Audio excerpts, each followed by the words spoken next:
This man burns 100 trillion ancestor money for himself while still alive. Then he spent another $50 million to erect a pure gold tombstone for himself. After that, he laughed and threw the remaining $50 million at the crowd. As people on the square picked up the money, they mocked him as a lunatic. The man just smiled and continued to scatter the money without saying a word. After scattering the money, the man held only $5,000 in his hand. He opened a suite in the most upscale hotel in the city center. He quietly watched the countdown of the clock tower across from the balcony. It turns out the man wasn't crazy, it's just that he knew that no matter how much money he had now, it was meaningless. As long as it passes 12 o'clock today, global weirdness will come. At that time, only hell banknotes will have real value. Soon after, the sound of the 12 o'clock bell rang outside the house. The man stood on the balcony looking outside, only to find everything around him was normal. Just as the man was doubting whether he had made a mistake, suddenly, he saw the lights in the office building across from him start to flicker. The employees who were working overtime just now, one by one, stood up in a weird manner. They smiled and said they wanted to play on the swing, then they took the ropes and hung themselves on the ceiling. In less than a minute, all the employees in the office died. Seeing such a bizarre scene, the man knew that global weirdness had already arrived. Suddenly, a purple card appeared in the man's hand, with the number 100 trillion written on it. This is exactly the ancestor money he burned earlier. Just as he used his mind to take out 20,000 ancestor money, there was a sudden knocking on the door. The person outside said it was room service. However, the man knew that there couldn't be any room service at this ungodly hour. It must be the newly arrived weirdness causing trouble. Nevertheless, the man calmly opened the door. As expected, a smelly and eerie-looking waiter came into view. He was pushing a cart filled with fresh and disorganized food, as well as a few packs of cigarettes. The waiter looked at the man expectantly. He expected the man to be scared to the point of begging on his knees, just like the wealthy merchant in the previous room, but what he never expected was, the man in front of him remained extremely calm and even asked the eerie waiter to give him 2 packs of cigarettes. The eerie waiter suddenly burst into a pig-like laugh, as he was the lowest level of weirdness. He could only harm people through rules, and his rule was, that if someone bought something from him and couldn't pay, he would take their heart, liver, hand, or life as payment. Of course, what he wanted was ancestor money. The wealthy merchant in the previous room, worth billions, was eaten alive by him because he couldn't pay a mere 400 ancestor money. The fact that the man in front of him had come voluntarily made him burst into pig-like laughter.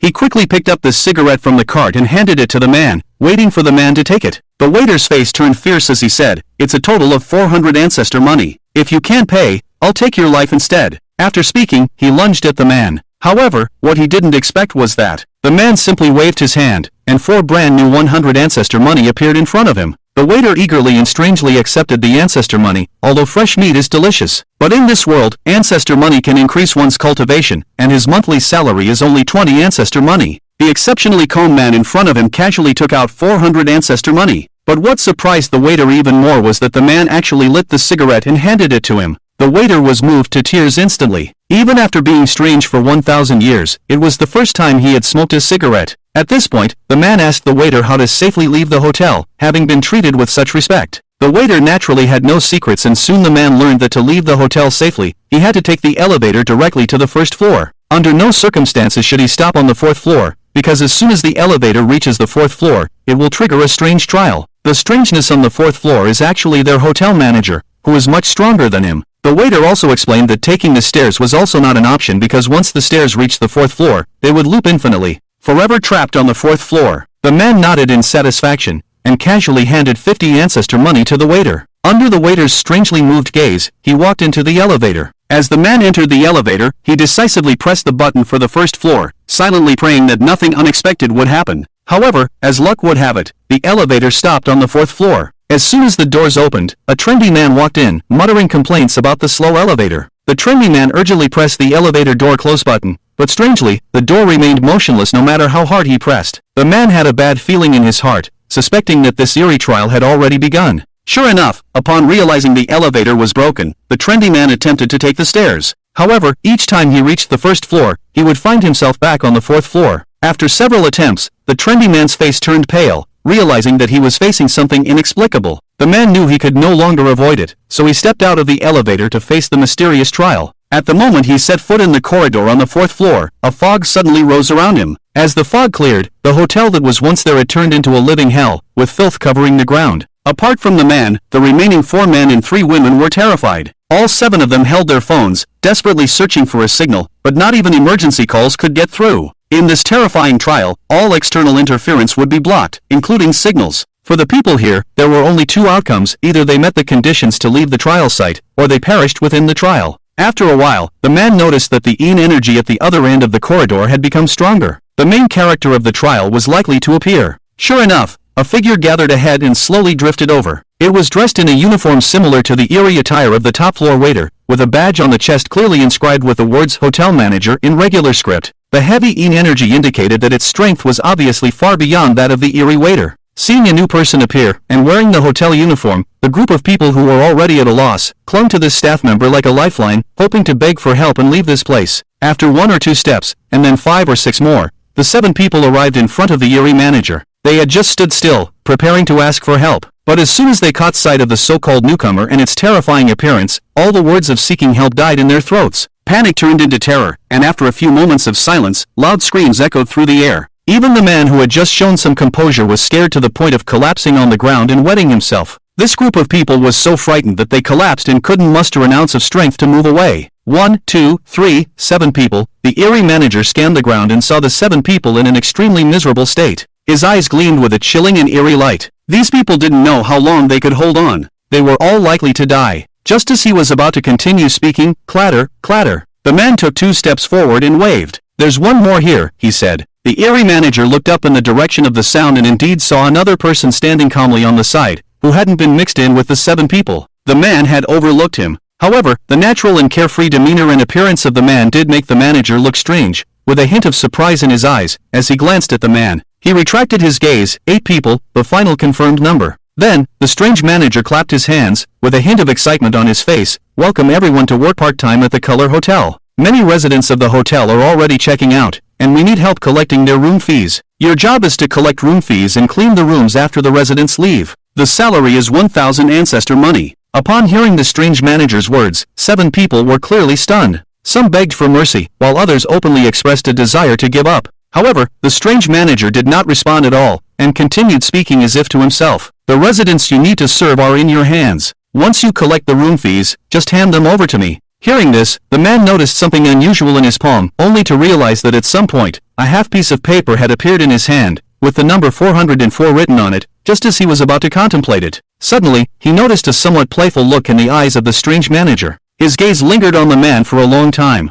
Upon careful consideration, the man inexplicably felt a bit dumbfounded. It seemed that his calm demeanor had attracted more attention from the strange manager, and this 404 should be the most difficult resident to deal with among all the residents. The man walked towards room 404 with the piece of paper in hand. However, after walking for several tens of minutes, he finally saw the 404 room he was responsible for, on the side of the wall. This 404 room is not located between 403 and 405 as expected, but is far from the other suites, isolated. It seems that either the room has an extraordinary status, or the strangeness inside is truly challenging. Even the manager, in the face of this strangeness, had to move the room further away. The man raised his hand, about to knock on the door and enter, when he inexplicably felt watched. He turned around to see only a red mist behind him. He realized he was being particularly observed. The man's lips curved slightly, and he spoke softly. "How did you come here?" As the words fell, a few minutes later, the red mist gradually formed into a human shape. It was indeed the manager's strangeness. It drifted behind the man, with an expression full of interest. "You are very calm, unlike other living people, so I am more curious to see what will happen to you," it anticipated. It was looking forward to seeing what would become of this daring and composed person after he failed to complete the task. Will there still be such a proud attitude in the face of imminent death? This also essentially points out the difficulty of dealing with the residents of the 404 room.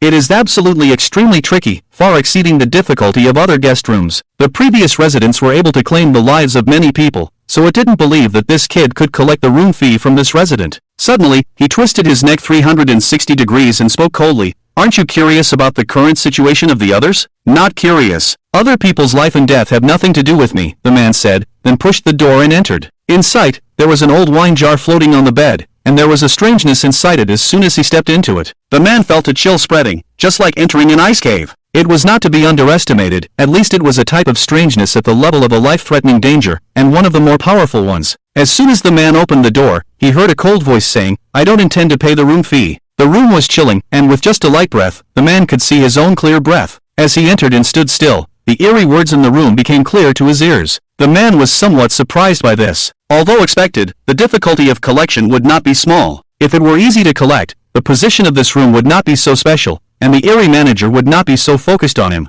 However, what he didn't expect was that the other party could express so bluntly the refusal to pay the room fee. You should know that before the rebirth, there was a consensus among humans, that is, the Erie always keep their promises. They may deceive, but only humans would breach the contract, only humans. They would stab humans in the back. For the sake of resources and benefits, only humans would kill each other. Yes, even though the Erie have killed numerous people, violated the rules, and died upon contact, as long as they can discover and follow the rules, the Erie would not indiscriminately kill. In the terrifying post-apocalyptic world, no one has ever counted whether more humans died at the hands of the Erie, or more died at the hands of their own kind who obtained Erie powers. The man had personally witnessed the Erie killing 3 rule-breakers in order to obtain the reward of 3,000 dark coins. In contrast, there were 10 deaths among humans due to infighting. How ridiculous and laughable. So, the task of this terrifying trial is to require humans to collect room fees. The Erie in each residence would not directly refuse payment. They can only keep finding faults, reducing or avoiding the room fees, even delaying, provoking, misleading humans. In any trial scenario, no matter how difficult, there is always a glimmer of hope, even in a life-threatening horror trial. Otherwise, it wouldn't be called a trial.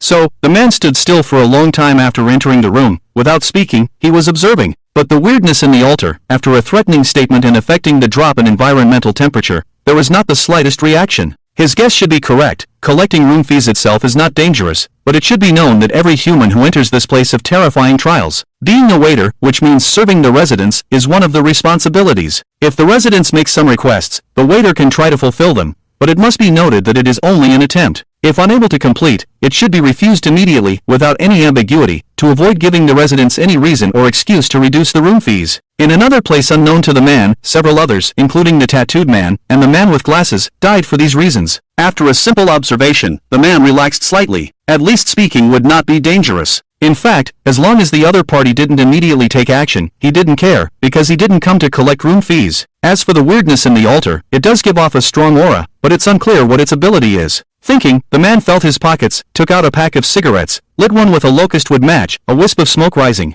Then, he flicked his finger lightly, and the cigarette formed a parabola, heading towards the weirdness in the altar. Just then, at the opening of the altar, a twisted and battered arm reached out, catching the soft glow stick that was thrown, and then retracted into the altar. Soon after, a wisp of smoke floated, and the temperature in the room gradually returned to normal, at least not as uncomfortable as before. It also indicated a somewhat softened attitude from the other party. Offering a cigarette upon meeting, it seems that everything can be negotiated. It knows how to handle things. But I still want to talk to you about the room fee. The eerie voice from the altar is not as cold as before, but the content is not much different. The soft glow stick can make it more accommodating, but it won't make it obediently pay immediately. So-called talk is just nitpicking, pointing out some problems that are difficult for men to solve, and reducing part of the room fee is already good. If it were another human who came in, it would definitely not just be about reducing part of the room fee, but getting rid of the entire fee by nitpicking. However, upon hearing this, the man spoke first, interrupting, "No need. You answer a few questions for me, and you won't have to pay the 5,000 room fee." With that, the room fell silent. The eerie presence in the altar, who had prepared to speak, fell silent. No need to pay. This is a full 5,000 spirit notes, an amount even the Revenant class eerie entities value.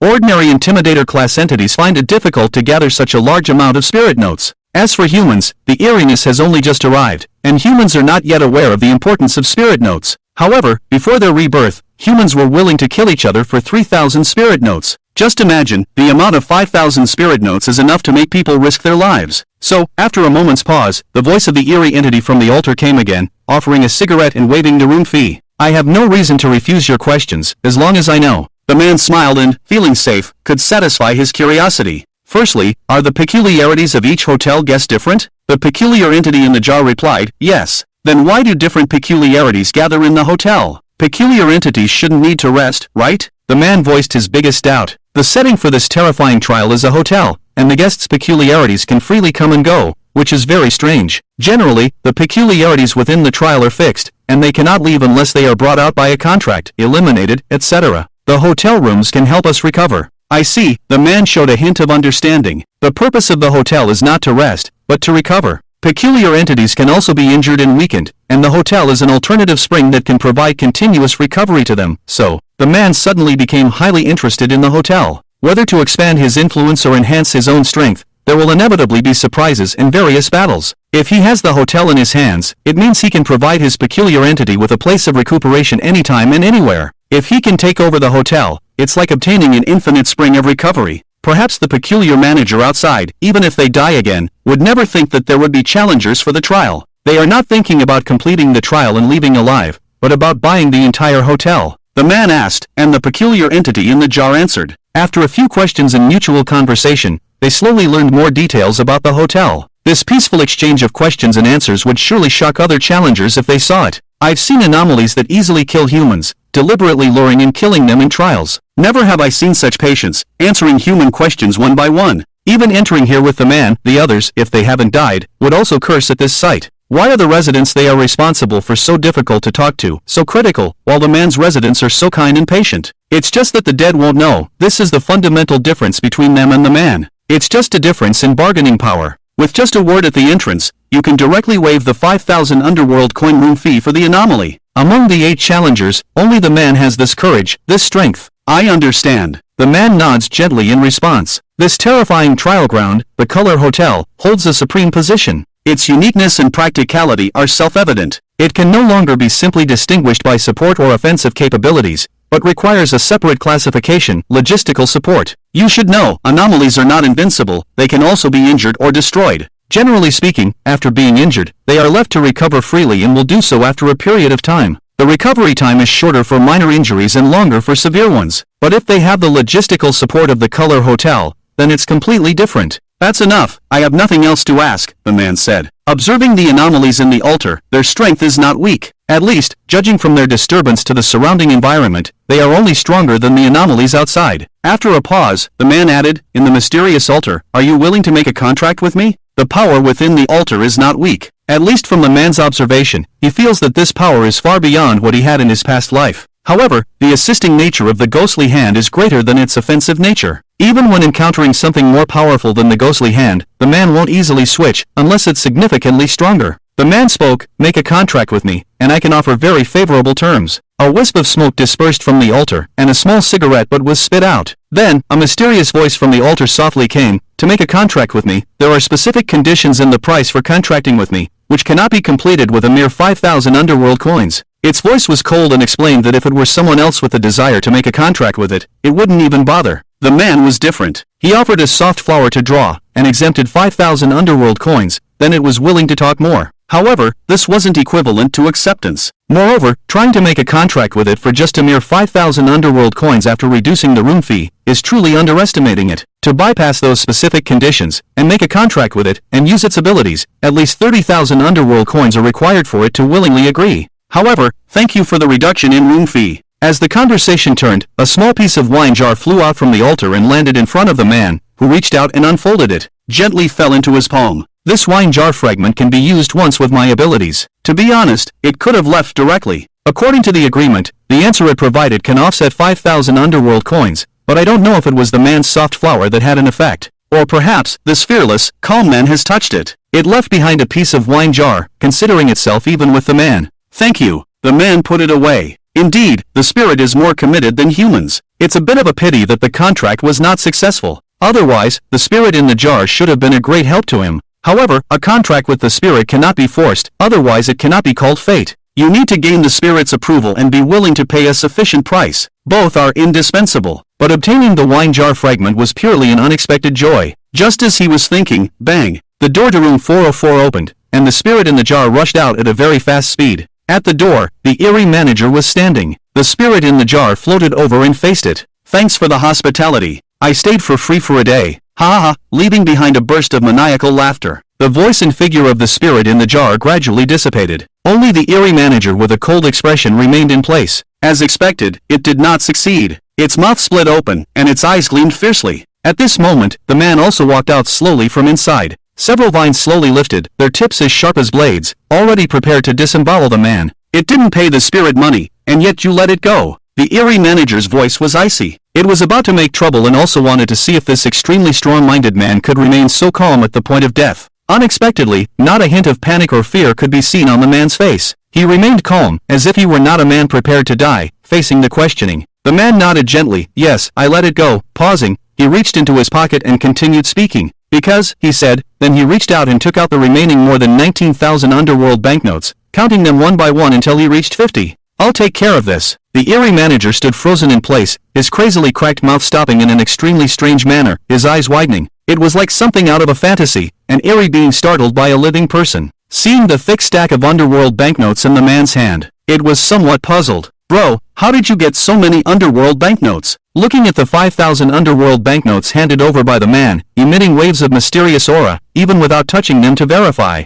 it was clear that the underworld banknotes were genuine. Not only did the other party hand over 5,000 underworld banknotes, but also had over 10,000 more in hand, a thick stack of underworld banknotes, which made it somewhat astonished and envious. After recovering, the eerie manager took the underworld banknotes, counted them without error, and his voice softened slightly. However, after sensing something, a glint of menace flashed in the eerie manager's eyes. This kid is probably too overconfident. Underestimating the task, he didn't complete it thoroughly. Apart from collecting the room fee, he also needs to clean the room to consider the task complete. The eerie manager narrowed his eyes, and you haven't cleaned yet. As he spoke, he controlled a vine to rise, its tip as sharp as a knife, emanating a hint of coldness. Leave one arm behind as punishment. However, upon hearing this, the man hesitated for a moment with the money, then took out 5 bills and stuffed them into the strange manager's hand. The strange manager paused, wondering if the man's actions were related to what it had said. Clearly, it was supposed to punish the man for not cleaning the room according to the task requirements, not to ask for ancestor money.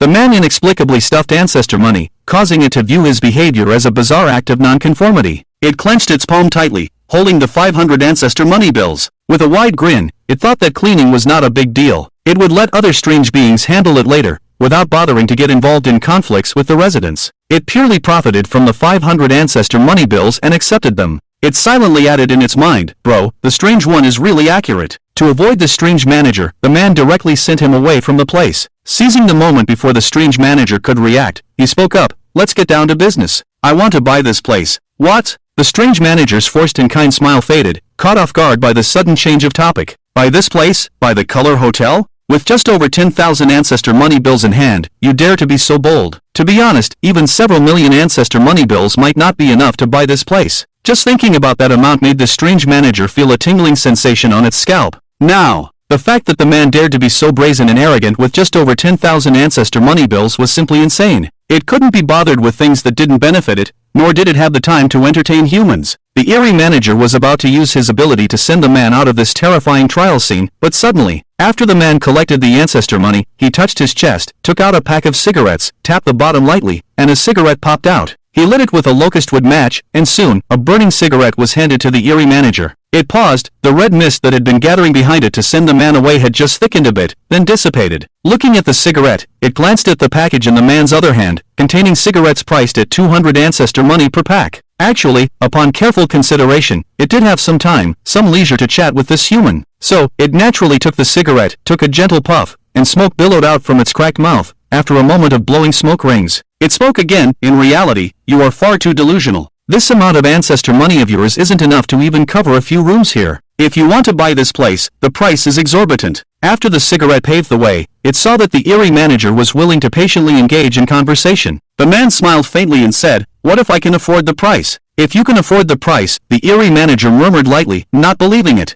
However, taking another drag from the cigarette, it shrugged, I can't even contact the boss. It only communicates one-sided commands to me, which I follow. After taking another puff, the manager paused in a strange manner, looked at the man's bulging pockets, licked his lips lightly, and only then spoke, I have heard that the boss regularly contacts some hotel members for customer maintenance. If you want to contact the boss, you can become a member of our hotel. To apply for the basic 1-star membership, you only need to deposit 10,000 underworld banknotes. Will your boss contact the members? The man, being astute, had already detected a hint of something amiss in the other party's words. This mysterious manager clearly had a hidden agenda. Although not lying, he concealed the most critical fact, which level of membership would receive the boss's visit for maintenance. This sly manager deliberately avoided mentioning this point. It's likely that the so-called basic 1-star members would never receive the boss's personal reception in their lifetime. Its purpose in speaking this way was to get the man to deposit the remaining 10,000 underworld banknotes on him. For applying and depositing 10,000 underworld banknotes, it would receive a commission of 500 underworld banknotes. But this also gave the man an insight.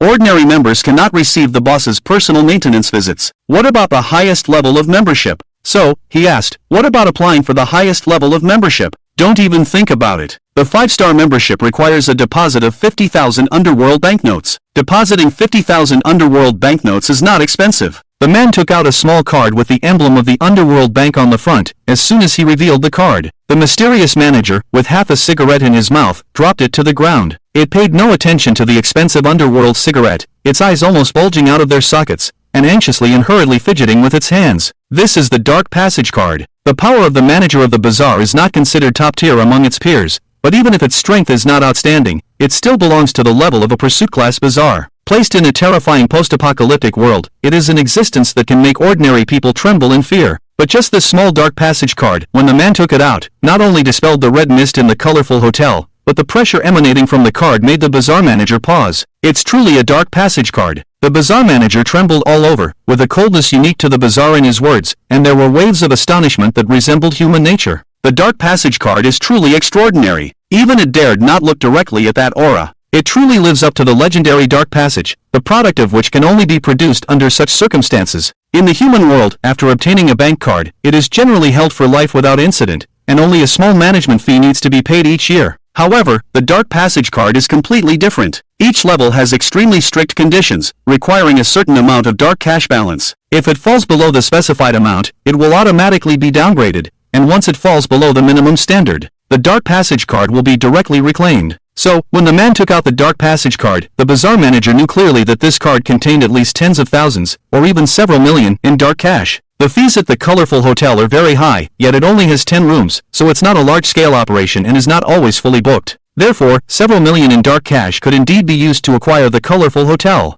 Originally thought this guy was arrogant and delusional, but now I see that he has the audacity and capital to acquire the color hotel. Suddenly, the eerie manager's demeanor softened significantly. It's not due to the power of the Underworld card, but rather the financial ability of the man. It realized it had underestimated the person who intends to acquire the color hotel. This individual may very well become its new boss, so it naturally showed more respect. Not to mention, this is a formidable person with an Underworld card. Perhaps even its boss has never had an Underworld card. Seeing the eerie manager, it was clearly taken aback by the Underworld card. The man raised his hand and applied for a 5-star membership card. A 5-star membership requires a deposit of 500,000 Underworld bills. Moreover, I can't guarantee 100%. The eerie manager trembled slightly. If the other party only has 10,000 Underworld bills, it would have tried to deceive them into applying. But now, after seeing the Underworld card, it didn't have the slightest joy of earning tens of thousands in commission. On the contrary, it was quite fearful. This gentleman may indeed have a chance of becoming its new boss in the future.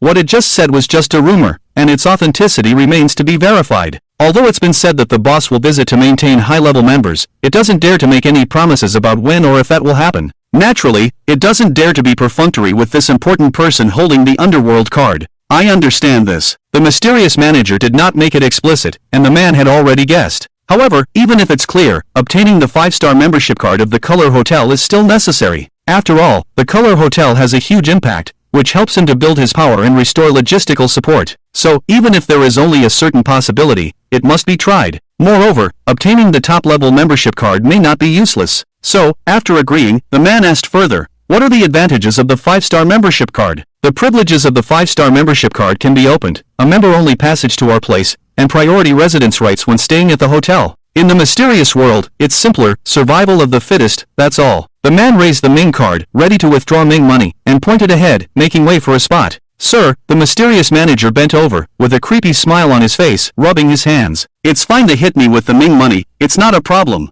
As the manager here, it has never seen Ming money as high as 500,000. To be hit by 500,000 Ming money is not humiliating to it, but rather, it's a great thing worth showing off. So be it. In terms of details, the man didn't want to waste more words. He raised the Ming card, and with a thought, clearly withdrew an amount. The balance shown on the card was close to 99,900 million, and the reduction of 500,000 was almost negligible, not even worth mentioning. Then, a mysterious aura appeared out of thin air, continuously condensing and solidifying, turning into one stack of Ming money after another, falling down with a rustle. All the responsibility falls on the enigmatic manager. It wouldn't dare let the dark banknotes fall to the ground. This is a great disrespect to the man. Suddenly, the enigmatic manager's thin hands opened and hastily caught the falling dark banknotes one after another. But its hands have limited capacity. So, it used the ability of the trial scene again, and several vines danced wildly, continuing to catch the missed dark banknotes. After a frantic effort, 50 bundles of dark banknotes had all fallen into its arms, each one exuding a mysterious aura.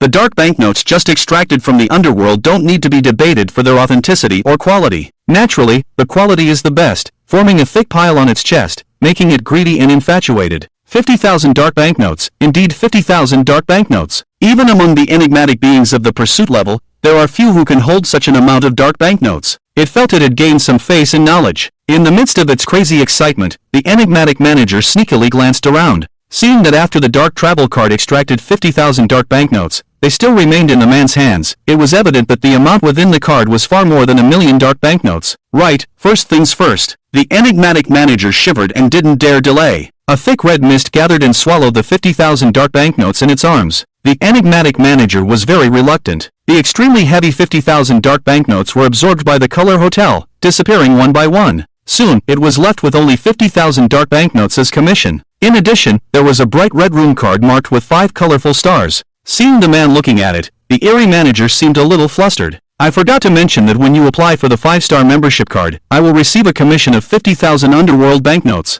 I am willing to refund 40,000 underworld banknotes. This is normal. The man didn't take it seriously. The eerie manager is guarding this place. If there are no benefits, why put in so much effort? Not to mention today, even in the future, when the man takes over the Color Hotel, this point will remain unchanged, and the treatment may even get better. The Color Hotel has only 10 rooms, and the room rate is 5,000 underworld banknotes per day. It sounds expensive, doesn't it? But the Color Hotel has underestimated its own role. The man is confident, even if he doubles the room rate to 10,000 underworld banknotes a day, there will be endless business rolling in. You keep the commission. The man reached out and took the 5-star membership card, which is just like a wine jar shard. This is also a strange item. In just one strange trial, he obtained 2 strange items. Before the rebirth, he really didn't dare to think about it, let alone dream so boldly. Holding the bundle of underworld banknotes in his arms, the eerie manager was stunned. A full 50,000 underworld banknotes, it was given to him so easily, without even needing to return 40,000 underworld banknotes.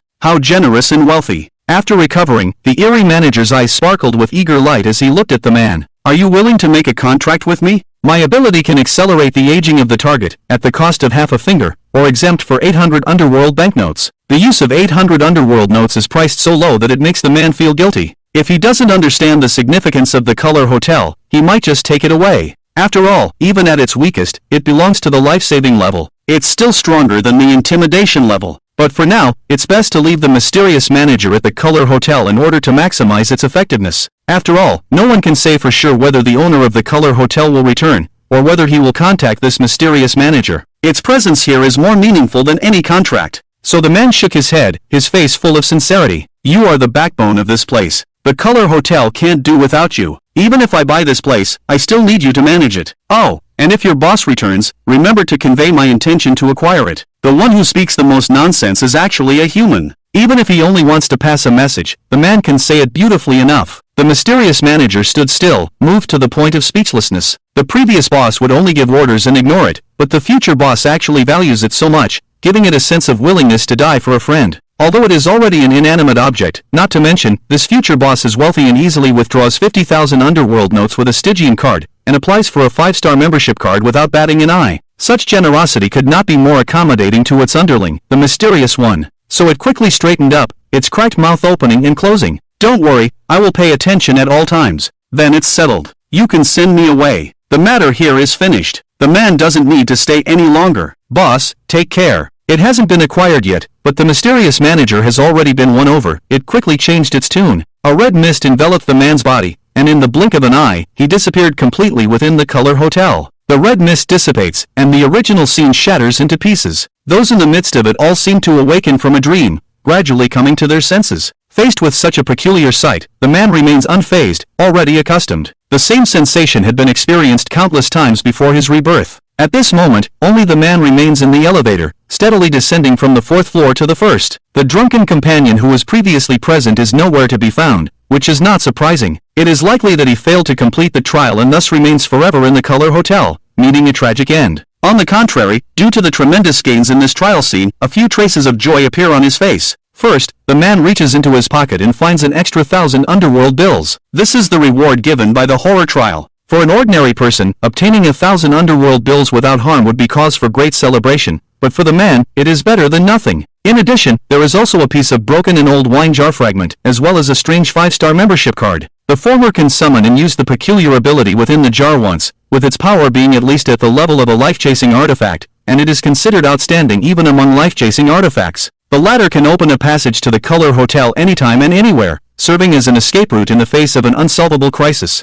Now, having obtained the ghostly hand, the man is confident. However, obtaining the ghostly hand is no small feat. Before his rebirth, the man was not qualified to undertake such a high-level horror trial. With insufficient experience, he naturally needs to be extra cautious. The more means of self-preservation, the better. Now, he has these two strange items. With the addition of the Phantom Ghost's tricks, there shouldn't be much of a problem. The immediate priority is to go and obtain the Phantom Ghost's tricks first. After a moment of contemplation, the elevator quickly reached the first floor. As the elevator doors opened, the man had just stepped out and heard the noisy and chaotic lobby of the hotel. It was almost midnight, so there weren't many staff on duty, but almost all 7 or 8 people who were still there. They were all crowded together, their faces pale, trembling all over. Some were calling for an ambulance, some were making calls, and some were immediately reporting to the hotel management. As for the reason, it was not difficult to guess. The man turned his head slightly and glanced at the elevator next to him. He saw a girl with severed fingers leaning against the wall. Her face was colorless and the fear had not subsided. She seemed like she could faint at any moment. Using one intact hand to cover the palm of the other hand, which was missing 3 fingers, she was enduring unbearable pain. She was the only person besides the man to survive the trial at the Color Hotel. However, she had completed the task at the cost of 3 fingers, allowing the residents to pay off the 5,000 underworld banknotes room fee. Other than her, a pair of legs lay across the elevator, blocking the closing doors.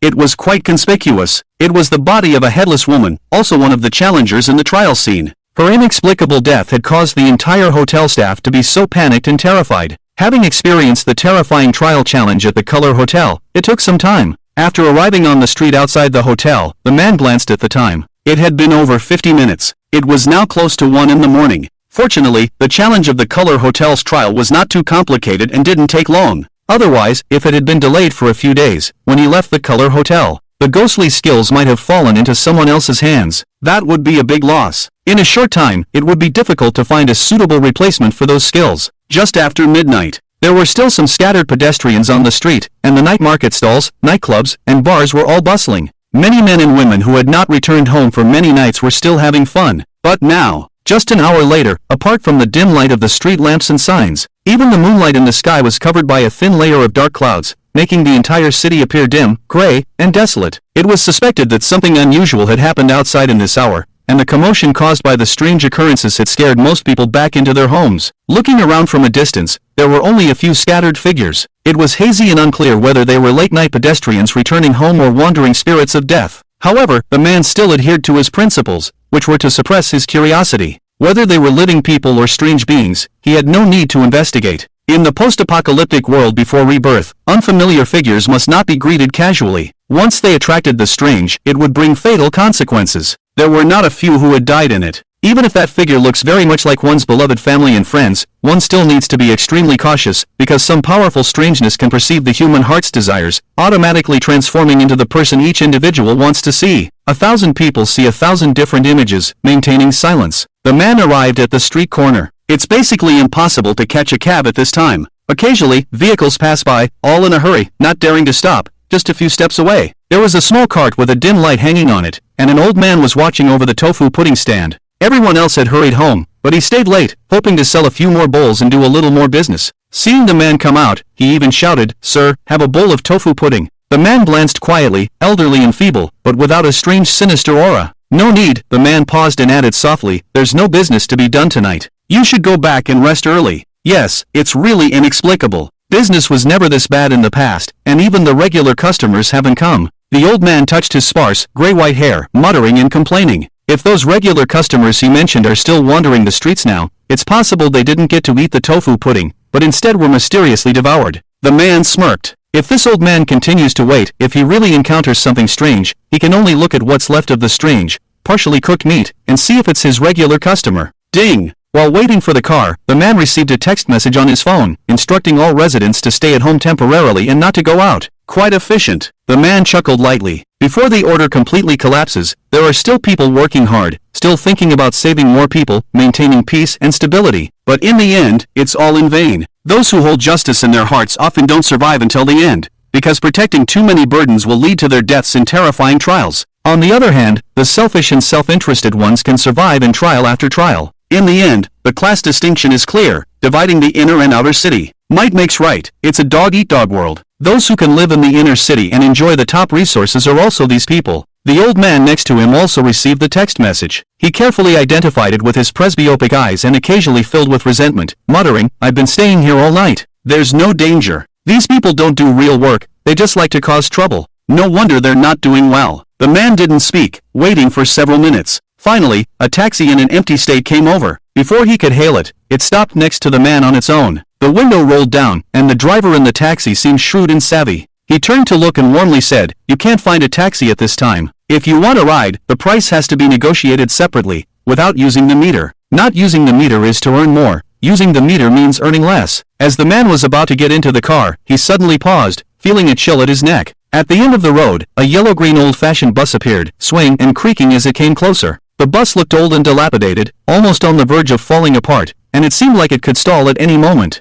However, its speed was surprisingly fast. It had just appeared around the corner, but quickly grew larger. Soon, it approached and stopped behind the taxi. With a creak, the bus doors opened. There was only one male passenger nearby, and it was obvious that this was a move to snatch passengers. The man could clearly sense the sinister aura that was previously absent in the surroundings. With the arrival of the bus, it became extremely intense, with gusts of chilling wind penetrating his bones. After observing for a while, a few traces of surprise appeared on the man's face. On the terrifying night, the Erie bus had also arrived, something he had forgotten about. The Erie bus roamed the city, carrying both the Erie and the living. As long as one could afford the fare, it could take passengers anywhere. However, the ticket required payment with ancestor money or using parts of the body as collateral. Rumors had it that the starting station of the Erie bus was an extremely terrifying place of horror trials, where countless challengers had lost their lives. Riding the Erie bus was the only way to get to the station, but as long as one did not go to the station, getting off midway, the Erie bus would not pose any danger. To be honest, before his rebirth, as a man from the lower class, he would never have chosen to ride the Erie bus. The ancestor money required for the fare was not a small amount. But now, there was no need to be polite anymore. So, he took a step forward and walked straight to the bus. After boarding, with a creak, closed the door and continued driving. Leaving here, watching the passengers we just picked up get robbed. The taxi driver angrily slammed the steering wheel, cursing at the bad luck of the late-night bus still in operation. Just as he finished grumbling, he looked back and saw an old man on the side. The old man looked pale, mouth slightly open, eyes wide, looking like he had seen a ghost. "What's wrong with you, old man?" the taxi driver inquired, but all he saw was the old man stiffly turning his neck, like a puppet. They were both shaken. "I just saw the bus ticket seller. She had no feet," a sentence that made both of them shudder, their scalps instantly tingling. "That kid, why not take a regular taxi? This is like getting on a hearse." The taxi driver and the old man selling tofu pudding actually had the right idea. This bus is indeed a hearse. At least, it doesn't travel through the streets and alleys to pick up living people. The most common and frequent passengers on the bus are not the living, but all kinds of ghosts. However, those who can afford the price can also ride. Once on the bus, they must pay the fare, with no possibility of fare evasion. If unable to pay the price, they will directly become the fuel for this bus, forever remaining on board. After Lin Chen got on the bus, he was the only passenger. After all, the terror had just arrived, and there were few ghosts who could consume underworld money, and even fewer humans who possessed underworld money. Facing him was a ticket seller in uniform, its neck twisting stiffly like a dried corpse, holding a stack of tickets in its hand. Lin Chen glanced at it and saw a handcrafted luxury brand shirt underneath the uniform. Obviously, it was a poor soul whose body had been gnawed clean, and whose soul had been forever imprisoned on the bus, turned into a tool for selling tickets. "Welcome aboard the underworld bus. What is your destination?" It had no feet, floating within the compartment, its voice cold and its consciousness chaotic, its movements stiff. This kind of ghost didn't even qualify as a threat. A living person with a bit of positive energy could easily drive it away, posing no threat to humans and even less capable of harming them. However, the underworld bus was not just staffed by ticket sellers. At the steering wheel were two white bones gripping it, the body decayed and maggots wriggling in its eye sockets, lacking pupils but able to steer the wheel. It reminded Lin Chen of the saying, "The blind driver, with a strong will despite physical disability." This driving ghost, seemingly simple and unremarkable, was actually a genuine pursuit-level force. It was far superior to the manager ghost of the Blood Hotel. Moreover, the entire underworld bus was a kind of ghostly tool, creating a space of terror and horror scenes within. By harnessing the abilities of the underworld bus, the driving ghost could unleash even greater power. Even if it encountered ghosts of a higher level, it could at least make them drink a pot. Lin Chen remembered encountering one before his rebirth, a powerful individual taking a long journey on the underworld bus, with the entire fare requiring underworld money, amounting to a high sum of 5,000. With his own powerful tricks, he naturally didn't regard the pursuit-level driving ghost with any importance, attempting to evade paying the fare. As a result, the driver simply spoke into the intercom, calling out, "Brothers, someone's trying to ride for free." In just a few minutes, more than 20 underworld buses from various cities gathered, along with over 20 pursuit-level ghosts, to battle the so-called powerful individual. The powerful individual could still fight, but he couldn't afford the price of continuing to use his tricks. In the end, he was devoured by the driver, with half of his body consumed, and the other half devoured by the ghost he had contracted with, resulting in a gruesome death. Wasn't that powerful individual impressive? What use was his power? In this world, it's all about background and influence. The immense power behind the underworld bus was enough to make any human tremble in fear. After the bus stopped, Lin Chen replied to the ticket seller ghost, "I'm heading to the mountain cabin in Daming Ridge." Daming Ridge was located on the outskirts of Jianghai City, an undeveloped area filled with desolate mountains and land. Aside from the lush greenery and the sounds of insects and birds, the most prominent features were the standing gravestones and numerous graves. The location of the ghostly scene controlled by the ghostly hand was within a small dilapidated cabin in Daming Ridge, occupying only a few dozen square meters. However, after the terror arrived, it had already become a trial ground, occupied by powerful ghosts. Upon entering the cabin, one would discover an entirely new world. It was here that Lin Chen lost his right arm, but also gained the B-level trick, Ghostly Hand, which became his means of survival in the apocalypse. The destination is known. Standing fare is 200. Sitting fare is 500. The ticket seller ghost paused for a moment before speaking again in a cold, mechanical tone. Without hesitation, Lin Chen took out 5 underworld bills and handed them to the ticket seller. The ticket seller tore off a piece of the ticket and handed it to Lin Chen. The original ticket was just a blank piece of yellow paper, but upon receiving it, the contents appeared at the top, forming the words of Lin Chen's desired destination. The sitting fare of 500 underworld bills was certainly not cheap. With 500 real bills, one could easily travel across cities. However, the underworld bus was different. Normal vehicles would be delayed by road conditions and obstacles. The Hades bus can be completely ignored. Whether there are vehicles blocking the way or encountering roadblocks, it can pass through directly. People sitting on it will enter a ghostly state with the bus and will not be obstructed by physical objects. No matter where they go, it's a straight line, so the speed is extremely fast and the efficiency is extremely high. As for why one would not want to purchase a ticket directly, it's not because of the money. In this regard, he suffered in his previous life. The rules of the Hades bus prohibit passengers from causing trouble. Therefore, Lin Chen guarded the fat ghost, got off the bus, and killed it. In addition, there are tiny, imperceptible tentacles on the floor of the Hades bus. These small tentacles suck blood and are harmless to ghosts. If the speed of the bus is too fast and a living person falls and hits the ground, these little things can suck 400 cc of blood in one go. An adult would become a dried corpse in just 5 seconds. All the blood would flow into the Hades bus and become fuel. Therefore, unless one is short of money, most people would choose to buy a ticket. After paying the fare, Lin Chen found an empty seat and sat down, and the bus headed straight for Damingling. The scenery on both sides kept receding. Along the way, there were constant incidents of jumping off buildings, hanging oneself, and self-immolation. Every 300 to 500 meters, there were crashed vehicles burning fiercely. Just now, from the presidential suite of the building, Lin Chen observed through the floor-to-ceiling glass that the city was still peaceful. The waiters were still dutifully working. But as time passed, more and more ghosts were revived, and more humans died. When he really arrived on the street, he could see that the city was starting to go haywire. The ghosts that could directly harm people were at least above the level of threatening, and the ghosts at the level of intimidation still needed to accumulate conditions. As for the powerful ghosts at the level of destruction, there were not many that had revived. Otherwise, not only would there be such scattered scenes, but it would be even more chaotic and chaotic. Sitting on the Hades bus, Lin Chen looked through the window at the street scene. He saw a living person carrying a skeleton on his back, crying and running into the middle of the road, seeking help from passing vehicles. In the next scene, he was directly hit and killed by a speeding car, his bones shattered. The skeleton on his back also disappeared. The car that hit him overturned and lay across the road, igniting a large fire. If this kind of situation had occurred in the past, even in the middle of the night, it would have attracted attention and fire trucks, ambulances, and police cars would have arrived at the scene for rescue. But now, the city was starting to go haywire, and in the face of the unknown power of the ghosts, it was probably difficult for each department to protect itself. When the Hades bus arrived at the overturned car, it passed through without any hindrance, and the fire from the vehicle did not affect the bus at all. Lin Chen, sitting in the carriage, could clearly see his body passing through the car and the fire,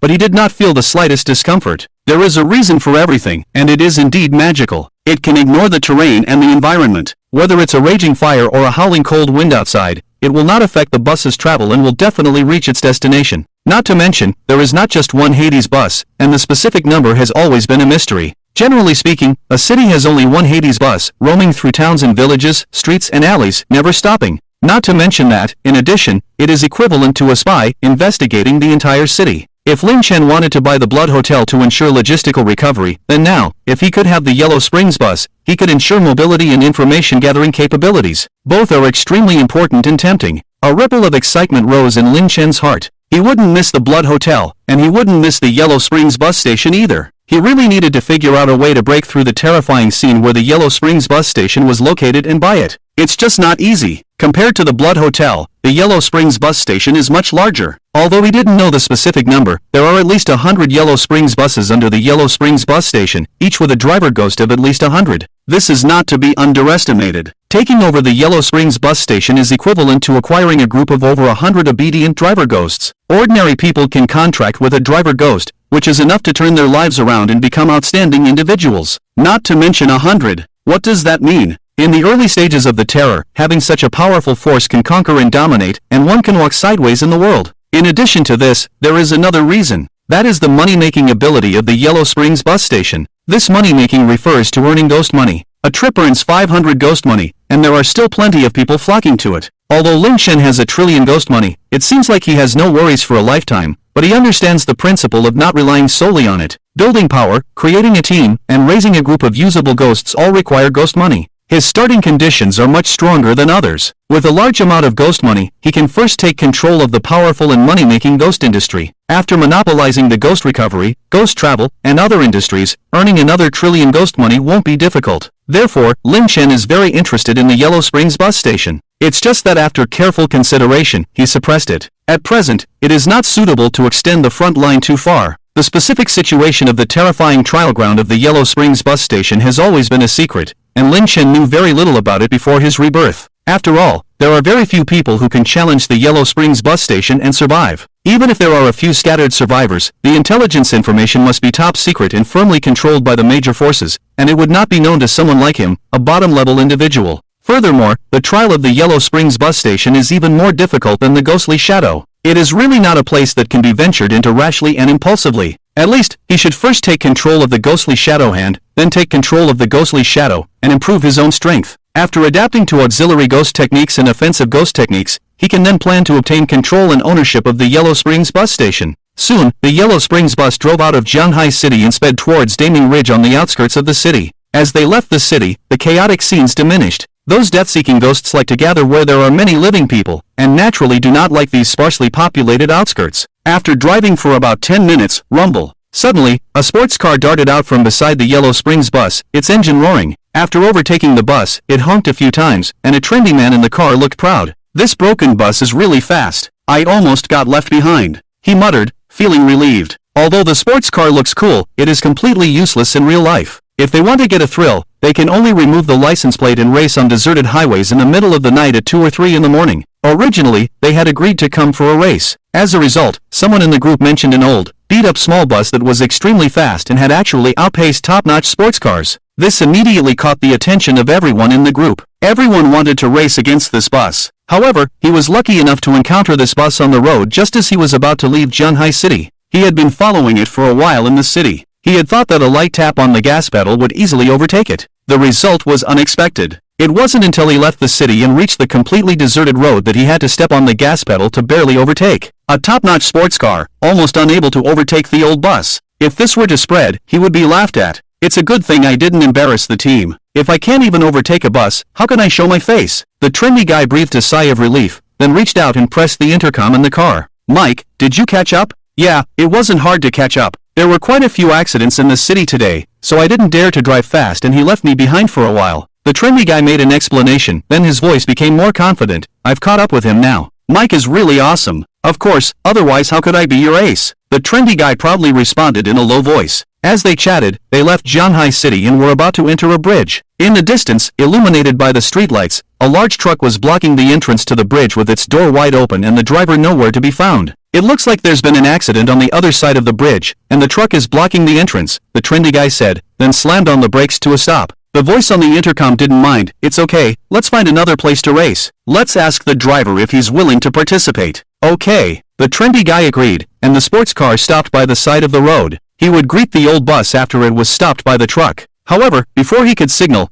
the bus didn't slow down at all and headed straight for the truck's cargo hold. "Is he looking for death?" The trendy guy was a little panicked. "Is the driver crazy? but he could only watch as the two vehicles collided. However, the scene of the car being destroyed and people dying as he had imagined did not happen. The old, dilapidated bus actually went straight through and continued on its way. On the bus to the underworld, the ghost driver was smoking a cigarette, blowing smoke rings, while Lin Chen stood next to him trying to gather information. He was showing off his driving experience. To drive, you need to be bold, attentive, and have sharp eyes. Lin Chen was stunned and looked behind him, asking, "Did someone just race you? Did you see it?" The ghost driver rubbed his empty eye sockets and said, "See what? I didn't see anything. At the entrance of the bridge. Mike, did you ask?" The voice on the intercom was still urging. Meanwhile, the trendy guy had already been dumbfounded. Before long, he broke out in a cold sweat. Tonight's event is cancelled." The trendy guy's voice was filled with fear. I just raced with the hearse." The bus to the underworld had left the city, and the sports car that had been following it was now far behind. Lin Chen could probably guess the stunned look on the sports car driver's face. After all, they had initially thought it was an experienced old driver on the road, and the whole team was excited to compete with a master. However, in the blink of an eye, the bus passed through like a ghost, elusive and unpredictable. It was likely that the group of young men who had raced tonight would be scared back home. This was probably for the best, as there was no guarantee of safety at home, but the danger was significantly reduced compared to the streets. After coming to his senses, Lin Chen paid no further attention to this unexpected incident. He had only approached the ghost driver of the bus to the underworld to gather information. Although he still didn't have a plan to challenge the underworld bus station, he needed to understand it first before making any plans. Therefore, the ghost driver was his best source of information. When Lin Chen first approached, the ghost driver's energy boiled, and the temperature inside the car dropped, as if he had violated some rule and was likely to die if he got too close. The ghost driver didn't turn his head, but his voice was cold and threatening. "Don't come near the driver's seat." If it were anyone else, they would have turned and left at this point. Gathering information was important, but clearly, preserving one's life was even more important. Click. Lin Chen lit a cigarette with a burning locust wood match, and the smoke curled up. The ghost driver's voice stopped, and his empty eyes twitched a few times. Smelling the rich smoke, he seemed somewhat intoxicated. "Don't look at the underworld bus, it seems powerful and large in number, and the fare is expensive. But what does it have to do with the little driver? It's just a big back door that takes 20 underworld banknotes, and a pack of soft cigarettes for 200 underworld banknotes, which is unimaginable." So in less than 3 seconds, it softened, took the soft cigarettes, and exhaled smoke. Lin Chen naturally came to the driver's side. To be honest, even he wouldn't dare to be so bold in a strange environment. After all, some scenes have mandatory rules. Even if the ghost wants to let go, it is powerless, and touching it will result in death. Just like this underworld bus, even if Lin Chen smashes a lot of underworld banknotes, it is difficult to save his own life if there is a rule that prohibits approaching the driver's seat. But Lin Chen has the experience of his previous life. There are no rules on the underworld bus except for not fighting, not making noise, and not damaging the items inside the car. Not approaching the driver's seat is just the driver ghost's preference. Therefore, negotiation can be attempted. The fact proved that Lin Chen guessed right. After exhaling a few puffs of smoke, the driver ghost became a little more patient and looked at Lin Chen with favor, willing to say a few more words, and explained the reason for not allowing anyone to approach the driver's seat. Once, a ghost missed the stop.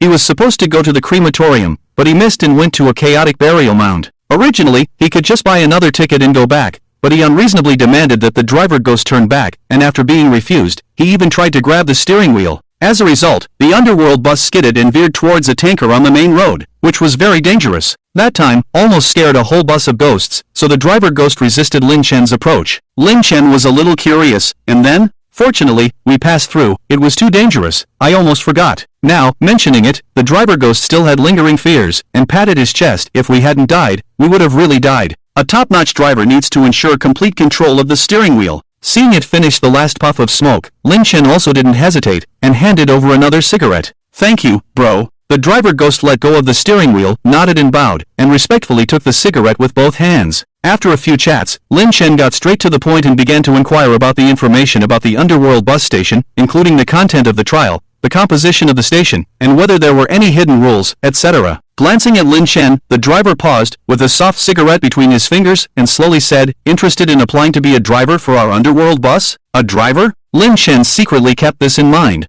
The content of the trial at the underworld bus station might be related to driving the underworld bus. It sounds like there's no danger, but when you think about it carefully, the danger is hair-raising. You see, an underworld bus roaming the city will have all kinds of ghosts boarding during the journey. If it's a ghost driving, there's no fear, but if it's a living human being, you might just be devoured by the ghost who gets on the bus. This task tests luck. Carrying weak ghosts along the way might still keep you alive, but if a few broken path or even city-destroying level ghosts come on board, you'll really be dead for nothing. The station occasionally hires some people to help drive. I'm not sure about the specifics, these are all managed by the station. The driver ghost added. Humans who go to the underworld station for challenges are like temporary workers, and the work they do may not necessarily be the same as that of the driver ghost. This is just a guess. It can be imagined that such terrifying trials must be full of dangers and life-threatening. A little relaxation could lead to death. However, hearing that there is a manager in the station, Lin Chen secretly breathed a sigh of relief. What he was worried about was entering the station, being assigned a task directly, and starting the trial. In that case, his underworld banknote ability would be useless. With a managing ghost present, as long as he is willing to spend underworld banknotes, even if he can't avoid the trial task, he can definitely make it a little easier. There will always be a chance. Seeing Lin Chen's strong interest, the driver ghost pointed to the ticket ghost and said, I can take you directly to the Yellow Springs station, just need to buy a ticket. The ticket ghost spoke intermittently, Yellow Springs station. 8,000 for a seat, 5,000 for standing. The amount of underworld currency can be said to be extremely exaggerated, leaving people speechless. Before his rebirth, Lin Chen never even thought about challenging the Yellow Springs station, partly because he recognized his own lack of strength, and partly because the ticket cost was truly too high. He didn't have enough underworld currency, and didn't even have the qualification to go to the Yellow Springs station to die. No need, Lin Chen refused. At present, his only cards are the wine jar fragments and the blood red hotel membership card. He has not acquired any supernatural abilities and is still very weak. Going to the Yellow Springs station now would just be a waste. After the conversation, the Yellow Springs bus had already arrived at a place far outside the city. The roads here didn't even have streetlights, and the dim moonlight covered the land, giving it a creepy atmosphere. With a sudden break, the Yellow Springs bus stopped at the foot of Daming Ridge. Looking up, the dilapidated wooden house on the mountainside could be vaguely seen.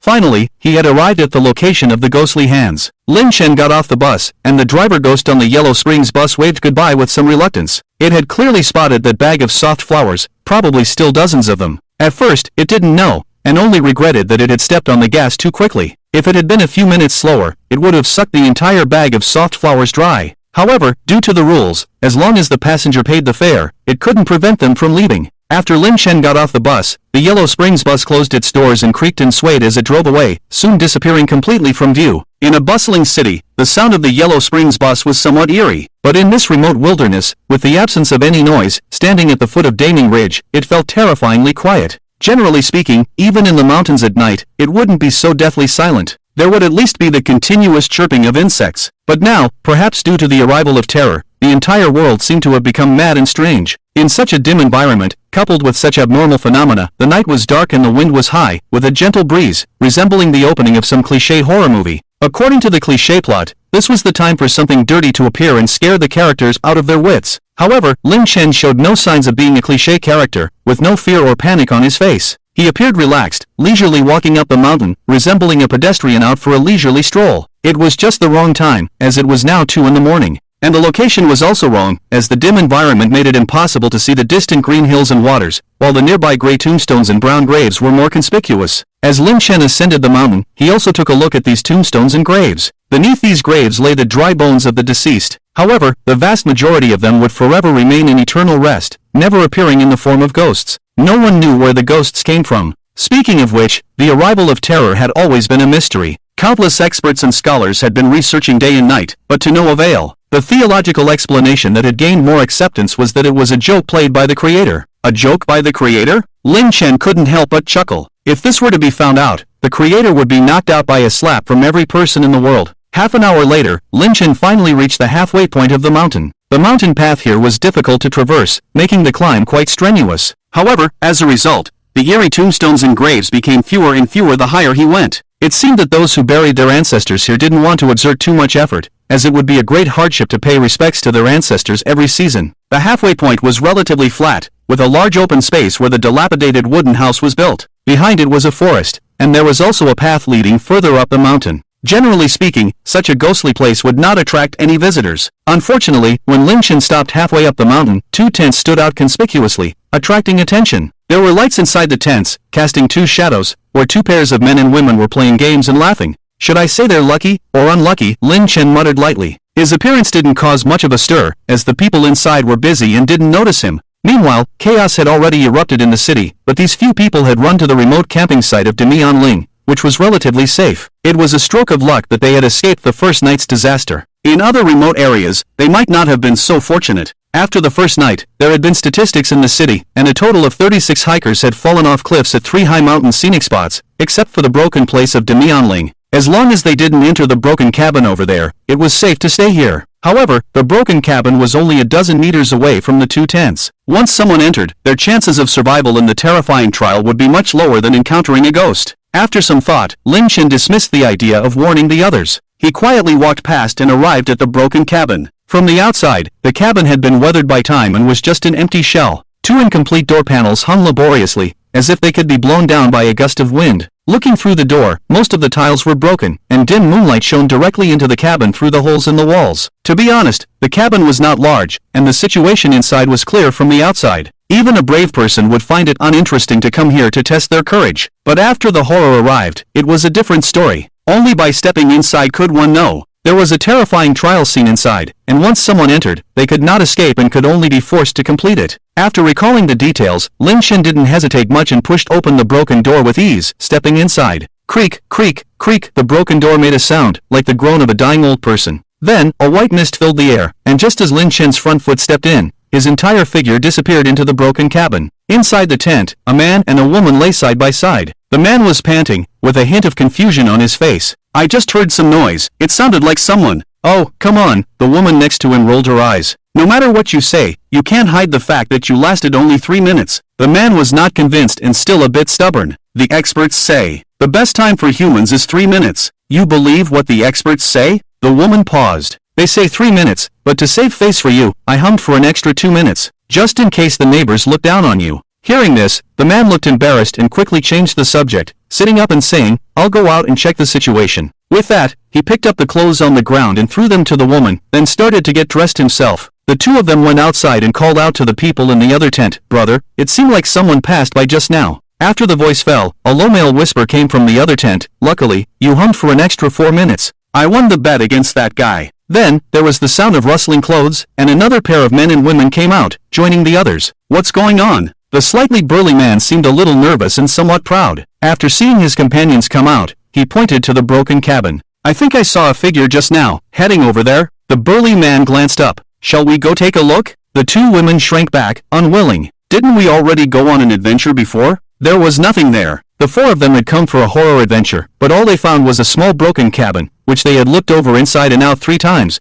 without any hint of a terrifying atmosphere. "Let's go take a look again. Anyway, I can't sleep now." Under the urging of the man, the 2 women could only reluctantly agree. The 4 of them walked forward together. The 2 men were bold and fearless. The 2 women were a little timid, carefully following their respective male companions. Soon, they entered a wooden house and just stood still. "Look, there's nothing." The man had just spoken when a white mist enveloped them, and the surroundings seemed to change in a trance. When they came to their senses, a dilapidated and ancient manor appeared in their sight. The dilapidated old manor was overgrown with weeds in the courtyard, with insects and rodents constantly jumping and running on the ground, black crows hovering in the sky, and occasionally emitting eerie cries. The sky was dark, with only faint moonlight barely allowing visibility. As for the building in front of them, the cracked glass, cobwebs, and vines hanging on the walls, and the prominent cracks in the walls indicated its many years of history. Inside, there were only faint candle lights, adding a touch of eerie atmosphere to the surroundings. Despite this, compared to the broken wooden house halfway up the hill, this manor was better preserved, at least providing basic shelter from wind and rain. Lin Chen thought that if he made a contract with the ghost manager at the Blood Red Hotel and used its aging and mysterious techniques, he could probably destroy this place directly. Unfortunately, it was just a thought. In the terrifying trial scene, normal human knowledge did not apply. Despite the manor appearing to be on the verge of collapse, it seemed like it could fall at any time. In reality, no matter if it was a year or 100 years, the power of the terrifying trial would always keep the manor in existence. After a brief observation, Lin Chen breathed a sigh of relief as the manor was just as he remembered. This time, when he entered the manor, he was 3 days ahead of his previous reincarnation. On the night of the terrifying arrival, he had rushed here without stopping.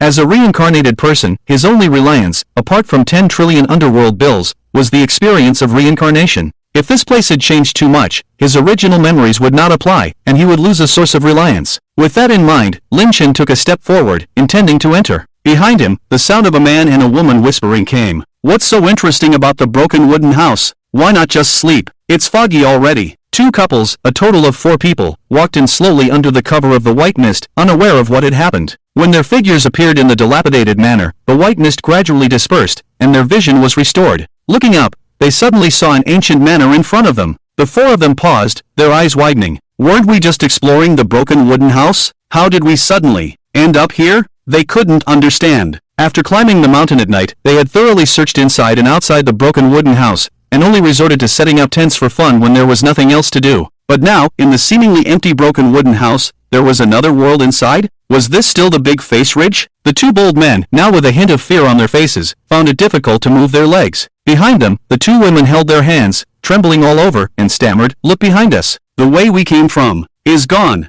How is that possible?" The two men turned around at the sound of the voice. Sure enough, all they saw was a rusty, moss-covered iron gate, blocking their way out. Looking through the iron gate, there was only a winding path leading to an unknown destination. In the dim environment, it seemed like even the faint moonlight could be swallowed up, and their vision was limited to only a few tens of meters, with darkness beyond, as if a nightmare demon was waiting to devour them. Compared to the eerie manor in front of them, the outside seemed even more terrifying. A sense of fear instantly filled everyone's hearts, and the chill made goosebumps rise all over the body. No matter where this is, it is definitely not the same as the original Demian Ling. On the other side, Lin Chen, who had noticed the movement, looked at the scene with some helplessness. These few people still entered, not avoiding the terrifying trial of the late-night manor. Generally speaking, the terrifying trial scene has a certain fascination, unless one has a strong will and can remain firm in their beliefs. But for ordinary people, it is still too difficult to resist. At first, these four people were able to not be affected by the late-night manor because they were fully occupied with other things, and the fascination from the terrifying scene was not strong.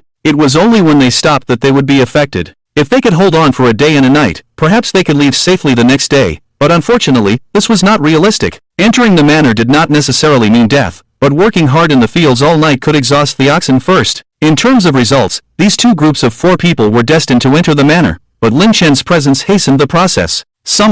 One of the women in a long skirt pulled the hand of the burly man next to her and pointed at Lin Chen. The other three immediately turned their gaze towards him. At first, their eyes were filled with fear. The two men stood firm and moved slightly backward, fearing that something dirty would suddenly appear in this ghostly place. But upon closer inspection, they found that the other party had a nose and eyes, and 2 feet firmly planted on the ground. Although the movements were not obvious, the chest rose and fell, clearly indicating breathing. This was a living person. There are still people alive. The tall, thin man next to him was full of joy and eagerly asked, "Brother, where are we? How do we leave here?" Late night manor, Lin Chen glanced over and said coldly, "Complete the task here and you can leave alive." It's really not Demian Ling. What? Complete the task? The four of them were full of confusion and doubt. What Lin Chen said about completing the task and leaving alive was obviously not understood by them, and they ignored the most crucial word alive. So, not only were they confused, but they also felt a hint of anger in their hearts. Bringing them here for no reason and making them complete some nonsense task? Even if they didn't complete it, what could be done? In a society governed by law, could they be detained here and harmed? If there were really dirty things, they might be afraid. But seeing that Lin Chen was a living person,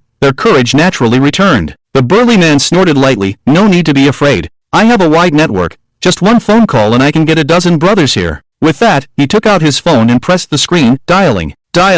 The tall, thin man glanced at him and furrowed his brow slightly, calling the brothers. "Why is it all zeros?" The burly man paused, scratched his head, of course, in the middle of the night, besides calling the police. Where else can you find help? Unusually, after dialing, they found that there was no signal at all, and they couldn't even make emergency calls with their phones. The other three were the same. It really is a ghostly place. There's no signal at all. It's okay. The burly man was somewhat anxious and uneasy. After putting away his phone, he turned and walked towards the large iron gate. "With this broken iron gate, I can kick it down with 1 foot. As he spoke, he had already reached the broken iron gate and was about to try. Before he could move, a commotion came from behind, causing him to stop. Ding-ling, the door of the manor's villa was pushed open, and a figure, feet off the ground, slowly floated closer from a distance. Lin Chen stood still, his eyes flashing with determination. It hadn't changed at all. The one welcoming the challengers of the trial was still the ghostly maid of the late-night manor. She was dressed in a moldy green long skirt, covering her body tightly, with only her hands and head exposed.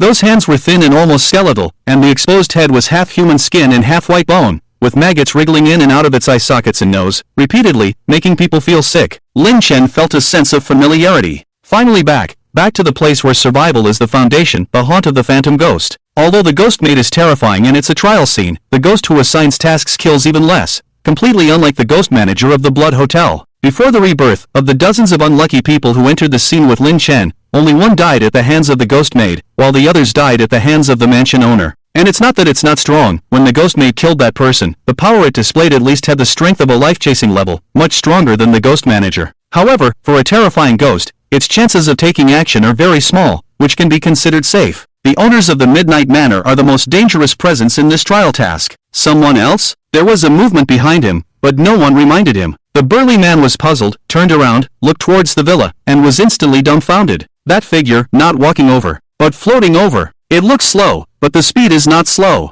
In the dim light, the figure's appearance is still unclear, but in the moment of distraction, the ghost maid has come in front of a few people, and the appearance is clear, half a face of human skin, only the hands of dry bones. This time, it's not a living person. The burly man finally understood why his companions didn't remind him, because they had already been frightened and panicked, at a loss, unable to even speak a complete sentence. Bang! There's something eerie. The two women were so scared that they collapsed on the ground, pale-faced. Although the two men could still stand, the trembling of their feet clearly showed the fear in their hearts. After steadying herself, the ghost maid, with only one eye left, scanned the 5 people present. 3 male servants, 2 female servants. Seeing that 4 of them were already trembling in fear, only one person stood quietly on the side, with a calm expression. This kid is not bad. With such courage, he won't make mistakes in his work otherwise. The owner of the mansion will be dissatisfied. Once the owner is dissatisfied, these people will have to stay here as fertilizer. After a moment's pause, a gloomy voice came, "Welcome to the part-time job at Midnight Manor. There are a few things that need to be done." As soon as the words fell, a woman in a long skirt, scared to the point of wetting her skirt, choked and wailed, "I won't do the task. Please, let me go, let me leave." Coming to this inexplicable ghostly place, and seeing this terrifying ghost, had already scared her out of her wits. Not to mention completing the task, she couldn't even keep calm. The other 3 companions, although not showing such a pathetic performance, still did not take a step, and had no courage to follow a ghostly thing. The ghost maid lowered her head slightly, her one eye deep and terrifying. There are 2 ways to leave this place, one is to complete the task, the other is to die. Lin Chen looked on with some curiosity. The behavior of ghosts varies. If it were the ghost manager, there would definitely be no more explanations, and he might even give the challenger a chance to escape, because once they escape, they would violate the rules of the horror scene, and the ghost could directly attack them.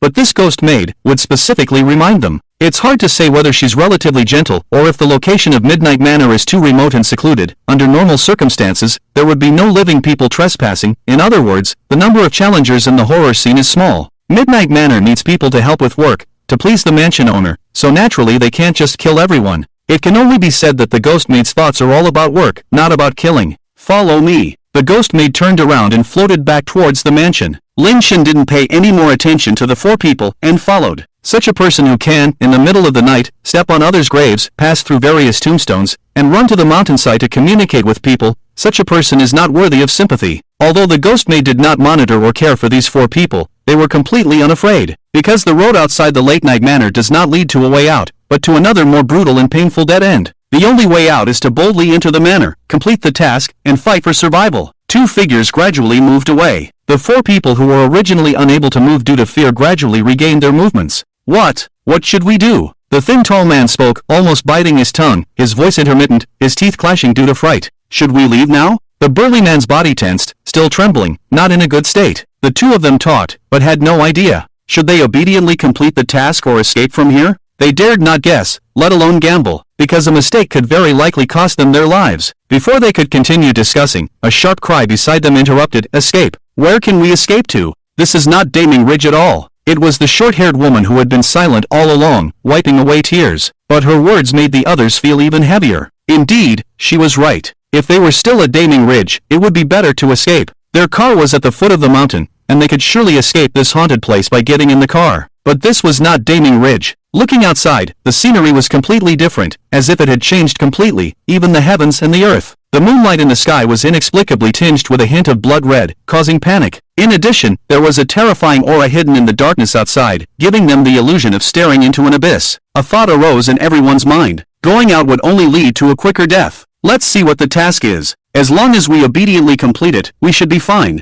That kid also followed in, right? He wouldn't have gone in to commit suicide, would he? After calming down, the few of them discussed for a while and still dared not act recklessly. They could only grit their teeth and go in to investigate. The burly man and the thin tall man each helped their respective female companions up. The woman in a long skirt leaned against the burly man, finally feeling a bit of security. You must save me. Don't worry, I will protect you even if it costs me my life. The burly man's words sounded good, but his eyes drifted to the side, clearly not taking it seriously. Hearing this, the woman in the long skirt was full of emotion, holding onto the burly man's waist and saying softly, if it weren't for my family's disapproval, I would be with you. It's okay, I will use my actions to make your family approve of me. The burly man replied seriously. A sweet smile appeared on the fearful face of the woman in the long skirt. I believe my husband will approve of you. The four of them supported each other and struggled to keep up with the steps of the ghostly housekeeper and Lin Chen. The group entered the interior of the manor villa. Inside the manor villa, the already dim moonlight was even darker, making it difficult to see beyond arm's reach. Moreover, the whole place emitted a smell of decay and rot, making people feel nauseous. The floor was made of wooden planks, and who knows how many years it had been. Every step made a creaking and grating sound, making people worry that if they moved too forcefully, the floor might collapse and form a large pit.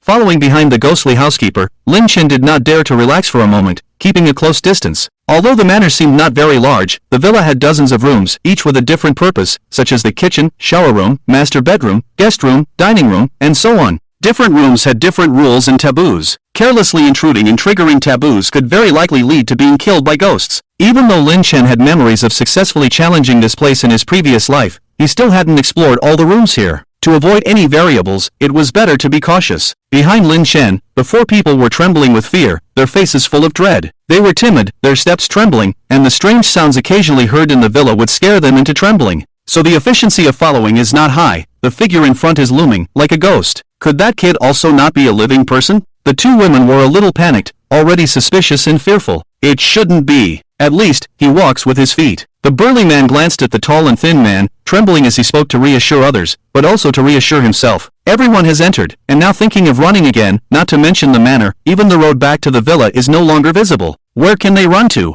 They can only grit their teeth and continue forward. Soon, under the guidance of the ghost maid, the five people stopped at a fork in the corridor. The two directions on the left and right extended, and there was also a staircase going up. The ghost maid turned around, her eyes deep. We need 2 people to help in the kitchen. The reward is 800 dark coins. 3 people to clean the rooms. The reward is 500 dark coins. Different rewards represent different task difficulties. The task of cleaning the rooms corresponds to the rooms of the lady, the young master, and the young master. Each ghost has different requirements for cleaning their own room, and violating them means death. Helping in the kitchen is more difficult than cleaning the rooms, mainly because of the ingredients for making snacks, which require living people to go and collect, and collecting those ingredients requires paying a corresponding price. In other words, for the task of cleaning the rooms, if the rules are followed and the task is completed well, there can be no harm. But for the kitchen task, even if there are no mistakes throughout, there will still be harm in collecting the materials, and even if it is done perfectly, it cannot be done without harm. Before the rebirth, Lin Chen's choice was the kitchen task, and he almost died. But precisely because of this, even if the level of danger is higher, he still had to choose the kitchen task. Because for the task of cleaning the rooms, he had no preparation or memory at all. Dark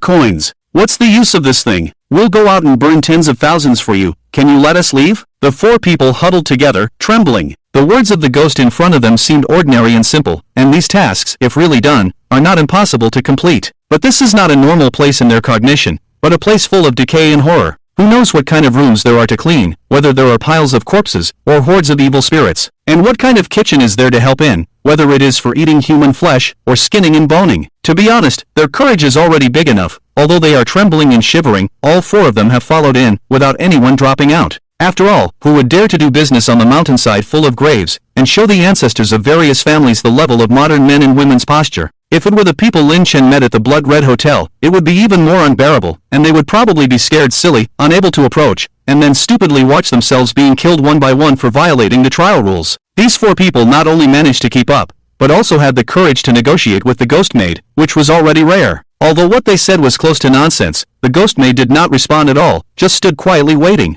If there was no response after the time was up, it would directly assign the work, but if someone responded first, they could choose the work. After a moment of silence, the 4 became even more uneasy, looking to Lin Chen, who at this moment seemed more like a life-saving straw to them. If they wanted to survive, they could only hold on to this big shot's thigh tightly. Before the 4 of them could pin their hopes on Lin Chen and ask for help, Lin Chen took a step forward and spoke first. I choose the kitchen task. There is also 1 kitchen task, and 3 cleaning tasks. Hearing this, the ghost maid spoke softly to confirm. Its unique eyeball twisted, with a hint of interest, sizing up Lin Chen. The kitchen task is indeed a bit more dangerous, and collecting materials will inevitably come at a price. But at least there is no possibility of being deliberately made difficult. The 3 masters, if in a good mood, the cleaning task will be easier, but if in a bad mood, deliberately making things difficult, the cleaning task will be even more difficult. This human being does have some courage. In such a terrifying environment, he can still remain calm and choose to avoid the most likely and biggest trouble. Boss. Teach us. Can you tell us, what's the trick to this task? As long as we can get out, we'll pull together 10,000 for you. The four of them were stunned, not expecting any negotiation. The big guy had already chosen the task. The burly man, the tall and thin man, and the woman in a long skirt were even more anxious, their tone filled with pleading.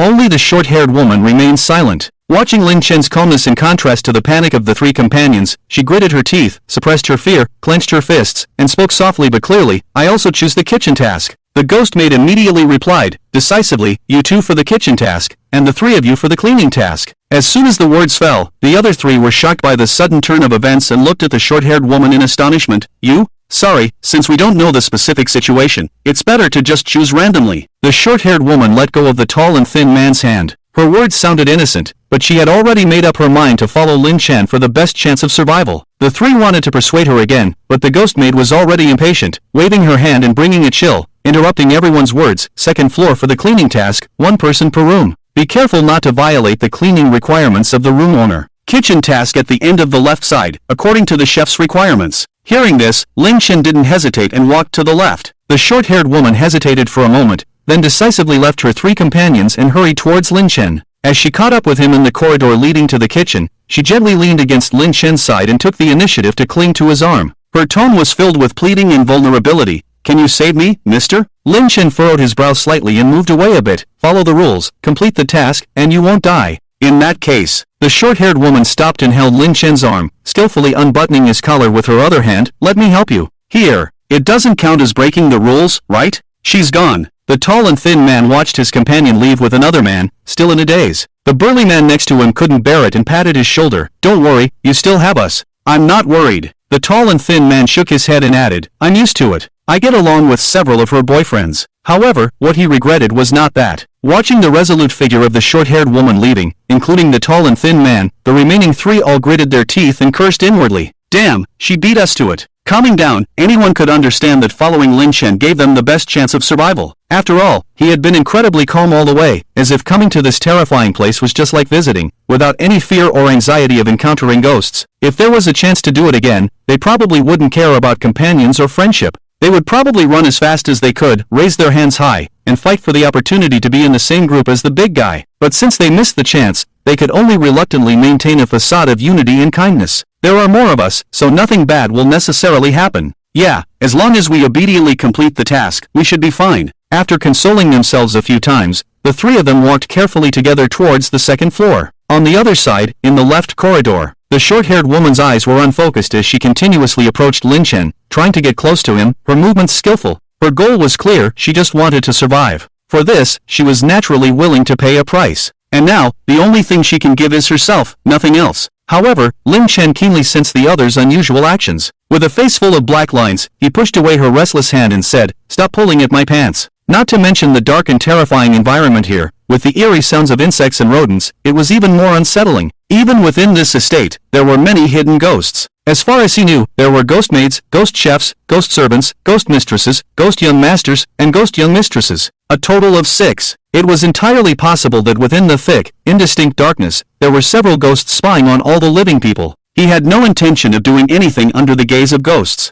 Not to mention, the short-haired woman's movements were skilled and experienced, much like those of a seasoned warrior. But to be honest, her behavior actually made Lin Chen take notice. After the arrival of terror, peace and stability were no longer guaranteed. To survive, one had to obtain greater power in order to protect oneself and loved ones. Someone like the short-haired woman, with insufficient personal ability, willing to set aside her pride and rely on the strong, could be considered a survival strategy. Such behavior was not uncommon in the post-apocalyptic world of terror. Before his rebirth, Lin Chen had the opportunity to have friendly and in-depth exchanges with several former first-line female celebrities, at the cost of some favors. Therefore, he had no interest in the short-haired woman before him, who only had a little bit of charm. He took a closer look, and that was it. Stepping back to avoid the short-haired woman's grasp, Lin Chen reached out with his right hand and firmly grabbed the woman's neck, using the strength of an adult male to make her gasp for breath. Gradually, her face turned red. In addition to the precautions I just mentioned, there is one more thing. It wasn't until she was close to suffocation, her face turning red, that Lin Chen let go of her neck. Don't provoke me, or you'll die even faster. In the midst of the terror trial, capable individuals might be able to cooperate with each other, but when faced with a burden, there was only one choice, to push the other as far away as possible and cut off any possibility of them clinging to oneself. With that said, he paid no further attention and stepped forward. Panting for breath after the ordeal, the short-haired woman was filled with fear, sitting on the ground, her eyes full of dread and a hint of resentment towards Lin Chen.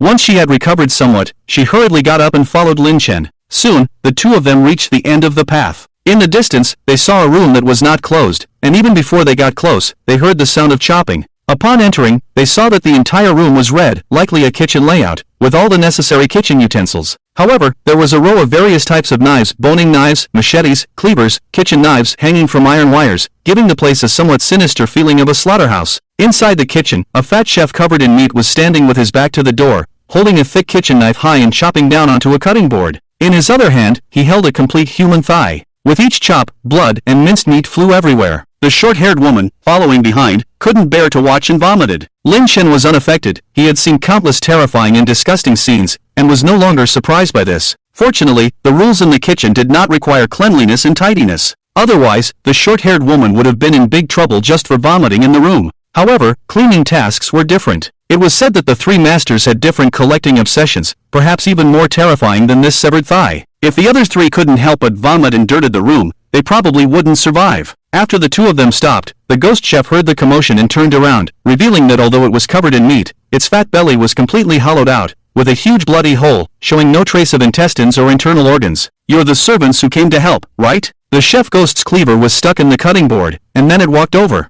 With each step, its fat belly trembled, and bursts of fresh blood sprayed out. It seemed that the kitchen was not originally red, but the fat chef's blood sprayed wildly, infecting the floor and walls, turning the entire kitchen red. Upon careful observation, one could see that the floor and walls were not a bright red color from some subtle details. "Yes, yes," the short-haired woman said, feeling slightly better after vomiting, not daring to disobey, and quickly responding. Only Lin Chen remained silent, first observing the surroundings and comparing them with his memory. Overall, there wasn't much difference. The only distinction was the meat on the chef ghost's cutting board. Lin Chen remembered that before his rebirth, when he came here to challenge the trial, there was much more meat on the cutting board, almost piled up like a small mountain. It was speculated that those should have been the unlucky ones who came here to challenge the trial before Lin Chen and died in failure. This time, he almost arrived at Demian Ridge on the night when terror descended and entered the late-night manor to challenge. It was certain that he was most likely among the first group of challengers. That's why there wasn't much meat in the kitchen. But as long as the challenge failed, the living people in the manor villa would become new materials on the kitchen cutting board.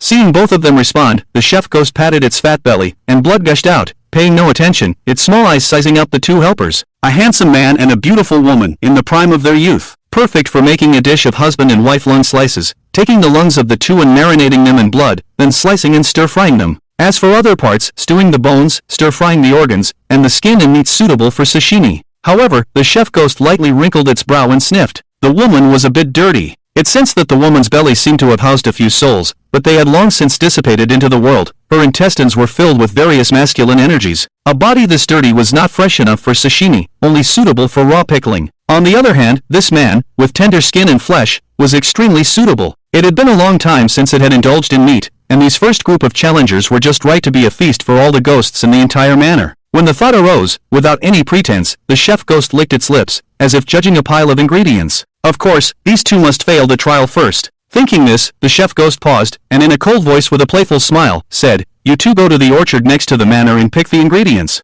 I need 3 white bone fruits and 3 blood-red fruits. Each of you pick one and bring it to me." 3 fruits? Lin Chen focused, somewhat taken aback. In his memory, the trial in the kitchen required 2 white bone fruits and 2 blood-red fruits. Why did the difficulty suddenly increase here? Or did the difficulty decrease when he came here to challenge before his rebirth? Upon careful consideration, he realized that none of these were right. Generally, trial tasks were difficult to change, not to mention the trial in the late-night manor, which was only a few days different from his memory before rebirth. Even if there were changes later, there shouldn't have been any in such a short time. The only major changes in the same trial were the human challengers and the ghosts in the terrifying scenes. The ghosts valued contracts and wouldn't lie randomly, but they might hide some key information. Thinking of this, Lin Chen suddenly reacted. It wasn't that the trial task had changed, but that the chef ghost had deliberately played a trick. What it said wasn't what the task required, but what it needed. In other words, it deliberately raised the stakes, increasing the original requirement of 2 fruits to 3. After taking away the 2 fruits needed to complete the task, it asked for 1 more. Perhaps not to hoard these ingredients, but to increase the difficulty and the chances of the 2 of them dying during the task. In other words, this chef ghost wanted to use them as ingredients. While he was pondering, the short-haired woman standing on the other side seemed a bit flustered and hurriedly stepped forward. She could think that in such a terrible ghostly place, every choice was crucial. Just now, outside the house, when tasks were being assigned at the fork in the road, it was also a choice between two. She chose the kitchen task and followed this man who obviously knew everything to this place. This first step, although there was no chance to verify, she guessed that she should have made the right bet and the right move. Next, it was the second step. But this time, no one was following her again, and each person chose a different task. If the other person was chosen first and took away the only chance to survive, she would be doomed. Naturally, she didn't dare to sit and wait for death, so she hurriedly spoke up, catching the attention of the chef ghost. "Mr. Chef, what's the difference in picking the two types of fruits?" He. The short-haired woman's careful thoughts, emitting a shrewd but decadent smell, naturally couldn't deceive the chef ghost, but it was happy to see humans betraying each other, fighting each other, and abandoning each other. Before eating them, it could watch a good show, which was rare. So, like the ghost maid just now, it could have chosen not to answer, but in order to make the two fight and compete for the task, it deliberately reminded them, the bone fruit needs the sacrifice of human bones to bear fruit. 3 finger bones on each hand can grow one. And the blood fruit needs the sacrifice of human blood. 400 cc can grow one. As soon as the words fell, the short-haired woman shouted without hesitation, "I choose to take on the task of picking the blood fruit." Nonsense, there was no need to choose at all. To pick the bone fruit, a sacrifice of bones was needed. Where do the bones come from? Only the human body has bones. In other words, in order to obtain 3 bone fruits, fingers and hands need to be severed. Even if one survives, they would be disabled. But the blood fruit only requires blood, 3 as high as 1200 cc,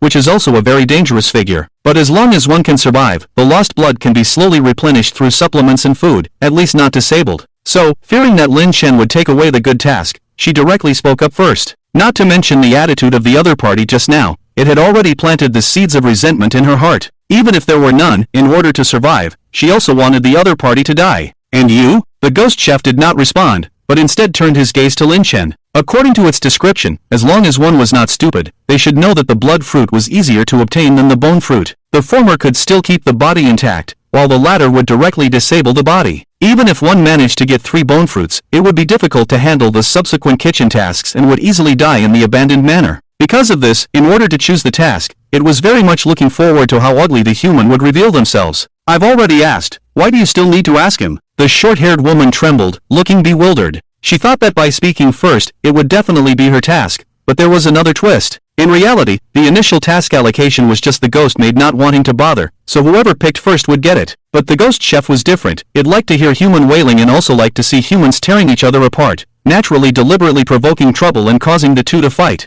Just by listening, Lin Chen glanced at the short-haired woman, then spoke softly, "I'm fine with either." "Either?" This time, not only the short-haired woman, even the ghost chef was somewhat stunned. There should be no problem with their brains, and they should both know the difference between the two fruits. But this man still gave up the opportunity? Could it be that the two of them were really so loving? Looking at the man's complexion, calm, composed, and natural, without a hint of panic or fear. If it wasn't because he had full confidence in the trial task, then it was because he had already made up his mind to die. Interesting. The ghost chef grinned, emitting a chilling laughter, then pointed at the two. "Then you will collect the bone fruit, and this woman will collect the blood fruit." Thank you.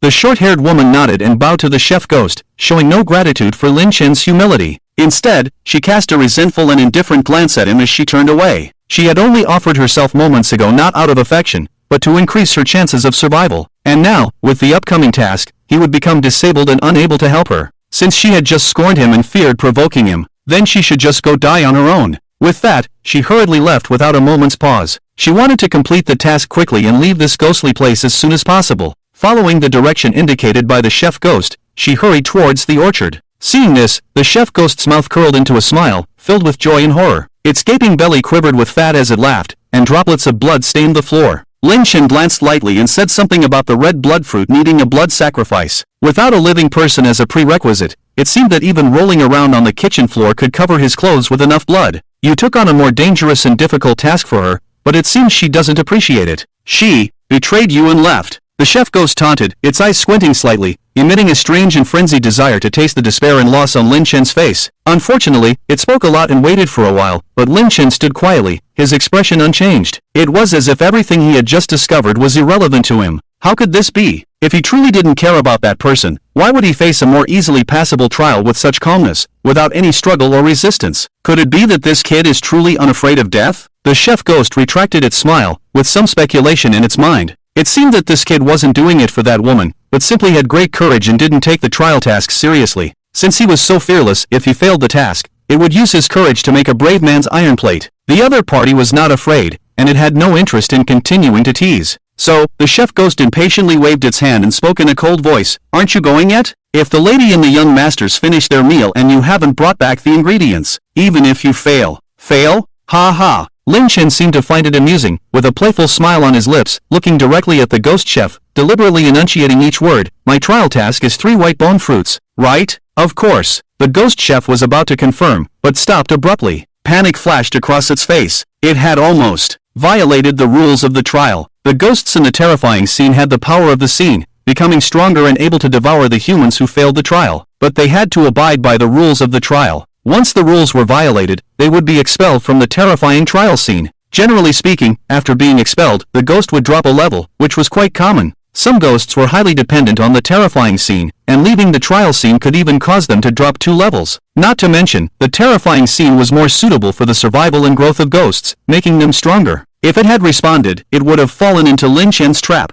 In the blink of an eye, it would have become one of those ghosts scattered throughout the city. Those ghosts might not be as powerful as the ones in the terrifying scene, but they posed less harm to humans and had fewer restrictions. However, the risks were higher, and conflicts between ghosts often led to one side's demise. Naturally, it was not as good as staying in the terrifying trial scene. This kid, not only was he brave, but he was also so rational in the face of such a terrifying ghost, and he had guessed the key to the task. He set a trap for himself and fell into it. For a moment, the ghost chef no longer looked down on him, and its expression became serious as it re-evaluated this man who had repeatedly surprised it. After a moment of silence in the room, the voice of the chef ghost sounded again. "I remembered the trial task. For 2 white bone fruits. Just 2. Lin Chen secretly breathed a sigh of relief. His memory matched with him. This little episode could only guess that before his rebirth, he didn't know how many challengers had come here, and too many had perished. But this time, he came too early, and there were too few people. In order to add some cooking ingredients for the sake of it, the chef ghost deliberately made things difficult. Although speaking out the real trial task would be fine, the chef ghost's eyes were full of strong killing intent, and he couldn't help but smirk. Even if it's 2 white bone fruits, it would require sacrificing the amount of bones close to 6 fingers. Losing 6 fingers, any kitchen task later could make him die on the spot.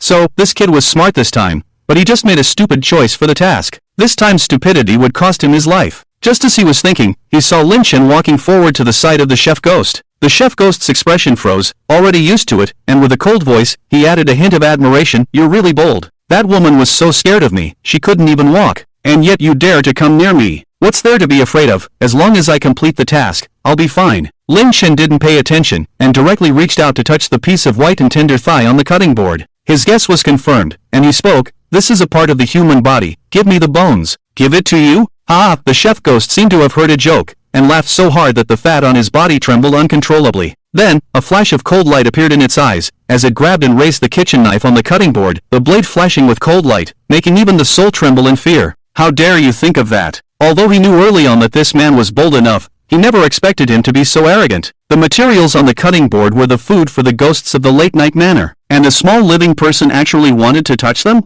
Not to mention, if it were to be handed over, what would be the point of the trial task? Its purpose had always been to slice Lin Chen into sashimi, and it was already difficult enough. How could it possibly help? This kid was not only bold, he was simply insane. Lin Chen didn't say much about this. He reached into his pocket with his left hand and felt the hard and soft beads. After some thought, the soft beads couldn't be exchanged for the piece of thigh, so he changed pockets. Swish! Before long, Lin Chen's palm slapped the cutting board, and it was sliced open to one side. 10 neatly arranged dark banknotes were placed together. A total of 1,000 dark banknotes emitted a mysterious aura. The chef ghost's movements completely stopped. Looking at the dark banknotes on the cutting board, its thoughts seemed to freeze. After being stunned for a while, it finally made a move. "I'm sorry, I raised my voice a bit just now." Its voice softened a bit, and then gently put down the kitchen knife, rubbing its hands together. "Young people should think more, maybe it will come true." The chef ghost was originally fat, and after piling up a face full of kind smiles, it looked even more like a shrewd merchant. It didn't pretend, and readily agreed, carefully collecting the neatly arranged 1,000 dark banknotes. The mysterious aura on them made its whole body tremble, and it was ecstatic.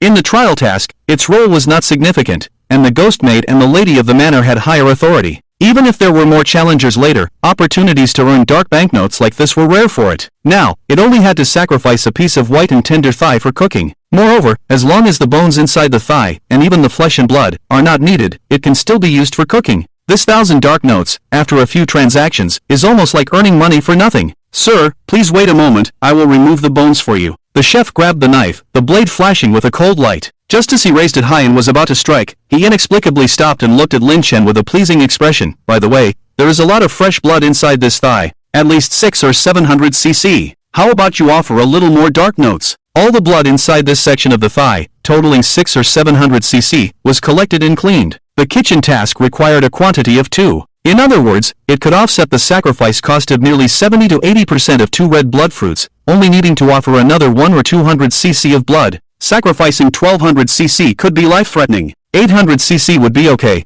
but it would make a person extremely weak and powerless, taking several months to recover. If it's just 1 or 200 cc, it would be no big deal, and one could still bounce around. So, its meaning is very clear. It is asking Lin Chen if he is willing to spend a little more dark notes to let the girl suffer a little less. Upon hearing this, Lin Chen found it somewhat amusing and shook his head. Not to mention buying blood, helping the short-haired girl to clear the customs, he didn't even plan to remind the girl of the actual amount needed for the trial task. Even when he discovered a piece of white and tender thigh on the cutting board, which couldn't be used as a sacrifice cost, Lin Chen would still pay the price of 1,000 dark notes. However, it wouldn't be for buying ingredients, but to borrow a sharp blade from the chef ghost. As for the source of the materials, one can imagine. In a terrifying scene, excessive kindness could lead to one's own demise. Under normal circumstances, he would find a way to obtain the materials himself, such as offering 1,000 dark notes in exchange with the chef ghost. He would even be willing to offer 5 or 10,000 dark notes. But if he truly had no other choice, between cutting off his own 6 fingers and cutting off someone else's 6 fingers, he wouldn't hesitate at all. This is his way of survival in the world of the apocalypse. Generally speaking, although he wouldn't lend a helping hand, Lin Chen didn't mind reminding the short-haired girl to reduce her unjust blood amount by 200 cc. But now, he didn't even bother to remind her. The resentful gaze of the short-haired girl just now, she thought she had hidden it well. But for Lin Chen, who had been reborn once and had been struggling in the apocalypse for more than a decade, there was nothing that could escape his notice. Because of his attitude, the girl choosing to resent him was in itself a moral coercion. In the struggle for survival, everyone fights for themselves, and no one cares about anyone else. Lin Chen just chose to cut off the girl's reliance on him and dispel her delusions as soon as possible. Protecting the weak by the strong? Maybe in peacetime. But in the apocalypse, it's absolutely impossible. Seeing that Lin Chen was unwilling, the chef ghost stopped the entire action of taking the knife. With a few traces of confusion on its face, 800 cc is still a lot. 800 cc? Lin Chen glanced at it lightly, with a smile on his face, as cold as a ghost. Her task is 1,200 cc. 3 red blood fruits. The chef ghost's body trembled, looking at the man in front of him with a smiling face. A hint of chill rose in its heart, and its scalp tingled. This kid. Compared to this ghost, the level of terror is not much different. Remove the bones. Seeing the chef ghost not moving, Lin Chen urged patiently.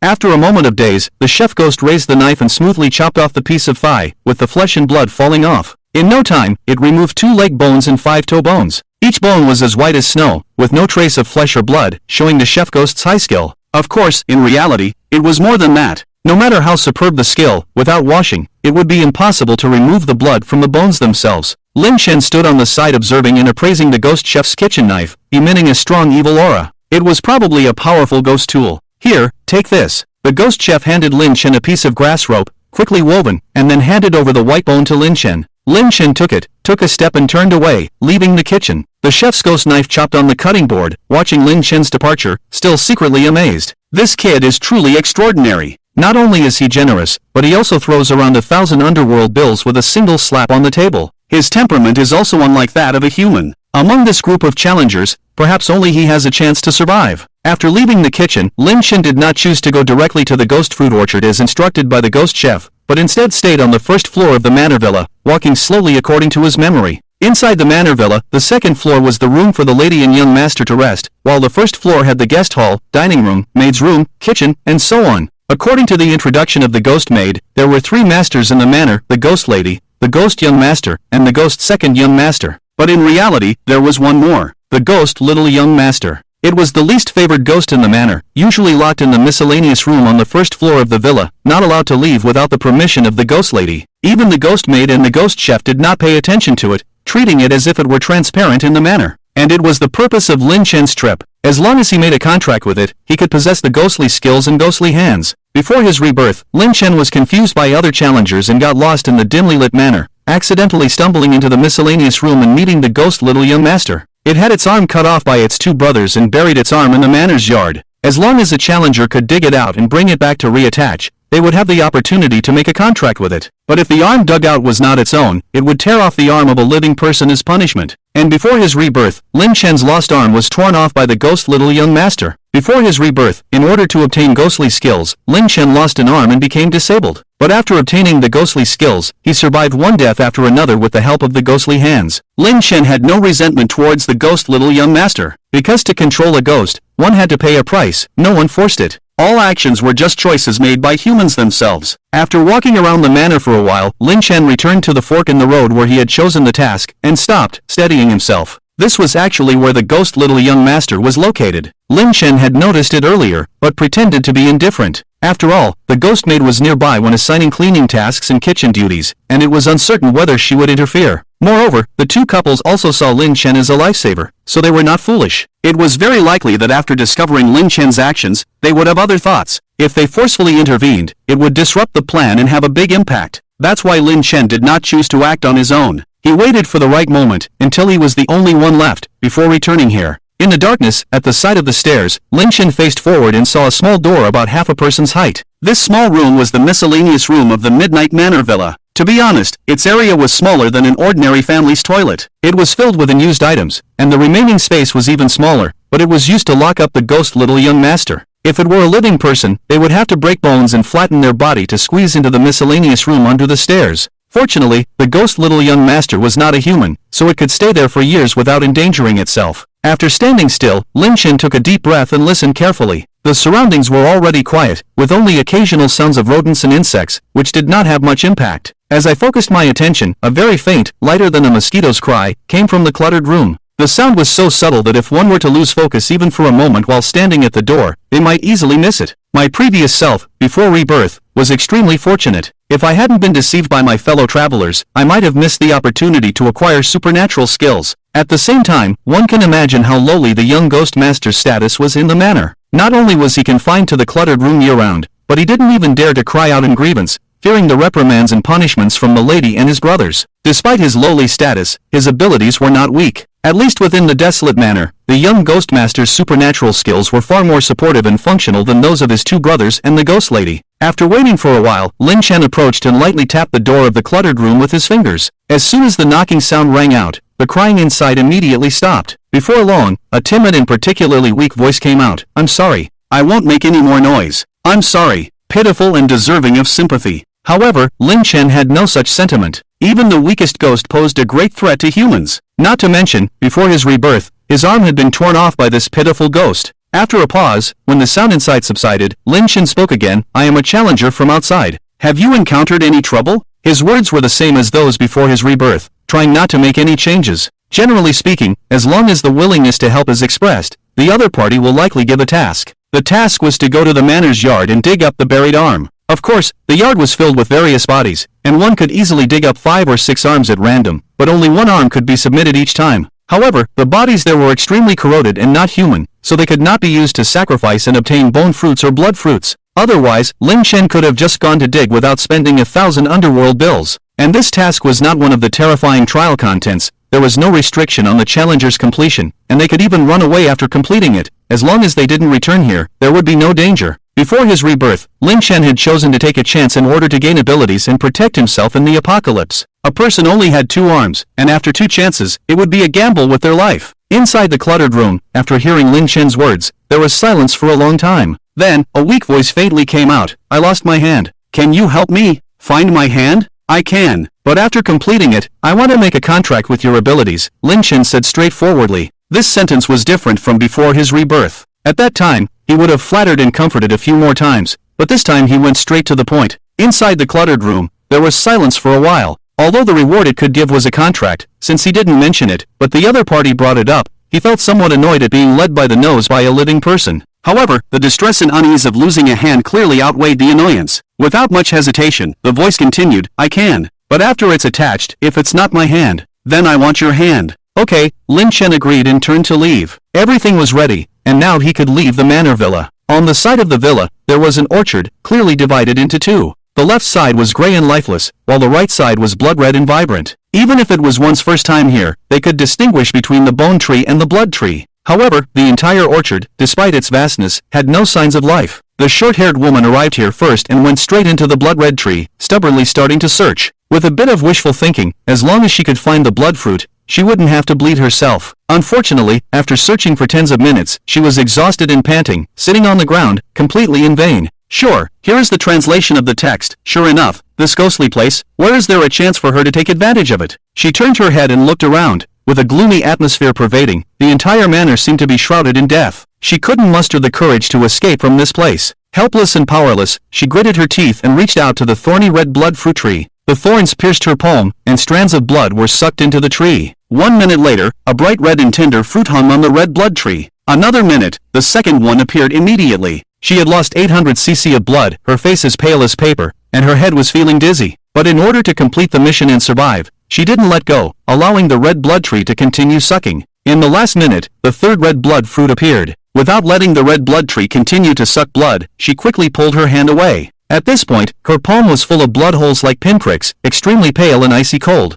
Extracting too much blood at once, she even felt dizzy and had no strength to stand up, only able to collapse on the ground, too weak to even breathe properly. Fortunately, her physical fitness was still decent enough to endure all-night battles with vigor. Having lost 1200 cc of blood, she didn't pass out directly, and after a while, the dizziness persisted, but she felt much better. Will I be able to survive like this? The short-haired woman smiled bitterly. Just as she was about to stand up, she inexplicably looked towards the nearby group of white bone trees. It seemed that there was no need to hurry now, as that guy's mission was to collect 3 white bone fruits, requiring the sacrifice of 9 finger bones. She wondered how that arrogant man, who had just been so proud, would cry and wail when he had to chop off parts of his own body later. Anyway, he would definitely be more miserable than her, much more miserable. Thinking of this, she actually felt a bit more spirited, looking forward to the upcoming drama over there. After a few minutes of watching, a figure carrying several bones tied with grass ropes slowly approached. From eagerly anticipating a good show, her playful eyes turned into a dumbfounded and stunned look in an instant. After a while, the short-haired woman's eyes widened, biting her teeth tightly. Watching Lin Chen leisurely approaching with the white bones, she felt miserable, having been drained of 1200 cc of blood and almost going into shock. Compared to him, she was almost spitting blood with anger. Where the hell did this bastard get these bone segments from? But then, she took a closer look and found that among the bones Lin Chen was carrying,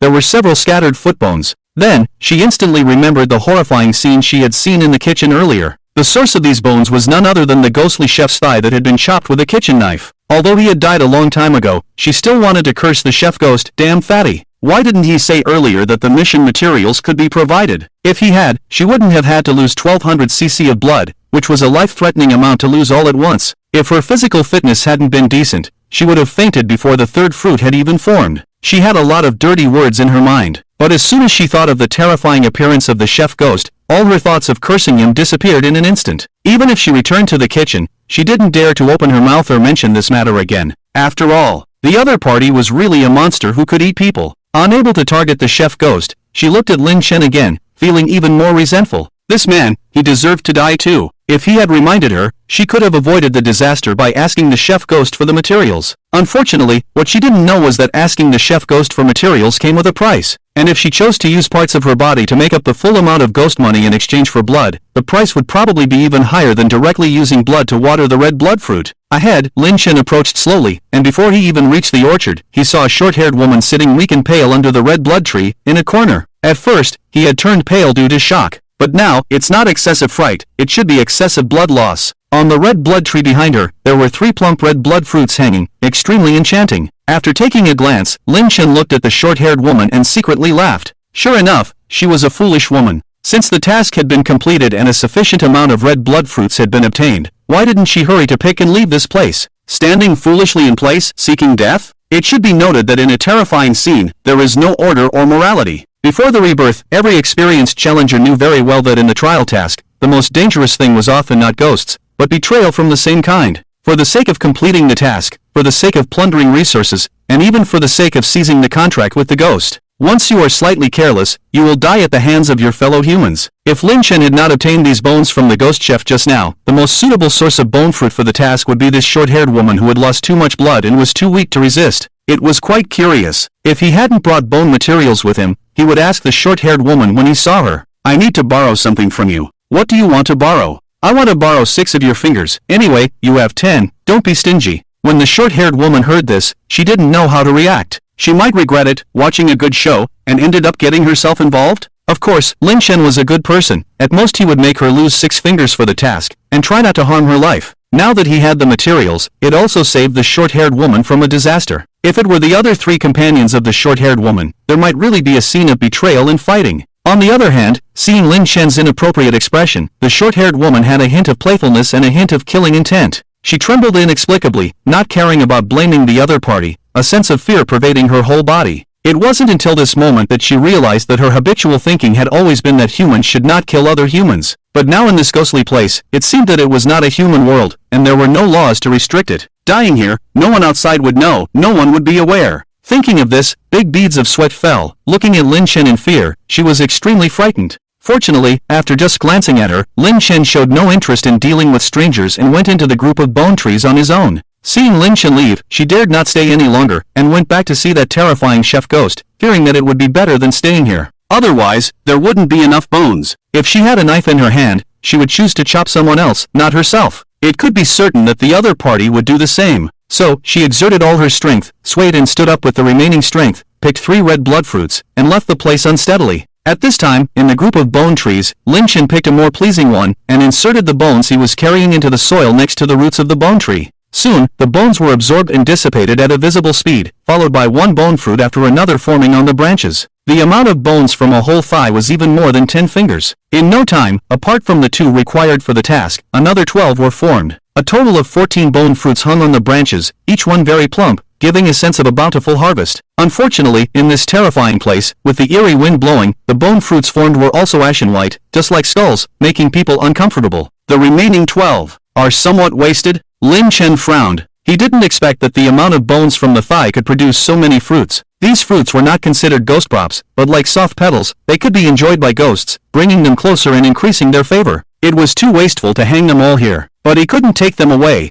They wouldn't fit in his pockets. Right. Lin Chen felt his pocket and pulled out a card. It's not the Mingxing card, but the newly obtained Blood Hotel 5-star membership card. I have never tried to use the privileges of the membership card. According to the ghost manager's description, it can open a passage to the Blood Hotel anytime and anywhere, which can be life-saving in times of crisis. Just now, he was in a terrifying scene, so it's worth trying out the effectiveness of opening the passage. Thinking about it, Lin Chen's mind moved and activated the 5-star membership card. At first, there was silence around, and there was no movement for a while. After a few minutes, a red mist appeared out of nowhere and spread in the abandoned manor. It worked! Lin Chen's face showed a smile, as the red mist was the product of the Blood Hotel. As the red mist appeared, it gradually thickened and formed a corridor in front of him. Inside the passage, the hotel rooms on both sides had prominent doorplates. It was indeed the Blood Hotel. The figure of the ghost manager also appeared at the entrance of the passage at the first moment. It slightly bowed. "Welcome, Mr. Lin," the ghost manager said, then raised its head and looked at the pile of white bone fruits in Lin Chen's arms with a warm smile. "Come on in. What fruits did you bring?" Lin Chen's purpose in opening the passage to the Blood Hotel was twofold. First, to avoid encountering a crisis and finding it difficult to use the passage to escape, and second, to store something, which was the 12 white bone fruits he was holding. Although these white bone fruits could all be handed over to the kitchen ghost, the reward for the trial task was only 800 Ming coins, which he didn't care much about. Obviously, the value of the white bone fruits was higher. If he carried them with him, they might be confiscated by the manor, as they were grown from the trees in the abandoned manor and would not be given away to challengers for free. Only by opening the passage to the Blood Hotel and transferring the white bone fruits could he bypass the abandoned manor. However, at the moment the passage was opened, the first words of the ghost manager almost made Lin Chen twist his waist. "Are you here for a New Year's visit, bringing fruits?" On the other side, the ghost manager opened its big mouth and displayed a seemingly creepy but self-proclaimed friendly smile. "Mr. Lin not only made it earn a lot of commission, but also often sent soft fruits. Now he brought some fruits, showing consideration for it. Mr. Lin is really polite." Touched, it almost wanted to die again for such a friend. Looking at the white bone fruits, there was a flow of yin energy on them, which could accelerate the recovery of their bodies, indeed a good thing.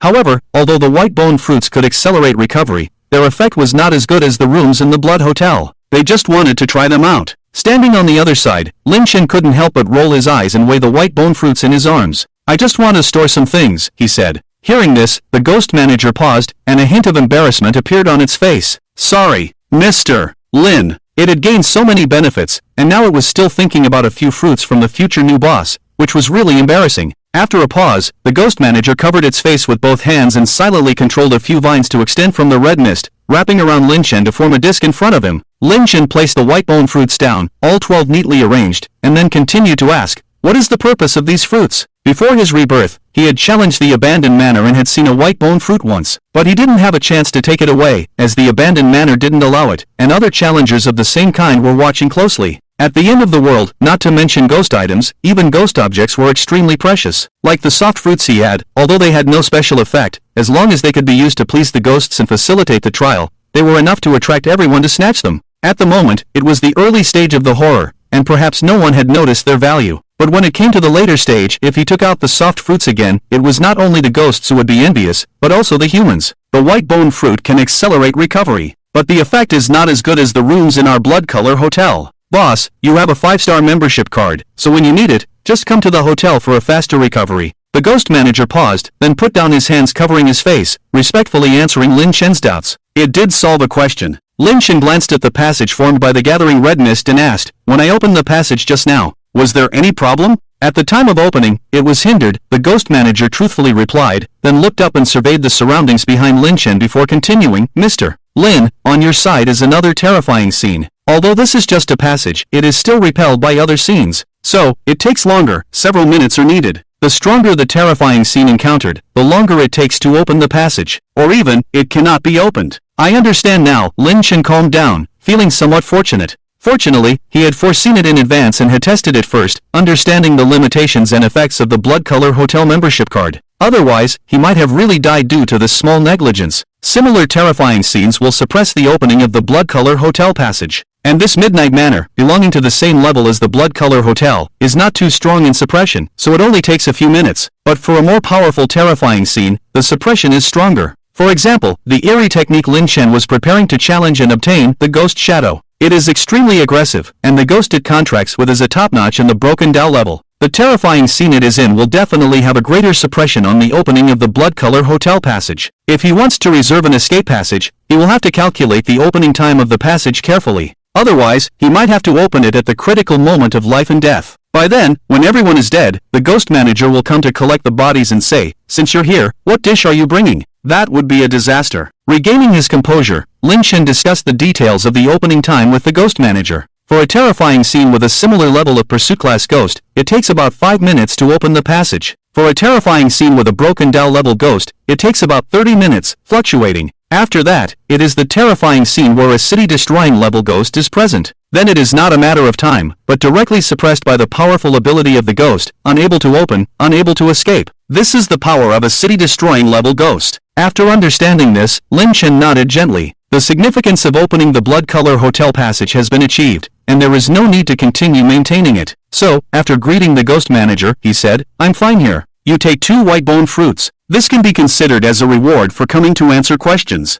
"Thank you, Mr. Lin." The ghost manager was overjoyed, quickly bowed and bid farewell to Lin Chen. Then, within the blood color hotel, the ghost manager stood up, and the vines beside it formed a disc, holding 12 white bone fruits. Before it could make a move, there was a ripple behind it, and the ghost waiter came forward. It looked at the white bone fruits beside the ghost manager and a hint of excitement appeared on its face. "Manager, did the boss give another reward?" Last time, there was an extremely generous boss who just helped clean the room, and it earned a full 20 dark coins. Looking at these 12 white bone fruits, it naturally thought of the generous boss from last time. "What are you thinking?" The ghost manager reprimanded with a serious expression. "Helping that person with something, how can you expect a reward? Let me tell you, these are things Mr. Lin left here. Dare you touch them? Even I dare not touch them. I dare not touch, I dare not touch." The ghost waiter quickly shook its head, not daring to say more, and hurriedly retreated. It didn't want to provoke such an existence. After the ghost waiter left, the ghost manager saw that there were no anomalies around, and gently picked up 2 of the fruits. "Our boss is really generous." On the second floor of the villa in the late-night manor, in a certain room, a window facing the orchard. Only seen, under the faint moonlight, the ghostly maid's figure floated to the window, gently pulled the curtain,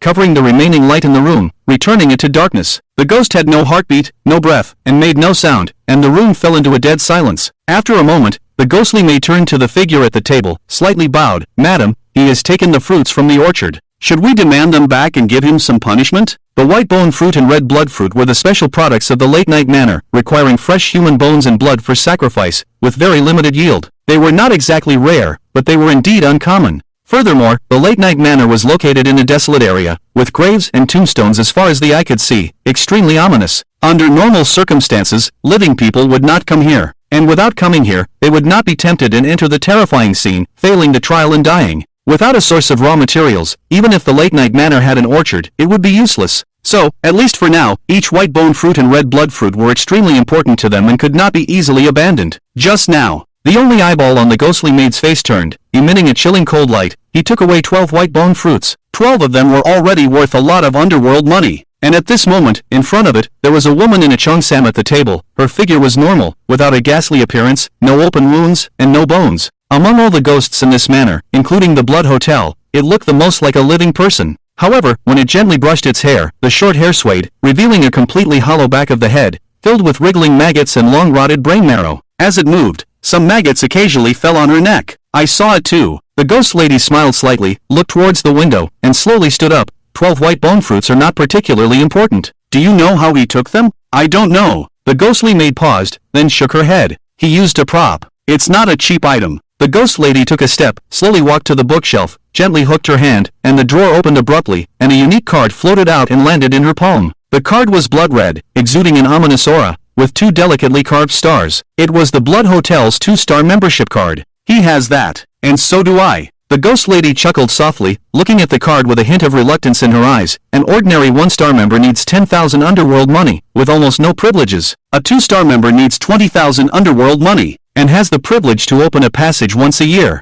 For just 12 white bone fruits, he actually opened a passage to the Blood Hotel. I think his membership card is at least 3 stars, maybe even more. When mentioned, its soul trembled a bit. If a ghost wanted to accelerate recovery, it could only go to the Blood Hotel to book a room, and the privileges of the membership card could expedite the process. So, it wouldn't dare to use the passage lightly. It must have encountered a crisis or emergency to use it. But that person, for just 12 white bone fruits, the value was not that high. For this, he used a precious privilege to open a passage. It's simply insane. The only possibility was that his membership card was even higher than hers, with multiple uses. Only then would he be so bold. And above that, a 3-star membership card required 50,000 underworld money. If it's a 4-star membership card, it requires 150,000 spirit notes. As for a 5-star membership, it requires a full 500,000 spirit notes. Such a large amount is difficult for even a ghost at the broken path level to accumulate, let alone dare to think about it. And having a 3-star or 4-star membership card is enough to indicate the other party's identity. Extremely noble. Just think, Mrs. Ghost slowly returned to her seat. How can we not entertain our distinguished guests when they come? She said, then thought for a moment and continued, prepare some food and invite them to the dining room. Food. The ghost maid stopped, somewhat helpless. There's not much material in the manor right now. None, Mrs. Ghost's eyes flickered with a smile. Haven't 3 sets of materials already been taken to the 2nd floor? On the 2nd floor of the manor villa, the burly man, the tall thin man, and the woman in a long skirt groped in the dark for a long time before confirming the exact locations of the 3 rooms and finding tools such as brooms and rags used for cleaning in a corner. The 3 rooms, one on each side of the 2nd floor and one in the middle, were obviously the master bedroom in terms of location superiority. Generally speaking, the master bedroom is larger, more difficult to clean, and more prone to accidents. In this ghostly place, even though the ghost maid did not explicitly state it, they all had a vague guess in their hearts, that if they did not complete the cleaning task, they might be stuck here forever. Therefore, all 3 of them wanted to avoid the master bedroom in the middle and choose to clean the 2 relatively easier ones. It became particularly important who would be responsible for which room.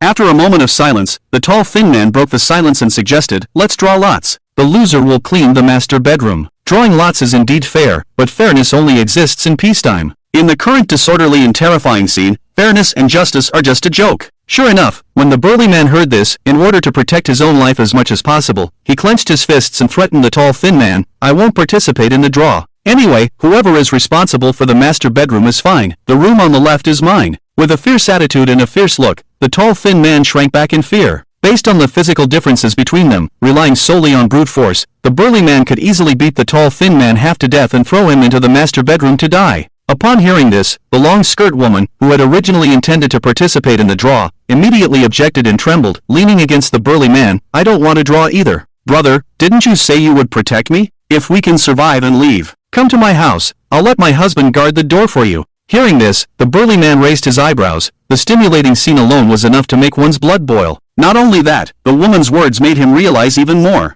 That's right, why bother with a stupid draw, he should have the final say here. Apart from the terrifying ghosts in the manor, among the living, his physique was the most burly and powerful. In other words, these people should all serve him, obey his orders, and follow his instructions. If they don't listen, just beat them up and throw them to feed the ghosts. It should be noted that this is not the outside world, where laws and order govern him. In this ghostly place, strength is king. It's a pity that due to habitual thinking, he did not realize this point earlier. Otherwise, at the beginning of the staircase fork, when choosing tasks, he could have grabbed the short-haired woman and knocked her out with a punch, forcibly taking the kitchen task. Then, he could have leeched off that big shot's light, clung to that big shot's thigh, greatly increasing his chances of survival. If that big shot didn't understand and refused to take him along, he could have beaten Lin Chen, breaking his hands and feet. Even if the other party had a way to survive, they would have to die within the manor. However, it was too late for regrets now. The tasks had already been assigned, and returning to the first floor to drive away the short-haired woman would be of no use. With a sigh, the burly man reached out and grabbed the slender woman by the waist, his face showing a sickly excitement as he glanced at the tall, thin man. I agreed. So you go clean the main room in the middle. Don't do this. Aren't we friends? You want me to go die for her?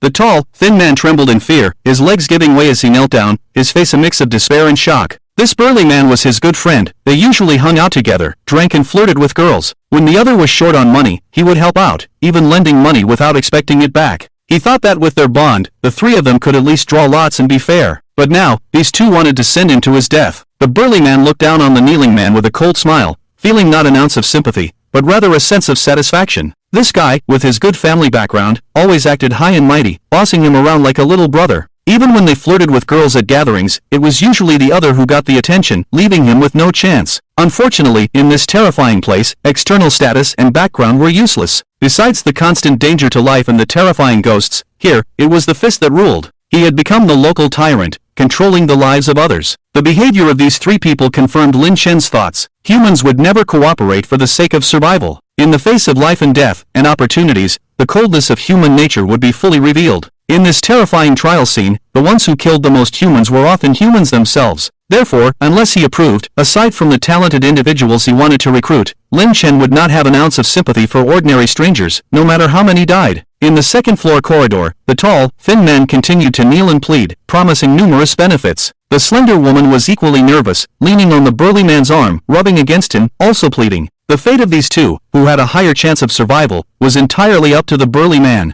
His will determined who was in more danger and who was relatively safe. However, time was limited, so after enjoying the two's humble flattery for a while, the burly man's expression turned stern as he said with a cold smile, "Money is useless, I've long been fed up with you." With that, he kicked the kneeling man to the ground and scolded, "Hurry up and get the tools and clean up inside. If you keep hesitating, I'll break your arm and throw you in, then your chances of survival will be even slimmer." The tall, thin man lay on the ground, clutching his chest in pain and choking, trembling with fear and agony after hearing the burly man's words. After casting a resentful glance at the burly man and the slender woman, he reluctantly got up, picked up a rag, broom, and other tools, and under duress, pushed open the door to the main room. As soon as he stepped in, he disappeared into the darkness. The door slammed shut, and there was no sound. The burly man and the slender woman stood outside the room for a while, sensing no movement and lacking any experience to draw from. So, they exchanged a glance. "Go get the tools and clean up," the burly man said as he walked towards the pile of tools, now prioritizing survival over the woman. The slender woman headed to the right. After selecting suitable items, they each went to their respective rooms. In the left room, the burly man had just entered with his things.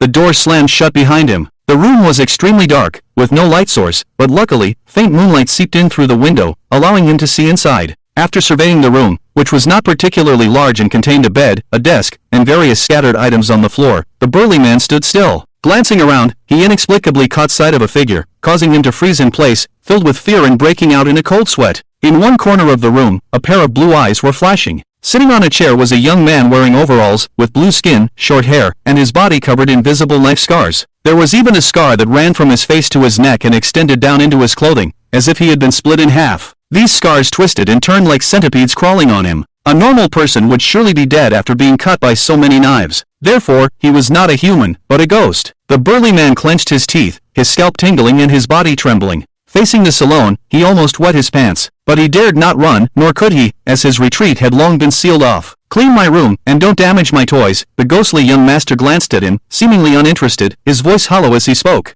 Okay, okay. The burly man hurriedly agreed. Then, seeing no further movement from the other, he took a few deep breaths, braced himself, and began to clean with a broom. The room wasn't dirty, and there wasn't much dust even after sweeping for a while. However, there were many small toys on the floor, mostly plastic objects. He had expected to see some horrifying scenes, such as bodies, organs, or limbs. Unexpectedly, there were only these normal toys, which was somewhat surprising. As he swept under the desk, he found a severed finger, oozing blood, casually thrown on the ground. The blood stained the floor. Fortunately, although the finger was gruesome, it didn't scare him too much. The burly man quickly crouched down, picked up a cloth, and began to wipe, not daring to relax, cleaning up the spilled blood one by one. When he finished dealing with the last trace of blood and finally breathed a sigh of relief, the voice of the ghostly young master suddenly came from behind him. "Why did you destroy my toys?" "Toys? This severed finger?" The burly man hesitated for a moment, then a boundless fear rose in his heart, and he quickly turned around, wanting to explain. But he found that his gaze kept dropping.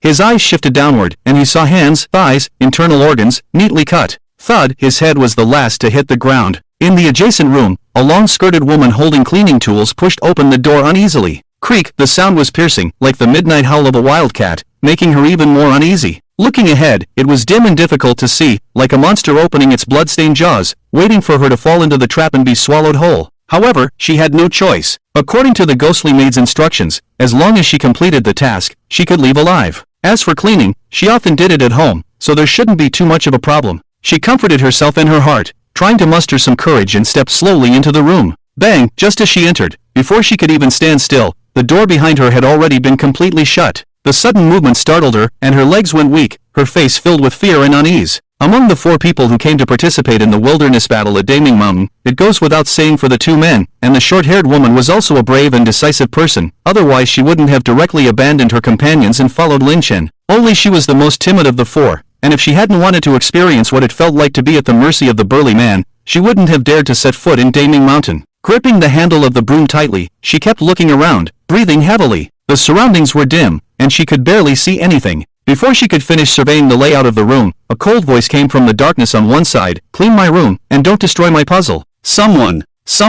The woman in a long dress turned her head and, as her eyes gradually adjusted to the dim moonlight, she saw a figure sitting quietly at a nearby table. The figure appeared to be a young man, wearing a t-shirt and shorts, but his body was covered in countless scars, as if he had been bound with coarse rope, leaving him bruised and battered. The most striking and exaggerated feature, impossible to ignore even in the dim light, was the deep indentation of a scar around his neck, crushing his throat, and his eyes, wide open and almost bulging out of their sockets. She had been mistaken, it was indeed not human. The woman in the long dress shuddered and quickly lowered her head, unable to look any longer. If she continued to look, she feared she wouldn't even be able to stand, let alone complete the task. After a reminder from the young master, the ghostly figure fell silent. However, its lifeless, bulging eyes continued to stare at the woman in the long dress, making her too afraid to move. She stood still for several minutes, her intense fear gradually subsiding. But as long as she remained alone in the room with the ghost, her fear would never dissipate. However, she wanted to survive, so she couldn't afford to stand still. Otherwise, if the burly man completed the task and left without her, what would she do? So, she had to quickly finish cleaning the room and meet up with the burly man. The woman in the long dress took a few deep breaths, then gritted her teeth, trembling as she bravely began to clean.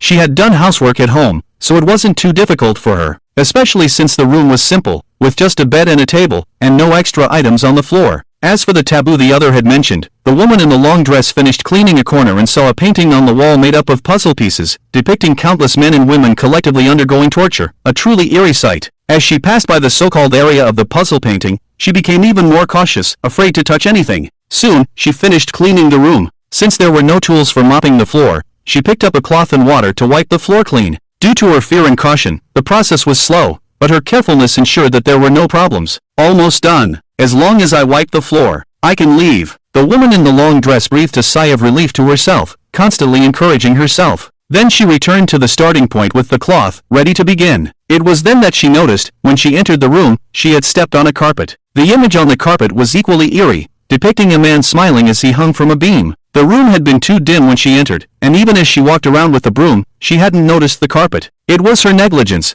but fortunately she had discovered it. Otherwise, if the carpet underneath was too dirty, she couldn't imagine what kind of punishment she would face. After gathering her wits, she reached down to lift a corner of the carpet to clean underneath. However, as soon as she lifted it, the carpet fell apart in her hands, scattering to the ground. The woman in the long dress froze, staring at the shattered carpet in front of her, unable to comprehend what she was seeing. A puzzle. Wasn't it the painting on the wall in the room? How could the carpet also be a puzzle? Before she could come to her senses, she found herself inexplicably floating in the air. Before she could feel any discomfort, she reached up and felt a thick rope around her neck, lifting her off the ground. It tightened suddenly, swinging back and forth like a pendulum. From struggling at the beginning, she gradually ceased all movement. In the desolate manor, between the large iron gate and the villa, the empty courtyard, Lin Chen continued to walk, searching for the location in his memory. The land he was stepping on buried countless body parts. If all the buried arms were dug out, there would be at least 100 of them. If a mistake was made in identifying the arms, the cost would be losing one of his own. Therefore, he had to be cautious. After observing for a while, Lin Chen arrived 3 meters in front of the iron gate of the manor, recalculating the distance with his steps before squatting down. He remembered that the buried location was not deep, and he could dig it out with his hands. Compared to before, Lin Chen used his hands to dig the soil, not daring to stop even if his palms were bleeding. This time, being able to locate the position clearly reduced a lot of unnecessary work. However, in this world, he was much bolder than in his previous life. Looking around, he found that the iron fence beside the gate was all rusty, so he went over and broke off an iron pipe to use as a shovel to loosen the soil at the target point. In the meeting room on the second floor, moonlight shone through the window. The ghost maid accompanied the ghost lady, pouring her a cup of strong fresh blood. Then, as if sensing some movement, she looked out the window and exclaimed, "Madam, he's dismantling our fence." Pausing, the ghost lady raised her head and took a sip of the blood in the cup. "It's okay. It must be urgent. Guests with a membership card of 3 stars or above at the Blood Red Hotel wouldn't behave so rudely." "Is that so?" the ghost maid muttered, not entirely agreeing. The ghost lady then gently put down the teacup and looked at her. "Never mind that. How are our ingredients? How are the 3 challengers doing?" "2 have been sent for cooking. Now only the one in your room is left." The ghost maid straightened up and respectfully replied. "Then he must be gone." The ghost lady smiled. The rule for cleaning her room was not to damage her artworks, and her room was very large, with paintings and sculptures all over the walls and floor. These things were all on the surface, and if one was careful and cautious, they could be cleaned without damage. But just like her 2 children, she had set a trap. There were rose petals scattered all over the floor. Normally, a normal person would clean them up, but who would have thought that this was also an artwork designed by her, a trap that could take their lives? Even if one was cautious and didn't clean, the gentle movement of the petals could be disturbed by the wind. Then they would still die. With a playful smile on her lips, the ghost lady waited quietly. Knock knock, the door was knocked. The ghost maid gestured to the ghost lady with her eyes, and after getting permission, she floated over and opened the door. Standing at the door was a tall, thin man holding tools. Although he entered the room first, the large area made it slower for him to clean. The other 2 companions had already died, but he was still alive. Looking at the 2 eerie ghosts inside, the tall, thin man's legs went weak, and he knelt down directly, his voice nervous and stuttering. "Madam,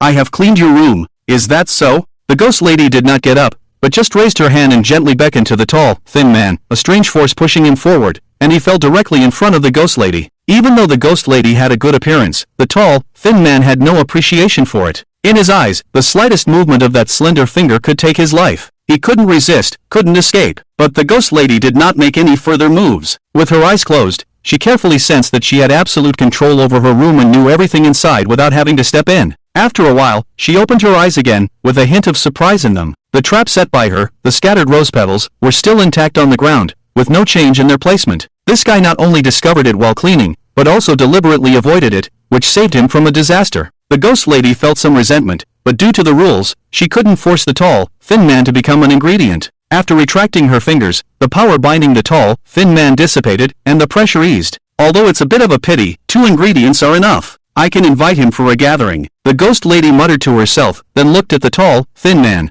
Go downstairs to the dining room and help out. I have to entertain our guest. Yes, yes. The tall, thin man, having narrowly escaped death, was already drenched in cold sweat, even holding his urine, otherwise he would have wet himself on the spot. Now he could leave here, wishing he had wings to fly away. After agreeing repeatedly, he quickly left the room. Back in the corridor on the second floor, he found that the burly man and the woman in a long dress were not there, and he couldn't help but curse bitterly. Those damn bastards not only threw him into the most dangerous room, but also didn't wait for him. They must have run off first. And now he couldn't leave. He had to be responsible for entertaining the so-called guest. Just the thought of the new task made him feel weak. A normal ghost would make his scalp tingle and his heart tremble, and the existence referred to as a guest by the ghost, how terrifying it must be. In the courtyard of the ruined manor, Lin Chen poked the soil with an iron rod for a while, making it easier to dig, and then used his hands to dig out a piece of arm. This bone was about the same size as the young master ghost, but after holding the piece of arm and examining it for a while, he shook his head and threw it aside. This was not the arm he was looking for. According to his memory, the location was correct,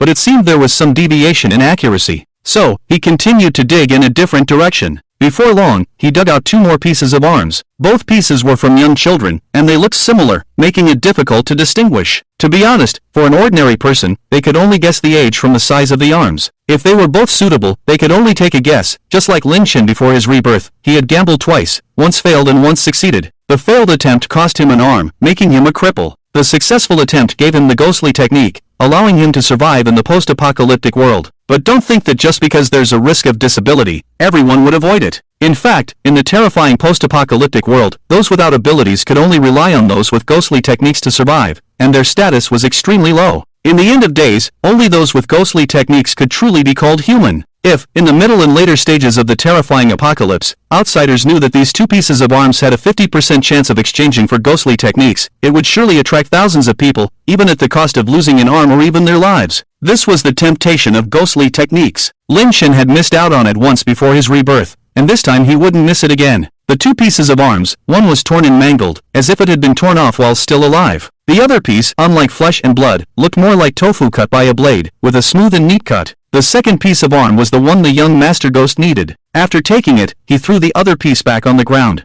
On the second floor, the ghost maid holding a teapot, paused again while pouring blood for the ghost lady. Although it didn't want to pay attention to the outside, the occasional movement still caught its attention. After taking another look, it was once again astonished, not even aware that blood was overflowing from the teacup. Is it really a guest? The ghost maid muttered to herself, then turned around, lowered her head to look at the table, and hurriedly put down the teapot to wipe it. Madam Ghost raised an eyebrow without getting angry and asked, "What's wrong with him again?" The head maid hesitated for a moment, looking somewhat puzzled. "He's been littering in our yard." Holding a piece of arm, Lin Chen returned to the mansion. Following his memory, he returned to the fork in the road, bent down and entered the storeroom under the stairs. Facing the closed door, Lin Chen lightly knocked. "I brought back your hand," he said, and there was silence inside for a while. Then the half-height door opened a crack. The storeroom here was very small, about the size of a bathroom, unlike the rooms on the second floor that could be used for living. It was designed from the beginning to store useless things, so it was messy and cluttered, with no windows for light or ventilation. As the door opened, Lin Chen looked inside through the crack, but it was pitch black, with no light at all.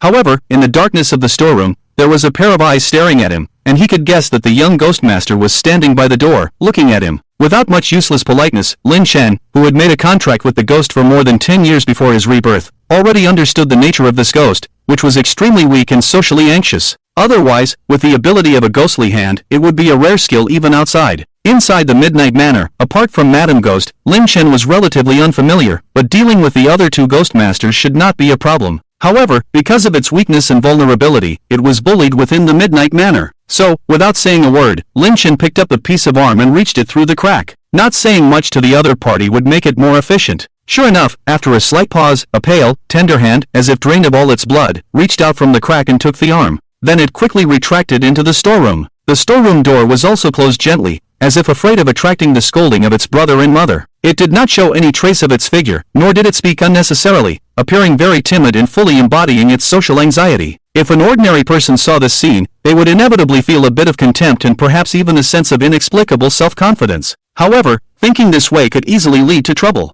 Lin Chen raised his left hand and touched the right hand that he had regained after his rebirth. No matter how weak and socially anxious the ghost was, it would not show any mercy to a challenger who failed the task. Before his rebirth, when he failed the task, his arm was torn apart alive, and even now, recalling the intense pain at that time would make him break out in a cold sweat. After a while, Lin Chen stood quietly outside the door, without urging. Inside the room, the young ghost master, who had been busy for a while, finally reattached the broken arm. The dry, greenish arm gradually regained its color as it was reattached. Its whole body was bloodless, like a piece of white paper, with eyes as empty as can be, with white pupils. Attached it. Got it right the first time. After moving his hands a bit, the young ghostmaster said softly, with a smile of regaining what was lost and a hint of surprise on his face. It knew the yard of the manor very well, where many parts of ancient bodies were buried, both human and ghostly. Letting it go out to search on its own would probably not be as efficient. As for the man outside, his first submission was accurate and precise, as if he knew everything and saw through everything. Such efficiency was just like the arms Lin Chen had cut off and the places where Lin Chen had buried them. What was his background? If it hadn't sensed the unfamiliar aura of the man outside, an outsider to the Midnight Manor,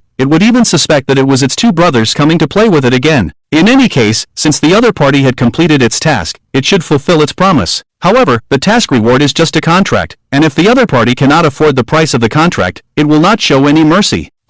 It is afraid to show itself, and will just close its eyes and devour the other party when the time comes. Hopefully, the other party can die quietly before that, without speaking to it, as it is afraid. After a pause, Lin Chen was still waiting outside, and the voice of the little ghost master came slowly from the utility room. The arm is fine. You can contract with me now, but using my power requires being devoured by me, paying according to the duration and intensity. What it said was familiar to Lin Chen. The little ghost master's eerie skill is the ghostly hand, which, when used, can manipulate tools, investigate and gather information, or directly attack with invisible hands that cannot be seen, smelled, or heard by the naked eye. The range of its length is 10 meters, and using the ghostly hand once will devour about 1 or 2 pounds of flesh. If the intensity is increased, the range can be extended to the limit up to 50 meters. The number of ghostly hands can be increased to 4, but the price is the flesh and blood devoured, which needs to be doubled and doubled again. Using the skill at full strength corresponds to 5 or 6 pounds, or even dozens of pounds of flesh and blood. Even a man weighing over 100 kilograms cannot withstand the torment of losing several pounds of flesh and blood. If more than 10 pounds of flesh and blood are lost at once, a person is already in mortal danger, let alone using the eerie skill for combat. Before his rebirth, Lin Chen, at the most critical moment, only used 2 ghostly hands for battle, and dared not use more. One reason was that he was short of money and had no extra underworld currency to exempt the price. The other reason was that if more than 3 pounds of flesh and blood were devoured from his body, he would go into shock and die. Therefore, after the horror of the apocalypse, humans generally do not fight openly, but instead resort to underhanded tactics. However, once a fight breaks out, in addition to thinking about how to kill the other party, they also have to control the degree of using the eerie skill in their plan, to avoid dying from the high price of using the skill before killing the other party. As the voice fell, the little ghost master stopped and, behind the door, listened for any movement outside. It pondered for a moment and then relaxed its brow. After all, it was normal for living people to fear death. So, summoning up its courage, it continued, "If you are unwilling to contract, as a token of my gratitude, I can give you a piece of my finger, which will allow you to use my power 3 times. The little ghost master's finger is similar to a piece of a wine jar, and is also a ghostly item, and being able to use it 3 times makes it more useful than a piece of a wine jar. However, the reason Lin Chen did not speak was not because he feared the price, but because he was waiting to hear what he wanted to hear. Seeing that the little ghost master seemed to have gone off track, Lin Chen interrupted, "Why haven't I heard the price for exempting the underworld currency?"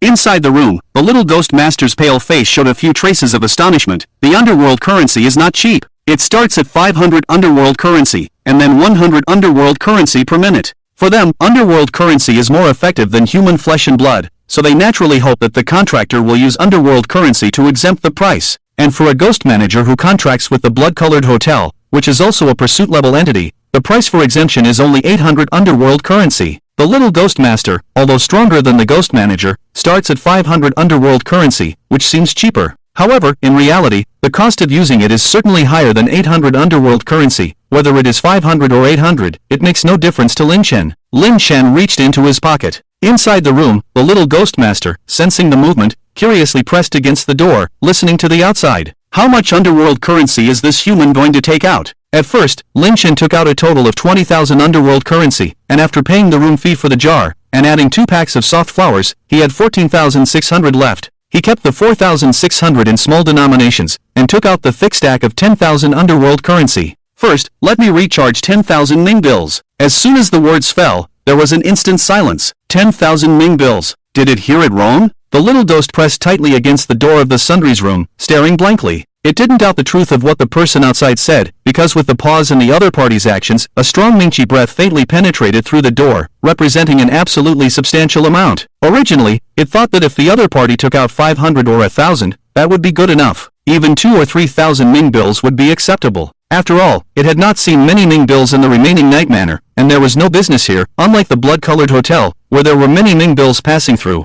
So, the amount of 10,000 Ming bills not only shocked it, but it was likely to shock anyone in the remaining night manor who saw it. What's more, being able to carry such a high amount of Ming bills on one's person, and using them readily without leaving any reserves, could only mean that the man outside had far more than 10,000 Ming bills. At this thought, while astonished, it also felt a bit proud, almost wanting to rush upstairs and shout to the ghost lady, "Mom, I've finally been hired, your child has made it." After a long silence, the little ghost finally came back to its senses from the shock. Then, the door of the sundries room opened a crack again. Lin Chen outside only felt that an invisible hand took the Ming bills from his hand and then retreated into the darkness of the sundries room. I accept your contract. Please close your eyes. After taking the money, the voice of the little ghost came from inside the room, with no more unnecessary words, preparing to start the contract ceremony. Hearing this, Lin Chen slowly closed his eyes. To be honest, there was no such step for contracting with a ghost. Generally speaking, after a successful contract, the ghost would choose a part of the human body to inhabit, and throughout the whole process, humans could witness it with their own eyes. Unfortunately, he was facing a social phobia ghost, and no matter how dark the environment was, and no matter how carefully he looked, he couldn't see anything clearly. It was still fearful, and if Lin Chen continued to stare at it, it would probably have to hesitate for a long time before coming out.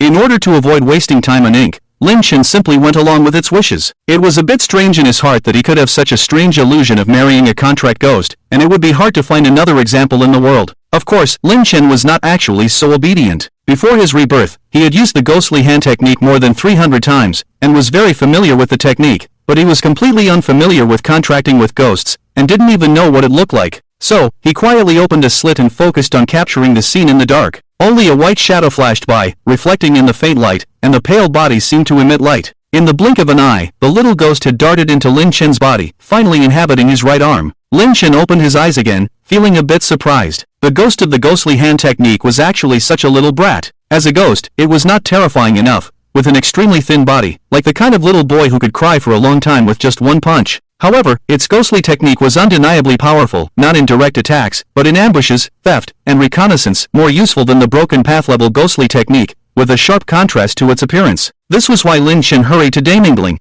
to challenge the remaining nightmanner. With the ghostly hand technique and the ghostly eye technique that could foresee life and death, and with the assistance of countless Ming bills, he would have enough confidence to challenge the terrifying trial of the broken path level. Otherwise, he wouldn't dare to set foot in such a place. You need to know that it takes 30 minutes just to open the escape route from the Blood Hotel. If you really encounter danger, there won't be 30 minutes to spare. That's why it's necessary to ensure that your chances of survival and success are maximized. Right now, the little ghost is attached to his right arm, which happens to be the same arm that was torn off before his rebirth, as if there is some inexplicable fate at play. Sensing its presence, as long as Lin Chen has a thought, he can use the ghostly deceptive hand. Looking ahead, there is the cluttered room that has been revealed and not yet closed. Lin Chen aims into the void and a large invisible hand reaches out, grabbing the doorknob. Bang, the door closes. The whole action is smooth, familiar, and proficient. For an ordinary person to completely master the deceptive technique, they would still need a period of training, but Lin Chen, having the experience from before his rebirth, is spared from these troubles. Inside his right arm, the little ghost is stunned and murmurs in disbelief.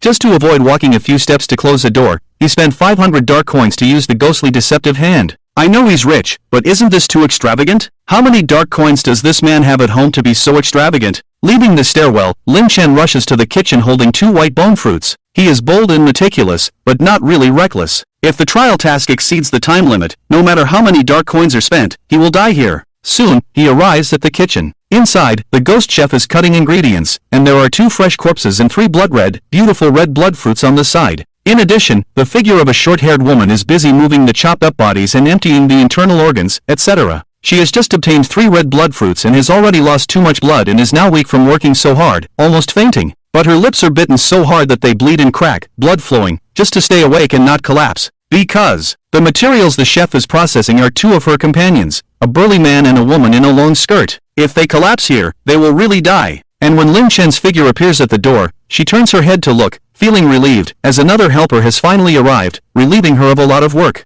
Then she looks at the 2 white bone fruits in Lin Chen's hand. Only 2. This kid. The short-haired woman sneers inwardly. She really thought he was a big shot who could help, but he hasn't even completed the task. The chef ghost just mentioned to her that if the task is not completed, the fate is to become the manor's food ingredients. Seeing Lin Chen leisurely walk in, facing the mocking look of the short-haired woman, he places the 2 white bone fruits next to the chef ghost, along with the red blood fruits. The chef ghost cuts off a piece of arm from the cutting board, turns to look at Lin Chen, and the cold light of the knife it holds is extremely sharp. But the scene of the knife slashing at him as expected does not happen. Instead, seeing Lin Chen return, the chef ghost shows a pleasing smile. The collection task is completed. Please help move the ingredients. The short-haired woman's small face is filled with big question marks. Does this fat guy really not understand arithmetic? The number he submitted was 2, not 3. Not only that, the chef ghost's double-standard attitude also confuses the short-haired woman. Just now, when facing her, it was all commanding and domineering. If she hadn't been quick and efficient, she would have been chopped up by the knife. And now, the chef ghost is asking Lin Chen to continue the task, to help in the kitchen, and is even politely using the word please, so you can be this polite. Why didn't she notice it just now?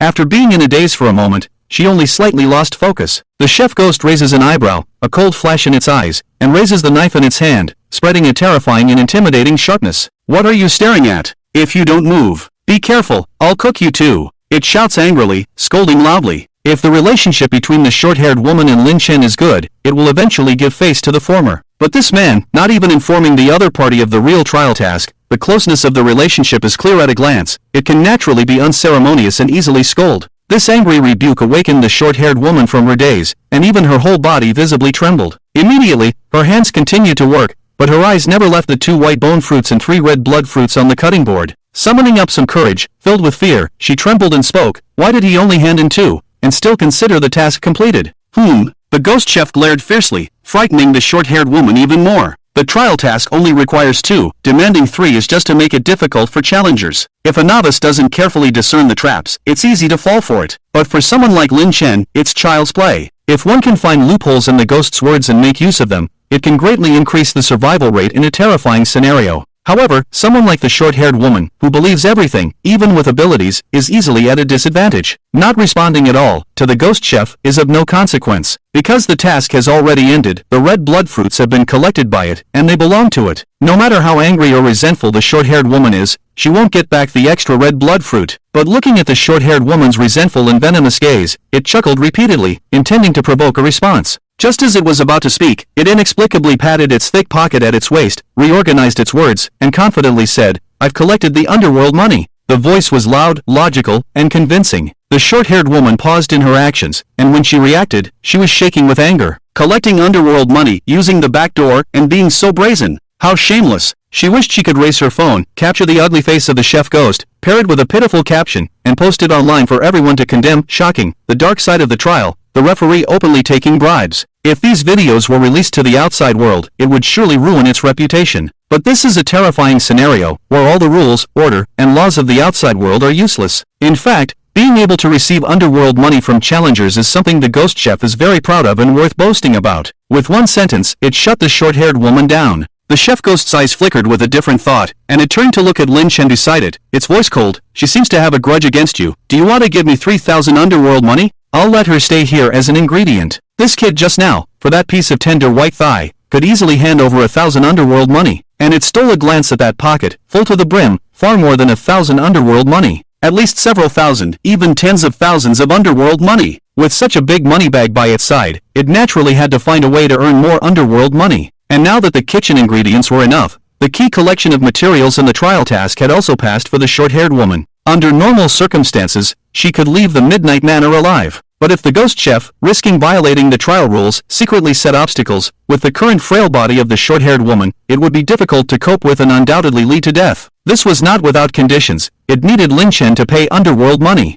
3,000 underworld money, a small amount, not worth mentioning. But the significance was different. Previously Lin Chen gave underworld money on his own initiative, but this time it was requested by the other party. Some ghosts are inherently greedy. Making a concession once could lead to continuous demands. So, even if one had trillions of underworld money and seemed to be able to settle everything, Lin Chen still didn't dare to slack off, coming here to challenge the Midnight Manor at the first opportunity, finding the ghostly techniques in ghostly hands. Because of this, only by having one's own strength and paving the way with underworld money can one be invincible. Lin Chen looked at the other party. The ghost chef in front of him seemed terrifying, but in fact, it was not even at the level of a life-threatening threat. At most it was just a scare. The ability of the young ghost master, even though his strong point was not attack, was still far stronger than the ghost chef, so naturally he was not afraid. He shook his head directly and refused. No need. No need? The ghost chef's market-like expression paused, but he was not discouraged and asked again, then give me 2,000 dark banknotes. You don't need to participate in any kitchen tasks from now on. Lin Chen still refused. No need.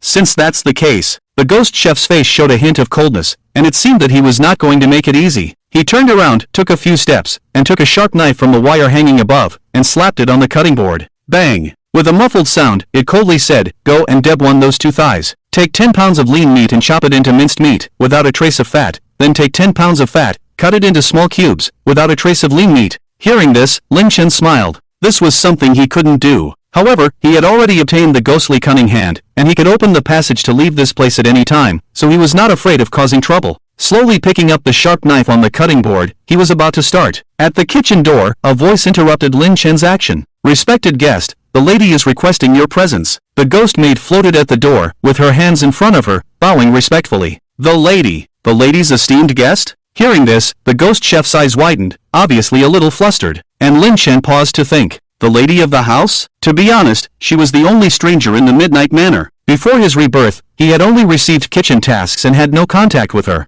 However, the difficulty of the terrifying scene trial was here, and the lady of the house was only at the level of a life-threatening threat. He had the ghostly cunning hand to protect his combat power, the wine jar shard to guard against accidents, and the Blood Hotel membership card to ensure escape. He was not afraid of any unexpected situations. It would be good to meet the lady of the house, and although the Blood Hotel's recovery effect was good, it was not as convenient as the bone fruit and the blood fruit. He wanted to see if he could add another way to steal the fruits from here. So he gathered his thoughts, turned his head to look at the ghost chef with a playful expression, and said, "I'm busy now, I still need to help with the meat cutting." "Is that so?" The ghost maid only had half a face, and her remaining eyeballs twisted and turned, emitting an inexplicable pressure. The ghost chef was so frightened that the fat on his body trembled, and he quickly took the small knife from Lin Chen's hand. "Brother, what are you saying? How can I let you do it? I can make whatever you want to eat." The sudden change in attitude of the ghost chef dumbfounded the short-haired woman who was working on the side. "What's going on?" When Lin Chen was being difficult, although she didn't say anything, she was secretly pleased. This man deserved it for not listening to the ghost chef, but at least she could see this arrogant man being put in his place. If he didn't complete the ghost chef's task, he would probably not only be put in his place, but also be put on the chopping board. What she didn't know just now was that when the chef ghost asked Lin Chen for dark banknotes, they had not yet torn their faces, and the conversation was polite and soft, so she didn't realize that she had just narrowly escaped death. If Lin Chen had done as she thought and obediently listened, she would have become the ingredient on the cutting board, along with the other two companions, to fill the stomachs of the entire manor's ghosts. Now, because of Lin Chen, she had managed to save her life, but she was not grateful at all, and even muttered a curse under her breath. Clearly, there was about to be a good show, and another damn ghost suddenly appeared and interfered. And what the ghost maid said made her even more puzzled. How could a living person become a distinguished guest of the ghosts? Have these ghosts gone mad? Before she could come to her senses, the chef ghost had already taken the knife, picked up a thigh, and quickly cut it into several pieces. The flowing blood was bright red and very fresh, and he smiled. "Brother, what do you want to eat? I can make you crispy skin sashimi, or braised thigh, or steamed bone marrow." Although not afraid, facing the same kind of body still made Lin Chen feel a little nauseous. Ignoring it, he just turned and walked towards the ghost maid. "Let's go see the lady. Please follow me." The ghost maid led the way, with Lin Chen closely following. After the man and the ghost left, only the ghost chef and the short-haired woman remained in the kitchen. The chef suddenly breathed a sigh of relief, and his trembling fat finally calmed down. It almost caused his soul to scatter due to greed. Not to mention the ghost lady, even the ghost maid could crush it. Its strength in the Midnight Manor was truly inferior. Perhaps it could only suppress the young ghost master. And this was not because the ghost chef was powerful, but simply because the young ghost master was too timid to provoke other ghosts. The short-haired woman couldn't help but ask, "Isn't he a living person? Can a living person also be a guest of the lady?" "Oof." The chef ghost glanced at her coldly, with a hint of disdain in his eyes. The woman's displeasure in her words was evident, and she was lucky that the man spared her life. However, what she asked was also what the chef ghost was curious about. The ghost lady wouldn't normally entertain guests personally, so being received by the ghost maid was already good enough. This was truly unusual. It could only be said that its initial thoughts were not wrong. This guy's background must be extraordinary. Without time to answer the short-haired woman's question, it glared at her and said fiercely, "Quick, bring the ingredients. Delaying the lady's reception of the esteemed guest will cost you your life." "Yes." The short-haired woman was very weak, but she gritted her teeth and forced herself to stay alert upon hearing this. However, she was deeply aggrieved, with tears already flowing like a river. She thought that having an extra person to help would be beneficial, but he left in the blink of an eye. Not only that, she was risking the possibility of going into shock and dying from overexertion, while the other person could receive hospitality.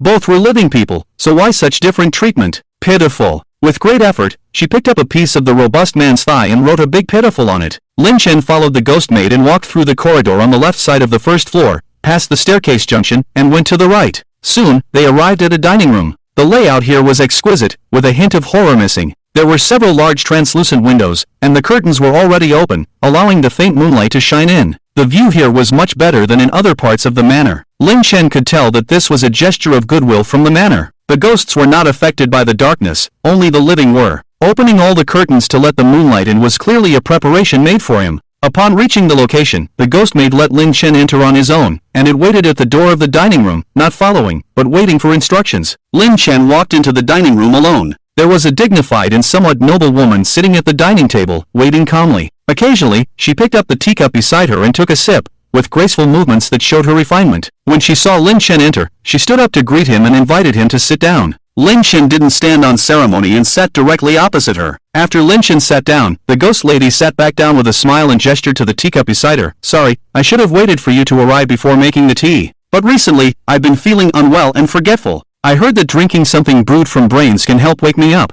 Luckily, I have the ingredients today." As she spoke, she brushed her beautiful short hair. There was a large hollow at the back of her head, with a large piece missing from the back of her skull, and no half of the skull, missing half of her brain. Lin Chen glanced at it but remained silent. The appearance of the ghost lady was not too terrifying, as long as one didn't pay attention to her broken skull and the occasional falling maggots. In terms of appearance alone, she had the air of a beautiful woman. As for the teacup on the table, the thing soaking inside should be the brain of a living person. "Make a cup for the guest, Mrs. Ghost called out. The ghost maid waiting outside floated in, moved slowly to the side, took a small piece from a fresh brain, rinsed it with water, and then brought it to Lin Chen, placing it on the table. Lin Chen glanced at it, made no move, and got straight to the point. "What does the lady want from me?" "The guest is quite direct, Mrs. Ghost smiled and then asked, "I saw just now that you opened the passage to the Blood Hotel. Are you afraid of not passing the trial tasks at the manor? The tasks here, for ordinary living people, could be fatal with just a slight mistake. But for those with a Blood Hotel membership card, it shouldn't be difficult. After all, the level of the Midnight Manor is not high." "No." Facing Mrs. Ghost's inquiry, Lin Chen was somewhat surprised, but not shocked. After all, he didn't hide himself too much. After shaking his head, he spoke truthfully, just trying out the effect of the membership card. "Trying out?"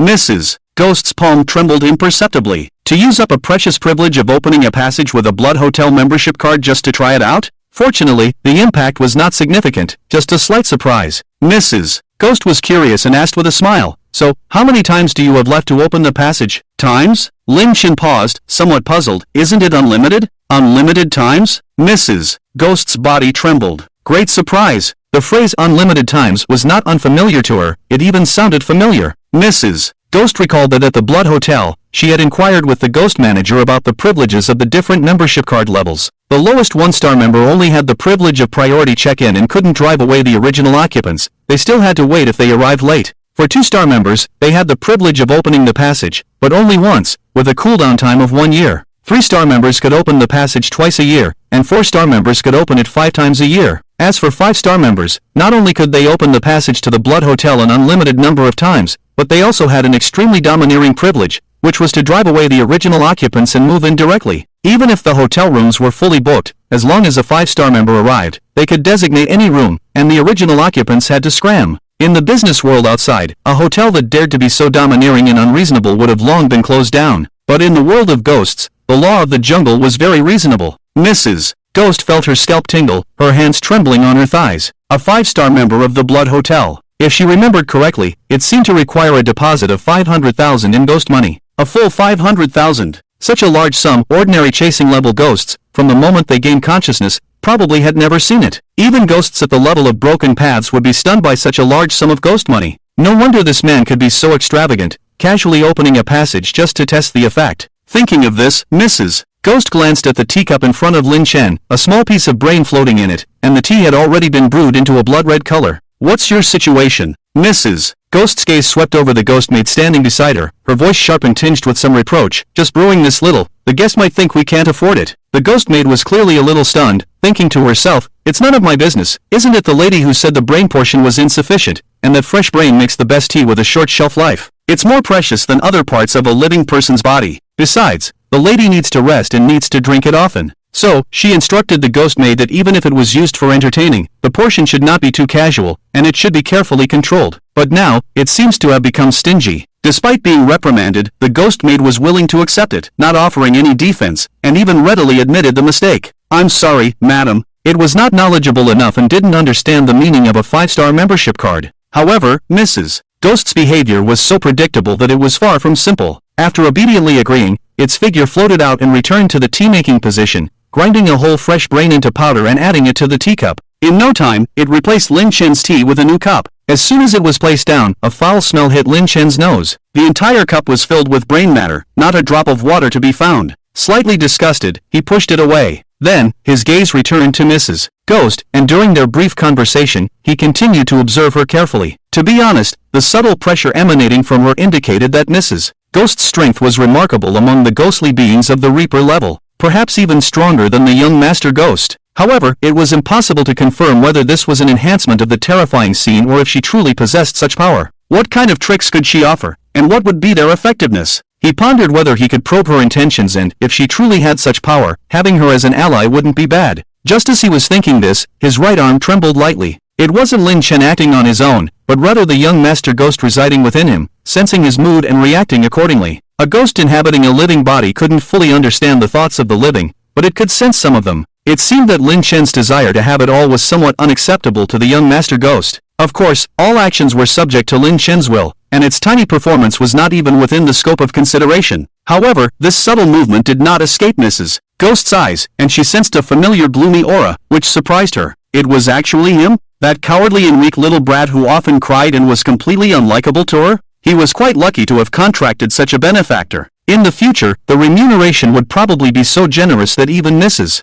Ghost herself would envy it. Seeing Mrs. Ghost's silence, Lin Chen took the initiative to open the conversation. The Midnight Manor is a good place. The Bone Orchard and the Blood Orchard are quite rare even in terrifying scenes. This was a new idea to probe Mrs. Ghost's intentions regarding the contract. However, the idea of contracting these orchards had been there from the beginning. Both the Bone Orchard and the Blood Orchard had the same effect, being able to restore ghosts. Although not as effective as the Blood Hotel, they could be used in emergencies. Producing more of them and carrying two with him would be like having two blood bags. In critical moments, saving the ghosts would save himself. If the ghosts were gone, he would only die faster. Indeed, it's just that the materials are limited. Mrs. Ghost nodded in agreement. The yield of the two orchards was not high, and occasionally some materials entered the orchard, most of which became their food. Even bones could be used for chewing, and she was reluctant to exchange them for bone orchard fruits. Hearing this, Lin Chen pondered for a moment. This was indeed a problem. Even if he contracted these two orchards, there was no suitable source of materials. After all, the materials needed for the orchard could only be obtained from fresh living people. He was not so heartless as to kill his own kind just for some bone orchard and blood orchard fruits. However, if he failed a challenge in the terrifying scene and became a material, he couldn't blame anyone else. Therefore, turning the contract for the Midnight Manor's orchards into a cooperation was the right path. As he was contemplating his words, Mrs. Ghost narrowed her eyes and jokingly said with a smile, "Although the Midnight Manor has an orchard, there's not much work to be done. It needs repairs on the periphery, and cleaning. There's no time to take care of the orchard." Lin Chen lightly replied, "I'm sorry." It seemed that the controller of the manor had not overlooked his actions of demolishing walls, digging holes, and littering. Her words were pointed. However, he casually mentioned that he didn't mind. If she truly became angry, she wouldn't have been so nonchalant. But if Lin Chen wanted to purchase Bone Orchard and Blood Orchard fruits, he needed Mrs. Ghost's approval, so he couldn't remain indifferent. So he patted his pocket, took out a stack of dark banknotes, estimated a sum of 3,000, and placed it on the table before continuing.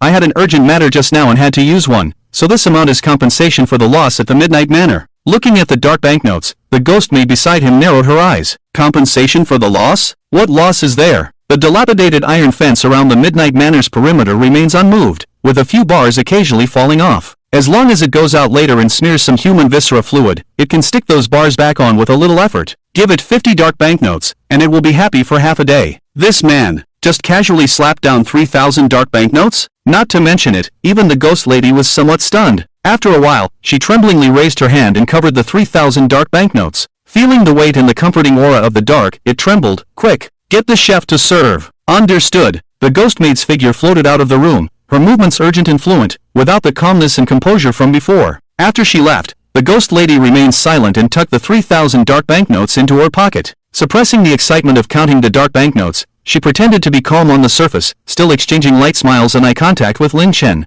However, under the table, her hand occasionally touched her pocket, feeling the thick dark banknotes, afraid of dropping them and losing them. 3,000 dark banknotes are rare and precious for the Midnight Manor, which has no additional source of income. Under normal circumstances, it would take several months to accumulate this amount. Now, just because of the loss of a fence bar, 3,000 dark banknotes have been credited to the account. If it had known that Lin Chen was so generous, it should have asked the ghost maid for help when he was on the second floor. Ask her, "Bro, is it satisfying to take down one bar? If not, Should we just tear down the entire perimeter of the Midnight Manor? It shouldn't have waited foolishly, but should have been more enthusiastic and proactive in entertaining the distinguished guest. Thinking secretly, it regretted it in its heart, but it had to pretend to be indifferent on the surface and maintain its composure. Although the other party's expression seemed unchanged, it seemed that he was not surprised by this amount. However, the action of taking the money was very quick, as if afraid that Lin Chen would change his mind, and he occasionally touched his pocket. These actions did not escape Lin Chen's eyes, and it was not difficult to see that the other party was not as calm as he appeared on the surface.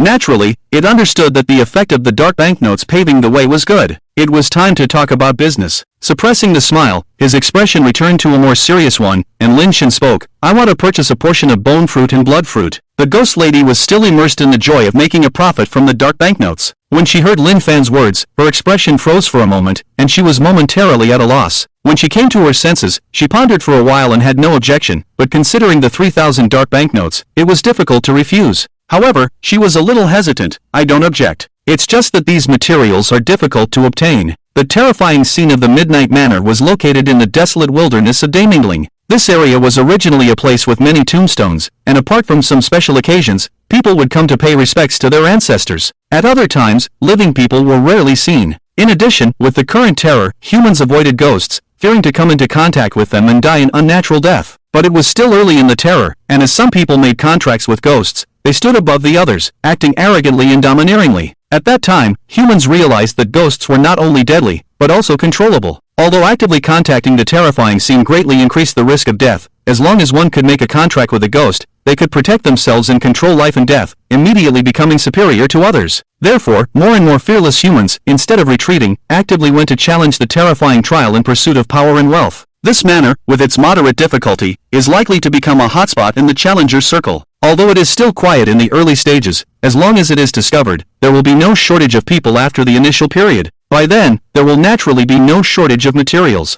Hearing Lin Chen's words, Mrs. Ghost had no reason to refuse. Plus, with 3,000 dark banknotes in hand, as the owner of the manor, she naturally couldn't be stingy and should give something in return. So, after nodding lightly, she spoke softly, "Sure, then I'll give." Before it could finish, Lin Chen proposed his own price. "I'll buy at a price of 100 dark banknotes per piece." As the words fell, "I'll deliver. Deliver the goods to your door, Mrs. Ghost hesitated, maintaining the posture of speaking, but as soon as the words came out, the meaning changed completely. It urgently swallowed the words it wanted to give 20 pieces to Lin Chen. Its mouth moved too hastily, even biting off a piece of its own tongue, but it didn't care and swallowed it down, unable to calm down for a long time. Almost lost a fortune. 20 pieces of white bone fruit and red blood fruit each, that would be 4,000 dark banknotes. It didn't take it seriously until the other party made the offer. Hearing this price, it realized that it had overestimated itself. A broken manor didn't have that much capital to play around with. Suppressing its inner excitement, it nodded repeatedly, "Okay, very okay." In the kitchen, there was an extra person inside,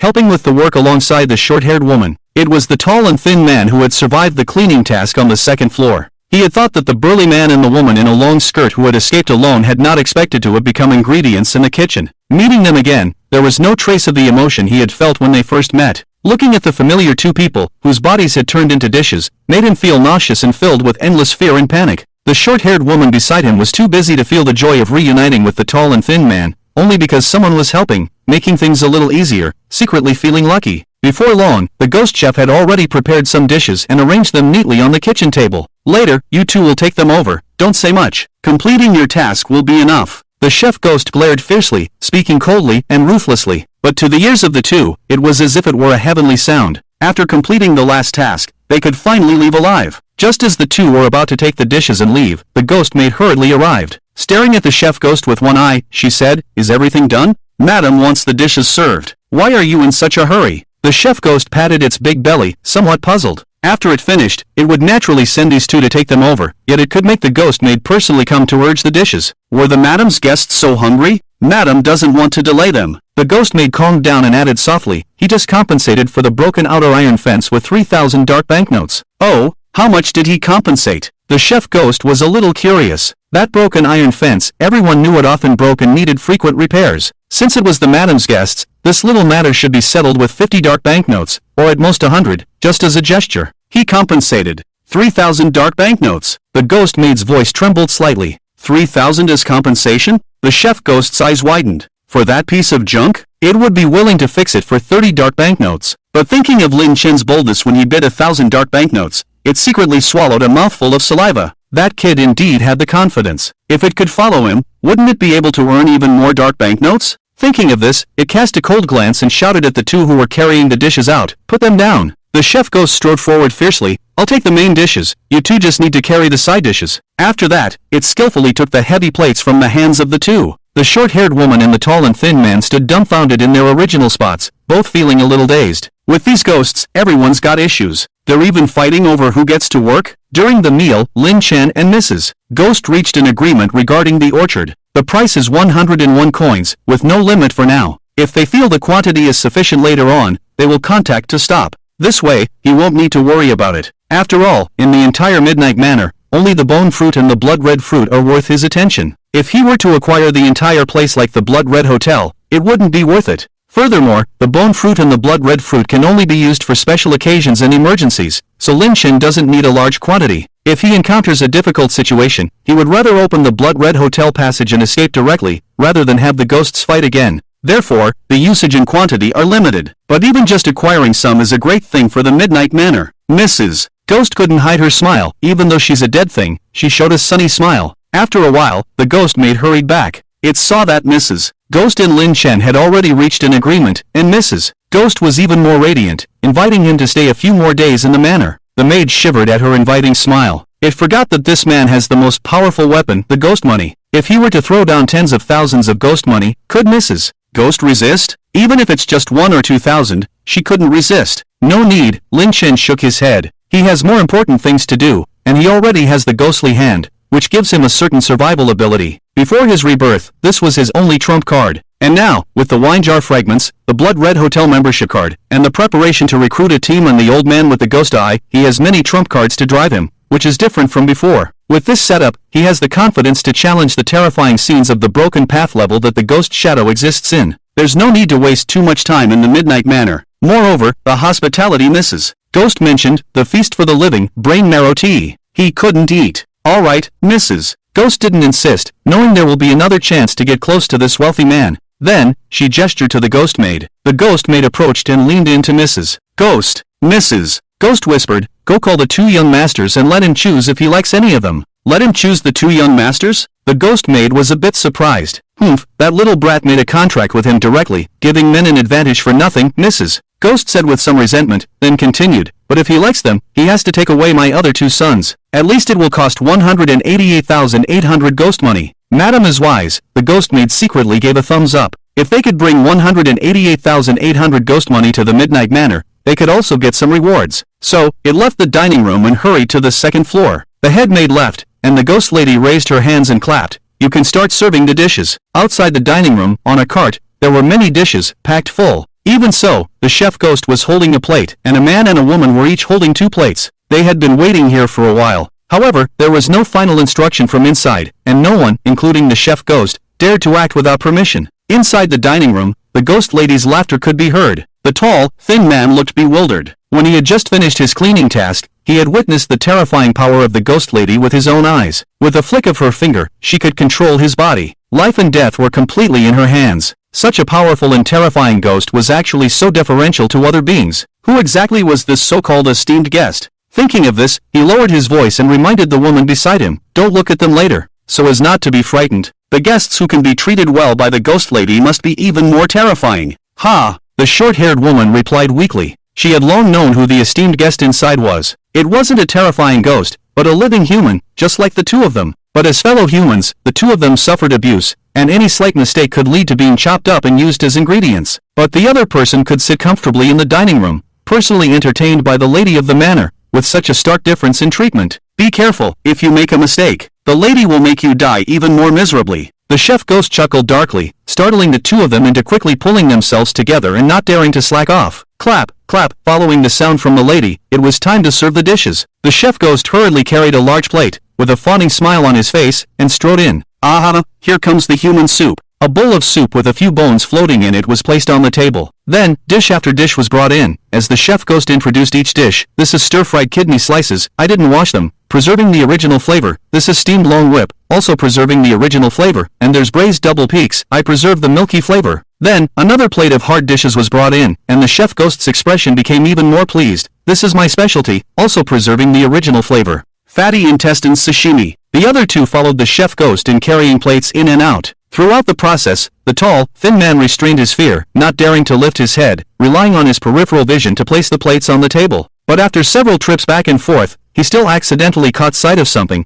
causing his expression to change slightly, because, sitting opposite the ghost lady, it seemed that it wasn't a terrifying being at all, but rather a normal person. Taking advantage of turning around to go back and carry the plates again, he plucked up the courage to sneak a peek. Just one glance, and he was immediately stunned. It really wasn't a ghost, and it looked extremely familiar. It was the man who had challenged the manor's tasks with them. Although seeing the other person so calm and fearless, he had already guessed that he was a big shot. But this was going too far. Not only did he not have to complete the damn deadly task, he could also sit here openly and enjoy the hospitality. As fellow humans, the difference in treatment was so great. Could it be that this kid had some kind of advantage that caught the ghost lady's eye? Dish after dish was brought to the table, all of them the chef ghost's confident creations, with each plate corresponding to different parts of the body. The originally sturdy man and the woman in a long skirt had been transformed into more than 20 plates of dishes, making it difficult for even the two people outside to recognize the faint semblance of their former companions from the meat on the plates. Their past appearances and smiles could only be remembered in their hearts. Of course, for the tall, thin man, these memories were not positive, but rather filled with resentment. Throughout the cooking process, amidst his fear and anxiety, he also felt a sense of satisfaction in finally getting his revenge. The pair of scoundrels had used force to drive him into the largest and most dangerous area of the master's room,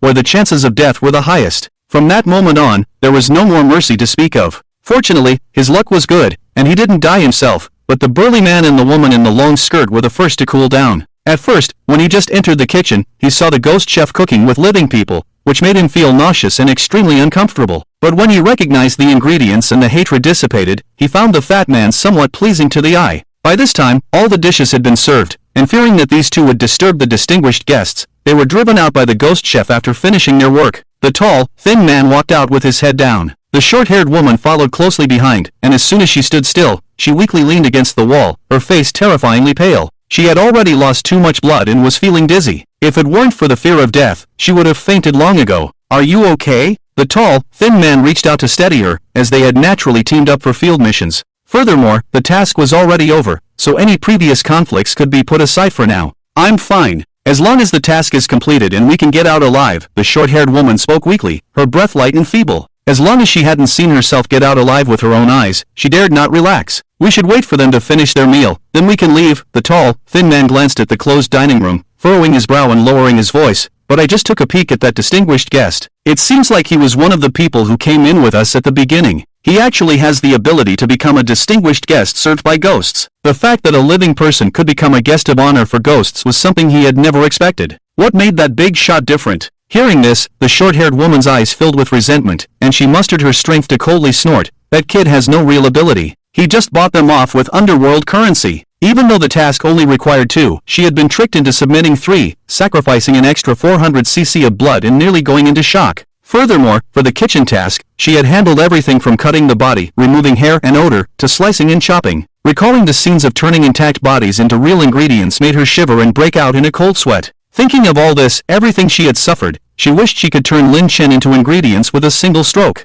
Underworld currency? The tall, thin man paused at the mention of it. Recalling when the ghost made assigned tasks at the beginning, it seemed that the reward for the cleaning task was 500 underworld currency. In that case, in the future, he couldn't just carry cash when going out, he also had to bring some underworld currency. Who knows, he might be unlucky and encounter the same situation again. He didn't aim to become a distinguished guest of ghosts, just to be able to save his own life. As for the reward this time, 500 underworld currency was useless, it would just take up space in his pocket. As long as he could get out alive, he would immediately go to the underworld currency store and buy a few bundles, 1 billion each, and amass a few trillion. Just as he was thinking this, the ghost maid reappeared in the corridor. This time, there were 2 small, eerie figures behind it, one covered in knife marks and the other with bruises all over, both looking extremely sinister. The tall, thin man pulled the short-haired woman and immediately stood to the side, bowing deeply and not daring to meet their gaze. Inside the dining room, the dishes were all served, and the ghost chef stood respectfully to the side, his face full of smiles as if he were showing off. This table of dishes was of extremely high quality, each one was original and fresh, and Mr. Lin would surely like them.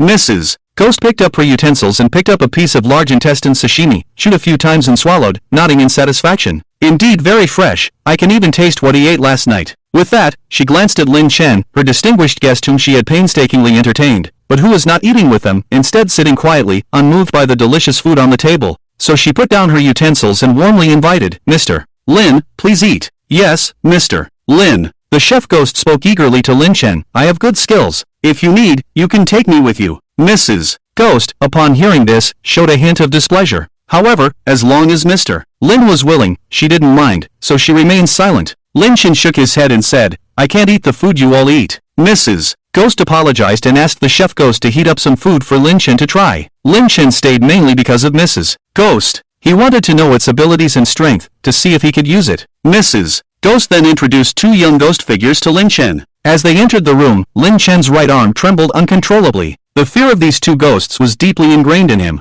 However, even though the ghosts had their own consciousness, their abilities were controlled by the consciousness of the contractor. Lin Chen then made a remark about the two young ghosts being his children and suggested that Lin Chen take them with him to use. The two young ghosts then made arrogant remarks, comparing themselves to the contracted ghost. Lin Chen, knowing the true strength of the contracted ghost, disagreed with their assessment. Mrs. Ghost apologized for their behavior and expressed her willingness to negotiate the terms for the contracted ghost. Lin Chen then surprised Mrs. Ghost by expressing interest in her, and asked about the conditions for making a contract with her. He found the abilities of the two young ghosts to be unremarkable, but Mrs. Ghost was different, and he saw potential in her abilities. Among the ghosts at the level of chasing spirits, only the ghost in the jar made Lin Chen think that he could compete with the ghost lady. So, although the two young masters of the ghosts looked down on him, the ghost lady, who was like a beautiful woman, was quite interested. Upon hearing this, the ghost lady maintained her original posture, obviously stunned. The two young masters of the ghosts left, so they didn't know, but the chef ghost and the just returned ghost made beside them whitened their eyes, obviously quite frightened.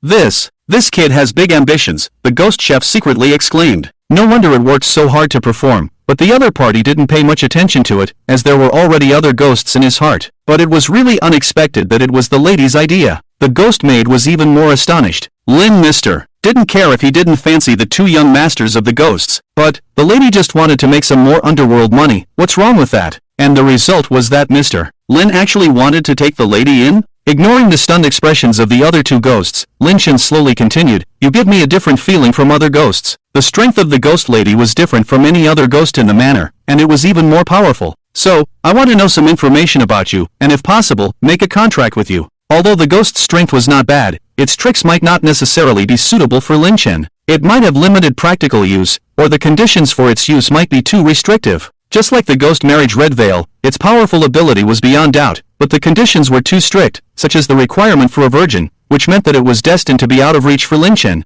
Generally speaking, the more powerful the trick, the more additional conditions it required, in addition to the cost of use. So, Lin Chen's inquiry about the ghost lady's trick abilities was to consider whether it was suitable for him and for his own use. Just mentioning these few words made the ghost lady unable to help but show a hint of embarrassment. It was only the first day of meeting, and he already wanted to deepen his understanding. Although offering underworld money was indeed generous, it had no intention of leaving with the other party. Otherwise, it would not have asked the ghost maid to call the two young masters of the ghosts, but would have taken the initiative to approach them. However, some information was not secretive, and it was not a problem to tell Lin Chen, so after a moment of hesitation, the ghost lady truthfully confessed, My ability can control objects within a certain range. After speaking, it raised its hand. The dish that it originally thought tasted good and wanted the chef ghost to heat up, the entire heavy plate inexplicably floated up and then gently fell back down. Controlling objects within a certain range. Lin Chen's eyes lit up. Wasn't this an enhanced and upgraded version of the ghostly hand? The difference was that the ghostly hand released the invisible hand to manipulate objects within a certain range, with the manipulation limit being restricted by the number of ghostly hands and only being able to accomplish tasks that the palm could handle. The ghost lady's ability was obviously stronger, as it could be controlled by its will, with no limit on the number and not restricted by the palm. After his thoughts returned, Lin Chen glanced at his right arm. Kid, you're out of a job. The ghost young master in his right arm sensed the host's mood was somewhat off and inexplicably trembled, feeling a bit flustered. But before Lin Chen could invite the ghost lady, it added on its own, But I can't make a contract with you, I have to stay within the manor. At least for now, it couldn't leave the Midnight Manor. As the master of the manor, it needed to control everything here. Without a successor, if it left the manor for a long time, the scene of the Midnight Manor would collapse and disappear. So, it didn't want to leave and make the children and subordinates lose a place to stay. Upon hearing this, Lin Chen also didn't continue to speak. He just looked at his right arm again. Kid, the boss still loves you, so work well. His right arm calmed down, and the ghost young master didn't know what Lin Chen was thinking, but he inexplicably felt that something he was about to lose seemed to be regained.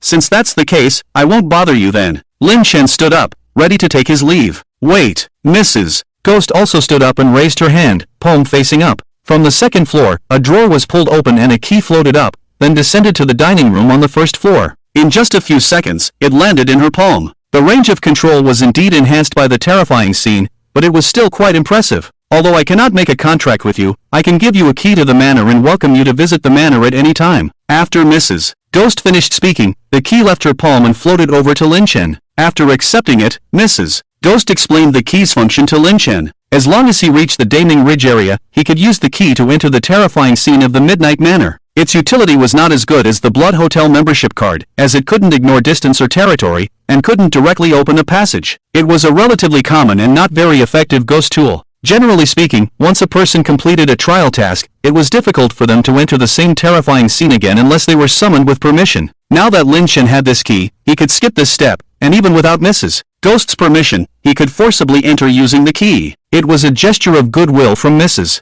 Ghost. Thank you. Although the key's function was not great, it would be convenient for him to come back later to collect the white bone fruit and red blood fruit, so Lin Chen still accepted it. This time, there was no reason to stay any longer, so after exchanging greetings, the ghost maid took the initiative to lead Lin Chen out of the dining room and saw off the remaining 2 survivors from the Midnight Manor. After 5 or 6 minutes, Mrs. Ghost was dining when the ghost maid returned. Before she could even stand still, the ghost maid spoke urgently and with confusion. Why did you give him the key? That key not only allowed entry into the Midnight Manor without consent, but also allowed control over a portion of the manor's authority. More importantly, being in the Midnight Manor, it was the only key that could open the manor's iron gate, leading to other hidden areas in this terrifying scene. Outside the dining room of the Midnight Manor, the 2 young masters had just entered the room, and the tall, thin man and the short-haired woman had been standing with their heads down, patiently waiting. However, in the mind of the tall, thin man, there was an inexplicable sense of panic. Why are more and more ghosts gathering? He spoke with fear, turned his head to glance at the short-haired woman, his voice trembling. What if they don't have enough to eat later? This worry was possible. After all the dishes and ingredients inside came from the internal organs of the burly man and the woman in the long skirt. Originally, the portions were enough, and if placed outside, it would have been enough for 3 tables in the village. But now, with more ghosts, it was hard to say, and he didn't know if these foods could satisfy the ghosts' appetites. After all, that pile of dirty stuff inside was not from living people, but from ghosts who drank blood and ate human flesh, and no one could guess how much they could eat. Along with the fear, there were a few curses in his heart. It was all because of that damn couple, who didn't eat much on normal days. Together, they only weighed 300 caddies, and if they could have 600 or 700 caddies, he wouldn't have to worry.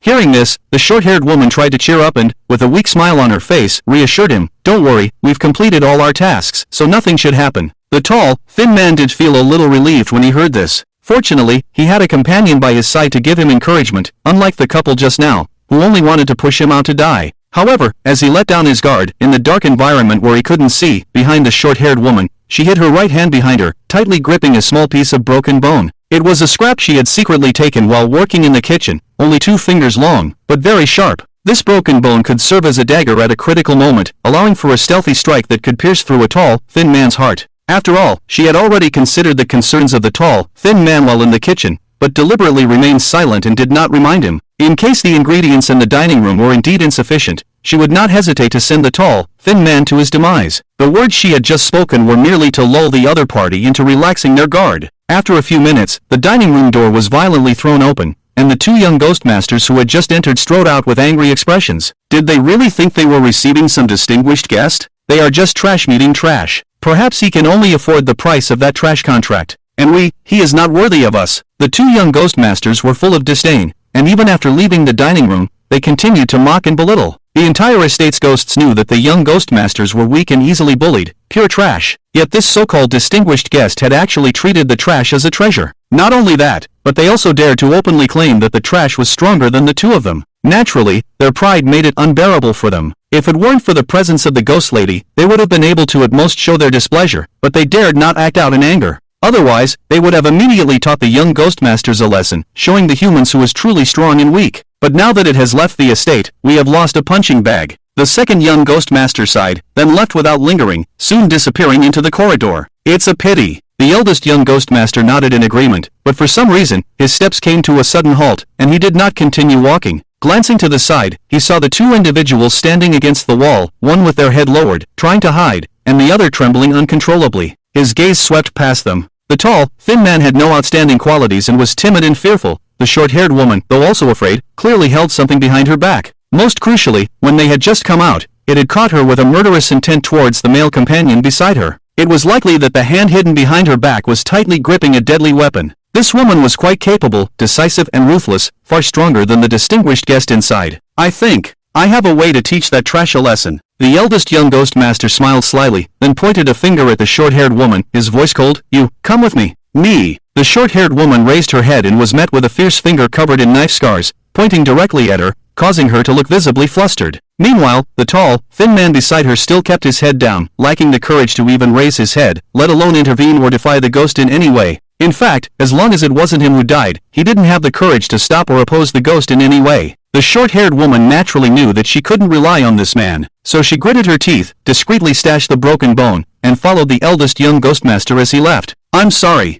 The tall, thin man muttered apologetically, but couldn't help but breathe a sigh of relief. Although it was somewhat regrettable that he hadn't been able to gauge the depth of the short-haired woman, at least he was still alive. After several tens of minutes, to his surprise, the short-haired woman had not been harmed and had returned, silently standing in her original position, waiting. What did it want you to do? What's it to you? The short-haired woman glared. The tall, thin man remained silent, thinking about how he had lacked the courage to stop her from being taken away, and now he had no face to make trouble for himself. After a while, there was movement in the dining room, and two figures emerged. One was the head-maid ghost, and the other was Lin Chen, who had come in with them. You have completed your task. I will now escort you out. The head-maid ghost spoke simply, cold and mechanical. After saying this, it turned back to Lin Chen, bowing respectfully and gesturing, Welcome back to the Midnight Manor, Mr. Lin, as our guest. Facing the two of them, its tone was cold, devoid of any extra emotion. But facing Lin Chen, it became warm and respectful, with a clear double standard. For those two, being able to leave this ghostly place was already a cause for joy, so they naturally didn't care about these trivial details. As Lin Chen nodded lightly, a mist enveloped the three of them, obscuring their vision and blurring their consciousness,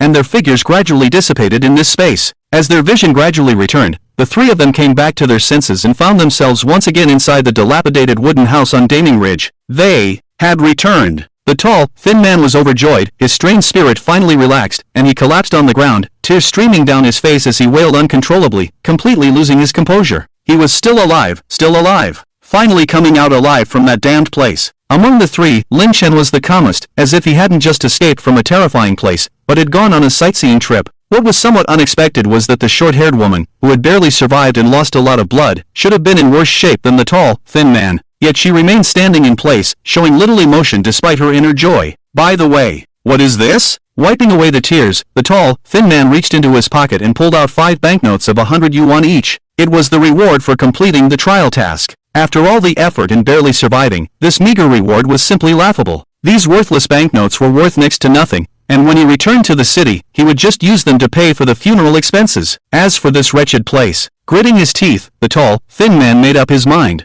From now on, not only would he never set foot in Daming Ridge again, but he would also avoid any remote and desolate places. From today on, the word wilderness battle would be erased from his dictionary. The entire experience at the ruined manor in the middle of the night was like a terrifying and absurd nightmare for the tall, thin man and the short-haired woman. But the two companions they had lost along the way had already become food for the ghosts. The tall, thin man was lucky, his luck was off the charts, and apart from the excessive fright, his body had suffered no harm. The short-haired woman, on the other hand, was more miserable, not only from excessive blood loss, which left her extremely weak, but also from a long, hideous scar that had appeared on the inside of her arm at some point. All of this confirmed that everything that had just happened was real, not a dream. Seeing the tall, thin man sitting on the ground crying, the short-haired woman felt a wave of annoyance, but when she saw the banknotes in his hand, her eyes lit up with a different kind of light. On the other side, Lin Chen glanced at the two of them, showing no interest even in greeting them. He had already planned and completed his mission on this trip, making a contract with the young master of the ghosts and obtaining the ghostly technique, Ghostly Hand. Not only that, he had also gained a lot of additional benefits.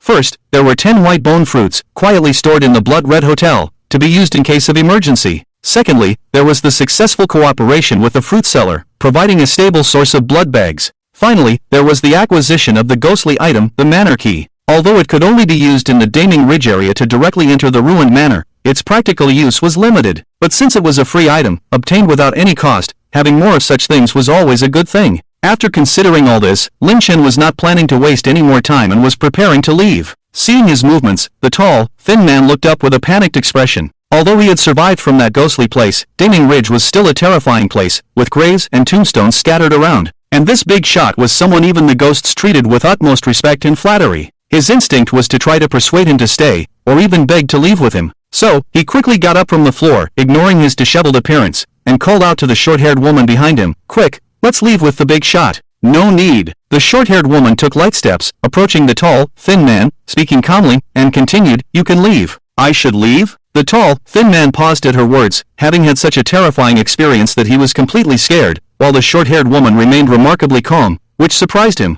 However, now that he had come out alive, he just wanted to hurry back home and had no intention of pretending to be friendly. Following her words, he simply responded, "All right, I'll leave first." With that, the tall, thin man turned around, intending to follow Lin Chen's footsteps. However, before he could take a step, he suddenly felt a chill in his chest, as if a cool breeze had appeared out of nowhere. His steps halted, and as he stiffly looked down, he discovered an arm piercing through his chest, with a gruesome scar and dripping with fresh blood. The 5 fingers were like 5 sharp knives, gripping a still-beating, warm heart. In just a few seconds, the heart in the short-haired woman's hand stopped beating. The tall, thin man wanted to turn back, but before he could see the person behind him, they had already ceased to breathe, their life completely gone. He had narrowly escaped the trial at the Midnight Manor, but he couldn't escape the unpredictability of human nature. Another fair-skinned hand reached into his pocket and took 500 underworld banknotes. "I told you to leave." "But I meant to take the road to the underworld," the short-haired woman sneered, then withdrew her right hand. With a muffled sound, the tall, thin man's body collapsed, blood flowing, and he died with his eyes open. His 500 underworld banknotes ended up in the short-haired woman's hand. "With this, I can avoid the price." She had a fanatical look in her eyes, a hint of madness. She had thought the manor was just a ghostly place, but she never expected that, as it approached its end, she would gain extraordinary powers. However, each use required payment in underworld banknotes to avoid the price. And that fool had no idea of the importance of underworld banknotes, so she might as well take them. In the manor, where human life was as insignificant as grass, and she was on the brink of death from blood loss, her mind had twisted and distorted, and she felt no guilt about killing her former companion. Moreover, she had been stabbed by him so many times in the past, so it wasn't too much for her to stab him once in return. After taking the 500 underworld banknotes, the short-haired woman faced the figure in front of her, her killing intent not diminished in the slightest. Lin Chen, who had been preparing to leave, had already stopped in his tracks. He saw the tall, thin man pierced through the heart and robbed of his underworld banknotes. "She has also gained a supernatural ability. She's quite lucky," Lin Chen said with some surprise. He was familiar with this supernatural ability, having witnessed it before his rebirth, and it belonged to the young master of the Midnight Manor. The ability to turn fingers into knives seemed ordinary, but in reality, it was far sharper than normal human blades. Otherwise, how could a weak, bloodless woman easily give the tall, thin man a chill through his heart? However, the person who had made a contract with the young master of the manor did not match the person he had encountered before his rebirth. It seemed that his actions had caused some changes. Although this was within Lin Chen's expectations, things were not going to develop smoothly according to his plans. But as soon as the changes began, he became the target. "I know you have a lot of underworld banknotes." The short-haired woman grinned maniacally in front of him, her right hand still holding the warm heart. With a little force, her right arm, enhanced by the supernatural ability, easily crushed the heart. Then, she extended a finger, a cold blade appearing, and pointed it directly at Lin Chen. "If you give me tens of thousands of underworld banknotes, I can let you go." She had already learned from the ghost chef in the manor's kitchen that Lin Chen had a lot of underworld banknotes. At that time, she didn't know the purpose of the banknotes and was simply greedy for ghostly wealth. Until she contracted with the young master ghost, she finally realized. Although she gained powerful abilities beyond ordinary people, she needed to pay a price to control this power. The cost of controlling the young master ghost was leaving a visible bone-deep knife wound on her body every time she used it, spreading from her limbs to her heart. When the knife wound reached her heart, it would be the time of death. To use the ability without injury, she needed to use underworld money for exemption. So, her initial purpose was to snatch enough underworld money from Lin Chen's hands. Killing the thin tall man was just to get more underworld money and increase the chance of success. Lin Chen stood still, secretly laughing. Dealing with himself, it was probably not just the idea of the short-haired woman, but also the young master ghost's instigation. Faced with this situation, he was completely unconcerned. It would be more accurate to say that it could boost the confidence of the young master ghost. So, he beckoned to the short-haired woman. "I can give you some underworld money, but I will only burn it for you. Then don't blame me." The short-haired woman sneered coldly. As she spoke, the 500 underworld money she had snatched from her companion turned into ashes and dissipated. Immediately after, her left hand's 5 fingers also turned into 5 sharp knives. With 10 blades on 2 arms, all enhanced by the ghost's abilities, her killing power doubled. Fully prepared, her extremely confident and arrogant voice rang out. Do you know that the ghost you contracted with has never won in the manor? Each of her 10 fingers turned into a dagger blade, flashing with a cold light. 500 underworld money was the price she paid to use the young master ghost's abilities once. Each time she used it, she could turn a part of her body into a dagger blade. If she used it with full force, the required price would be higher, and she would need to pay a larger amount of underworld money.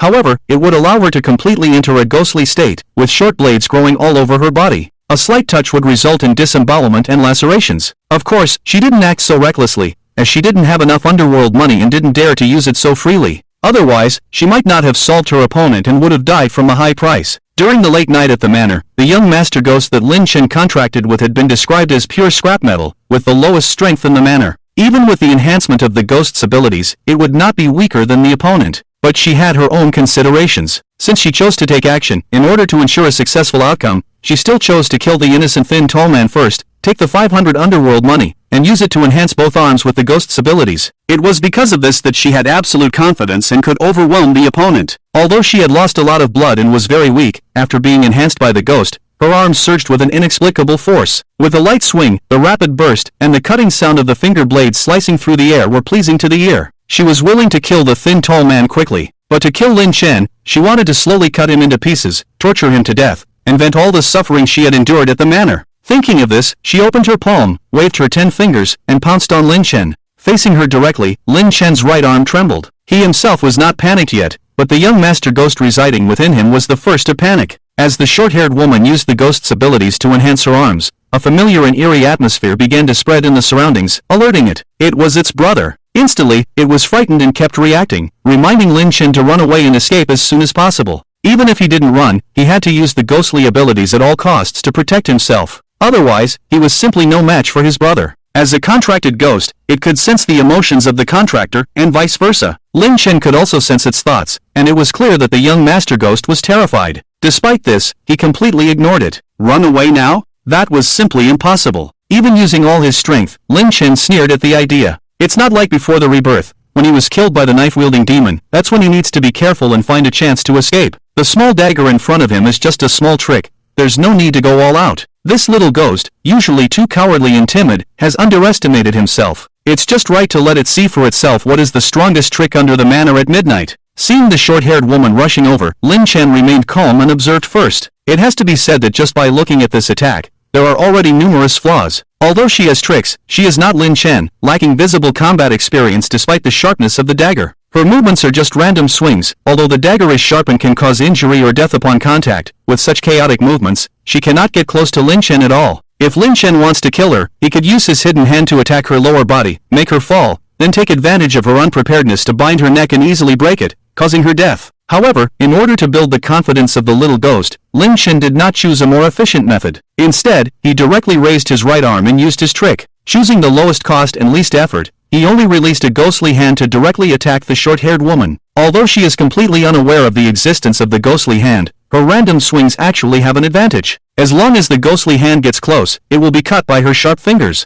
This is also something the little ghost had reminded her of. As the ghostly hand approached, it was right in front of her. Just as expected, the sharp blade in her swing cut towards the ghostly hand. If it were the little ghost itself, it would have already retreated, trembling in fear. But now, it's not using the trick, it's Lin Chen, and everything is controlled by the will of the contractor. Faced with the approaching dagger, Lin Chen did not dodge, but chose to ignore it, driving the ghostly hand to continue its direct attack. Soon, a hand and 5-fingered dagger fell on the palm of the ghostly hand. Unexpectedly, although the dagger cut into the ghostly hand, it did not cause any injury. On the contrary, Lin Chen also made a fist, and the ghostly hand did the same, crushing the woman's palm. The 5 dagger blades broke and several pierced into her palm. A piercing pain made her unable to help but scream, her face more miserable, and her heart filled with fear. What's going on? Did that damn little ghost deceive her? Wasn't it said that the ghost he possessed was the weakest in the manor? With this strength, from a distance, it disabled one of her hands. Is this the weakest? Is this trash? But it's not over yet. Before she could plead, she felt an invisible hand grabbing her throat. Please, please, crack.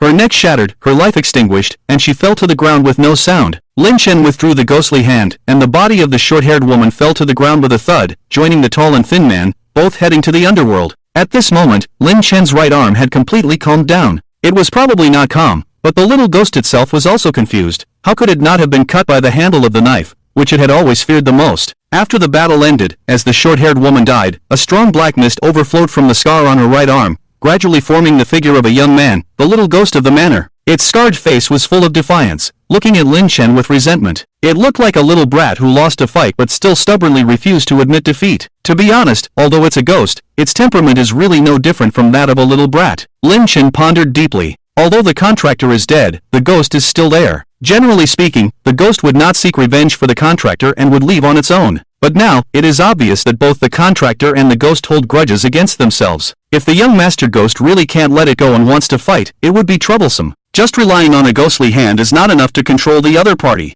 In addition, there is a cooperation with the Kangi Manor, and it is not acceptable to kill the ghost lady's child. Thinking of this, Lin Chen suddenly remembered that he seemed to have another powerful weapon that he had not used. That is the existence that can make child ghosts tremble with fear, calling the parents. He reached into his pocket and took out a delicate key. This ghostly item may not have a great effect, but it can be useful now. Originally, the young master ghost wanted to continue to take action, but when he saw the key, his eyes widened and he exclaimed in surprise, "Did my mother give you the key? I don't need to call the parents again, right?" Lin Chen shook the key. Unlike the blood-colored hotel membership card, which required opening a passage, just being in the Daming Ridge, this key could directly enter the Kangi Manor. It is indeed calling the parents. In fact, stepping into the manor, the ghost lady in control of the manor would know immediately. As Lin Chen expected, upon hearing the call to the parents and informing the ghost lady, the young master ghost instantly lost his courage. After glaring at Lin Chen and releasing a few weak but stubborn threats, he disappeared and returned to the manor. Inside the Kangi Manor, as soon as the young master ghost appeared, the second young master ghost had been waiting in the courtyard for a long time.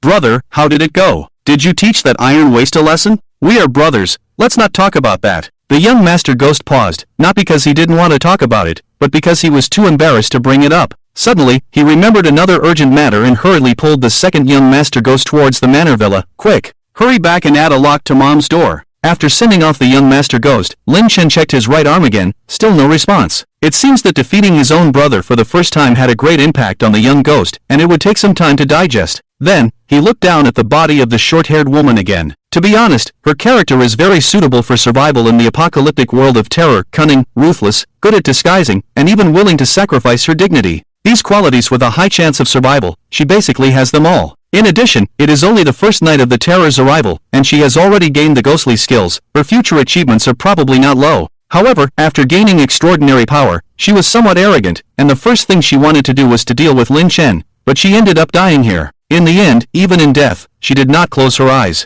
The short-haired woman was not a domineering person by nature. If she had to deal with Lin Chen on her own, she would choose to carefully plan in secret and make a fatal move. But unfortunately, she believed the young master ghost's nonsense and thought that she could directly overpower Lin Chen with her combat power and ghostly skills. In the end, her death was only 30% her own fault, and 70% was due to the young master ghost. After gathering his thoughts, Lin Chen also remained vigilant. Although he had the advantage of rebirth, he could not relax and risk repeating the mistakes of his previous life. Compared to the ghostly skills of the small dagger, the machete wielder who had put him in a life-threatening situation before could not be ignored. The machete wielder's strikes were not just cuts, but direct cleaves with even greater power. No matter how many ghostly hands Lin Chen summoned, once he got close to the machete wielder, he would be cleaved and lose his combat power. Before his rebirth, he was chopped into 18 pieces and died at the hands of the machete wielder. Even in this life, he had a faint suspicion that someday in the future, they might meet again. Therefore, he had to quickly enhance his own strength, both physically and mentally, so that when he encountered the machete wielder again, he would at least have the ability to defend himself, or even counterattack. With that in mind, Lin Chen stepped out of the broken wooden house. 2 bodies were left in place, in addition to the 2 who died in the manor. The first night of terror brought the loss of 4 lives at Daming Ridge. As for the city, the situation was likely even worse, with a higher death toll. After reaching the foot of the mountain, Lin Chen looked up and found that the sky was gradually turning white, with a faint sunlight falling on him, bringing a hint of warmth.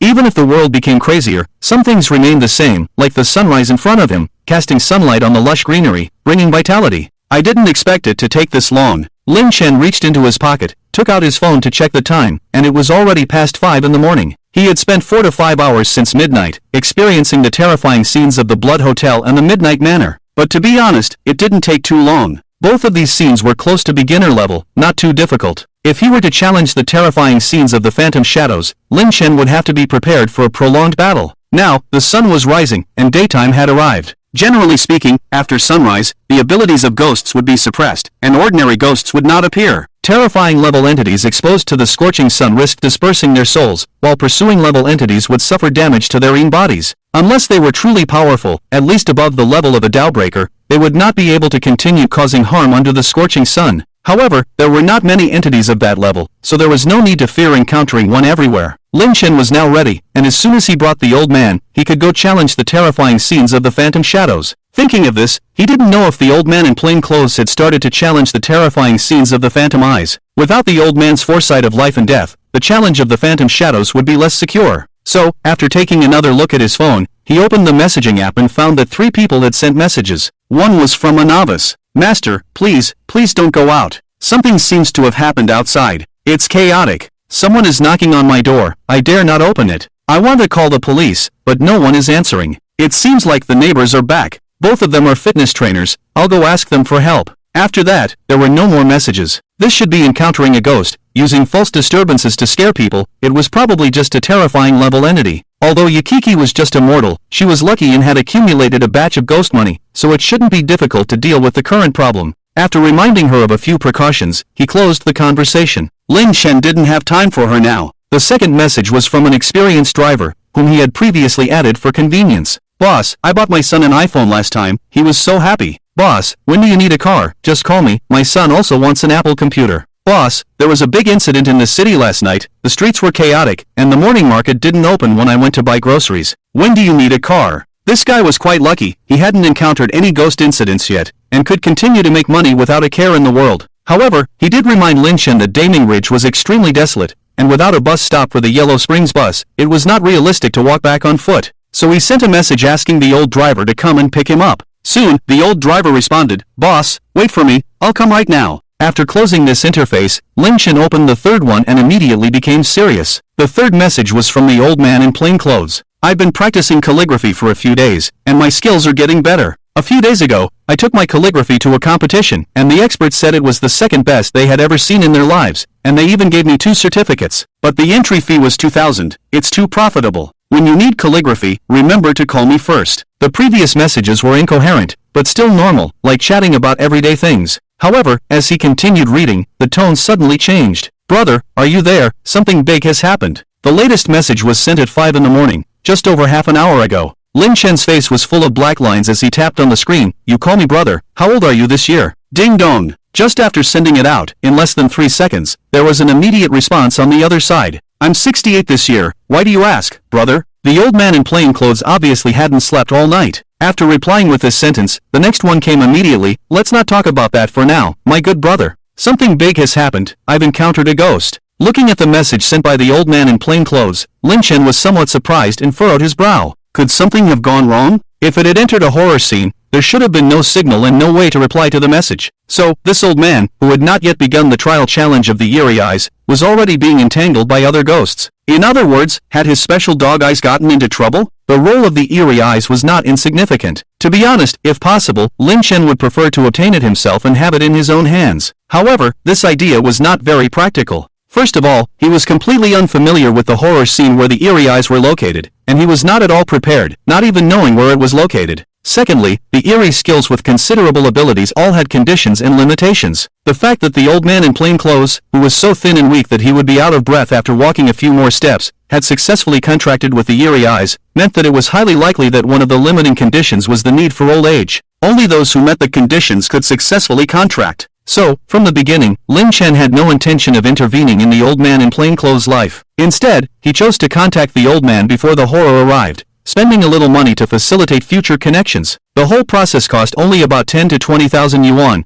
which could only slightly improve the old man's situation, but could not make him rich and change his life significantly. The reason for this was the fear that the old man would inexplicably become rich and completely change his way of life, missing the opportunity to obtain the eerie eyes. Otherwise, with Lin Chen's financial resources, even if most of it was spent on purchasing underworld money, it would not be difficult to give the old man in plain clothes 1 or 2 million from the remaining tens of millions in savings. But unexpectedly, it still had an impact, causing the old man to be entangled by other ghosts before contracting with the eerie eyes. With the old man in plain clothes' physical condition, there was no need for ghosts of the level of life-threatening to intervene. Even a small, intimidating ghost was enough to send him to the underworld. So, he had to speed up. Before his rebirth, he had no ability to challenge the horror scene of the eerie shadows. In the face of the trial of the existence of ghosts at the level of breaking through, the role of these special dog eyes was crucial. Lin Chen stood on the roadside at the foot of the large Mianling mountain for nearly half an hour before he saw a taxi coming from a distance. The driver of the car was the old driver who had been serving Lin Chen for the 3 months before the horror arrived. He remembered that at that time, he had occupied the last 3 months of the other party's peaceful and stable life, and the old driver had been at his beck and call. Lin Chen not only paid him a generous salary, but also burned 20,000 underworld money for him. With this amount of underworld money in hand, he would have a certain ability to protect himself even if he encountered ghosts. But obviously, the old driver did not take it to heart. After the horror arrived, he received the 20,000 underworld money and handed it all over to his wife, planning to burn it all on the next ancestral worship day. Soon, the taxi approached, and the driver's window rolled down. The old man looked around Lin Chen and said, "Mr. Lin, are you the only one?" Inwardly, Lin was secretly astonished at Mr. Lin's low taste. It was only early in the morning, and the old driver had gotten up early to go to the market to buy fresh ingredients, but Mr. Lin had already been waiting at Mianling. There were so many places to watch the sunrise and sunset, and so many places with mountains, water, and greenery. How could he end up at Mianling? To be honest, wandering around in such a desolate, graveyard-filled, weed and stone-covered place at 6 in the morning most likely meant that something was wrong with his head. If it were someone else, he wouldn't even dare to open the car door to pick them up.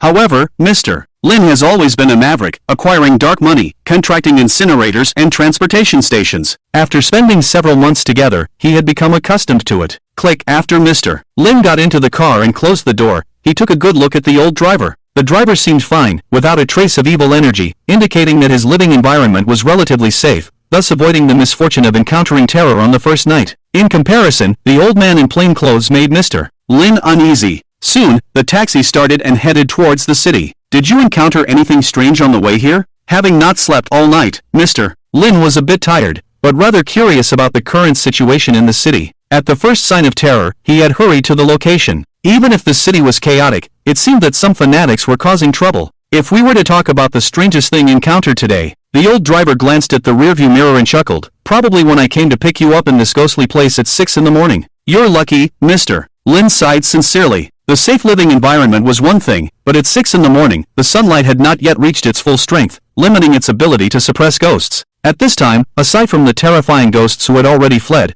some pursuing level ghosts were probably still wandering the streets. The old driver had set off from home and traveled several tens of kilometers without a trace of evil energy, which could be considered extremely lucky. After a brief chat, Mr. Lin handed the address obtained from the old man in plain clothes to the old driver and closed his eyes to rest. Lucky, indeed. The old driver glanced at the rearview mirror and, seeing that Mr. Lin had fallen asleep, didn't want to disturb him and muttered in a low voice. What he considered lucky was not that he hadn't encountered any ghosts, but that after several days, Mr. Lin had once again hired his car, allowing him to earn money again. He could buy his son the Apple computer he had been longing for and his wife the latest model of the iPhone, so he could use his wife's old phone. Thinking of this, he couldn't help but smile. The taxi drove at a steady speed, not too slow, and this was the reason why Mr. Lin had been willing to hire the taxi for the last 3 months. The old driver's driving skills were indeed experienced. After driving for about 5 or 6 kilometers, a figure appeared at the corner of the road in the distance. The figure had a mysterious figure and was wearing a cheongsam with a high slit, revealing a pair of long and alluring legs. Standing with an umbrella, she extended her fair arm, shining brightly in the sunlight, continuously waving to the taxi. "Why is business so good today?"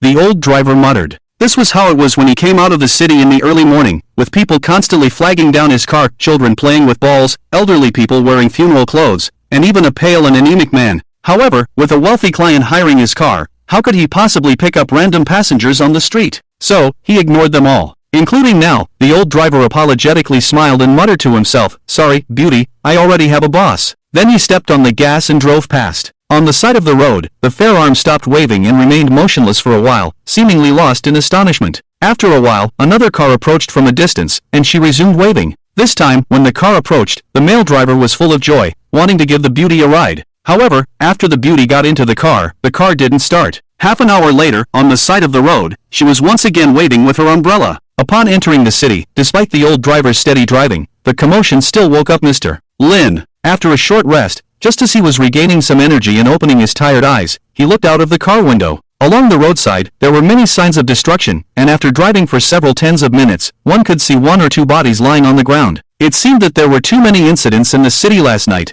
which led to the suspension of ambulance services. Even the hospital had become a heavily affected area for the ghosts, and the medical staff were lucky to survive, with no extra energy to care for the people in the city. Currently, it was only the first day of the terror, and generally speaking, the stronger the ghost, the fewer in number. So, those who could harm human lives on the first day were at least at the level of a chase soul, but in reality, the most numerous and widespread were the intimidators. In just one night, they had not accumulated enough fear to make people collapse, so they were not satisfied with the conditions for harming people. When the first batch of targets for the intimidators had accumulated enough conditions for death, then there would be a large-scale and widespread loss of life. The old driver was driving while secretly marveling at the chaos, with a hint of fear on his face, muttering curses at the crazy fanatics from last night, and muttering that he should go out less in the future. As of now, most people who had not encountered ghosts were not much different from the old driver. They saw this chaotic scene and were willing to think of it as terrorists causing trouble, rather than thinking of ghosts, which was the common human reaction, advocating science. However, the day when it was officially confirmed and known to all was not far off. Soon, the vehicle drove into the vicinity of the third park in the city. This area was full of cheap rental houses, in disorder, with extremely poor living conditions.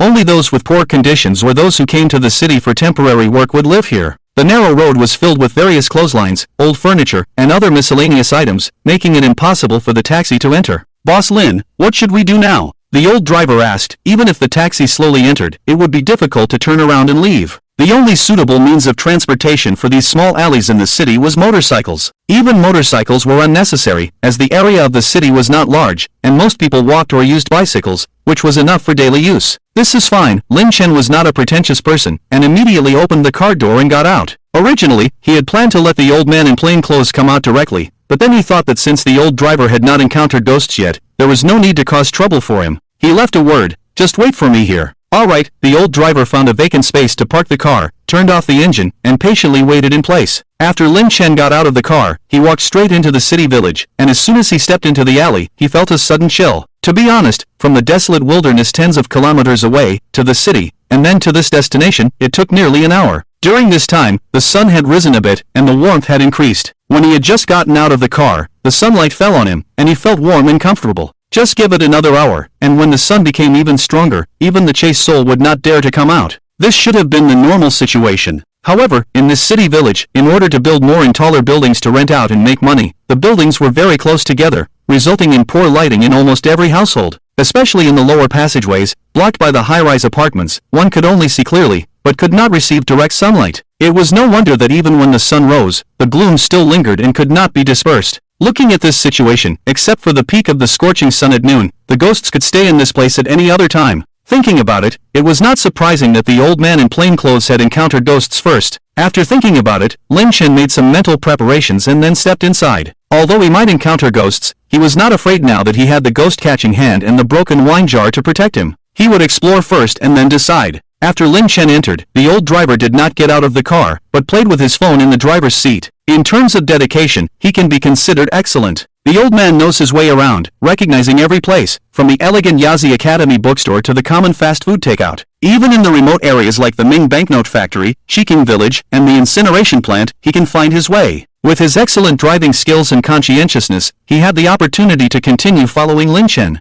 It can be said that while others may need to face extremely dangerous situations and overcome numerous difficulties to have a chance at success, he had already firmly grasped onto an opportunity before the terror arrived. He just didn't realize it yet. "Do I really look that young?" After playing a game, the old driver touched his face and sighed quietly. Even when casually playing a game, people would say he looked like a primary school student, but he was almost 40 years old, still as handsome and youthful as ever. Feeling proud of himself, he was suddenly interrupted by a sound. Outside the passenger seat door, a figure had appeared inexplicably 5 or 6 minutes ago, standing stiffly with a rigid expression. He had been playing a game and didn't pay attention until the figure outside slowly knocked on the car window, finally catching his attention. After a glance, he was about to resume his game when the old driver responded irritably, "Someone has already hired the car, we don't take individual passengers." With that, he ignored the figure. Knock, knock, knock, for tens of minutes, the stiff figure knocked on the car window numerous times, but it had no effect. It couldn't move the old driver at all, and its eyes were filled with resentment. With heavy steps, it turned and walked towards another taxi that had just dropped off a passenger nearby. Knock, with just one sound, it was greeted by the driver of the taxi. The car didn't start, but after 5 or 6 minutes, blood began to seep out from the gap in the door. On the other side, Lin Chen had already entered the city village, where the buildings were chaotic and hard to locate. Even with the door number given by the old man, it was difficult to find the location. After nearly half an hour, he finally found the building. Next to the entrance downstairs, there was a small convenience store with a long bench. The old man in plain clothes was sitting there with a serious expression, waiting for Lin Chen. Inside the convenience store, a young man walked out with a bottle of sugar-free cola. "Uncle Zhuang, here's your cola." The old man took the cola and then looked up with great joy. "Quick, get another bottle, my brother is here too." "Alright, does the other gentleman also want sugar-free?" After confirming, the young man went back in and soon returned with another bottle of sugar-free cola. Looking up, he saw the old man warmly holding another person's hand, tears of joy in his eyes. The young man was momentarily stunned and awkwardly handed the cola to Lin Chen. "Grandpa, your cola." Being called brother by the old man indicated that they were about the same age, but their appearances were vastly different. The young man scrutinized Lin Chen and was amazed. He didn't look like a man in his 60s at all, he looked more like a man in his 20s, and he looked too young. After handing over the items, the young man quickly returned to the convenience store to continue watching the shop. As soon as he sat down, he took out his phone and secretly took a photo of Lin Chen and the old man, sending it to the girl he liked. "Guess how old these two are?" After a while, the girl responded, "One looks like he's in his 60s. The other looks like he's in his 20s, and quite handsome." "Wrong. The young man chuckled smugly and then tapped the screen to send another message. "These two are actually brothers, both in their 60s. After sending the message, the girl was speechless for a long time. After a while, she responded, "There's a good eyeglass store on Xinhua Road. I'm not sure about your specific issue, but you should make time to visit the neurology hospital on Taiha Road." The young man sweetly smiled, finally touching the girl with the interesting story he shared. For the first time, he actually started to care about him. Well, he has been playing on his phone too much lately, and his eyesight has seriously declined. He really needs to get a pair of glasses. As for the neurology hospital, can they treat his recent decline in grades? It's no wonder she's the girl he likes, she's really considerate. Tomorrow he'll buy breakfast and bring it over, he'll have to bring a portion for her boyfriend too. Now that there's a good start, he just needs to keep it up. As long as he can move the other person, there will be a successful day. Outside the convenience store, Lin Chen and the old man in plainclothes were unaware that the polite young man who had just walked by was starting down a path of no return. At this moment, Lin Chen's attention was entirely on the old man in plain clothes. Although the other party was extremely enthusiastic and seemed unobtrusive, upon closer observation, one could see the fatigue on his face and a slightly hoarse voice, indicating that he had not slept all night. After all, after encountering a ghost, even if one's life is not in danger, ordinary people would still be terrified and unable to sleep,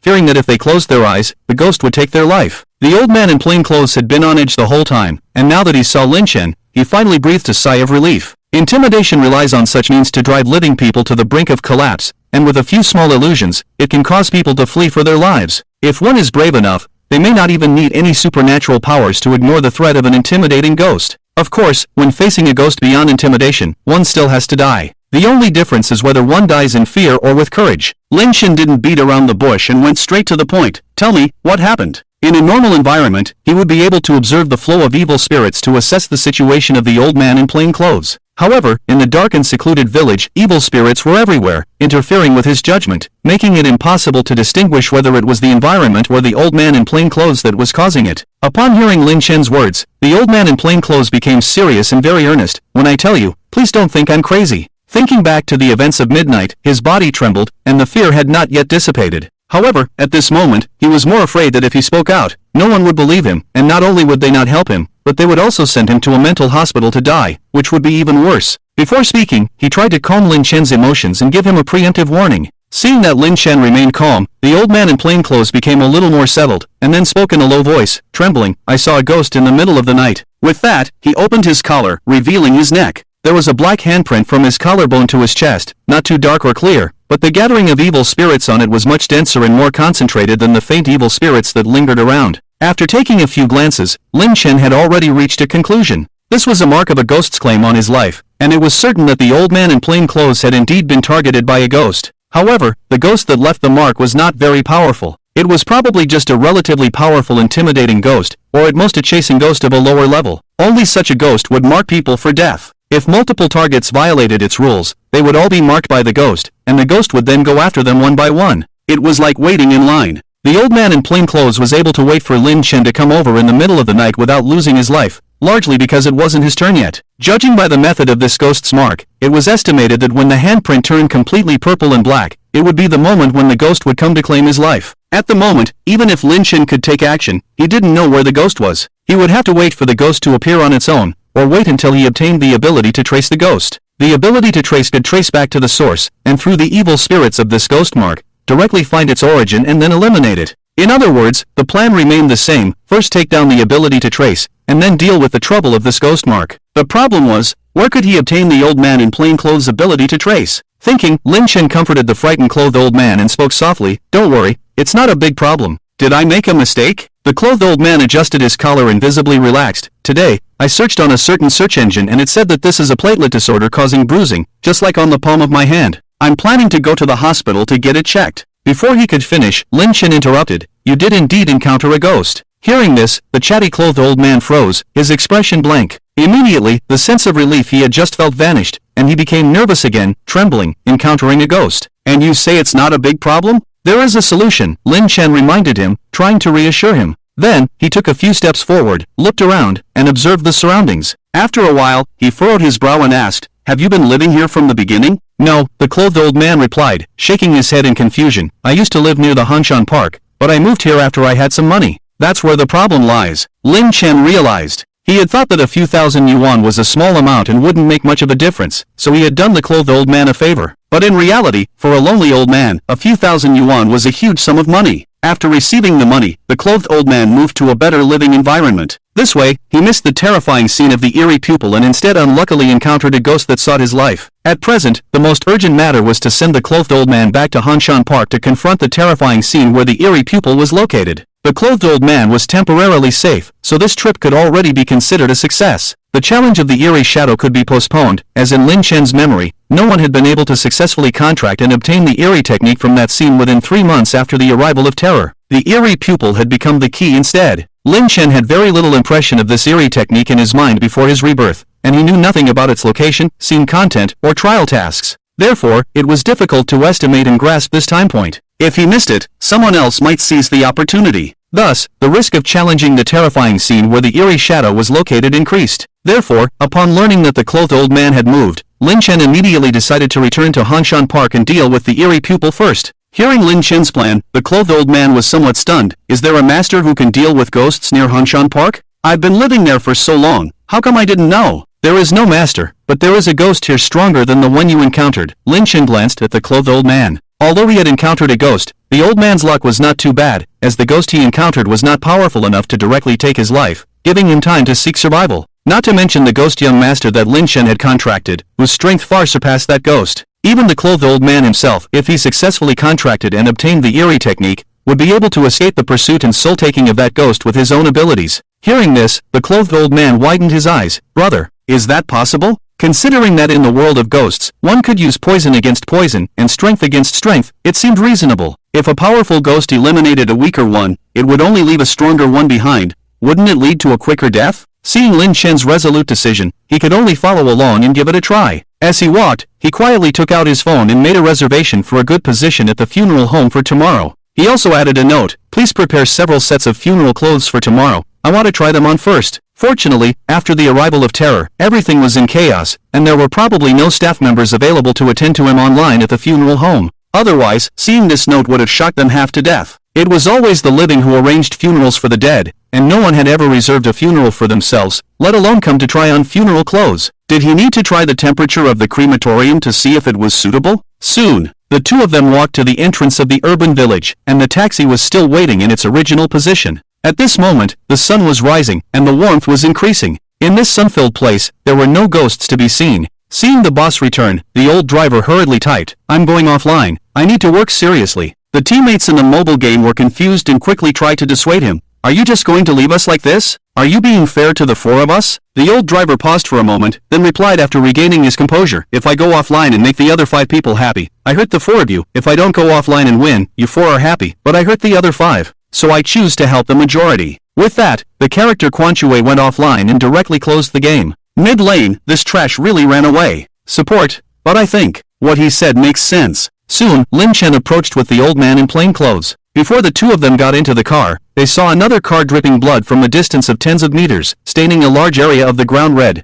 Some of the blood had already dried and solidified, indicating that the driver in the car had been dead for a while. "Brother, what's going on? Should we call the police?" The old man in plain clothes was so scared that he was trembling as he walked. The advantage of the urban village was that even if encountering ghosts, they would mostly die in their own homes, and the dark alleys were relatively calm. So the old man in plain clothes, apart from the strange things he had encountered, was unaware that the whole world had changed drastically. No need, we'll get used to it in the future. Those who were capable would save themselves, and those who were incapable would die. At this moment, no one had time to care for anyone else. Lin Chen opened the car door and got in. The old man in plain clothes glanced at the spot and then gritted his teeth and followed Lin Chen, taking the front passenger seat in the car. "Where to, boss?" the old driver asked proactively, looking at the old man in plain clothes with some curiosity. In this urban village, apart from the working class at the bottom, there were actually quite a few impoverished women who needed help. When he used to pick up random passengers, he occasionally encountered some kind-hearted men who came over to help these women with a few hundred yuan. As a result, Mr. Lin only brought out an old man in plain clothes, which was really beyond his expectations.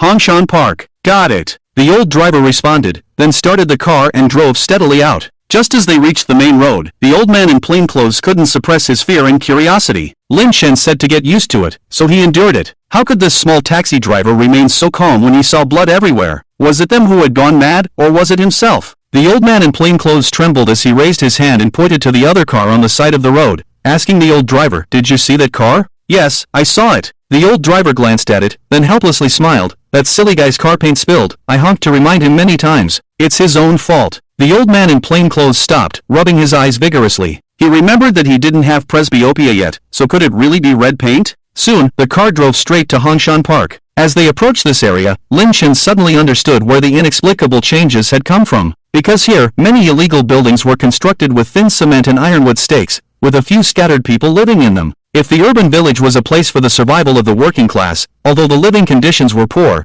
housing safety was at least guaranteed. But here, it was even worse than the urban village, and housing safety couldn't be ensured. The buildings here were extremely simple, looking like they could collapse at any moment, able to withstand light rain and wind, but not a storm. The people living here had extremely poor economic conditions, or were just temporary workers doing odd jobs in the city for a few days. Anyone who could move to a better place would not want to stay in such a place with constant anxiety. If the illegal buildings collapsed, those inside would be in danger. It's no wonder that the old man in plain clothes had immediately changed his place of residence after earning a few tens of thousands of yuan from Lin Chen. It's not his fault. The conditions here are so harsh that even if you have a few thousand yuan, you want to move. However, this has actually brought some good news. The only people living in these illegal buildings are those who have no other choice, so there are hardly any people in this area near Hongshan Park, maybe just a few households. Although we are a step behind, it should not be a problem for Guitan. As the taxi approached, many residents of the illegal buildings poked their heads out, looking nervous and worried. When they saw it was a taxi, their expressions relaxed.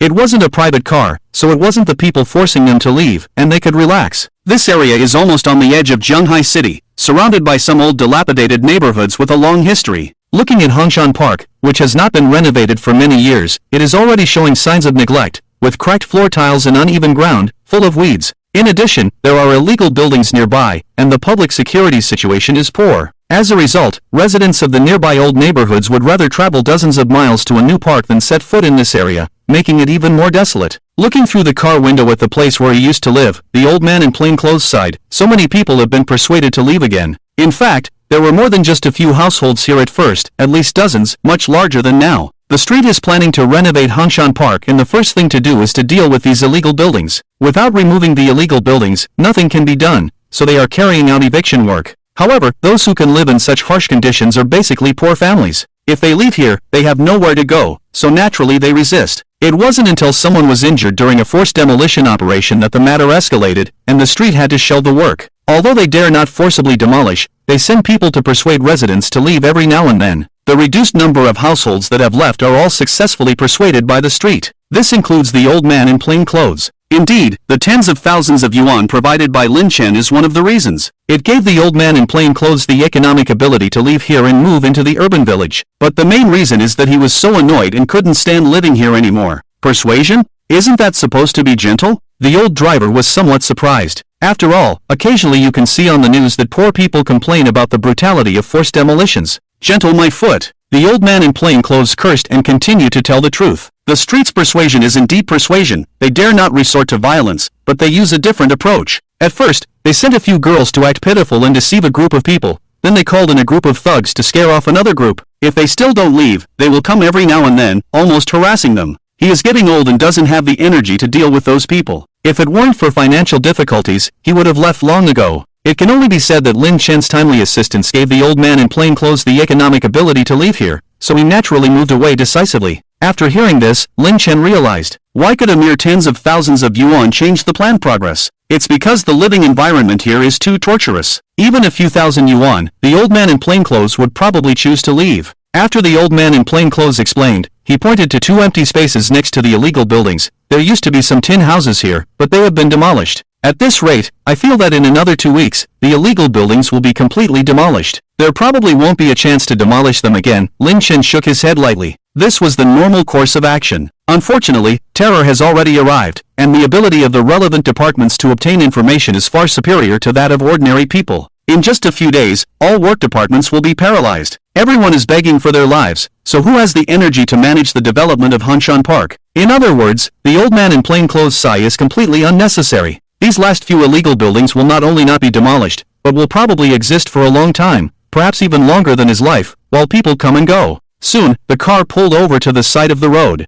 Thinking about saving his life, as soon as the car stopped, the old man in plain clothes quickly pushed the door open and got out. Lin Chen did not follow, still sitting in the car, thinking carefully. Considering the terrifying scene of this time's Guetong, should he let the old man in plain clothes go alone to challenge, or should he go in with him? In terms of ensuring safety, it would be best to let the old man in plain clothes go, and Lin Chen should try to minimize his involvement and reduce the variables. However, there were still two reasons for his hesitation. First, if the terrifying scene where Guetong was located was as special and important as the Blood Hotel, he would miss a great opportunity if he did not go. Second, the importance of Guetong was beyond doubt, and it would be better to have control over it himself rather than leaving it to the old man in plain clothes. As for the old man in plain clothes, Lin Chen would find another powerful Guetong technique for him to have the strength to protect himself. After all, in the few contacts with the old man in plain clothes before his rebirth, Lin Chen had already recognized his abilities and character, and he had been designated as the first member of his plan team without any changes. Just as he was thinking, the old driver in the driver's seat looked outside and then turned to Lin Chen. "Boss Lin,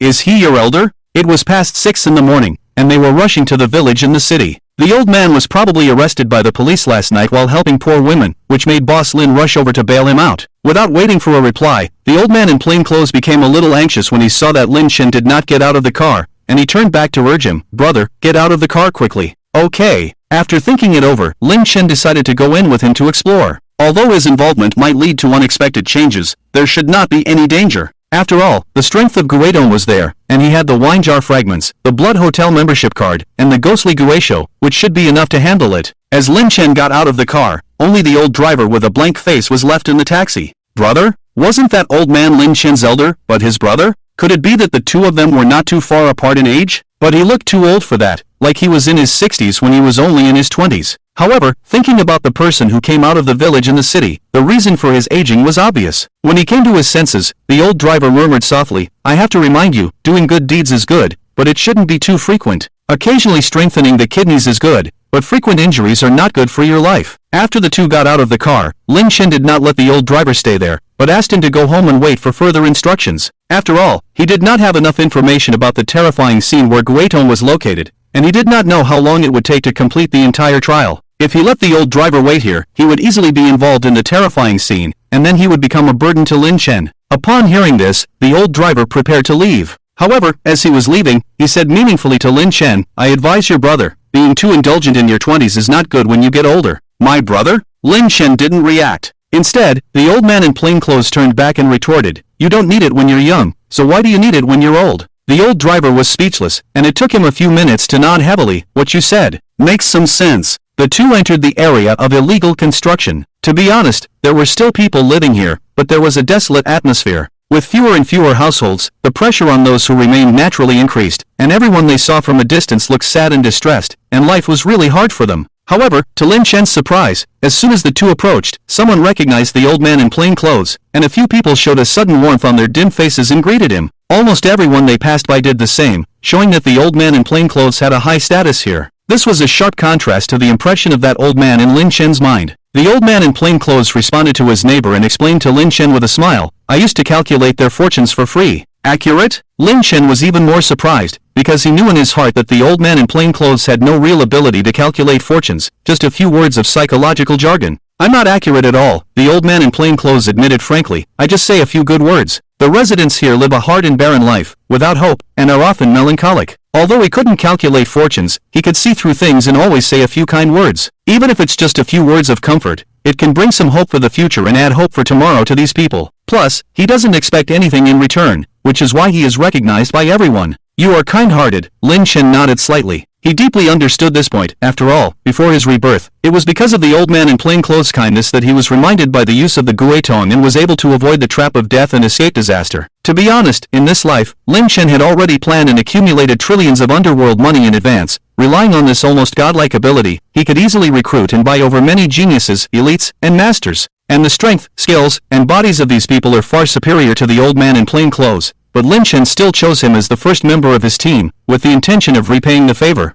Of course, these things have not yet happened in this life, so the old man in plainclothes is not aware of it. At first, he was puzzled as to why someone suddenly showed such kindness to a lonely old man. He had suspected whether this kid had some special quirk, so that every time he set up his fortune-telling stall, he had to wear 2 extra pairs of underwear, fearing for his reputation. Of course, he didn't dare to mention this, for fear of not dying from being haunted, but from Lin Chen's wild punches. Soon, the two arrived at the old man in plain clothes' former residence. It was a very simple and dilapidated tin house, leaking and drafty, and no longer inhabited, retaining the traces of the old man in plain clothes' life. After stepping inside and looking around, Lin Chen did not detect any flow of yin energy in this place. It's unclear whether this place is safe, or if more time has passed and the sun's heat has become stronger, suppressing all the ghosts, making them afraid to show themselves. However, the sun's suppression can only target ghosts, and cannot affect the terrifying scenes. Just like the blood-red hotel and the Midnight Manor, once inside, it becomes a world of its own, where the normal cycle of day and night, and the rotation of the sun and moon, do not exist. So, whether there are ghosts here is difficult to investigate, but it can be confirmed that there are no terrifying scenes, so the trip was in vain. Apart from here, where else would you usually go? After walking a few more steps and confirming that everything was in order, Lin Chen stood still and asked the old man in plain clothes, "Where else can I go?" The old man in plain clothes muttered, "Having poor economic conditions has its advantages, such as limited extra activities and social interactions." After counting for a long time, he only came up with 3 places: Hongshan Park, his fortune-telling stall, and the fast food restaurant he often visited. Lin Chen analyzed that the latter 2 were unlikely, because before his rebirth, he had visited them and had not been drawn into any terrifying scenes. That left only one option, the interior of Hongshan Park. It was very close, almost adjacent to the illegal construction area, and stepping out of the illegal construction area would lead directly into Hongshan Park. So without delay, Lin Chen took the old man in plain clothes out of the house and headed towards Hongshan Park. Before entering, from the outside, there was still no sign of anything unusual, just because the sun had already risen completely, and the sunlight was spreading across the land, making it feel warm and cozy, without a hint of coolness or chill. Inside the park, there was still nothing out of the ordinary. The old man in plain clothes frowned and looked up at the sun. With the sun so bright now, it could blind me. Even if there were ghosts, would they dare to come out? Should we come back at midnight? According to common belief, ghosts are afraid of the sun and naturally won't appear during the day. However, what Lin Chen was looking for was not ghosts, but terrifying scenes, which are not affected by the sun and moon. I was indeed affected. As the sun rose high, it suppressed the yin energy, making it difficult for Lin Chen to detect anything unusual. In addition, the entrance to the terrifying scenes was constantly changing. It could be a 4th-floor elevator, a dilapidated wooden house, a tree, a hole, or a wardrobe. Before his rebirth, Lin Chen had heard of a couple who had purchased an antique wardrobe, only for the husband to come home one day and find a stranger inside. It turned out that the wardrobe concealed a unique terrifying scene, and the man had mistakenly entered it, barely surviving before returning to the wardrobe. This goes to show that the entrance to terrifying scenes can take various forms and be full of surprises. Although the Red Mountain Park was not large, it would take some effort to search thoroughly. Alternatively, as the old man in plain clothes suggested, coming late at night when the yin energy overflowed, the entrance to the terrifying scenes would naturally be easier to find. After giving it some thought, Lin Chen asked, "Where do you usually wander in the park?" "Where else? I just sit on that broken wooden chair." The old man in plain clothes pointed not far away. Upon hearing this, Lin Chen looked over and saw a heavily weathered wooden chair. Upon closer inspection, while the rest of the park was overgrown with weeds, the area beneath the broken wooden chair was devoid of any, forming a dead zone. "It must be that place," Lin Chen said, leading the old man in plain clothes towards it. Before they could sit down, an inexplicable force pulled them away under the bright sunlight, causing their vision and consciousness to briefly disappear. At the same time, the 2 figures in the park also vanished without a trace. After a while, their vision gradually returned, and they regained their senses before they could see clearly. An ancient and hoarse voice sounded in their ears. "This place is called Midnight Black Street." When the 2 of them came to their senses, the scene they were in had already changed. It was no longer a sunny and leisurely morning park, but a gloomy and eerie street. The alley was estimated to be about 3 meters wide, enough for a small car to pass through. Lin Chen and the old man in plain clothes were standing at the entrance of the alley. Looking inside, there was no light in the entire alley, except for a lantern hanging high, emitting a faint candlelight, with one every 10 meters extending into the distance. Looking up, there was no sun or moon, as thick dark clouds covered all the light from the sky. This faint candlelight was the only source of illumination. Standing at the entrance of the alley, it was impossible to see how long the alley was. Even with the lanterns, the visibility was only a few tens of meters, similar to the eerie path outside the ruined night manor, exuding a dangerous atmosphere that seemed to prey on people. Above their heads was an archway covered in cobwebs, emitting a decaying smell, but it was sturdy and unyielding. Carved on the stone plaque were 4 large characters, Midnight Blackstreet. It matched the voice from earlier. Speaking of that voice, Lin Chen looked around and saw a figure standing in the darkness, almost blending in, requiring careful scrutiny to distinguish. It was dressed in ancient attire, a long robe with wide sleeves and an ancient round hat, resembling a greeter in an inn. The voice from earlier had come from it. However, it did not give Lin Chen a strong sense of intimidation, indicating that it was not the controller of Midnight Blackstreet, but rather a messenger. It was somewhat similar to the ghost manager of the Blood Red Hotel or the ghost maid of the ruined night manor. The only difference was that this ghost seemed relatively weak, at most capable of intimidation, far from the strength of the 2 formidable ghosts mentioned earlier. Furthermore, it is to observe his appearance. His face is full of blue, as if poisoned to death, so the body is intact, and the appearance is not terrifying. Such a look, placed in the scare level, is at the bottom. Even people are not scared, let alone harming others. Staying in a terrifying scene, still calm. If it were outside, I'm afraid it would not be able to handle other ghosts. Just as Lin Chen observed the environment and collected information, the old man in plain clothes next to him, because of his old age and slow thinking, stood still for a while, and then a look of panic appeared on his old face. What's going on? In the blink of an eye, the scene around him changed drastically, and it was extremely dim, as if in the blink of an eye the sun and moon had turned, plunging into the dark night, and the uncomfortable atmosphere around him made him shiver even more. What's going on? Have I traveled through time? He looked at the archway above his head, and then at the surroundings in the distance. The ancient archway, the ancient buildings on both sides of the street, plus not a single modern light, only lantern candlelight, either encountering ghosts or traveling through time. He naturally leaned towards the latter. After all, during the usual idle fortune-telling, he would read some plays and novels. If he could travel back to the Zhou dynasty, he could go fishing by the river, achieving the eternal legend of Zhuang Taigong fishing, with willing participants taking the bait. He believed that with his knowledge reserve, he could definitely make a career out of it. However, he was afraid that he was getting old and didn't have much time left. He was afraid that he would die before King Wen of Zhou came to the river to fish. If that old Zhang behind him stole his fishing ideas, he would be out of luck. Before he could voice these inexplicable thoughts to Lin Chen's words were like a bucket of cold water poured over his head. It's not time travel. We have entered a terrifying scene. What's going on? The old man in plain clothes shuddered. He was unfamiliar with this word, but he could feel that it was not a good thing. Thinking back to the initial ghost incident, it was probably a place of evil spirits. No wonder it was so eerie and terrifying. Watching the performance of the old man in plain clothes, Lin Chen looked somewhat satisfied. Generally speaking, people who have never experienced a ghost incident, when they first enter a terrifying scene, are often scared to the point of crying, wetting themselves, and acting recklessly. Someone like the old man, who was only slightly frightened, was already considered outstanding. Perhaps because he was getting older, he was more open-minded, and it was no wonder that the eerie and terrifying scene of the eerie I could make the old man in plain clothes successfully contract. Showing such a level of composure at the beginning of the terrifying event, he was already far ahead of many others. After a brief conversation between the two, the eerie assistant who had been standing still finally made a move and approached the two. In the flickering candlelight, its blue face appeared even more sinister. Opening its mouth again, its throat sounded as if it had been burned by a strong poison, extremely hoarse. This is the Midnight Blackstreet. I am the assistant of the treasure pavilion. Now that there are enough people, the trial can begin. Upon hearing this, Lin Chen became more alert. This trial actually limited the number of people, which was different from the Blood Hotel and the Midnight Manor. In general, tasks that require a minimum number of people to start are usually difficult. Moreover, if the required number of people is not met, then the living people who enter the terrifying scene will have to stay until the number is sufficient before the trial can begin, which is equivalent to being imprisoned. Therefore, before the rebirth, there have been unfortunate souls who mistakenly entered a terrifying scene with a limited number of people, and unfortunately, the area was extremely remote, making it difficult for living people to enter. After waiting for a full half-month, the number of people still could not be gathered, and they eventually starved to death in the terrifying scene. This time, Lin Chen was indeed careless. Mainly because the old man in plain clothes was old and weak, he guessed that the terrifying scene he could survive would not be too difficult, which led to his negligence.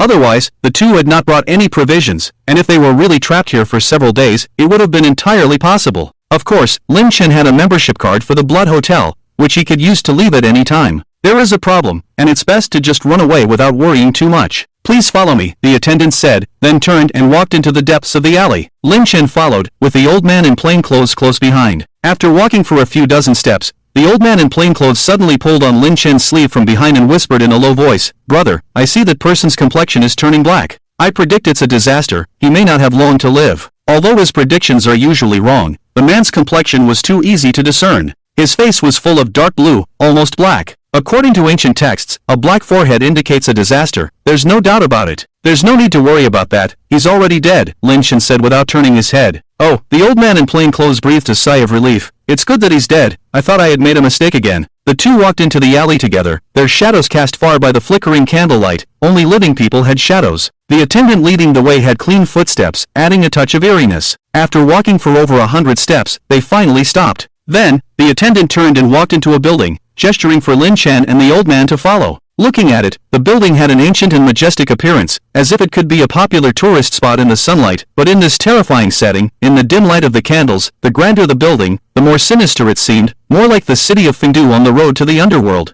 Looking up, they saw the sign with two strong and powerful characters, Treasure Pavilion. This was indeed the location for the trial as the attendant had said, and the specific details would only be known after further investigation. So, Lin Chen steadied himself and walked in. The old man in plain clothes hesitated a bit. The attendant had a decent appearance, just a bit dark-skinned, so he naturally wasn't afraid. But now, facing this completely unfamiliar and eerie building, like a ferocious beast waiting to devour him, he instinctively resisted. But touching the ghostly mark on his collarbone, his fear dissipated a bit. If he didn't seize this opportunity, he would only be waiting for death. After all, he had no means to deal with the ghost on his own. At least here, he could have Lin Chen to look after him. Thinking of this, he felt a bit guilty that Lin Chen was willing to take risks to save his life. It was truly a life-saving friendship, and he was actually still wary of the other, always wearing 2 pairs of underwear when they met, which was a bit excessive. As long as he survived and got out, the next time he saw Lin Chen, he would wear 4. With that in mind, the old man in plain clothes relaxed, his steps firm, and he decisively followed inside. Inside the treasure pavilion, the furnishings and decorations resembled an antique shop, neatly arranged sandalwood cabinets displaying various curios. A quick scan revealed some normal items such as gemstones, agate, ink paintings, folding screens, and paper fans. In addition, there were spirit tablets, white candles, jars of eyeballs soaking in alcohol, and severed limbs with visible veins, as well as internal organs, and heads and flesh, all over the place. Especially the heads, which occupied an entire wall. Each head was extremely peaceful, quiet, as if sleeping. Staring at them, it almost seemed like their nostrils were moving lightly, as if they were snoring in a daze. This kind of beheading skill truly achieved a satisfactory and painless operation. After roughly surveying the surrounding objects, Lin Chen turned his attention to the figure in the treasure pavilion. First, the attendant ghost they had just seen was weak and not worth being too cautious about. After leading Lin Chen and the old man into the building, it stood respectfully next to an old man. The old man, with intact limbs and a complete body, had no visible injuries or defects, and from his appearance, he didn't seem frightening. As Lin Chen continued to scrutinize, he noticed something unusual on the old man's face. In the eye sockets, instead of normal pupils, there were densely packed black irises. There might be 7 or 8 pairs, or even dozens of them crowded in one eye socket. Looking at them made one feel nauseous, and their scalp tingle. Chase level, not weak. After retracting his gaze, Lin Chen had a rough idea in his mind. This ghost was not weak, and could be considered outstanding among the chase-level entities. Previously, only the ghost lady of the Kangyi Manor could compete with it. If it were the ghost manager of the Blood Hotel, it would probably be overwhelmed. Its unique and frightening eyes, with dozens of irises hidden in one eye socket, were likely the source of the mysterious technique, and also the purpose of Lin Chen's visit. After observing the ghost, he took another look at the living people in the building. 3 men and 1 woman, the men with dyed red, yellow, and green hair, and tattoos on their necks and arms, while the woman had a normal appearance, wearing glasses and looking stern. The position where they stood was freshly coagulated with blood, emitting a foul smell. Obviously, someone had violated the taboo upon entering this place and had lost their life as a result. The remaining people had learned to behave and survived by not daring to act recklessly. Even though 2 more living people had entered, these individuals remained stiff, only daring to exchange glances but not speak. It was clear that these 4 people had been frightened before and had become somewhat accustomed to it. They still wore a look of fear and despair, with tear marks on their faces but no tears in their eyes. Brother, these kids are the ones who were persuaded to leave the illegal construction. The old man in plain clothes was somewhat surprised to see this group of people. Not long ago, he had been harassed by these hooligans and couldn't find peace. They came to scare him in broad daylight and made noise at night, often threatening and using foul language, all to force him to leave. If he hadn't moved, he wouldn't have ended up in such a miserable state, encountering ghosts in the urban village and leaving a ghostly mark on his collarbone. Naturally, he held some resentment towards these hooligans. The 3 men and 1 woman were also on the verge of tears. They had come to work as usual today, but early in the morning, 2 waves of people had come to scare and threaten them, all to drive the remaining residents away. Before they could start their work, someone suggested finding a spot in the park to eat their packed breakfast. But before they could take a bite, they ended up in this ghostly place. There were 4 men and 3 women, and 1 person wanted to run at the street corner and ended up dead. 2 others were scared by the shopkeeper ghost's eyes and died on the spot, contaminating the environment of the treasure pavilion. Now, even though they were terrified and their legs were weak, they could only grit their teeth and hold back, fearing for their lives. The old man in plain clothes was not as sharp-eyed as the younger ones and still had some courage. He joked, "When you threatened me, you were so fierce, and you called yourselves the red, orange, yellow, green 4-person group, acting arrogantly. How come one is missing now?" After a while, seeing that speaking did not lead to death, one of the men with red hair gathered his courage and gestured with his eyes towards a wooden cabinet displaying a head on the side, stammering, He's over there." The old man in plain clothes looked over and indeed saw a head with green hair peacefully closing its eyes in the far corner of the wall.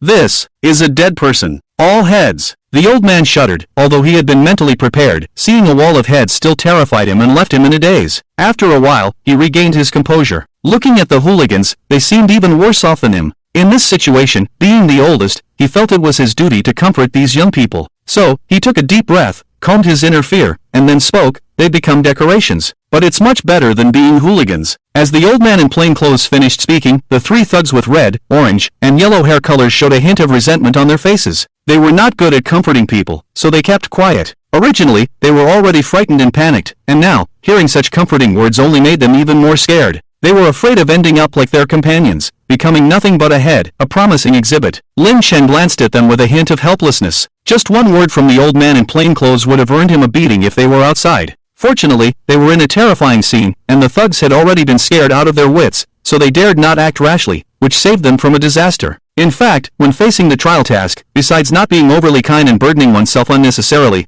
there was also an almost universally accepted unwritten rule: try not to make enemies, act low-key, and focus on the challenge. In a terrifying scene, where danger lurked everywhere, it was already extremely easy to lose one's life. Facing threats from ghosts alone was already very difficult to handle. If they were to make enemies, they would have to divert some of their energy to guard against hidden threats, which could easily affect the trial and lead to failure. Therefore, those who entered the terrifying scene would generally not speak much, not make friends or enemies, and the one word that would run through the entire trial process was survive. Of course, once they encountered rare opportunities or precious resources, regardless of making enemies or not, they were destined to fight for them and engage in a fierce battle. Lin Chen had witnessed such scenes too many times and had personally fought for them. After all, grabbing a little more resources, a few more ghostly items, could make life a little more stable in the post-apocalyptic world. Throughout the process, there was no right or wrong, just a quest for survival. Now, after 6 people had entered the terrifying scene, the old man in front slowly stood up, moving stiffly as if he had a spinal injury, giving the appearance of a frail and sickly old man. But no one dared to underestimate him. Lin Chen, who understood ghosts, could sense the ghost shopkeeper's formidable strength.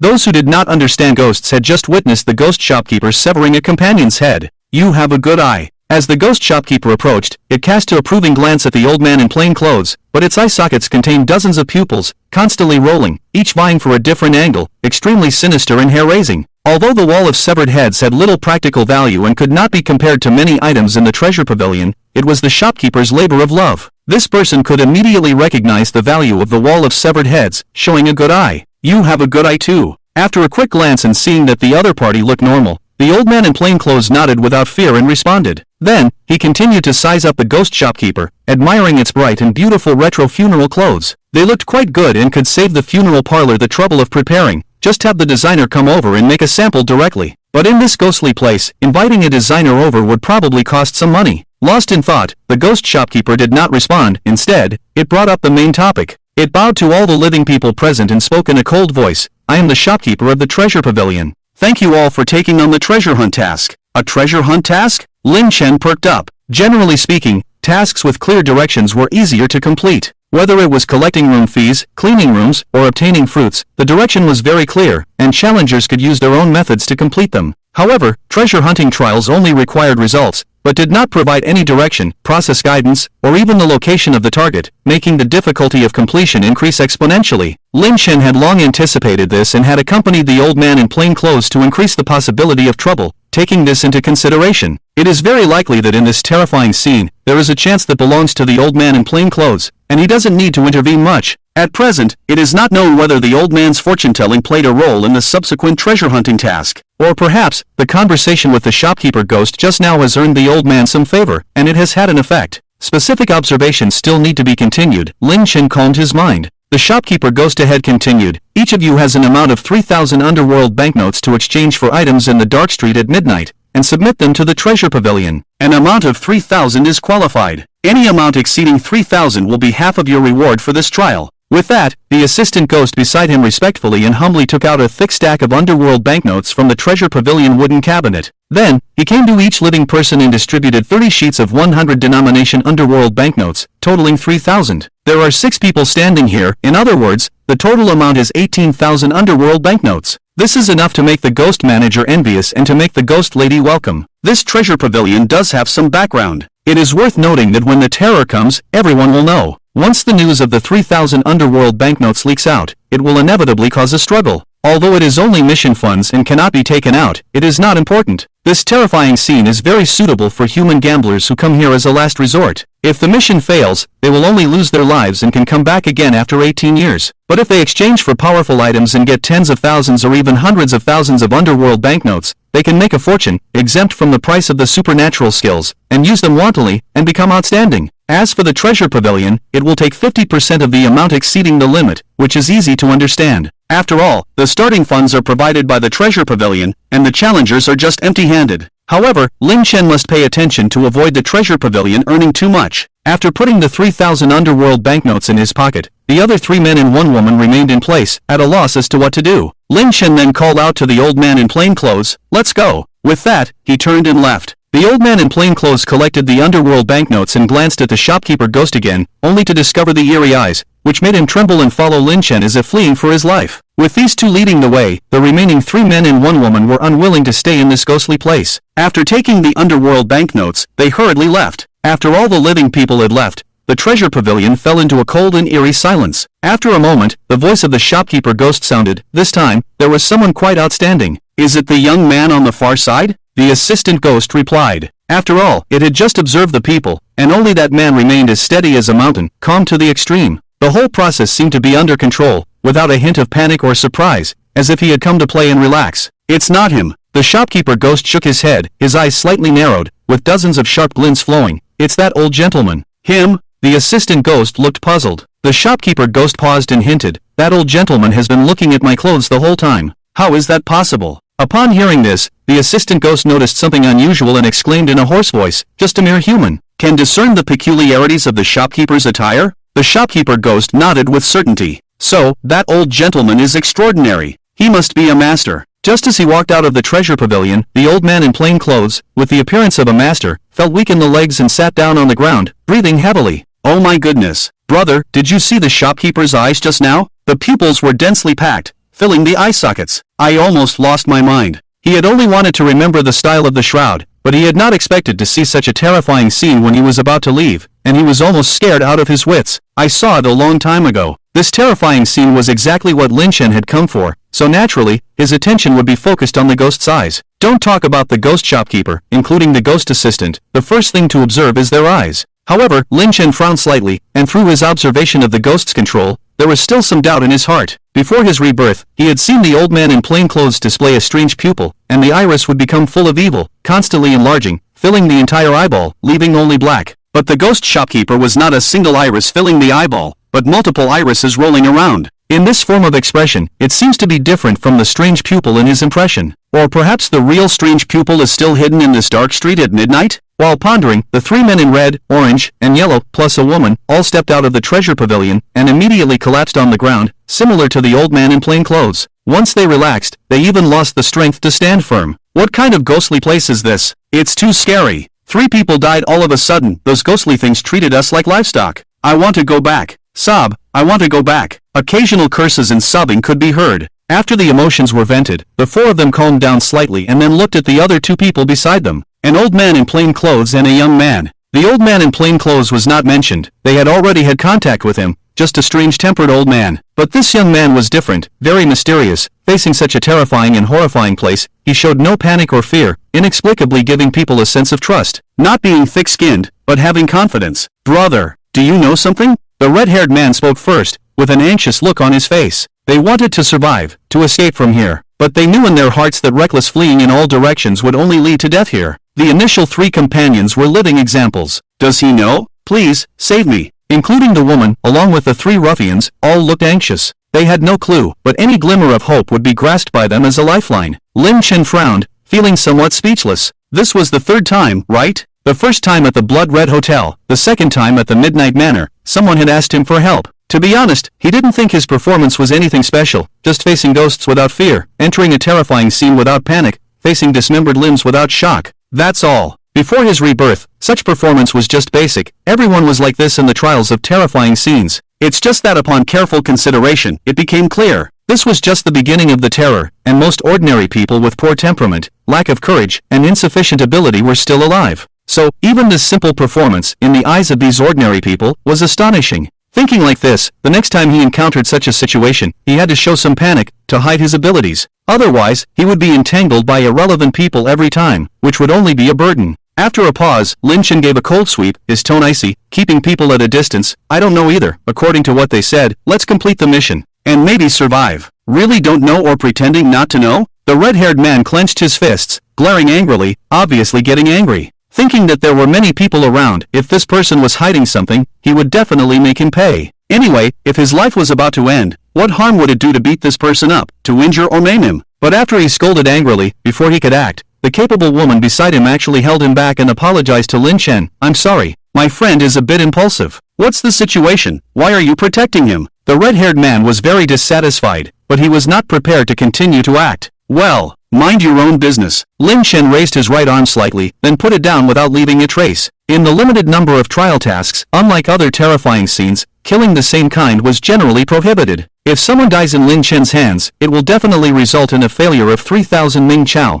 which cannot be easily compensated. It may violate the rules of this trial and be killed. However, although he cannot kill, he can maim. If the red-haired man continues to entangle, Lin Chen intends to break his hands and feet. It can be said that the interference of the capable woman is not to protect Lin Chen, but rather the life of the red-haired man. Without hands and feet, even if he has 3,000 Ming Chao in his pocket, he cannot use it. In the end, the mission will fail, and he can only wait to die. After taking another look at the capable woman, Lin Chen waved to the old man in plain clothes. The two chose not to enter the dark street at midnight directly, but instead went back and entered the treasure pavilion again. This change made the capable woman widen her eyes in astonishment. Why did he go back again? "You just didn't protect him. I beat him up, and he told me everything." The red-haired man still minded. "That's right, why let him go? Anyway, in this ghostly place, no one cares. The fist is the law." The other 2 thugs with orange and yellow hair nodded in agreement. "It's easy to intimidate him, but how can we ensure that what he says is true?" The capable woman shook her head with concern. The shopkeeper ghost said that the treasure they find must be of sufficient value to survive. But these people don't know how to appraise treasures. If they push too hard, the kid might just grab something to fool them, and they won't be able to tell, which would mean losing their lives for nothing.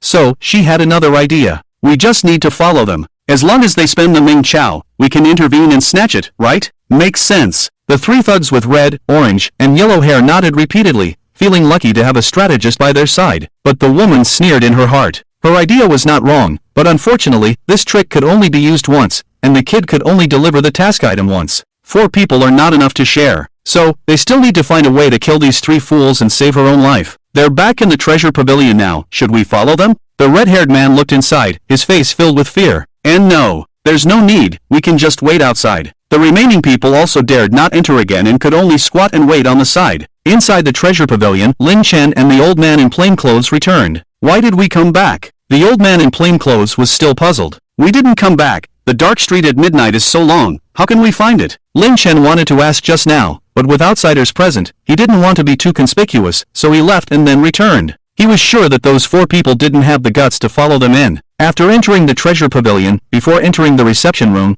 they saw the shopkeeper ghost standing at the door. "Should we go and greet it and talk to it?" The old man in plain clothes understood the reason for coming in and naturally thought of the reason. After getting confirmation from Lin Chen, he took out a few yellow papers from his pocket and smiled. "Trust me, ghosts love these things the most." Upon hearing this, Lin Chen just glanced at it and then took out a pack of soft cigarettes from his pocket. The old man in plain clothes was stunned and hesitated. Was it appropriate to smoke at such a tense moment? However, he saw Lin Chen walking towards the shopkeeper ghost and offering a cigarette. "Brother, have a smoke." The ancient-style architecture, combined with a ghost dressed as a waiter, suddenly seemed out of place with a modern cigarette. The old man in plain clothes trembled. His brother was indeed bold. He had only heard of offering incense to ghosts, but never offering cigarettes. How dare he think of that? Although this ghost didn't look scary, even the weakest ghost was not something that human force could contend with. If they were to provoke it, and it retaliated, the two of them, no, he could only count as half. With their combined strength, could they really afford to provoke it again? Sure, here is the translation of the text. Sure enough, as the old man in plain clothes was puzzled, the shop assistant frowned and showed a trace of disdain on his face.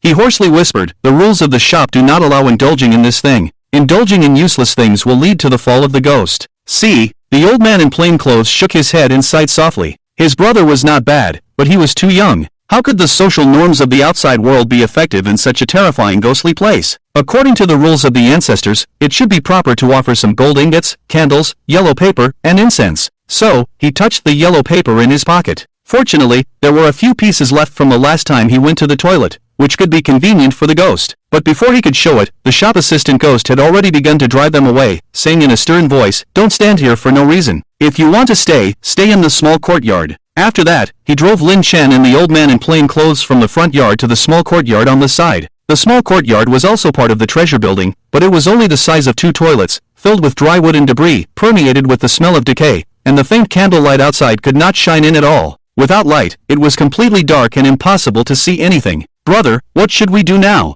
Should we just leave?" The old man in plain clothes was a little flustered. Now, not to mention gathering information, even standing in the treasure building was being driven away. It would be better to just leave directly, since they had already failed. Hiss, a match was struck, and a wisp of green ghostly fire ignited, lighting a soft cigarette. "Brother, why are you still smoking at this time?" The old man in plain clothes was complaining. But when he looked up, he found that it was Lin Chen who had lit the match, and it was the shop assistant ghost who was smoking the soft cigarette. It squinted its eyes, enjoying it with a satisfied expression on its face. Every puff made it seem she tremble slightly, giving it great pleasure. "Isn't it said that smoking will lead to corruption?" The old man in plain clothes was a little dumbfounded, looking at the shop assistant ghost's experienced look of smoking, without the toughness it had just shown. Indulging in this thing does indeed lead to corruption. The shop assistant ghost did not argue, but just shook its head and complained, "Those who indulge in gambling and fall into corruption are called gambling ghosts. Those who indulge in color and fall into corruption are called color ghosts. Those who indulge in soft cigarettes and fall into corruption are called smoking ghosts. I am not a human to begin with, so what does it matter if I fall into corruption or not? The shopkeeper is overthinking it." The old man in plain clothes showed a hint of understanding, but then secretly looked down on it. Perhaps the shop assistant ghost was not wrong, because indulging in corruption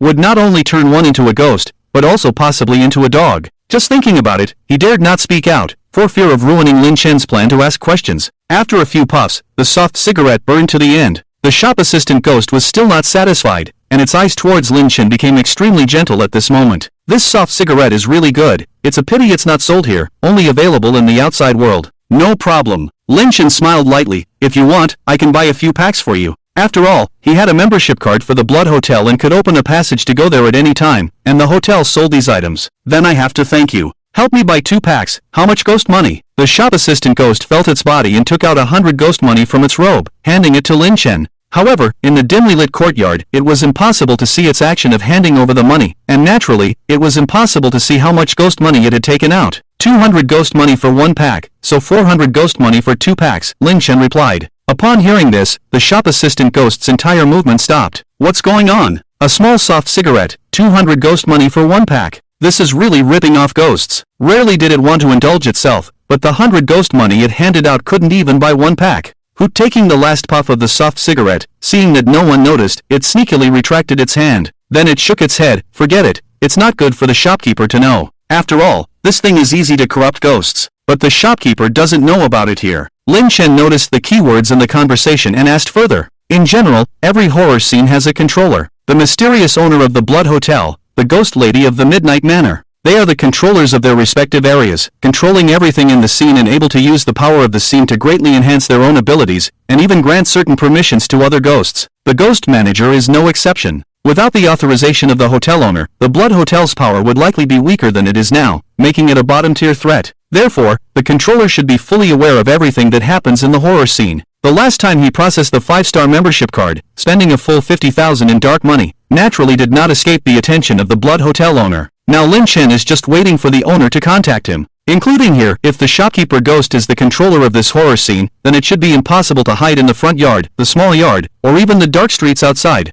How could it not be known? The shopkeeper manages the treasure building. But the dark streets at midnight do not belong to the shopkeeper, there are many other storefronts. Sensing Lin Chen's confusion, the recruited ghost spoke softly and truthfully, revealing the truth. The treasure building is just one of the buildings on the dark streets at midnight, a relatively large storefront, but the entire dark streets at midnight are also home to various other storefronts, each with its own storefront controller. In other words, the trial challenge Lin Chen is undertaking this time is not so much from the dark streets at midnight as it is from the treasure building on the dark streets. The two are quite different, adding too many variables. The risk has been greatly increased, because different storefronts harbor different ghosts, each with its own unique threat. Among them, there are entities weaker than the shopkeeper ghost, but also ones more powerful, possibly even including broken path-level ghosts. If one were to enter haphazardly, even with means such as ghostly tricks, wine jug shards, and Blood Hotel membership cards, there is a risk of death, because the unknown here is simply too high. Fortunately, he did not act rashly, but chose to talk to the recruited ghost instead of the shopkeeper ghost. Lower level, easier to buy off. Thinking about it, Lin Chen chuckled softly. Do you want the soft flower?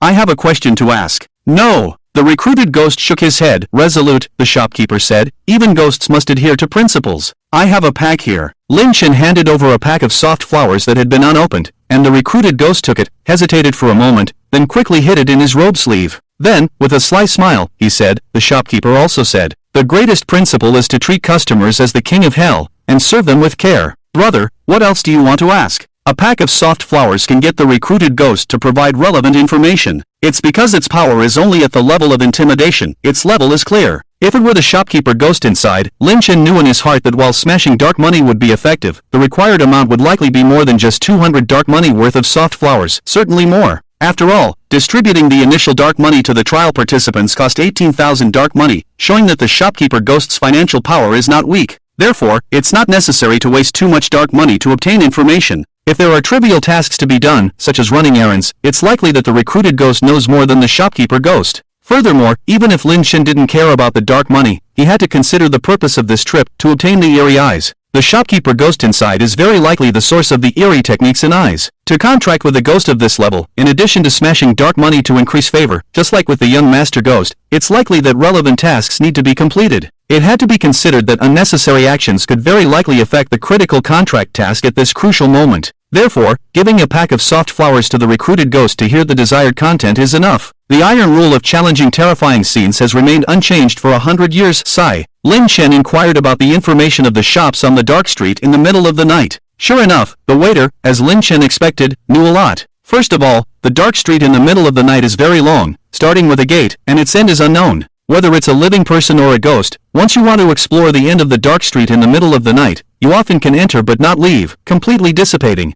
This even includes powerful ghosts of the broken path level, still unable to return, disappearing without a trace. Inside the dark street in the middle of the night, all ghosts know that it is taboo to venture deep into the street. So, although it is called a whole dark street in the middle of the night, the actual distribution of shops only occupies the first end, neatly lined up with 20 shops, each with different functions. Like the treasure building, all the exhibits are treasures. In addition, there are also butchers, cunning slaves, life-takers, blood stations, and so on, each with different taboos, easy to perish if entered by mistake. Among them, there is a shop in the middle of the dark street in the middle of the night, with the most entrances from the outside, the hottest, and the most attractive dark market for ghosts. This shop corresponds to the treasure hunting mission of the treasure building. The dark market of the dark street is a large trading market, where you can use dark money to purchase, or exchange goods, but all the items are mixed, of varying quality, and counterfeit goods abound, testing one's eyesight. Passing the eyesight test, you may exchange 3,000 dark money for a top-quality item worth 300,000 dark money. If your eyesight is poor, you may end up exchanging 3,000 dark money for a worthless item worth only 3 to 5 dark money. Even the waiter ghost, who has followed the shopkeeper ghost for many years,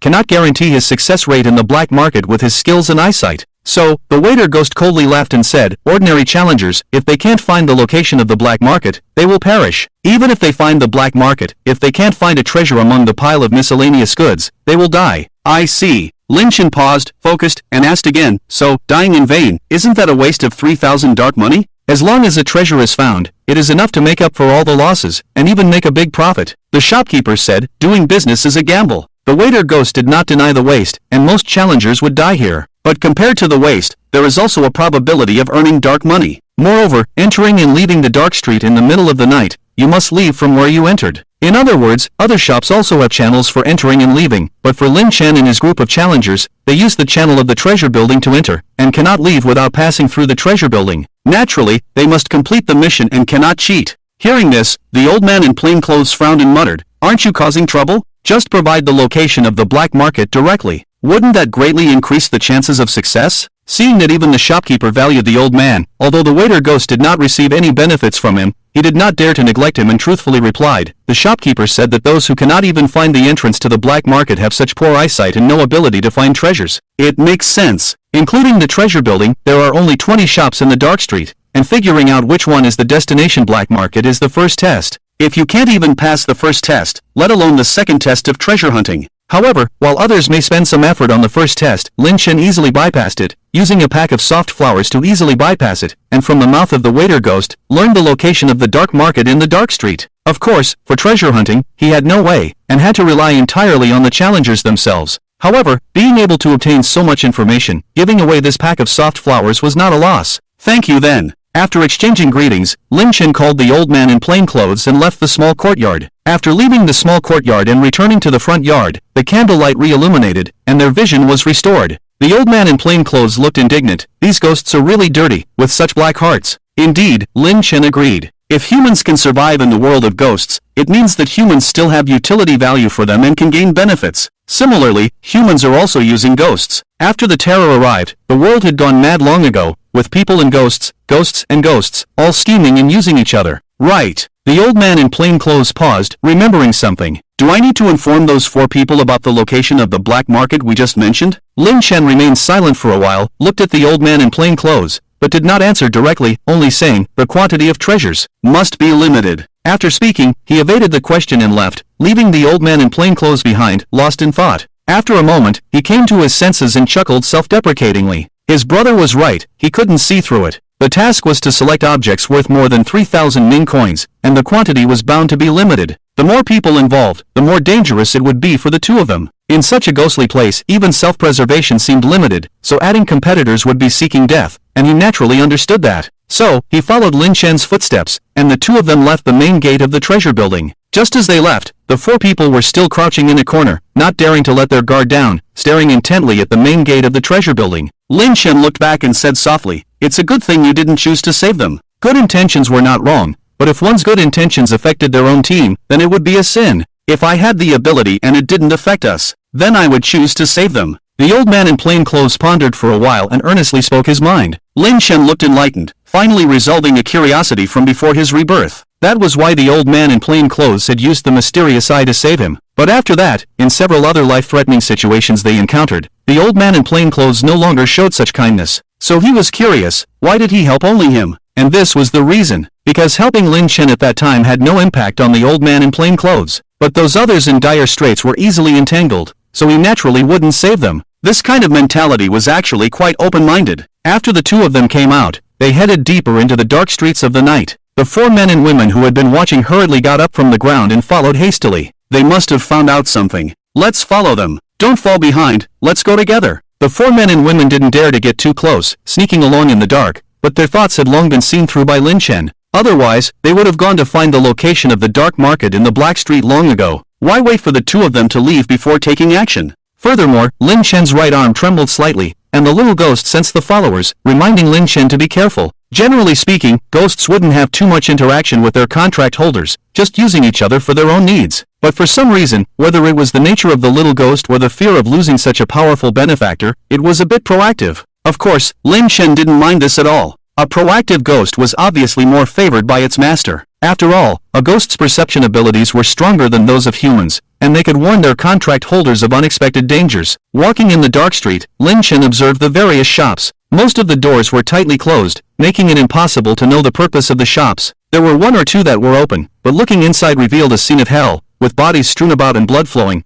making it equally difficult to know what the shops were selling. Each shop was about 10 meters apart, indicating that they occupied a considerable area. Black Street. Lin Chen stroked his chin, pondering slightly. To be honest, he still didn't know the true purpose of the Black Street, but since there were shops, there must be a rental and sales process. In other words, just like the Blood Hotel, he needed the approval of the owner. Inside this black street, the shops were used for renting, and he could directly take over one at any time using his powerful Mincoin ability. However, at the moment, the location and function of the shops were temporarily useless, so he just left a mental note and planned to explore further later. According to the information from the assistant ghost, the dark market of the Black Street was located in the 7th shop, about 50 meters away from the treasure building. After walking for a few minutes, the dark market was already visible in the distance. Next, the task was to shake off the pursuers behind. "They're still following us," the old man in plain clothes whispered, reminding softly. "It doesn't matter, they won't be able to keep up," Lin Chen replied nonchalantly. He had been silent the whole time, but he actually had the idea of making the people behind him relax their vigilance. In the dark streets at midnight, with no sun or moon, visibility was extremely low, illuminated only by the faint candlelight of the red lanterns in front of each shop. In addition, the 4 people were trying to be clever, attempting not to be discovered by Lin Chen and the old man, maintaining a very limited distance. This behavior actually backfired on them. If they had been bolder, following closely and getting closer, they would not have lost track, but they would likely have angered Lin Chen and ended up with a few broken arms. "Let's go," Lin Chen reminded, and the old man in plain clothes understood,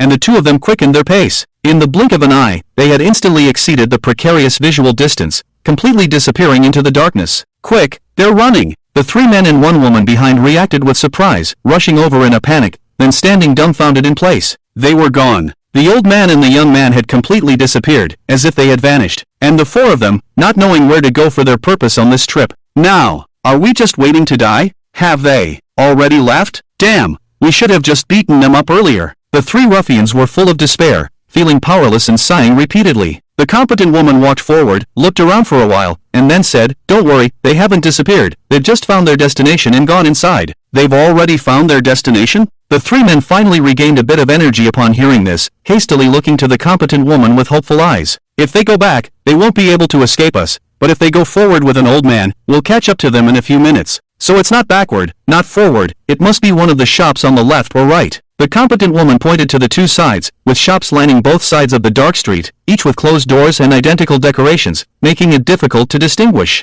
Without guessing, she was certain that the 2 of them had entered one of them. "In other words, we have to take a gamble and find out which one they entered," the red-haired man muttered. Then, all 4 fell silent. The reasoning was simple and understandable, but no one wanted to be the first to act. If they chose wrong, who knew what kind of hell awaited them on the other side of the door? After a brief silence, suddenly, the competent woman's eyes lit up as she pointed to a spot on the ground near the left door. "Here, there's a footprint." Upon hearing this, the 3 ruffians in red, orange, and yellow approached, bending down to look. Sure enough, there was a very fresh footprint just a few steps in front of the left door. "They went into this shop. Phew, luckily you found it, otherwise we would have had to gamble. Then let's hurry and catch up, so we're not late." With that, the 3 ruffians in red, orange, and yellow hurried towards the left door. The orange-haired man was the first to reach the door and was about to push it open. The other 2 were about to approach when 2 fair hands from the dark behind them gently tugged at their sleeves, stopping them in their tracks. "What's going on?" The red-haired man turned around, puzzled. Creak! The door was already pushed open by the orange-haired man, revealing a large display window, like the clothing area of a department store, with plastic models displaying clothing.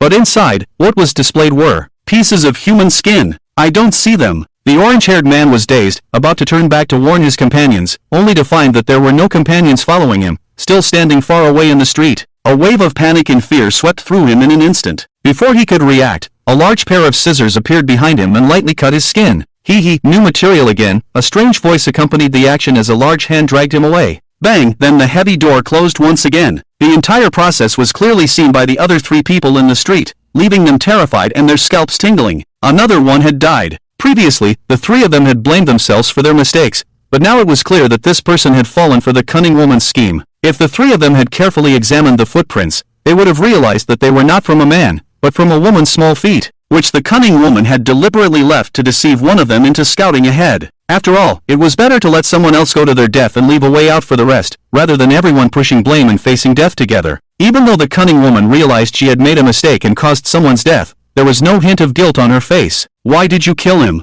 The red-haired man clenched his fists, glaring angrily at the cunning woman along with the blonde man. Without a reasonable explanation, the 2 of them might have to avenge their brothers. The cunning woman narrowed her eyes, showing a fierce expression, unafraid. "This is the only way for all of us to survive. Now, there's only one correct choice left. Follow me." With that, she decisively turned and walked towards another shop on the other side. After hesitating for a while, the red-haired man and the blonde man finally followed the cunning woman's footsteps with weak arms. They agreed that she made sense, and at this point, they only wanted to live for themselves. If their companions died, so be it. They could just burn more paper money next year on the Qingming festival. However, there was no longer any trust between them, only suspicion and distrust. As it turned out, the cunning woman's speculation was correct. In the dark market of the midnight Black Street, one of the shops on the left or right was where Lin Chen had indeed entered the shop on the right. Just as he quickly disappeared from their sight, Lin Chen decisively used the ability of his ghostly cunning hands to leave a dirty handprint on the door of the shop on the left, as a diversion. If they had carefully observed and distinguished,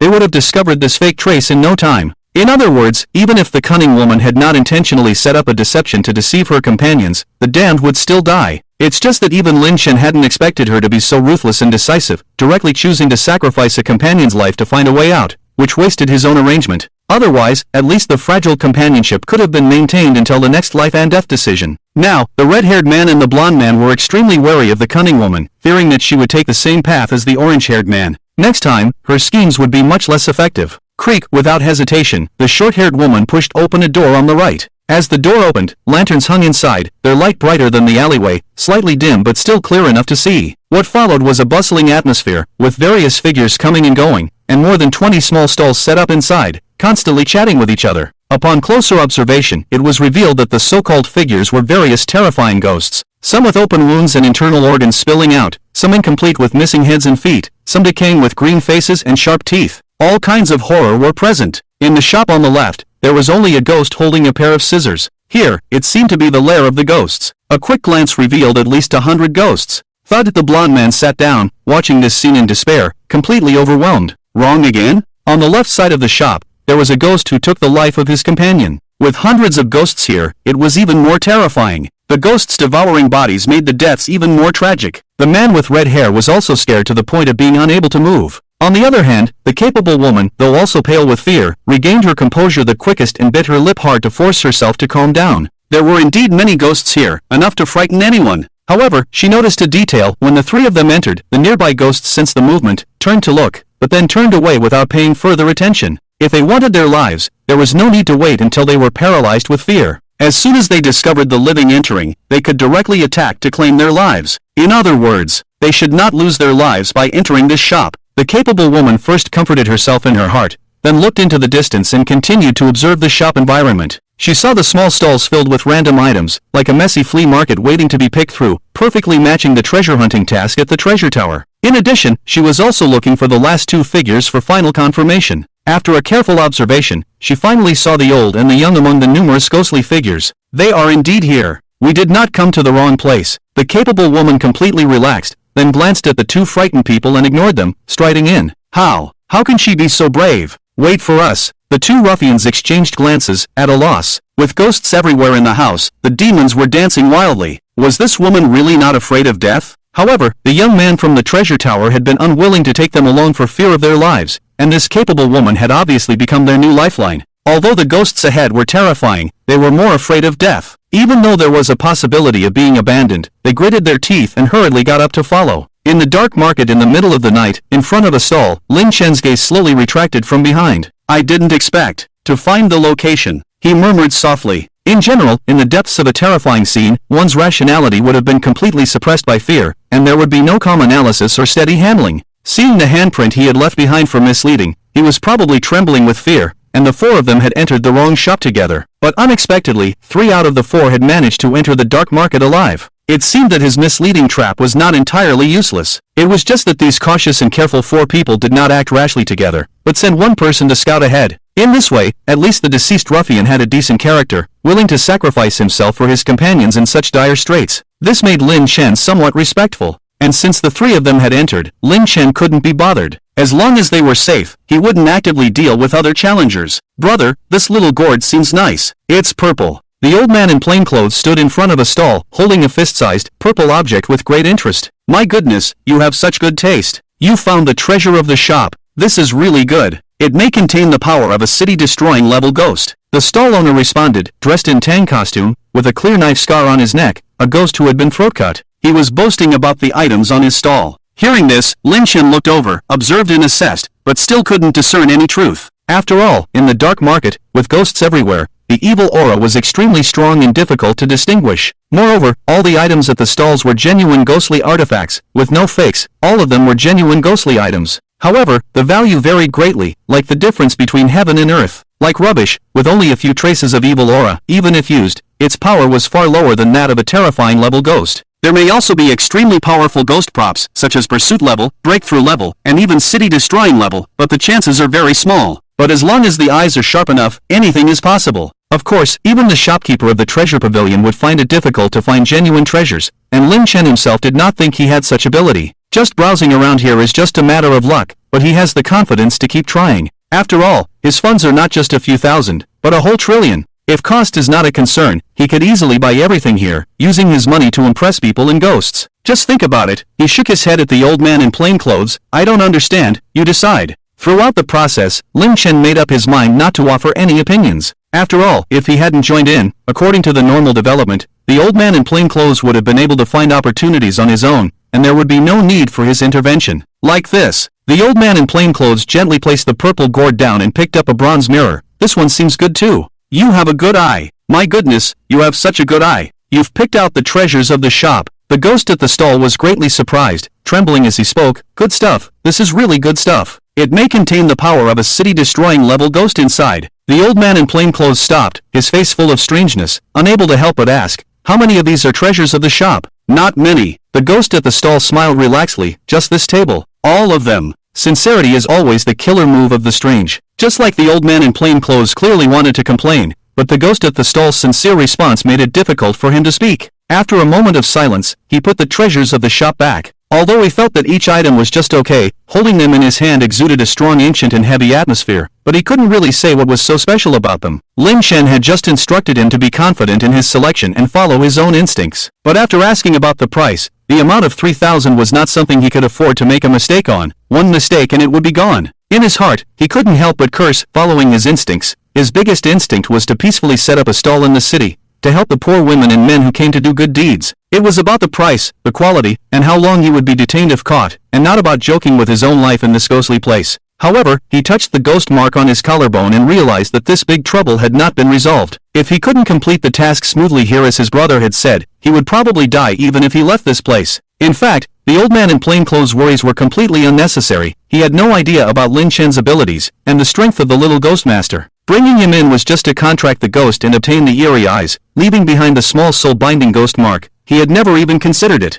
As the old man in plain clothes wandered around, selecting items, Lin Chen's gaze also roamed between the various stalls. Through careful discernment, it was clear that at the very least, there were ghost props that could produce some minor effects, but the specific effects needed to be explored. And most of them were just the most common ghost props, and even the number of props that could exert a frightening level of power was only about 10%. If it could exert a power level above pursuit, it would be considered good. Anything higher would be breakthrough level, and having one or two in the entire place would be extraordinary. As for the city-destroying level above the breakthrough level, it was unimaginable. Even if the entire place was bought out, it would be impossible to obtain one from the thousands of ghost props. Otherwise, it would really be a bargain. He could proudly say that today, Lin Gongzi was footing the bill for the entire place. According to the value of the ghost props, the wine jar fragments that Lin Chen possessed should be worth more than 7 or 8,000. Although they could only be used once, the power of such a strong pursuit level ghost was close to that of a breakthrough level, so it was worth that price. If it weren't for the limit on the number of uses, it would probably be worth much more. With this in hand, the treasure hunting task had already been completed by Lin Chen, and he seemed to be leisurely strolling around without any hurry. At a distance of 2 or 3 stalls, a man and a woman kept glancing and stealing looks in that direction. It seems like the old man wants to buy it, then puts it down. He picks it up again, then puts it down. Damn, is he going to buy it or not? The red-haired man and the blonde man looked extremely anxious. They couldn't really tell the difference between these broken things, but they were determined to intercept the items that the old man and the young man had selected. In addition to paying attention to the old man and Lin Chen, they were also secretly vigilant of each other. After all, everyone wanted to get their hands on the same item, and when the other party intended to make a purchase, if they wanted to intercept, there would only be one item. At that time, everyone would be their competitor and should not be underestimated. Behind them, the capable woman paid no attention to the two men. While bending down to look at various stalls, her attention was focused solely on Lin Chen. After all, through careful observation, she had already discovered that the old man and the young man were mainly interested in smaller items. Instead of paying attention to both, it was better to focus on observing one person in order to have a chance.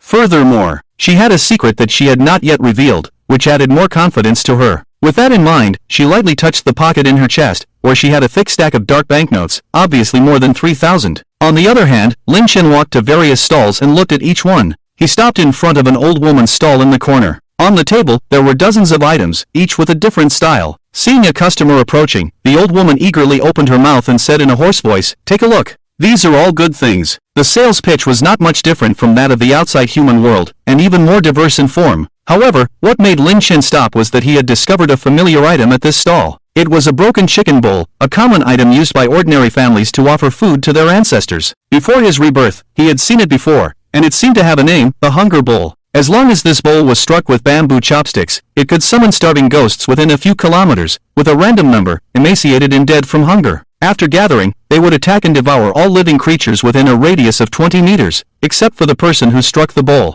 Of course, the sound had to be loud when striking the bowl, and when the bowl was struck until it was completely shattered, it would be the time for the starving ghosts to turn around and devour the person who struck the bowl. Among them, there was such a risk that the person who drove them might die from the driven object. Furthermore, starving ghosts could only attack living creatures and could not be used to deal with ghosts. In other words, they could only be used to deal with their own kind. In addition, the strength of the starving ghosts was not strong, barely at the level of a beginner, and the ceiling of intimidation. Even if a large number of them were summoned, they could be easily swept away by a ghost manager. In summary, the Hunger Bowl was a somewhat redundant existence. However, in any case, this bowl already belonged to the level of a beginner ghost item. Although not as valuable as the broken wine jar, it was definitely worth more than 3,000 dark banknotes, which would be suitable for purchase and delivery for the task. With that in mind, Lin Chen pointed to an item. "How much is this?" Not immediately choosing the Hunger Bowl was to keep an eye out, to avoid the ghost on the opposite side raising the price. "Young man, you have a good eye. This item may have been blessed by the king of the underworld himself." The same way of boasting was slightly more novel than the one encountered by the old man just now. After finishing the self-praise, the old woman paused, and a cold and chilling light filled her eyes. "You were introduced by the treasure pavilion, right? Then there is no bargaining. 3,000 dark banknotes for one item. Is that so?"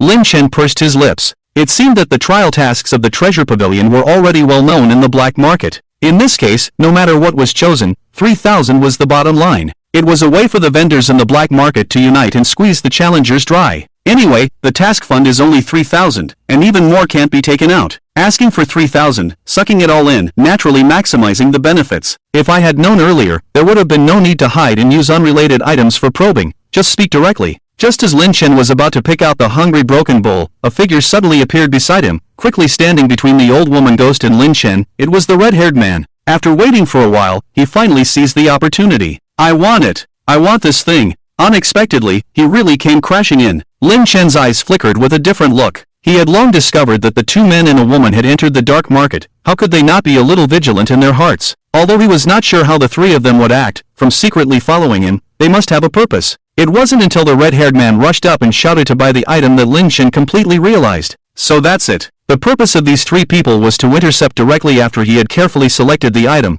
bypassing the process of searching for treasures and directly obtaining the final result. It had to be said, this was indeed a good method, and he had underestimated them a bit. Unexpectedly, these uneducated ruffians also had such brains. Fortunately, Lin Chen had kept an eye out, and the item he pointed to was not what he really wanted, just a random point. Hearing the red-haired man shouting, the old woman ghost picked up the item pointed by Lin Chen. "Is this color what you want? 3,000 dark bills, no bargaining." That's right, that's right. The red-haired man nodded in a hurry, afraid that Lin Chen would make a move to compete with him. When he stood firmly and looked at the collar again, he felt that the collar exuded a wave of evil. It looked extraordinary, and he added, "I want this." "Good. This is a good thing, kissed and blessed by the king of the underworld. You really have a good eye." The old woman ghost nodded repeatedly and handed over the collar. When the red-haired man heard this, his face was even more joyful, finally finding a real treasure, completing the treasure hunt task, and saving his life. Immediately, after taking the collar, he fumbled for the dark bills in his pocket and handed them all to the old woman ghost. But before he could leave with joy, the old woman ghost weighed the dark bills in her hand, and her smiling old face suddenly turned as cold as ice, her voice cold. "There are not 3,000 here. Still lacking 1,800 dark bills." In her hand, there were only 1,200 dark bills, far from the 3,000 amount. This shouldn't be. The red-haired man's expression froze, and he hurriedly searched his pockets again, but they were empty, unable to find another dark bill.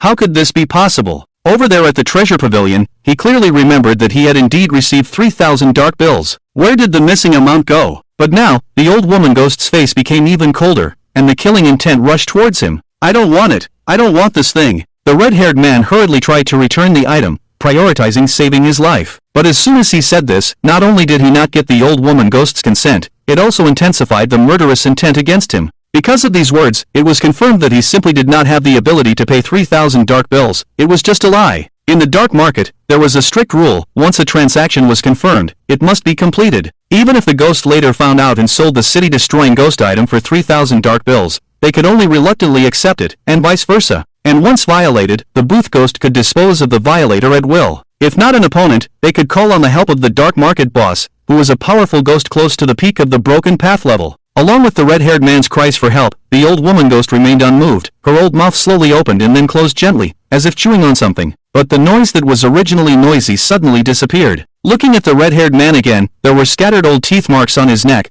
biting off a large piece of flesh, fresh blood gushing out, and his vitality continuously dissipated. Bang! Finally, he fell to the ground. The old ghost woman put away the collar and placed it back on the table, then happily accepted the 1,200 underworld bills. Those who violate the rules will die, and all their possessions will belong to the violator's stall. In other words, not only does it not have to pay for the item, but it also earns 12 underworld bills for free. The whole process was unexpected for Lin Chen. He had just thought that these thugs had some brains, but it turned out he had overestimated them. This red-haired man, even when being deceived, was completely unaware, truly foolish. At this moment, the old ghost woman looked at Lin Chen again. Do you still want this collar that has been kissed and blessed by the king of the underworld? No, thanks. Lin Chen shook his head and focused directly on the hungry broken bull. On the other side, the old man in plain clothes did not follow Lin Chen. After adapting to the environment and easing his fear of ghosts, he leisurely walked around the entire venue. His courage and temperament were much stronger than most young people. For an ordinary person, entering this nest of ghosts would be daunting enough, let alone choosing items. It was clear that Lin Chen's impression and judgment of him were accurate.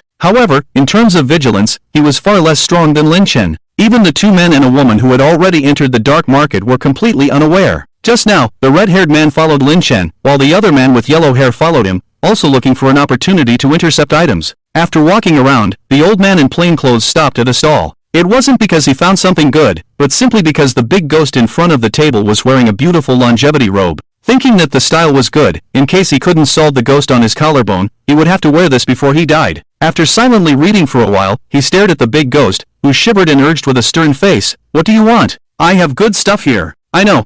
The old man in plain clothes was a little annoyed after walking all the way, and casually picked up a jade finger ring that looked valuable. In the outside world, it could sell for at least several million in cash. However, as a ghost item, its value was determined solely by its function and power, making it relatively cheap. This is 3,000 underworld bills, no bargaining. Just like the old ghost woman, the big ghost set an extreme price. 300 underworld bills, okay? The old man in plain clothes had thick skin, and even though the price was non-negotiable, he still haggled. Just 3,000. This is a good item, possibly cursed by the king of hell. 300. After repeating this process dozens of times, both parties remained firm in their attitudes. The old man in plain clothes chose to compromise. I'll step back. 2,800 underworld bills. Are you kidding me? Are you going to back down? The big ghost cursed angrily, his eyes filled with rage. However, it couldn't act, as fighting was prohibited within the dark market, unless the rules were violated, and bargaining was allowed. In fact, the pricing of 3,000 underworld bills was just the greed of the ghosts, trying to drain the challengers from the treasure pavilion in one go. If they were patient, they might be able to reduce it a little. However, cutting the price from 3,000 underworld bills to 2,800 was like cutting off the head instead of hitting the major artery. Seeing the old man in plain clothes persisting, the big ghost glared fiercely, then reluctantly softened and lowered his voice. Alright, I can lower it for you, but don't spread the word, we still need to do business. I'll give you 2,500 underworld bills. I didn't make much profit, I spent 2,400 underworld bills to obtain it from other ghosts. Is that fair? The old man in plain clothes muttered. So, is the deal set like this? The big ghost deliberately led, his eyes showing a strange light. As long as the old man agreed, there would be no turning back, and the deal must be made. However, it had just finished speaking when the old man in plain clothes put the jade finger ring back in his hand and shook his head. I'm not buying it. I'm just practicing bargaining. The big man's eyes were already filled with a murderous rage. Not buying and still lingering here, wasting its time. If it weren't for the rules in the dark market that clearly prohibited fighting, it would have already taken action directly, not to harm, but just to practice whether this old man's bones were sharp enough. And at this moment, not far away in the dark, the young man with yellow hair had been squatting for a long time, secretly observing the old man in plain clothes. At first, the old man had also briefly lingered at other stalls and picked up some items to play with, but quickly put them down again, so the young man with yellow hair didn't dare to act rashly. Until this time, when he saw the old man and the stall owner entangled over a jade finger ring, with serious and earnest expressions, he felt a sense of joy in his heart. The time has finally come. If it could make the old man take it so seriously, and make the stall owner show a reluctant expression, then that jade finger ring must be a treasure. If he could get this item, then his treasure hunting mission would be secure. So, he hurriedly ran out, and in the blink of an eye, he arrived at the stall and urgently said to the big man, "I want this jade finger ring." "You want it?" The big man glanced at the old man in plain clothes, then at the young man with yellow hair, with some doubt in his eyes. "Are you sure? It's 3,000 dark coins. No bargaining." With a new customer, it immediately raised the price to 3,000 dark coins without hesitation. At the same time, it secretly worried. If these two old and young men were just here to practice bargaining, playing with it, then it would never do business with them again today. Just as this thought arose, the young man with yellow hair, without any hesitation, directly agreed, 3,000 dark coins, I'll take it.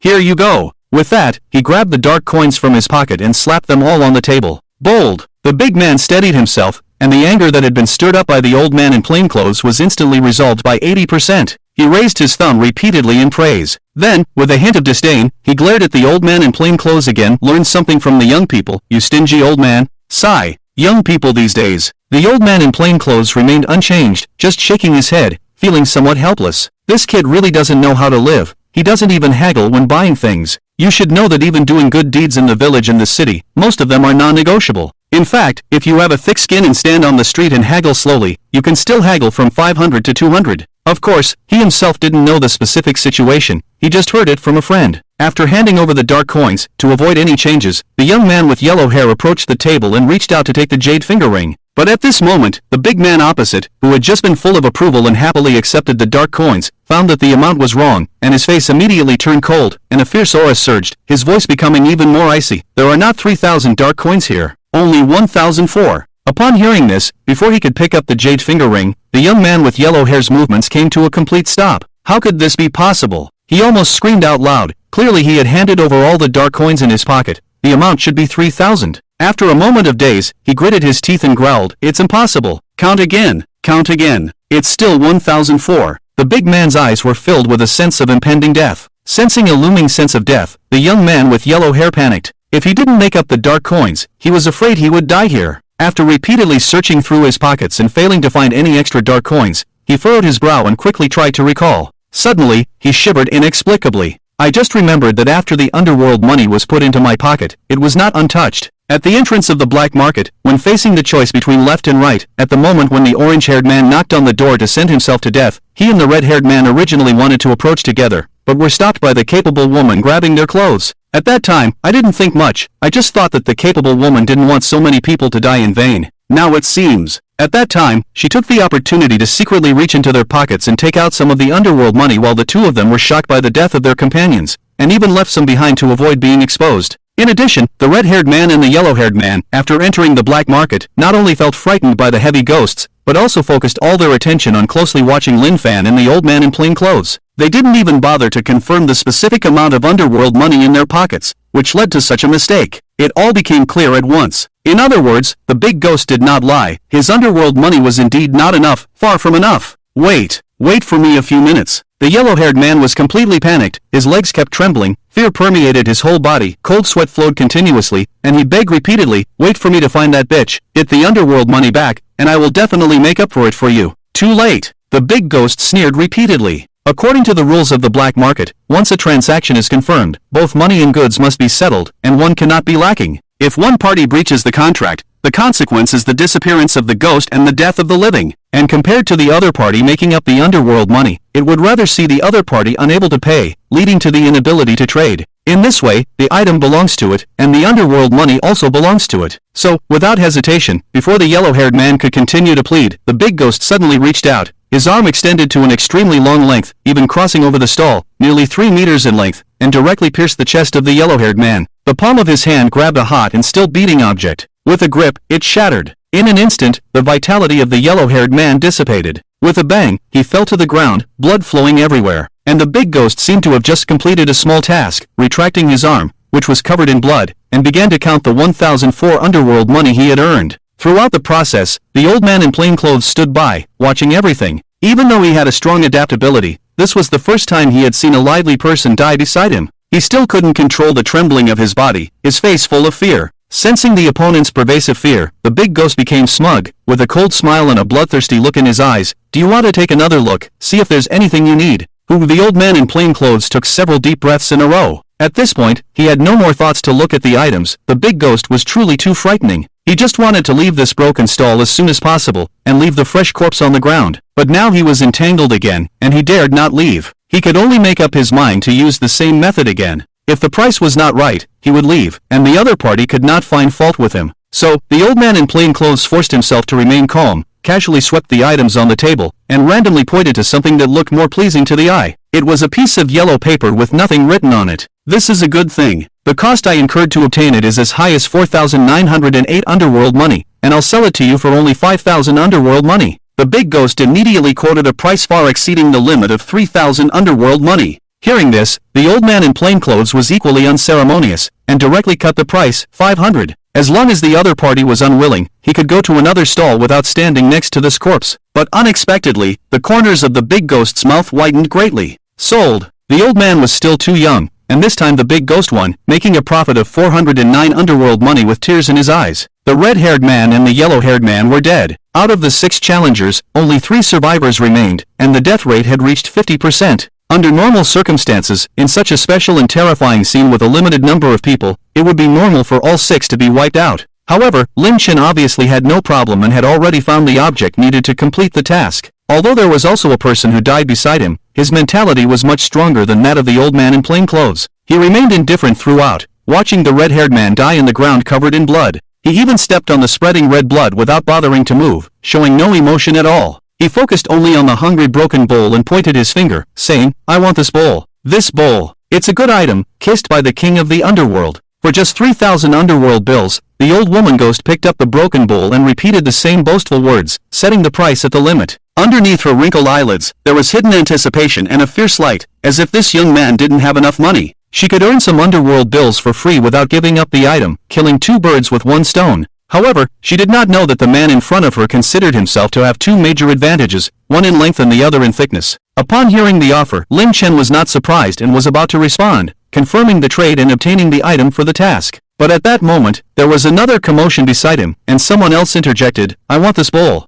This time it was a female voice, not a male. Lin Chen was slightly surprised and looked in the direction of the voice, only to see a terrifying ghost as fat as a mountain a few steps away, and beside the ghost, a capable woman who had been hiding since the beginning. Under normal circumstances, Lin Chen would have been keenly aware of someone approaching so closely. But this was the dark market. There were too many ghosts wandering around, nearly 100 of them, with a dense and mixed aura that made it difficult to distinguish. This gave the capable woman the opportunity to fish in troubled waters and take advantage of the situation. After all, she was petite and not very noticeable. If it had been the red-haired man just now, with his bright and eye-catching hair color, he could have been easily spotted by Lin Chen even in the black market. Furthermore, in order to conceal her figure, she had actually stuck close to the ghost, using the ghost to hide herself, which was quite bold and unexpected. So you were hiding here? Lin Chen glanced at her, somewhat admiring. The old man in plain clothes had performed well in his first experience in a terrifying scene, and before his rebirth, Lin Chen's performance could also be considered good. But compared to this capable woman, both of them were far from impressive. Sorry, if not for this, I couldn't have made you let your guard down. The capable woman smiled and wiped away some of the various sweat, pus, and fat that had splattered on her. All of this had come from the fat ghost just now, and she had been enduring it all along, despite the disgusting sticky liquid and the foul smell. Because of this, not only Lin Chen, but even the red-haired man who had just come from her direction had not noticed the presence of the capable woman. How can you be sure that this bowl is a genuine item, and not just something I pointed out at random, like the collar earlier? Lin Chen was curious. He had just pointed out a collar, and now he wanted to buy the broken bowl. A discerning person could easily guess that the former was a trap set by him, but the latter might not be appropriate, as someone as astute and cunning as the capable woman could easily figure it out. Because I can only take a gamble, the capable woman was quite frank. Once you confirm it, I won't be able to stop you from completing the transaction, so I have to take a chance and do it before you confirm the transaction. This was indeed the case. Once the transaction was confirmed, even if she promised a higher amount of underworld bills, she would not be able to disrupt the transaction process, because that was the rule of the dark market. All ghosts and living beings had to abide by it. Otherwise, it wouldn't just be humans who died. If a ghost violated the rules, their soul would also be scattered. The capable woman was truly sharp to have analyzed all this in the short time from the appearance of the red-haired man to his death. But there was still one major obstacle to completing her plan. That was, the amount of underworld bills for each challenger was fixed. In other words, with the same amount of underworld money, the ghost didn't need to hand over the item to the later bidder. How could she compete? It was clear that she was full of confidence as she took out a thick stack of underworld money from her pocket. A quick glance revealed that the amount was obviously more than 6,400 underworld money for this bowl. I'll take it. The capable woman made her move, using the total amount of underworld money she possessed. Her own 3,000 underworld money, plus the 3,400 underworld money she had pickpocketed from the red-haired man and the blonde man, added up to 6,400. In fact, when she received the underworld money, she had already realized this issue. Since it could be used for treasure hunting, the more the better. Perhaps the amount of underworld money was the key to completing the task. So, while the other two men were still in panic when the orange-haired companion was killed by the scissor ghost, she had already steadied her mind and stolen some underworld money while her companion was not paying attention. This was her plan all along. 6,400 underworld money, twice the amount at the start of the task, could be said to be an overwhelming amount of underworld money, standing in an unbeatable position. Under normal circumstances, anyone else would not be able to compete with her, but unfortunately, the person she encountered was Lin Chen. He was the only variable in the entire horror scene. It's really you, Lin Chen realized. The underworld money lost by the red-haired man was stolen by her. So, it seemed that the blonde man among the three was also in a precarious situation. Thinking back to the beginning, the high probability was that the missing orange-haired man from the group of four was not willing to sacrifice himself and reveal the location of the great person who owned the dark market shop with his life. He was probably pushed out and sacrificed by the capable woman. Cold-hearted, ruthless, and decisive, with a sharp mind. Such a person was very suitable for the world after the horror arrived, destined to achieve something. Before his rebirth, Lin Chen's level was too low, and he couldn't reach the top-level people. Thinking carefully, in that world at that time, there should have been a place for the capable woman among the top-level figures. Looking at the 6,400 underworld money on the table, the old ghost's eyes were already filled with greed. But it was still not enough. She looked at Lin Chen and said, "Young man, do you want it? If you offer more than her, I can sell it to you." In fact, the amount of 6,400 underworld money was nothing to Lin Chen, just a small matter. But for the hungry beggar, it was already a premium. After all, the hungry beggar's strength was weak, and could only be used to deal with ordinary people. It was not effective against anyone who had made a contract with a ghost or possessed supernatural skills. In addition, the use of the beggar was limited. Estimated value, around 4,000 to 5,000 underworld money, so there was no need to compete. Another point was, at the end of the world, who should be used? A compassionate saint, or an honest person who adhered to principles, or someone like the capable woman, who would stop at nothing. With the same abilities, the latter was naturally the better choice. This was a talent, even if not absorbed as one of his own, he could use her as a tool, to be used for his own purposes. The capable woman was not worried. Even if Lin Chen and the old man just now pooled their underworld money, the total would not exceed 6,000. And the amount of underworld money she had offered had already exceeded 6,000, representing an unbeatable position. As for the value of this broken bowl, she didn't really care. As long as she could exceed the 3,000 underworld money set for the treasure hunting task, and save her life, that was her main goal. For this, she had used fake footprints to kill the orange-haired man, and then stolen underworld money from the red-haired man and the blonde man, indirectly causing their deaths. She spared no effort, all for this moment, so she smiled confidently, with a hint of self-assurance in her eyes. But as Lin Chen pondered for a moment, time slowly passed for half a minute, her expression gradually stiffened, and she felt a sense of unease in her heart for no apparent reason. Logically, the other party had no way out and could not compete anymore, so she should have given up immediately and gone to find other items, which would have been the right thing to do. But the other party remained motionless, showing no signs of urgency. As an ordinary person, the object that could be used to save one's life was intercepted. Even if not terrified or begging for mercy, there should at least be some panic and confusion. But Lin Chen stood in front of her, able to clearly see every emotion on his face. His expression was calm, without any ripples. Not to mention fear, even a trace of panic could not be found. It seemed that he was not thinking about how to regain the broken bowl, but rather pondering other matters. At such a critical moment of life and death, he could still be distracted?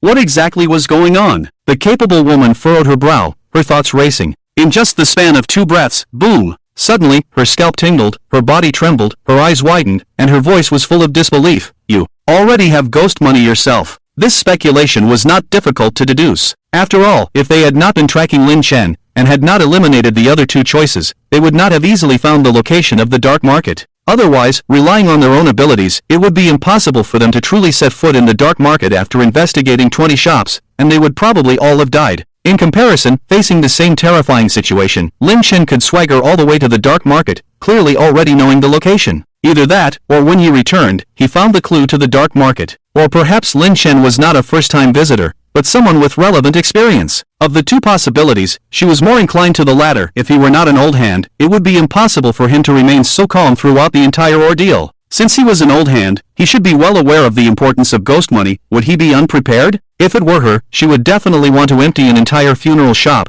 collect more ghost money, pave the way for herself, and increase her chances of survival. In other words, her life was in Lin Chen's hands. As long as her speculation was correct, the mere 6,400 ghost money was not a large amount, and if Lin Chen was even slightly prepared, she would not be able to compete. At this thought, her breathing became extremely rapid, her face full of panic. She could only silently pray that her speculation was wrong. Sensing her changing complexion, Lin Chen's mouth lifted into a playful smile. It seems you've guessed something. As he spoke, he shook his head at the old ghost woman. This broken bowl is not worth more than 6,000 ghost money. I don't want it. Young man, are your eyes so sharp? The old ghost woman smiled coldly, not minding Lin Chen's evaluation. In the dark market, there were many strange things, and those with sharp eyes who could discern the value of objects. This kid seemed to be one of them. If the actual value was truly seen, then it would not be a contest, but rather a profit for it, proving that the 6,400 ghost money was already being sold at a premium. Since this amount of ghost money exceeded its expected value, it immediately agreed to sell it to the capable woman. The transaction was quickly completed, the ghost money was handed over to the old ghost woman, and the hungry broken bowl ended up in the hands of the capable woman.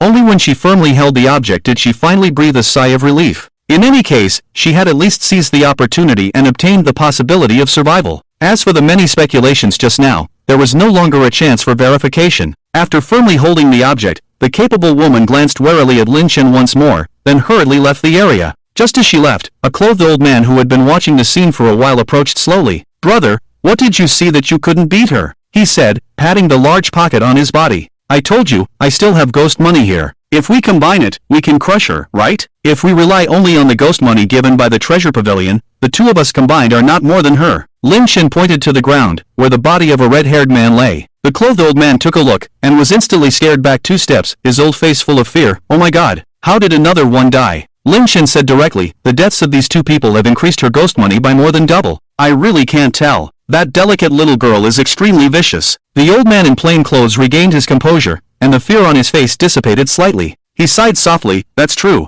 I only have 2005 underworld banknotes left, and it's not enough to match her even if I add them up." 2005? Did you exchange it for an item, and it was only 500 underworld banknotes? Lin Chen was curious. The ghosts here basically knew that the living challengers came from the treasure building. Carrying 3,000 underworld banknotes, the asking price would be 3,000. The old man in plain clothes was so eloquent that he actually cut the price by 2,500 underworld banknotes. While others might haggle a bit, the old man's bargaining seemed more like tearing the ghost to pieces. "I was deceived by a ghost, who used a piece of yellow paper to wipe his butt and took away 500 underworld banknotes from me." Even though it was already so cheap, the old man in plain clothes still felt itchy with resentment when he mentioned it. He never really intended to buy it in the first place, but was just practicing bargaining. When he encountered a desired item later, he would have a better chance of obtaining it at a lower price, even using 3,000 underworld banknotes to strive for more items. But he never expected that the big man ghost would not treat him as a person and played a habitual way of thinking, using 500 underworld banknotes to exchange for a piece of waste paper. As he spoke, the old man in plain clothes took out the yellowed page from his body. Above the yellow paper, there was a hint of sinister aura, which felt strange.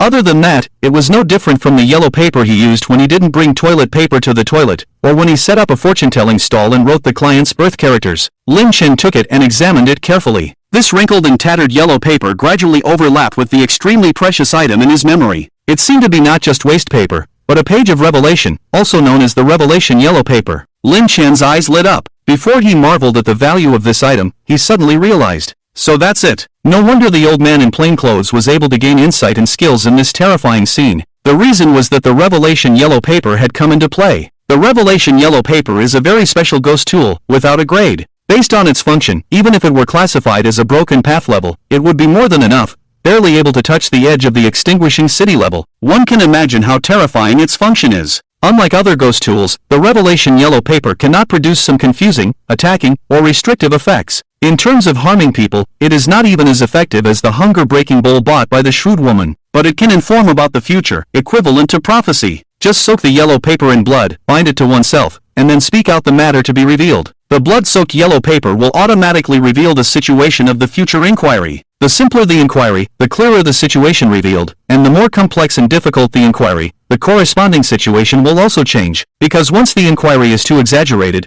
the future is full of too much uncertainty, the revelation yellow paper will also find it difficult to capture all the knowledge. For example, if an ordinary person boldly asks how to defeat an extinguishing city-level ghost, even if given a pile of revelation yellow paper and using up all the blood in the body, they will not be able to get a result. But even with such limitations, its importance is still self-evident, especially for Lin Chen. After all, he was assisting the old man in plain clothes in an attempt to obtain insight, in order to increase the chances of successfully overcoming the terrifying scene of the ghostly shadow. And the role of the insight was not just to explore life and death, but also to provide some confusion and control. The specific reasons for the death crisis were unknown, and could only be carefully avoided by oneself. But if inquired with the revelation yellow paper, the crises and dangers encountered in the terrifying scene of the ghostly shadow would be revealed one by one, allowing for early precautions. Compared to the two, the revelation yellow paper is naturally more precious. As a one-time use ghost tool, the wine jar shard held by Lin Chen was estimated to be worth 7,000 to 8,000 underworld banknotes. If it were the revelation yellow paper, it would be worth at least 50,000 underworld banknotes or more. Before his rebirth, the big shots of many forces begged for one in vain, which shows its value, priceless. You should know that those strong ones have always dominated the area, with unlimited resources, and tens of thousands of dark banknotes are not a problem. What they lack are powerful tricks and strong contract ghosts. A yellow paper of revelation can increase their success rate in overcoming difficult and terrifying scenes, increase their chances of obtaining opportunities and resources, and avoid damage and death. In comparison, although 50,000 dark banknotes may seem exaggerated, it is worth it. It is precisely because the old man in plain clothes obtained this yellow paper of revelation that Lin Chen speculated on the reason for his acquisition of the eerie eyes. It is feared that such an item is too valuable, causing the shopkeeper ghost of the treasure building to take a few more glances. Therefore, he is willing to make a contract with the old man to make him use the eerie eyes. Now there is a problem. Should this item be handed over to the treasure building? Although there is a high possibility that the old man in plain clothes obtained the eerie eyes, Lin Chen hesitated for a while and shook his head secretly. First, the effect of the yellow paper of revelation on himself is far superior to that of the eerie eyes. Secondly, submitting an item with a value of up to 50,000 dark banknotes to the treasure building will only yield a commission of 25,000 dark banknotes, a loss of more than half. He does not want to be taken advantage of by the treasure building for no reason. The acquisition of the eerie eyes can be considered in another way. If he can prove the old man in plain clothes insight and gain the approval of the shopkeeper ghost, he can obtain the eerie eyes. Whether or not to submit the yellow paper of revelation is actually irrelevant. Therefore, leave the yellow paper of revelation for now. Thinking about it, Lin Chen looked up at the old man in plain clothes. This item is very useful to me. I'll buy it. Buy what? Just a piece of paper, brother. Take it if you want. Hearing this, the old man in plain clothes was very generous and waved his hand without any hesitation. After all, he only used a mere 500 dark banknotes, so it didn't matter to him. To him, dark banknotes are even too small to wipe his butt with. If it could be worth 500 yuan, he might still lick his old face and ask Lin Chen for a few hundred yuan. But now he is not aware that the outside world has already been hit by terror, and as the impact spreads, the value of cash will only decrease, while the value of dark banknotes will increase.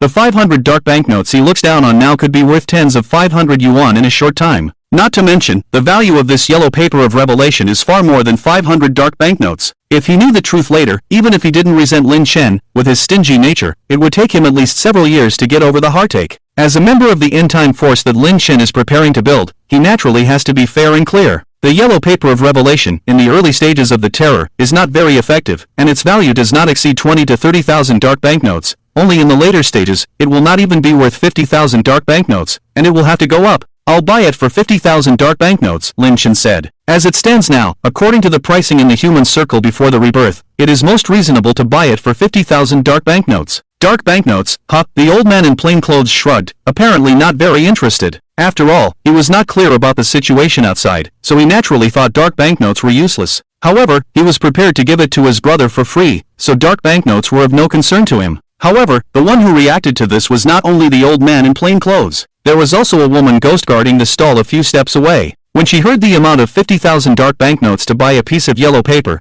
she immediately raised her head and struggled to lift her wrinkled eyelids. After looking for a long time, she shook her head and couldn't help but laugh. For this piece of yellow paper, 50,000 dark banknotes? Young man, that's an exaggeration. Do you know how much 50,000 dark banknotes is? Normally, her monthly business income does not even reach 20,000 dark banknotes. Adding the cost of obtaining items, if she could earn 50,000 dark banknotes in a year, it would be considered generous. And this piece of tattered yellow paper, nothing particularly special about it, the intensity of its sinister aura is not even close to the items on the table. This tattered thing is not even as valuable as the worthless items on the table. So, just now when Lin Chen boasted too much, not to mention the living, even the ghosts would laugh. But Lin Chen did not converse with it. He just absent-mindedly patted his pocket. This was his second time using the underworld travel card in a terrifying scene. The first time was at the Blood Hotel, where he withdrew 500,000 underworld banknotes and obtained a 5-star membership card. Here, it was the second time. Soon, a small card was pulled out and appeared in Lin Chen's hand, revealing itself. With a purple and gold color scheme, it exuded an ancient and awe-inspiring aura. As it appeared, a sense of majesty flowed and spread in all directions.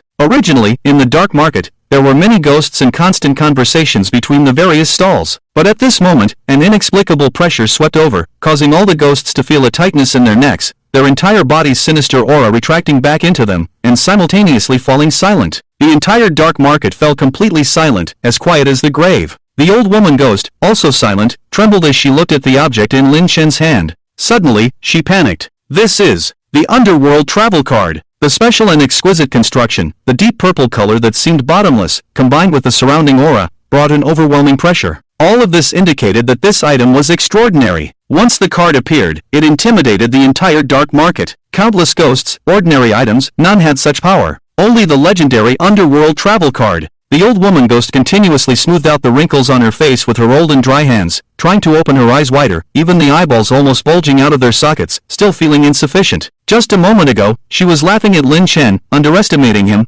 boasting about exchanging 50,000 underworld banknotes for a piece of tattered yellow paper. But with the appearance of the underworld travel card, it couldn't help but believe. This kid really has the confidence and ability. It is indeed the underworld travel card. This old body would never be mistaken. The old woman ghost's voice trembled. If it were just this, it wouldn't have been so shaken. You see, these stall owners have been in the dark market for a long time, and the customers coming and going are as numerous as the fish in the river, numbering in the hundreds and thousands. It can be said that this is not the first time the old woman ghost has seen the underworld travel card, but it is the first time she has felt the power of the underworld travel card so keenly. Obviously, compared to the one it had seen before, the level of effectiveness was like night and day. It still remembered that the previous underworld travel card required a balance of over 1 million underworld banknotes, and the holder was an extremely powerful broken path level ghost, stepping into the realm of the city of destruction, only then accumulating such a fortune. And that underworld travel card only gave the ghosts a sense of awe. It wasn't considered powerful. But this kid, just a mere living person.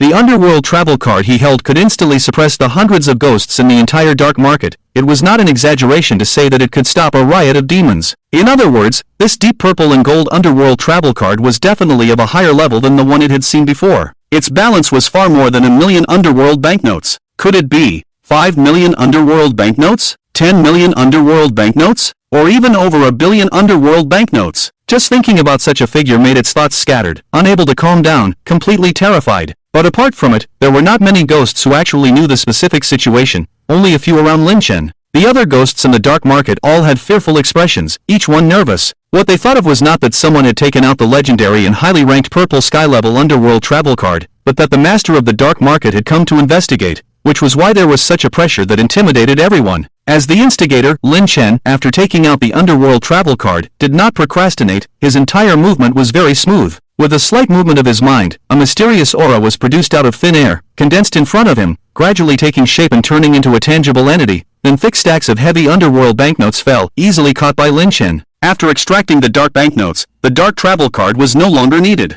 It was put back into the pocket, and at the same time, the inexplicable pressure dissipated. Although the whole process was filled with pressure, causing the entire scene to tremble, the duration was extremely short and ended in an instant. Phew, the old ghost woman hurriedly breathed a sigh of relief. Being the closest and having the strongest perception, she was naturally the most nervous. However, even after the inexplicable pressure, she did not relax. Instead, her eyes widened with greed. These were thick dark banknotes, totaling a whopping 50,000. It was truly audacious to use such a large amount of dark banknotes just to exchange for a piece of torn yellow paper. Here you go, Lin Chen handed it to the old clothesman. For now, the value of this yellow paper is not worth 50,000 dark banknotes. I'll calculate it for you according to the historical high price. To be honest, even if he gave the old clothesman $200, he could still exchange it for the revelation yellow paper. However, doing so would be beneath him. Regardless of obtaining the blood-colored hotel, taking over the Yellow Spring Station, or expanding his influence to gain control over more terrifying scenes. He couldn't handle everything alone and naturally needed help.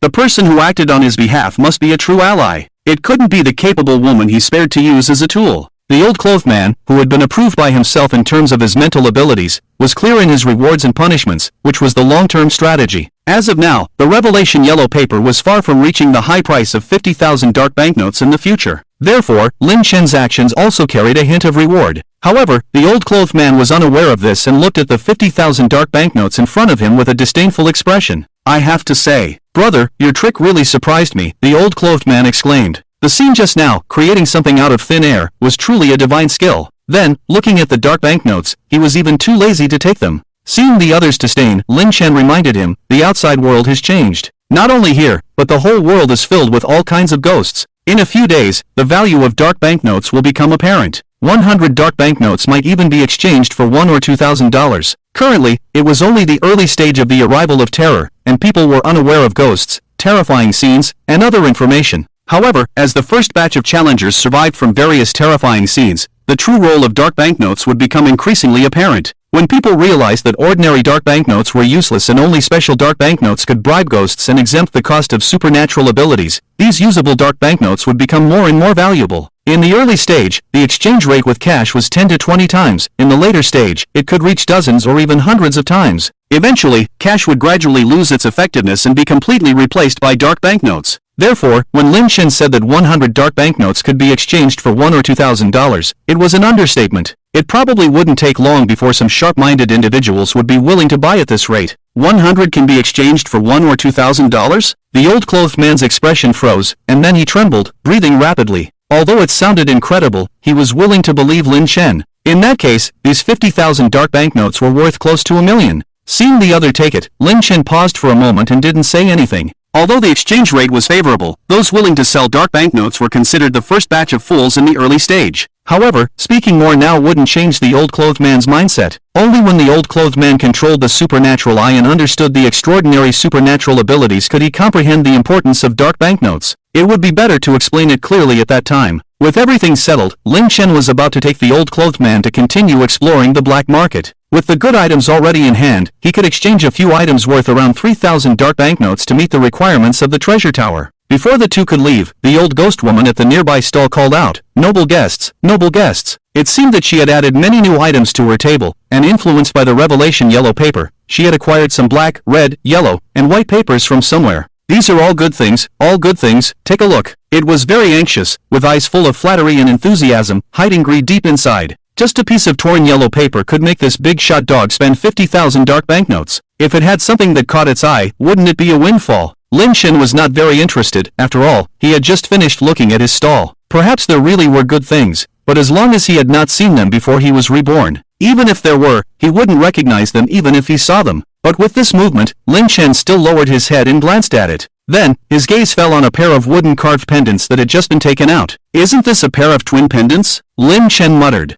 Hearing this, the old woman ghost knew that the opportunity had come and smiled brightly. "Good eye. This pair of pendants is indeed a good thing at my stall. Only 30,000 dark banknotes." It was quite bold. Knowing the other party's wealth, she naturally no longer satisfied with earning a mere 2,000 or 3,000 dark banknotes, and opened her mouth to ask for a lion's share. Lin Chen frowned. This price tag really made him look like a fat sheep. And beside him, the clothed old man had just come back to his senses from the millionaire's dream, and seeing Lin Chen's expression, he came over to ask, "Brother, do you want this thing?" Lin Chen nodded in response, "Yes, but I don't like being ripped off. Leave it to me, you wait at the door for a while." With that, the clothed old man took a step forward, with a serious look on his face, not angry but imposing, a mysterious air coming at him. Even the old woman ghost, who had been in business for many years, was scared back a step. There was one thing the clothed old man had not told his brother. That was his identity, not just a fortune-telling old man at a stall, but also a legend of the Hongshan vegetable market. Lin Chen was not in a hurry, and walked slowly to the side. To be honest, the new things the old woman ghost had taken out did indeed contain good things,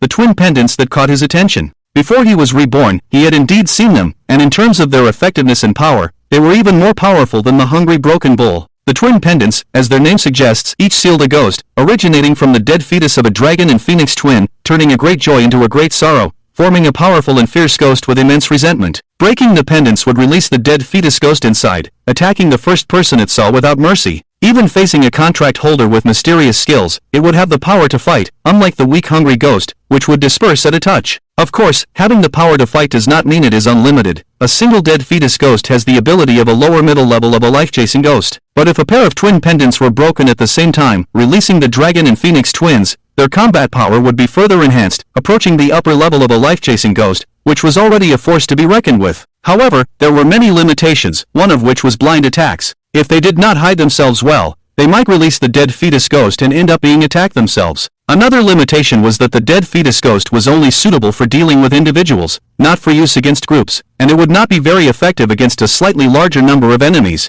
The biggest limitation was still in terms of strength. Although the dead fetus ghost had resentment, it lacked rational experience, its attacks were unorganized, and it had the killing power of a life-chasing ghost, but not the deterrence of a life-chasing ghost. In other words, if Lin Chen encountered a dead fetus ghost, he could easily deal with a single one. If the dragon and phoenix twins attacked together, he would have to pay a price to deal with them. The best way to use them was to release the dead fetus ghost to attack, and then the holder would impose various restrictions and harass the target, in order to maximize the killing power of the dead fetus ghost. Even so, the value of the twin pendants was not small. Compared to the wine jug shards he held, it was estimated to be not much different. It was just right for the task at hand. So, Lin Chen was interested, and taking it for 3,000 dark banknotes would be a small profit. Even if it exceeded 3,000 dark banknotes, within 10,000 dark banknotes, it would not be a big deal. Even if it allowed the old woman ghost to make some profit, as long as it saved him some trouble, it would be worth it. But, the old woman ghost asked for 30,000 dark banknotes. The amount, obviously treating him as a fat sheep, maliciously extorting. Lin Chen naturally did not like it. It had nothing to do with the amount of dark money he held, purely his style of doing things.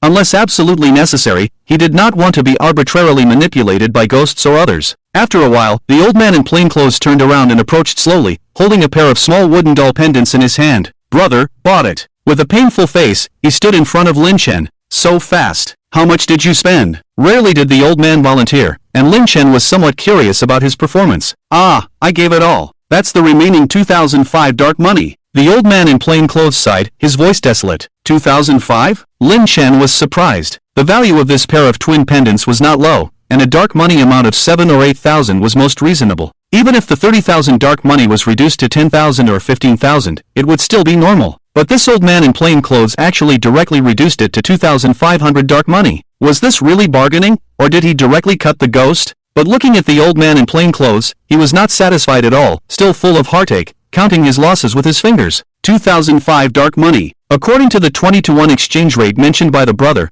that would be worth 50,000. Goodness, this pair of broken things cost 50,000 yuan. If it were in the outside world, you could buy a box for 500 yuan at a 100 yuan store. Of course, what his brother wanted must be of great use. So, despite the heartache, he dared not be careless in his actions. Alright, since we have this pendant, there should be no problem with the treasure hunting task. We can go back to the treasure pavilion to deliver the task. With that, Lin Chen took the pendant. Before returning to the treasure pavilion, he had to make some arrangements and start planning how to obtain the Giji Guetong. After the two left, the dark market remained lively, but with fewer living people, only ghosts remained, without vitality, and appeared even more sinister. Occasionally, a ghost would pass by, and in the spirit of not wasting, some would pick up the body parts of the yellow-haired man and the red-haired man on the ground and take a bite, considering it a free snack. After a while, the figure of a big man ghost appeared next to the old woman's stall, following the inexplicable aura just now. Since the stall owners were familiar with each other, when it approached, it greeted the old woman ghost and asked, "Did the manager just come?" The manager in its mouth was the controller of the dark market. No, it wasn't. The old woman ghost continued to count today's earnings, not even lifting her head to reply. Then what's going on? The big man ghost was a little puzzled. Besides the managing ghost, what other existence could intimidate hundreds of ghosts? The old woman ghost smiled mysteriously, then lowered her voice. "Just now, a living person used a dark travel card." "Hiss, a dark travel card?" The big man ghost's expression was astonished, and the aura fluctuated. To think that such a distinguished guest had entered the dark market. To be able to have a dark travel card, how much dark money must one possess? Just the thought of the amount made the whole body tremble with dark energy. It was a pity that such a big fish did not go to its stall and ran away with the money. After calming down, it looked at the old woman ghost who was counting dark money and smirked. "Business is good? It's okay, just sold a broken bowl and made some money, and also sold a pair of pendants. Should have earned 4,000 dark money. He. The big man ghost sneered repeatedly, with a hint of arrogance on his face. Selling good things doesn't count as earning. Just like me, I just used a piece of yellow paper to deceive 500 dark money from a living person. A piece of yellow paper? Hearing this, the old woman ghost's action of counting dark money suddenly stopped, and she looked up, with a bewildered and dazed expression. Her voice was filled with disbelief and trembling as she said, "Is your crumpled yellow paper bought by a clothed old man?" "That's right." The big man ghost nodded, curious, and asked, "Could it be that he was also taken advantage of by you?" "I didn't take advantage of him." When she mentioned this, the old woman ghost even felt itchy with hatred. That pendant cost 2,000 underworld coins to obtain, and the old man actually bid 2,005, almost buying it at the bottom price, hardly making any underworld coins. It can be said that after all the hustle and bustle, it was all for nothing. But compared to himself, there was another ghost who was even more miserable. He just sold the yellow paper. The old lady ghost's eyes were full of sympathy as she looked at the big man ghost. He sold it for 50,000 underworld coins. The appearance of the underworld card was to obtain underworld coins for him. As the words fell, the big man ghost was first stunned, like a wooden sculpture, without any expression. Then, a ghostly cry, extremely mournful, echoed in the dark market. "Damn thing, even ghosts are being tricked." After leaving the dark market, Lin Chen and the old man in plain clothes returned to the dark street in the middle of the night and headed towards the treasure building. In the meantime, the old man in plain clothes, who was still feeling sorry, inexplicably thought of something and showed a hint of curiosity. "Since you have so many underworld coins, why not just buy the broken bowl you liked?" When the shrewd girl intercepted the hungry broken bull, he had already arrived halfway and had been watching for a while. According to what the brother said, the girl spent 6,400 underworld coins, which indeed crushed the amounts of the two of them. Relying solely on the amount of underworld coins issued by the treasure building, they couldn't compete with her, so they didn't think too much about it. However, seeing Lin Chen create 50,000 underworld coins out of thin air with just a small delicate card, he suddenly realized his brother had the ability to buy it. He just chose not to. And those young men and women, because of the forced eviction, which he already didn't like, and then from Lin Chen's description, he learned that the shrewd girl had schemed to kill 3 companions, which turned his dislike into disgust. It's okay to fight for one's own survival, but harming one's own people is something he absolutely cannot accept. Hence the question, with a hint of indignation. "First, the bowl is worth more than just that amount of underworld coins," Lin Chen responded as he walked slowly. The price of the hungry broken bowl, over 6,000, was already a premium. Although there were reasons for this, the actual proportion was not large. After all, 6,400 underworld coins was just a little more. For the shrewd girl, that was the limit, but for Lin Chen, it was not even worth mentioning. The actual reason was that he intentionally spared her life. After a pause, Lin Chen added, "Secondly, she has the ability, she's cunning and ruthless. I've told you, the outside world has gone mad, and it needs people who are willing to do whatever it takes to help me." It's not difficult to take down the hungry broken bull, but if he did so, the shrewd girl would lose the opportunity and have to find treasures in the dark market on her own. With her 6,400 underworld coins, she could only purchase a few items at most. To be honest, it's too difficult to pick out 3 items worth more than 3,000 underworld coins from thousands of pieces of junk. If it weren't for Lin Chen's understanding and impression of some ghostly items from his previous life, even he would find it difficult to complete the task. It's likely that he would have to hand over the wine jar fragments to save his own life. Is that so? Hearing this, the old man in plain clothes suddenly realized he hadn't thought of this. Just listening to what Lin Chen said about the rampant ghosts in the outside world, he thought that everything Lin Chen did was just to strengthen himself and improve his abilities. He never thought that in addition to his own abilities, he was also full of ambition. If what he said was true, then the world after the horror arrived could be called a chaotic world. His brother's actions were somewhat similar to building power and gathering people, just like Chow Chow in the chaotic world. Thinking about it this way, the old man in plain clothes felt more at ease. At least Chow Chow didn't have any special quirks, and he didn't have to wear extra underwear to meet him. In fact, he could even bring his brother along to visit the village in the city. There were actually quite a few poor women in need of kind assistance, and his brother would probably like that. After a moment of wild thoughts, there was a new question. The old man in plain clothes took a few quick steps forward and walked alongside Lin Chen, with a hint of concern. Will doing this make her realize this? Why not speak directly and tell her that you spared her life? If the other party is not aware, then what the brother did would be in vain. She can think of it. Lin Chen doesn't care about this. Whether she knows or not, it doesn't matter at all. After all, for a capable woman like her, if Lin Chen directly tells her that he spared her life, would she be grateful? I'm afraid it's just a dream. Such a ruthless and clever person would probably just be pretending even if they were grateful. To manipulate such a person, it's useless to try to win her trust, only self-interest matters. For Lin Chen, the capable woman is like a knife, a sharp blade that can be used to wield. As long as she is given enough motivation to drive her, she will be the most useful tool. But unlike the old man in plain clothes, Lin Chen will never trust her and will always be cautious. Although this knife is sharp, it cannot be carried around, as it may hurt oneself. Making her grateful is of no use. Does it mean that the companions who were killed by her have never helped her? Lin Chen explained, then paused for a moment and expressed his thoughts. As long as I show my strength and have enough resources, She will come to me on her own, willing to attach herself to a stronger person and be a tool. The old man in plain clothes nodded as if he understood. There was a hint of disdain in his heart. This kind of person who only values self-interest and seeks refuge is too low-end, not at all like himself, who is pure. Thinking this, he held the 50,000 spirit notes in his arms even tighter. Soon, the two arrived at the entrance of the treasure building. Along the doorframe, a waiter ghost stood waiting. When it saw figures approaching, it raised its head and immediately showed a hint of joy and warmth. You are indeed still alive. Recognizing the newcomers, the waiter ghost was not surprised. After all, the young man was too calm and steady, and even in such a desperate environment, he could still maintain his composure. This kind of performance had already surpassed many people, naturally greatly increasing the chances of survival.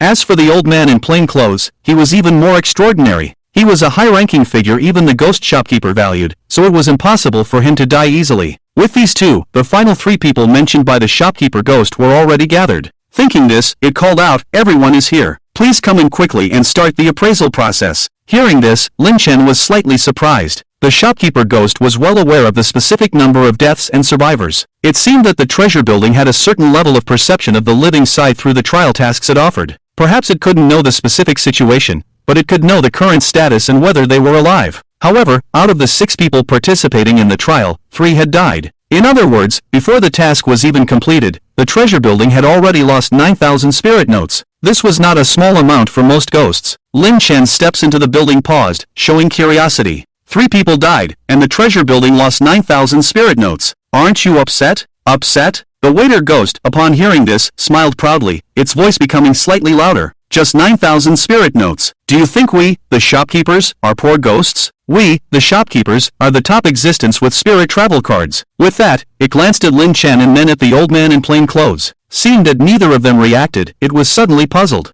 Such noble spirit travel cards couldn't even move these two? But soon, it relaxed and could understand. It spoke again, its voice carrying a hint of comfort. After all, the spirit travel card is too transcendent. You don't understand, it's normal. Without further delay, Lin Chen and the old man in plain clothes followed the waiter ghost into the entrance of the treasure building. Walking in the front yard, before entering the exhibition hall, they could already see the figure of the capable woman. She was holding the broken bowl tightly in her hands, exerting force to avoid breaking it, but also being careful not to drop it, looking suspicious and uneasy. A while ago, she had left the dark market and hurried back here, fearing that Lin Chen would intercept and rob her. Upon entering the treasure pavilion, just as she was about to relax, thinking she could simply hand over the item, complete the task, and leave alive, the shopkeeper ghost, with closed eyes, sat on a decaying wooden chair, showing little interest in her. A brief wait for everyone to gather was all she got before being left aside. In the outside world, she would have complained and condemned the service attitude. At the very least, she would have muttered a few words. But here, life was as fragile as a blade of grass, and she dared not risk her life. So, not to mention condemnation, she didn't even dare to urge or inquire about the reason. She could only endure the fear, standing in this terrifying and damned place, enduring the torment without moving an inch, waiting for Lin Chen and the old man in plain clothes. It wasn't until Lin Chen and the old man entered the room that the unresponsive shopkeeper suddenly opened his closed eyes,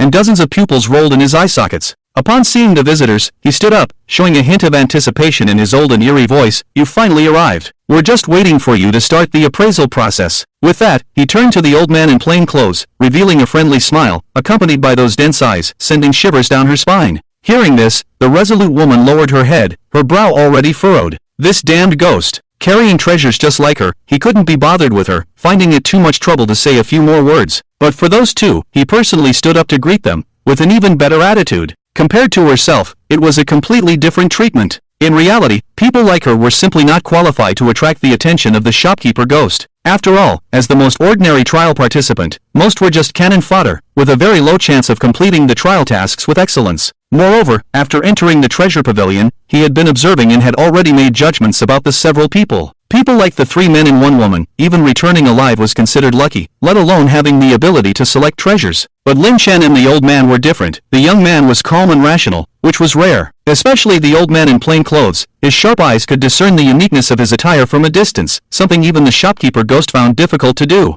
Only such experts could pick out truly valuable items. Therefore, the shopkeeper ghost was not targeting people, but simply valued profit. Whoever could bring in greater profit would naturally receive better treatment. As the 3 survivors gathered, the shopkeeper ghost's voice faded, and the appraisal process officially began. This process, as the name suggests, mainly involved submitting the purchased items and confirming the amount of dark currency through appraisal. Generally, as long as a person with a destiny could enter the dark market, they could bring back the items they found. The two men with yellow hair and red hair, if not killed by the resolute woman, could still try their luck by randomly picking something and bringing it back, as long as they could find the dark market. However, the real danger lay in the second stage, the appraisal process. In this stage, if the appraised value of the submitted items did not exceed 3,000 dark currency, they would die on the spot, with no chance of remedy. Moreover, when receiving the task, the shopkeeper ghost set a textual trap. That is, there was no limit to the number of items that could be submitted, but to complete the task, each item had to be worth more than 3,000 dark currency.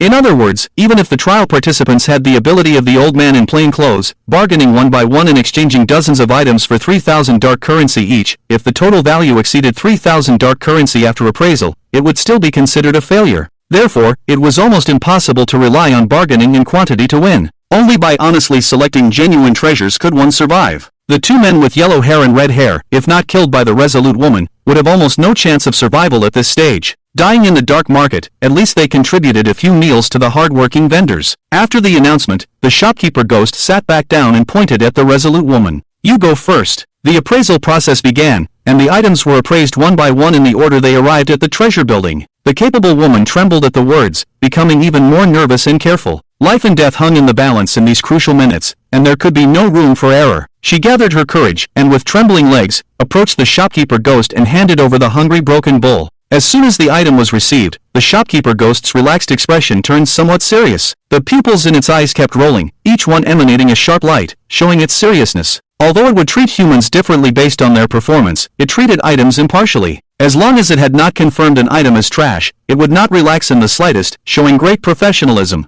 After careful examination, the shopkeeper ghost placed the hungry broken bowl on the nearby wooden table and chuckled softly. "Good luck. This is a beginner-level item with the power of life and death, worth about 4,000 dark bills." The hungry broken bowl seemed to be effective, able to designate an area as forbidden and summon hungry ghosts to devour the deceased. However, its weaknesses were too obvious, and the hungry ghost's power was not strong enough, only suitable for dealing with ordinary living beings. And for dealing with ordinary living beings, there were countless methods for anyone with a contract with a ghost. Why waste time and effort slowly breaking the bowl? Therefore, for those with cunning skills, the hungry broken bowl was too much of a disappointment and destined to be appraised at a low price. Even so, upon hearing the amount, the capable woman breathed a sigh of relief, her eyes filled with hope. She had won the bet. The broken bowl she had intercepted from Lin Chen was indeed the key to completing the task and saving her life. Although its appraised value was only 4,000, a loss of 2,400 dark bills, her goal was simply to survive, and she didn't care about the amount of dark bills. Giving her millions of dark bills would not be as good as letting her leave. The excess amount is 1,000 dark bills. You will receive 50%, a reward of 500 dark bills. Are you sure you want to submit this item to the treasure building? The shopkeeper ghost looked at the capable woman and asked again. "I'm sure." With a firm nod from the capable woman, the hungry broken bowl was accepted by the shopkeeper ghost. Then, 500 dark bills were handed to her, just 5 thin notes, not worth much. But she didn't mind, feeling excited as she returned to her original position. Now she only needed to wait for Lin Chen and the old man in the coarse clothes to finish their appraisals. Regardless of the outcome, she could ensure her own survival. After the shopkeeper ghost accepted the broken bowl, although the amount was not high, it was a good start. Following the order, its gaze fell on the person it was most concerned about. "Old man, what item do you want to submit?" Hearing this, the old man in coarse clothes glanced at Lin Chen and, after receiving a signal from him, stepped forward calmly. With a dignified air and a sense of expertise, he directly asked, "Is there a limit to the number of items to be submitted?" "No limit." Upon hearing this, the shopkeeper ghost's face lit up with joy. The part of its plan that it had concealed had indeed ensnared someone.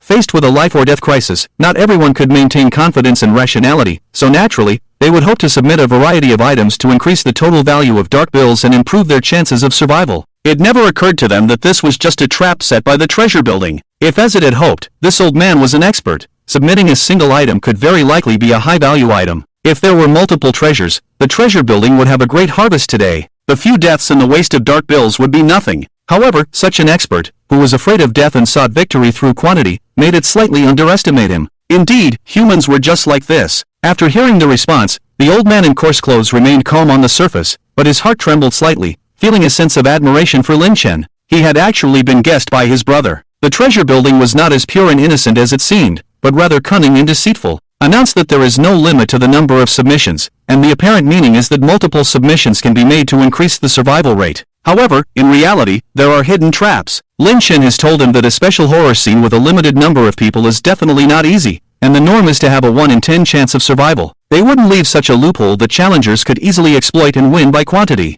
You see, if you win by quantity, anyone carrying some underworld money can purchase a variety of items. In the underworld market, each item is a ghostly object with corresponding value, but there are differences in value. As long as the quantity is large, it is easy to push the total value to 3,000 underworld money. Indeed, at the beginning of the terror, underworld money seems precious. However, after entering the middle stage, among the group of people who can still survive, there will always be some underworld money on them. So, it is impossible that by that time, the task of the treasure building in this scene will become a tourist attraction where everyone can go up but no one is in danger. Thinking about this, Lin Shen deduced the hidden part of the task only looking at the value of a single item. Only in this way, even if challengers bring a lot of underworld money, it can only increase the chance of survival by a few points, rather than guaranteeing survival, and the danger level remains the same. Or, like Lin Shen, with a deposit of underworld money, you can cover the entire underworld market, submit thousands of ghostly objects, and always find some items worth more than 3,000 underworld money. This way, survival can be ensured, and this approach is not difficult. In general, with less than 10 million underworld money, it can be achieved. Now, the treasure building side deliberately keeps the quantity vague, intending to deceive. No matter how much is submitted, as long as the challengers do not find out, they can collect them all, and then judge whether the task is completed based on the value of each item, and failure will still result in death. But they could not have imagined that Lin Shen could use it to his advantage. With no limit on the number of submissions, normal people will naturally feel fear and will submit more in order to survive. If you think about it the other way around, this also means that the minimum number that can be submitted is not one item, but even half an item. As long as the value is sufficient, the trial task can be completed smoothly. After all, the pair of twin pendants they brought back counts as 2 items. Whether it is counted as 2 items or as a whole, it still needs to be carefully considered, but in any case, with the guarantee of the wine jar fragments, they are not afraid of any accidents. After receiving a response from the shopkeeper ghost, even the wine jar fragments can be saved, and the pair of twin pendants is enough to deal with the task. With a gesture from Lin Shen, the old man in plain clothes slowly walked forward and took out an item from his robe, a crumpled yellow page.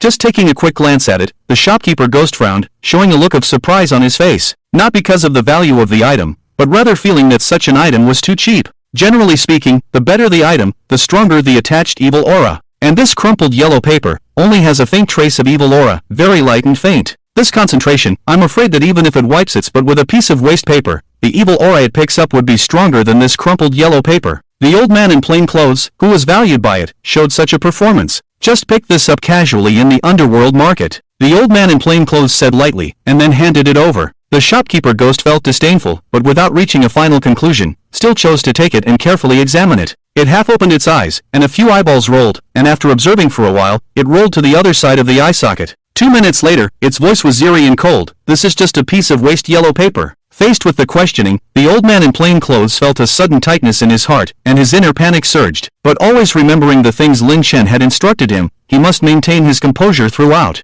Just like when setting up a stall, he must not show any weakness, even if questioned by the shopkeeper ghost, with a strong and cold aura, and the temperature dropping by a few degrees, a chill in the air. He still held on, displaying the acting skills he had honed over many years in the underworld, showing 3 parts of disdain, 3 parts of mockery, 3 parts of playfulness, and 1 part of self-confidence. "Ha, your eyesight is nothing special." A contemptuous remark echoed clearly in the already silent treasure building, extremely grating to the ears. This old man doesn't want to live. A capable woman beside him suddenly raised her head, her eyes filled with intense astonishment. Speaking like this, is he really not afraid of death? The figure in front of her was a ruthless killer, treating human life as insignificant. She didn't even have the courage to say a word. Not only her, but the ghost at the door also trembled in shock, with a boiling aura. It was rare for the shopkeeper to be questioned about his appraisal ability. In all the years of the treasure building, this was the first time such a thing had happened. Who didn't know that in the dark streets in the middle of the night, one had to go to the black market to find goods, but when it came to identifying goods, the treasure building was the best.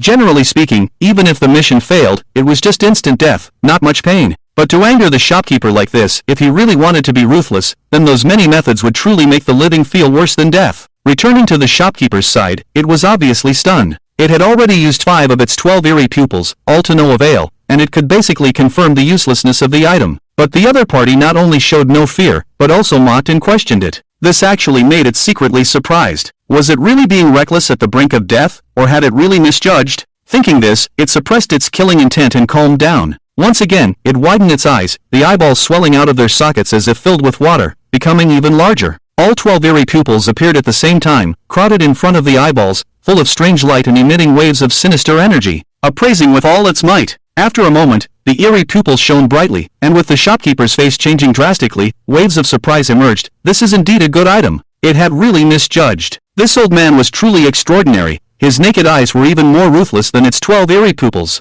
In the eye sockets of the shopkeeper ghost, there were 12 pairs of eerie pupils, each pair existing independently with different focuses. Almost all ghostly objects, no matter what kind of power or energy they contained, could not escape its ruthless gaze. Because of this ability, it had long been blacklisted from the black market and could not step in even half a step. Otherwise, all the good things in the black market would be taken away by it, leaving only rubbish and waste, and in the long run, the black market would perish. Therefore, the treasure building could only rely on trial tasks, carried out by the living, to collect more treasures and add them to the collection. And this wrinkled old yellow paper, at first glance, was indeed unremarkable. Even for writing, one would choose a smoother piece of paper, and would not consider such inferior paper. At first, it held a bit of disdain, not paying serious attention to this waste with a faint gloomy aura, and did not fully utilize its eerie pupils, only scanning through 5 pairs of the 12 eerie pupils before stopping. In this way, it had indeed misjudged. But with the mocking and teasing from the old man in plain clothes, it was like a slap in the face for the ghost shopkeeper. In order to prove itself and to make the other party die with reason, it fully displayed its 12 eerie pupils.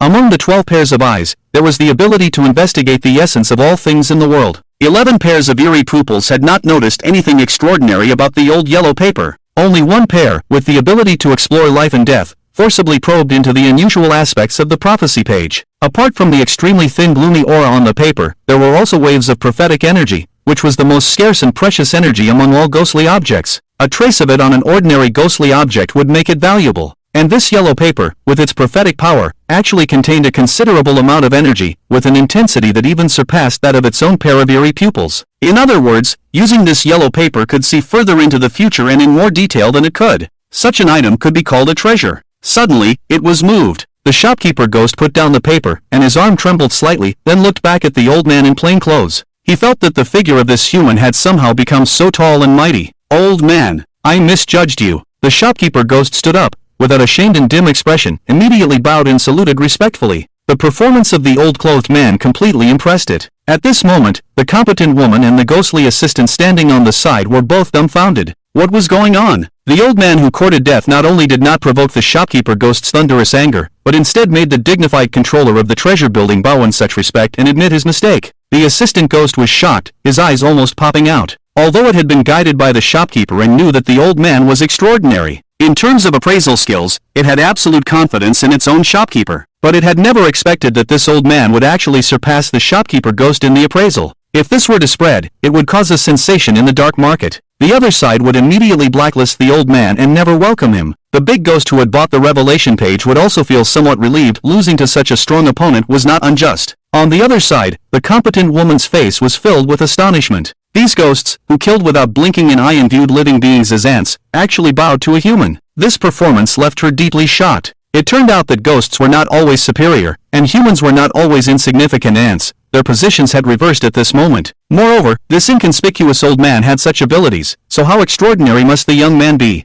During the dark market, she had clearly seen that the old man was the follower, and the young man was the leader. Facing the shopkeeper ghost's bow and the dissipation of the pressure of death that had been looming over him, the old clothed man secretly breathed a sigh of relief. On the surface, he appeared calm and composed, displaying the demeanor of a master, but in reality, his back was already drenched in cold sweat. It was truly a case of Kai Mingxing playing fencing, making a fuss out of nothing. Fortunately, his brother was competent enough, and everything had developed as expected. The old clothes man frowned and said, "Continue." "All right." The shopkeeper ghost nodded repeatedly and did not sit back on the wooden chair. It could be aloof and superior towards the competent woman, but in the face of such an extraordinary person, it naturally showed enough respect. Standing in place, it calculated and revealed a hint of joy on its face. The loss of 9,000 underworld banknotes was not a big deal at all. With the acquisition of this prophecy yellow paper, it would be enough to earn it all back. After a pause, it spoke again. "This item is equivalent to 40,000 underworld banknotes. The excess amount is 37,000 underworld banknotes. You will receive 50%, earning 18,500 underworld banknotes as a reward. In order to make up for my recent negligence, I am willing to increase the reward to a total of 20,000 underworld banknotes.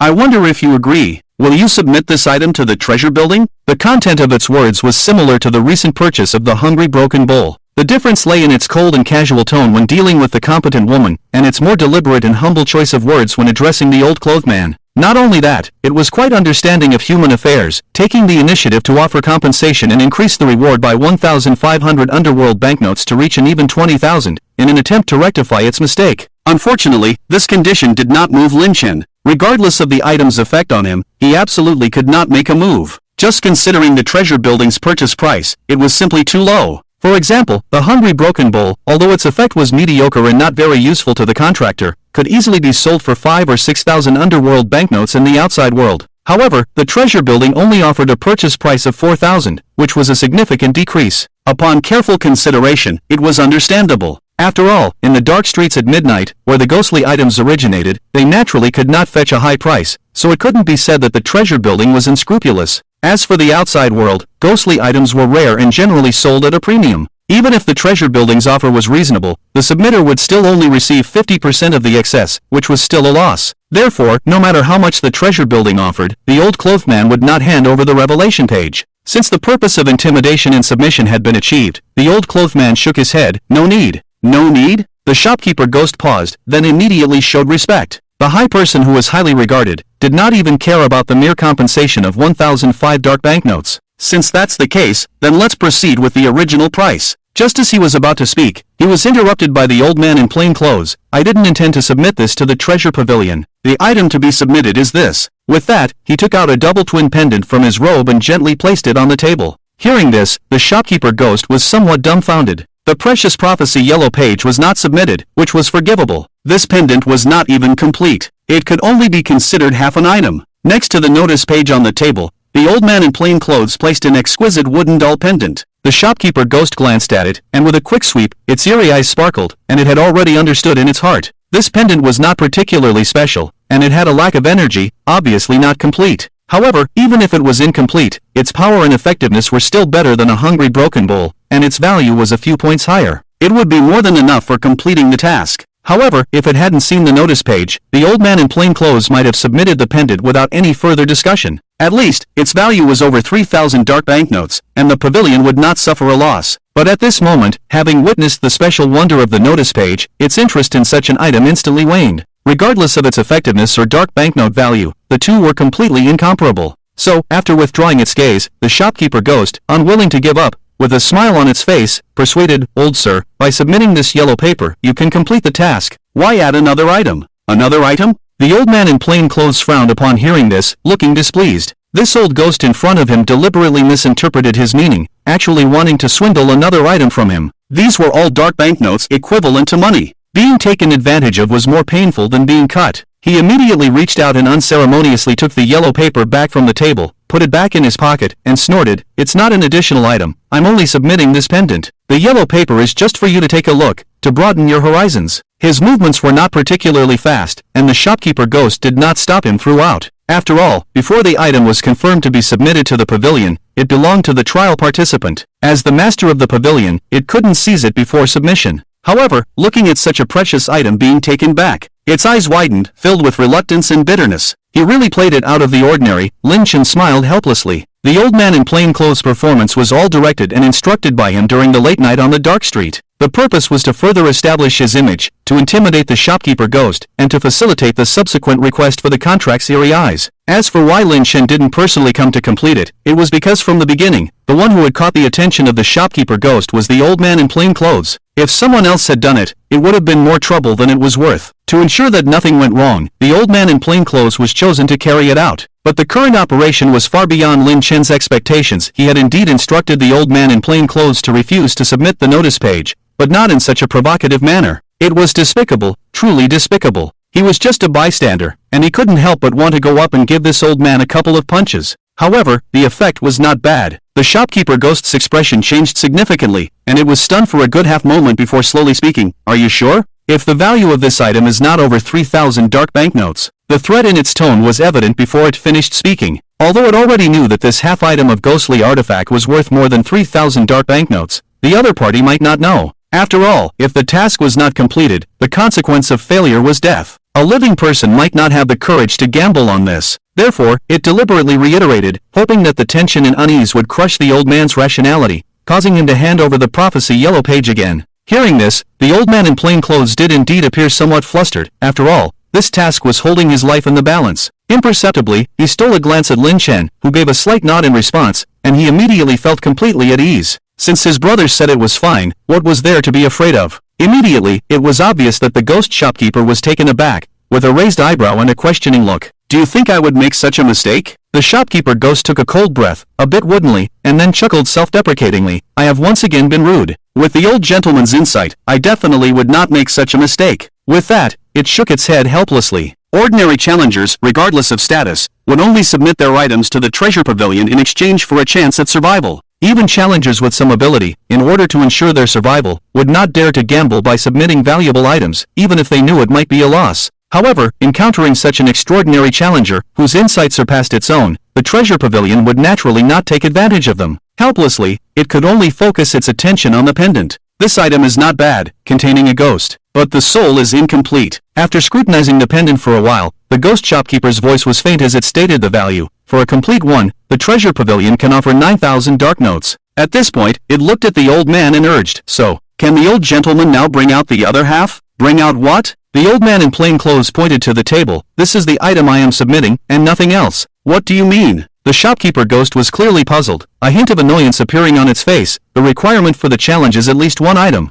As soon as the words fell, Lin Chen, who had been watching the show on the side, showed a playful smile. The preparations made when entering the treasure pavilion were now coming in handy. "So," he loudly echoed, "the requirement for the challenge is not at least one item, but rather no limit on the quantity, as you yourself stated." "That's right." The old man in plain clothes nodded hastily. The shopkeeper ghost showed some anger, its majestic aura chilling, making it hard for him to bear alone. Fortunately, his brother timely spoke up, diverting attention and relieving the pressure. "I see." The shopkeeper ghost fell silent, as if just waking from a dream. No wonder the other party had deliberately inquired about the quantity of items required for the challenge. In order to collect more items from the challengers, it deliberately proposed no limit whether one item or multiple. Since the requirement for the challenge was one item, saying there was no limit was not a fabrication, but rather a concealment. Unexpectedly, it was turned around and used against it. Only half of the ghost item was handed over for submission. Trying to deceive the challengers didn't work, and instead, it was deceived by the challengers, truly a first. It was like lifting a rock only to drop it on one's own foot. And it was a mess. Although unwilling, what was said with one's own mouth was effective. Even if being used, one could only accept it.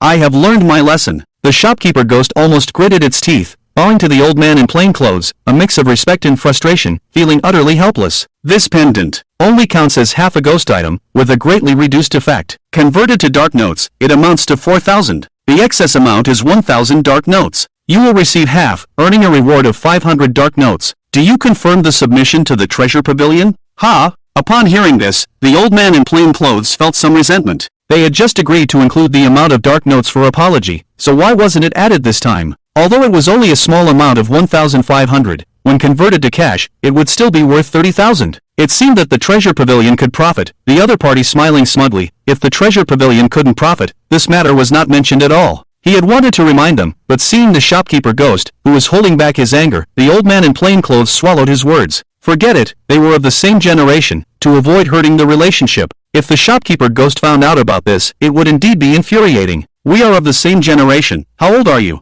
Old man in plain clothes. "I am 68, half a step into the earth realm." "I am 680, flying ashes realm." After receiving the twin pendant, the shopkeeper ghost reluctantly beckoned to its assistant ghost, who promptly stepped forward and handed the excess reward of 500 dark notes to the old man in plain clothes. With the 500 dark notes added, he could exchange for another 10,000 in cash, and the old man in plain clothes was overjoyed. Just starting to come to this ghostly place, it was truly frightening, almost stepping into the grave, turning into a direct burial. But now, just taking a turn, the amount of ghostly money obtained can exchange for 1,000,000 fortune. I'm afraid even robbing a bank wouldn't be as fast as this. Holding 500 ghostly bills, I only feel that the gloomy and terrifying ghost shopkeeper across from me has dozens of pairs of pupils. The originally eerie and terrifying ghost shopkeeper actually looks much more pleasing to the eye. Now that the items have been delivered and the reward is in hand, the old clothed man quickly takes off. Turning around and taking 2 steps, returning to the original spot, he approaches Lin Chen and shows a proud expression. "How was my performance, brother? I didn't embarrass you, did I?" Cough, cough. Lin Chen did not respond, just lightly coughed as a reminder. The old clothed man was originally a shrewd person. Upon hearing this, he was stunned, and seeing that his brother's expression was not right, he instantly realized. This trip was not just to intimidate the shopkeeper and catch the shopkeeper's linguistic pitfall once. The main purpose was all for the mysterious pupils. Although he was not clear about what the mysterious pupils were, Lin Chen had already made it clear that in order to resolve the ghost mark on the collarbone, this item must be obtained. Otherwise, there was simply no possibility of self-preservation. Lin Chen's words were somewhat deliberately intimidating, but even if he didn't obtain it, he would still take action to erase the ghost that sought his life. However, the latter part of what he said was not false. In the terrifying apocalypse, without mysterious skills, one would be like fish on the chopping block, at the mercy of others. Only by obtaining mysterious skills would there be a foundation for survival. This old man, having made some ghostly money, became a bit complacent, forgetting the most important matter. After being reminded, the old clothed man did not dare to delay, immediately took a step forward and stopped the ghost shopkeeper who was about to continue appraising.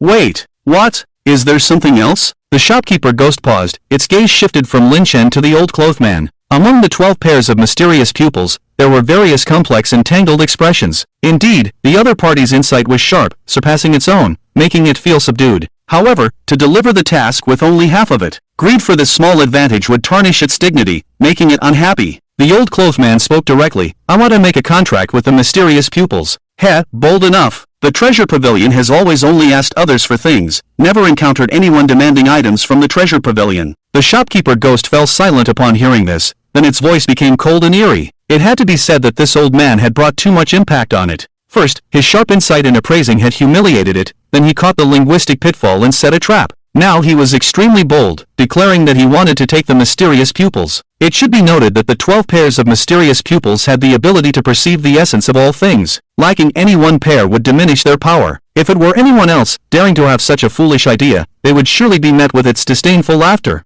However, under Lin Chen's design, the image of the old clothed man had already been established. As a master appraiser on par with it, the shopkeeper ghost naturally took it seriously and dared not question it. After observing and assessing the old clothed man for a while, it spoke again. The contract is not impossible, but you may not be able to afford the high price. The old clothed man asked, what price? It requires one of your pairs of eyes as payment, or pay 50,000 ghostly bills. You can exchange it for one chance for the 12 mysterious pupils to choose. The shopkeeper ghost stated. For anyone else, they wouldn't even have the opportunity to be tested. Only the old clothed man, after gaining its approval, would have this opportunity. However, the cost was terrifyingly high, and after payment, it was only the choice. Whether it would be successful was still unknown. Each pair of its mysterious pupils had their own independent consciousness and could make individual contracts, while it itself was the greatest controller. Therefore, what the shopkeeper ghost said was not a contract with the old clothed man. The contract was only with the 12 mysterious pupils hidden in its eyes. In other words, after paying the high price, the shopkeeper ghost could let the 12 mysterious pupils choose their own master, and if the mysterious pupils were willing, they could make a contract with the old clothed man. On the contrary, if the 12 mysterious pupils are not voluntary, the cost must still be paid.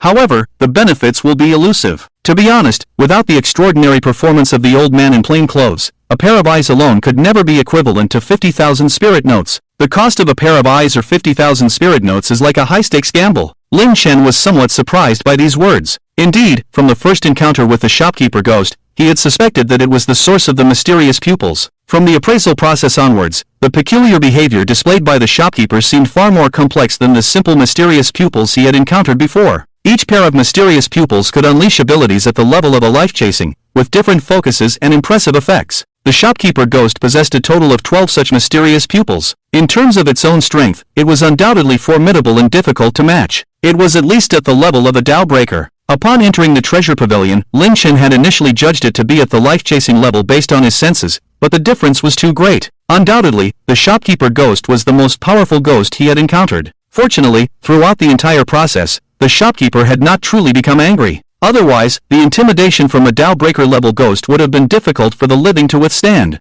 However, once Lin Chen successfully obtained the Shadow of Mischief as an outstanding figure at the Tao breaker level, the Shadow of Mischief would not fear any other Tao breaker. It was precisely the shopkeeper ghost's words that made Lin Chen fully understand. Before his rebirth, how could the old man in plain clothes have obtained the mysterious pupils from such a terrifying scene? According to the original progress, the old man would still have obtained the prophecy page, but without Lin Chen's intervention, he would have obediently handed it over to the treasure pavilion. Thus, he would have gained the shopkeeper ghost's recognition and favor, and obtained an opportunity for the 12 mysterious pupils to choose their master. However, with Lin Chen's intervention, the shopkeeper ghost's recognition was slightly lacking in favor. Therefore, there was still an opportunity for the 12 mysterious pupils to choose their master, but it would require extremely harsh conditions. To be honest, if the prophecy page was useful, Lin Chen would not hesitate to exchange it for the mysterious pupils, regardless of the cost. The amount of 50,000 spirit notes was insignificant to him. Now, it was not bad at all. Exchanging 50,000 spirit notes for the mysterious pupils was a profit.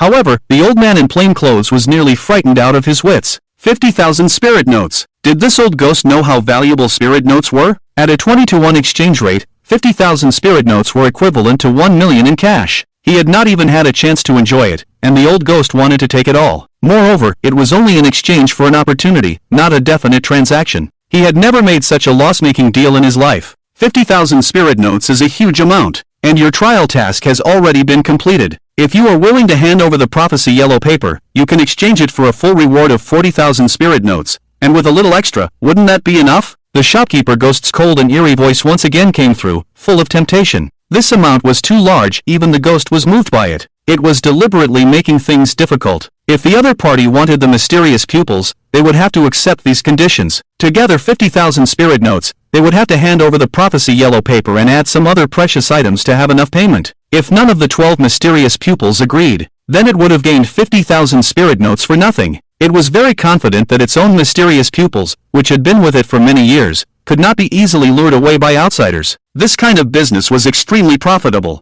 Therefore, the old man in plain clothes was unwilling in every possible way, as he had thought of this point. However, unlike these two, Lin Chen was full of sympathy. Knowing the progress, he understood that the old man in plain clothes would definitely gain the approval of a pair of mysterious pupils. Just now, he had tricked the shopkeeper ghost once, and now he was about to trick away a pair of mysterious pupils, taking all the wool. Both sides had their own ulterior motives. One was thinking about the mysterious pupils, and the other was thinking about the prophecy yellow page, so naturally they reached an agreement. If Lin Chen negotiated with them, he would have already happily entered the process of choosing a master for the 12 mysterious pupils. However, there was the middleman, the old man in plain clothes, whose face was twisted in a knot, full of conflict. On the side, the capable woman watched the development of the scene, completely dumbfounded. Even the constant prayers in her heart, hoping to leave this ghostly place as soon as possible, were momentarily forgotten at this moment. Astonishment and shock filled her heart. This old man had repeatedly brought her too many shocking performances. First, he mocked the ghost, making the ghost admit its mistake. Then he set a trap, causing the ghost to suffer a loss. All of this was forgivable, but now he was even bolder, daring to actively demand items from the ghost. In her eyes, it was no different from a plump rabbit negotiating with a carnivorous wolf for food. It was like dancing on the edge of death. And, while others may not have noticed, she was standing next to Lin Chen. Those two light coughs, though secretive, were clearly captured by her. Upon careful consideration, it was already clear to her that this was the young man's command, and the old man was just following orders. The mastermind behind everything, the one pushing the strings, was none other than Lin Chen, who stood in place as if detached from the situation, with a calm and serene face. It was only at this moment that she woke up from her dream. As ruthless as she was, she only plotted against the living. But this young man, where did he come from, that even the ghost couldn't escape his scheming? At this thought, she was no longer in a hurry to leave, as she had already ensured her survival and was more interested in seeing what would happen next. She was extremely curious. Could it be that humans could also learn such extraordinary abilities to control life and death? At this moment, the shopkeeper ghost slowly sat back on the wooden chair, his voice carrying a hint of temptation. How about it? If you're unwilling, then I'll continue appraising. There won't be another chance. 50,000 spirit notes, not to mention ordinary people, even the top-notch experts would find it difficult to come up with such a sum. Before Lin Chen's rebirth, 50,000 spirit notes could buy several lives, including those of contractees. In battle, it could exempt the initial cost hundreds of times. Its importance was self-evident. In the terrifying post-apocalyptic world, this was the guarantee of strength and the source of confidence. If it weren't for the clothed old man provoking it by taking back the prophetic yellow page, it wouldn't have set such a harsh price. The ultimate goal was still the prophetic yellow page, and it was a must-have. 50,000 spirit notes for just one chance, that's too much, the clothed old man muttered. To be honest, compared to the millions of cash, he felt that the tattered yellow paper was of secondary importance. If it were his, he would have handed over the revelation page long ago, just as Lin Chen had guessed, and the progress would have been normal. However, the yellow paper belonged to Lin Chen, and it had already been mentioned that it was very useful. Even if he loved to take advantage of others, he would never dare to mess with his brother's big matter. So, just on this point alone, the shopkeeper ghost's wish was doomed to fail. The only thing he could use now was the 50,000 spirit notes he carried with him. Lin Chen was prepared to conquer the terrifying scene where the elusive shadow was located, and the role of the revelation page was significant, so it was worth the high cost of spirit notes. Although the effect of the elusive pupil was the same, firstly, this was the clothed old man's own opportunity, and secondly, it was related to his subsequent resolution of the Lockbone ghost mark. This sum of spirit notes naturally had to be paid by the clothed old man himself, and it couldn't be expected for Lin Chen to pay for it. Of course, in the future, when he brought the clothed old man to a new terrifying scene, the new opportunities and resources obtained would be distributed and further rewarded by Lin Chen to help the old man improve his strength and stand firm. But that was a story for another time. Rewards and punishments were clear, not given without reason. What he wanted to cultivate were talents who could stand on their own, not burdens who only knew how to rely on others. The clothed old man muttered a few more words. Although unwilling, he had to rely on the elusive pupil to save himself from the ghost's demand for his life. He could only grit his teeth and use his traditional skills, saying, 50,000 spirit notes is too high. I'll make a final offer. 500 spirit notes for one chance, how about it? Anything less than 50,000 is not up for discussion. The shopkeeper ghost completely ignored him. It is not a vendor in the black market. There is room for bargaining. The amount paid was too little. It was an insult to its cunning eyes. Even if it couldn't earn the prophecy yellow paper, it would not give in. Seeing the other party's firm attitude, the old man in plain clothes sighed secretly, this is bad, encountering the most difficult type of stubborn old people in the market. This type of person is extremely stubborn. There is no possibility of bargaining at all. Helplessly, he could only shrug and grit his teeth. I promise. Promise? Quick! Bring out 40,000 dark notes. The shopkeeper's ghostly face showed a hint of joy, hurriedly stood up, urging the ghostly assistant to act quickly. After going back and forth, the prophecy yellow paper returned to its hands. Although it was not submitted as an object for the trial task, the pawnshop spent a lot of dark notes, but as long as it was in hand, it was a profit. After all, giving a chance, the cunning eyes would not easily acknowledge a living person. It was equivalent to a futile effort. But unexpectedly, before the ghostly assistant could reach the bookcase to take out the drawer storing the dark notes, the old man in plain clothes had already slowly walked to the side of the shopkeeper ghost and felt around his loose robe. Just as he was expecting the other party to hand over the prophecy yellow paper again, what he saw was not the yellow paper, but a stack of dark notes. Pat, the old man in plain clothes slapped the table. The first stack of thick dark notes, a sum of 10,000. Pat, the second stack, pat, pat, pat, 5 consecutive sounds, 5 stacks of thick dark notes, neatly arranged on the wooden table. With just one glance, the shopkeeper ghost was stunned. Without needing to urge the cunning eyes to investigate, just by sensing the strong dark aura emanating from them, it confirmed that they were genuine dark notes without error. However, with such a large amount, even it had to be stored in the dark travel card, or placed in the pawnshop. A mere living person carrying such a huge amount. The ghostly assistant who was about to take the dark notes stopped in his tracks.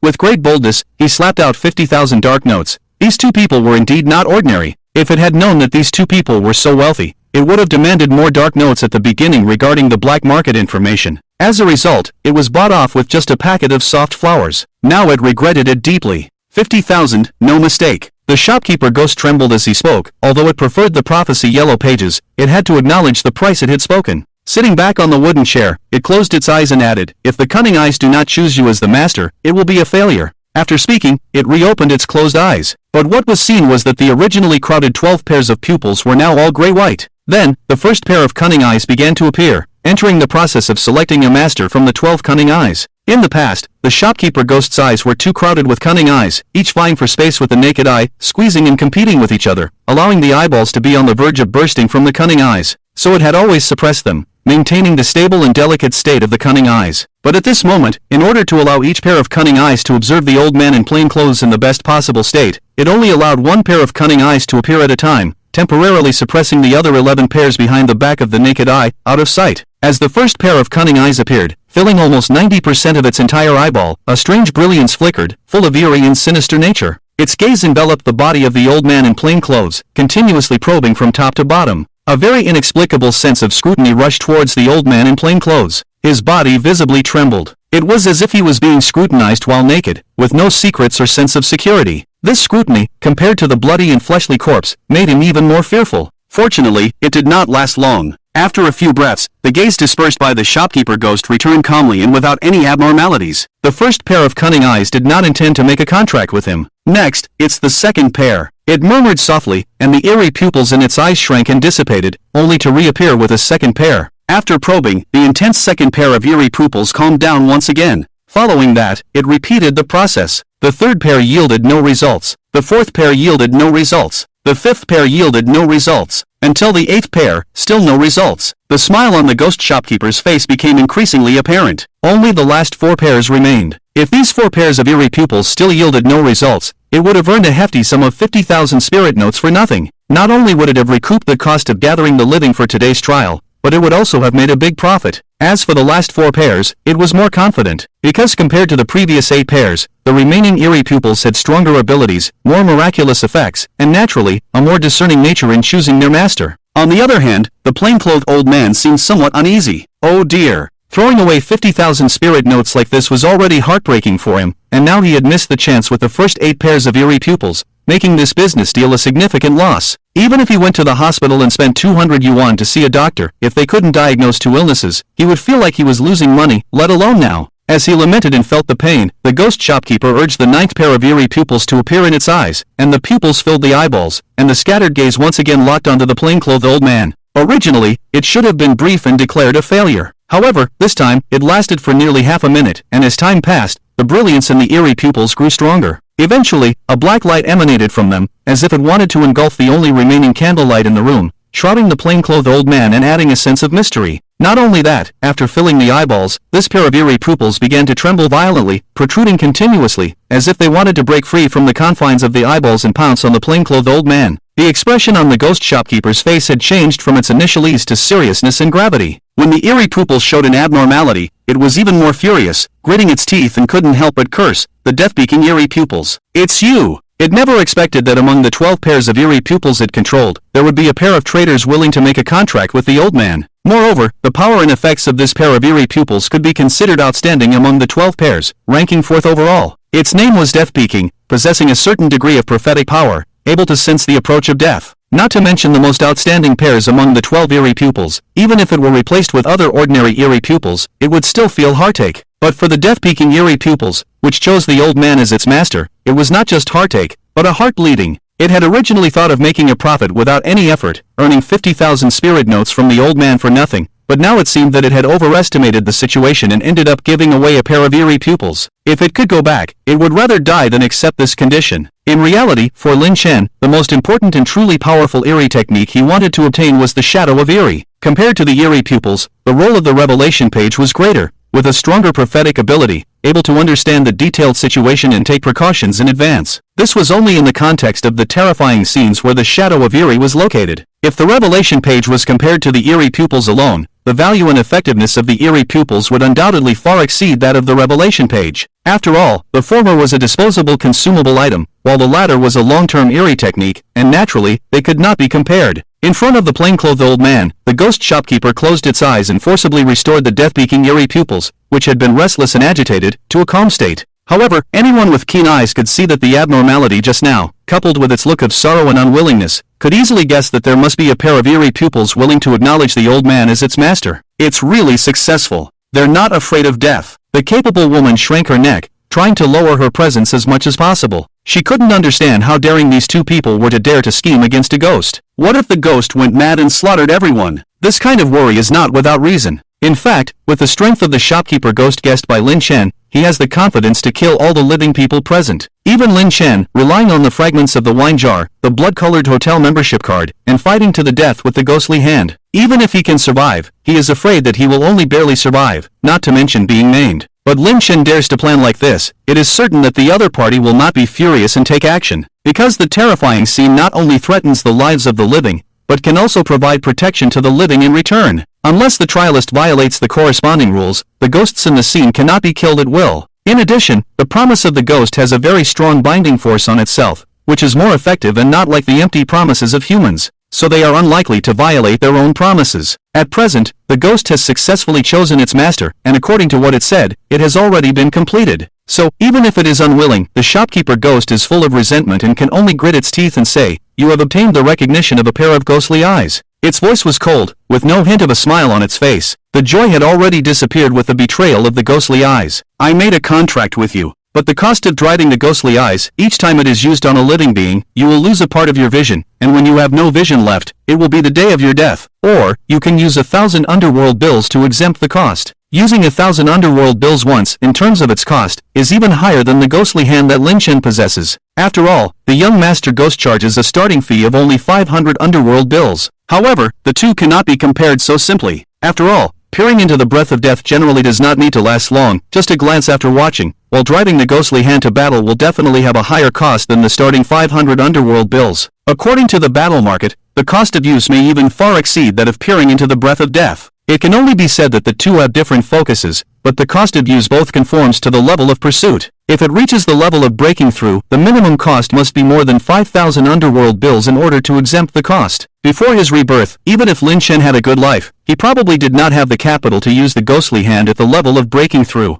It is estimated that he would lose half of his life with just one use, and using it twice would lead to immediate death. Looking at the shopkeeper ghost, with 12 pairs of ghostly eyes, all at the pursuit level, Lin Chen was somewhat excited. If he could control so many ghostly eyes, all gathered in his own body, the power he could unleash would probably be no less than that of the breaking through level. But he also knew that it was just wishful thinking. Not to mention whether the shopkeeper ghost was willing to hand over the 12 ghostly eyes. Even if it was willing, if the 12 ghostly eyes were squeezed into a pair of eyes without the ability to suppress them, they would instantly burst the eyeballs and then shatter the skull. It is too demanding for a single body part to be filled with 12 ghosts. Generally speaking, only one ghost can inhabit one part. Just like his right arm, after the young master ghost took up residence, if another ghost is forcibly sealed, it is easy to produce various adverse reactions, from mild disability to life-threatening. However, Lin Chen left a loophole. Although it is not very realistic to contract all 12 ghostly eyes, he can also follow the example of the old clothed man and contract with one pair. After all, eye-type ghostly techniques, placed in the end of world horror, are considered rare and unique, and extremely precious. Of course, he has to overcome the horror scene of the ghostly shadow, obtain the ghostly technique at the level of breaking through, and have the ability to compete with the shopkeeper ghost. Otherwise, just the performance of the old clothed man has already made the shopkeeper ghost's vigilance reach its highest level, and it is no longer possible to use a trap to make it hand over another pair, so he can only think of another way. Using it once costs 1,000 underworld bills. That's not just 20,000. The old clothed man secretly swallowed his saliva. The remaining 500 underworld bills on his body are not even enough to drive the ghostly eyes to peer into death once. According to Lin Chen's exchange rate, 1,000 Ming notes can be exchanged for 20,000 cash. Originally thought that the consumption in the village hair salon was already high enough, friends told him that it would cost 300 yuan in just 2 minutes, but never thought that the cost of using the eerie eyes was astonishing. Just one glance, 20,000 yuan. But in reality, after mastering the eerie eyes, before Lin Chen's rebirth, the old clothed man had another business. That is, those who are about to challenge terrifying scenes are willing to pay Ming notes to exempt the cost, and even spend a few hundred more Ming notes just to make him glance and see if it is safe. Therefore, even though the cost of use is not low, the old clothed man still used it frequently. Before the rebirth, in terms of the Ming note deposits of the two, the amount held by Lin Chen was just a small amount for the old clothed man. Currently, by bringing the old clothed man in, the increase is not only the survival rate of Lin Chen in challenging terrifying scenes in the future, but also if other talents join later, the old man can also make a contribution to the team. Even in leisure time, he can send the old man out to earn some extra money, create profits, and with a pair of eerie eyes, create many benefits. And as the old clothed man, with difficulty, lowered his head, after the shopkeeper ghost found out, he directly burst his eyes open, and the eyeballs were pulled out of the eye sockets by the eerie eyes. The whole process was extremely terrifying and eerie, making people's scalp tingle. After dozens of minutes, the eerie eyes separated from the eyeballs, turned into a residual image, and flew directly towards the old clothed man, directly entering his old eyes. Lin Chen stared intently, without any distraction, and during the flight of the residual image of the eerie eyes, he captured a small figure. Sure enough, the 12 eerie eyes were actually 12 ghosts, all sealed inside the body of the shopkeeper ghost, under control. It is not an exaggeration to say that it is its avatar, and it must be deeply connected with it.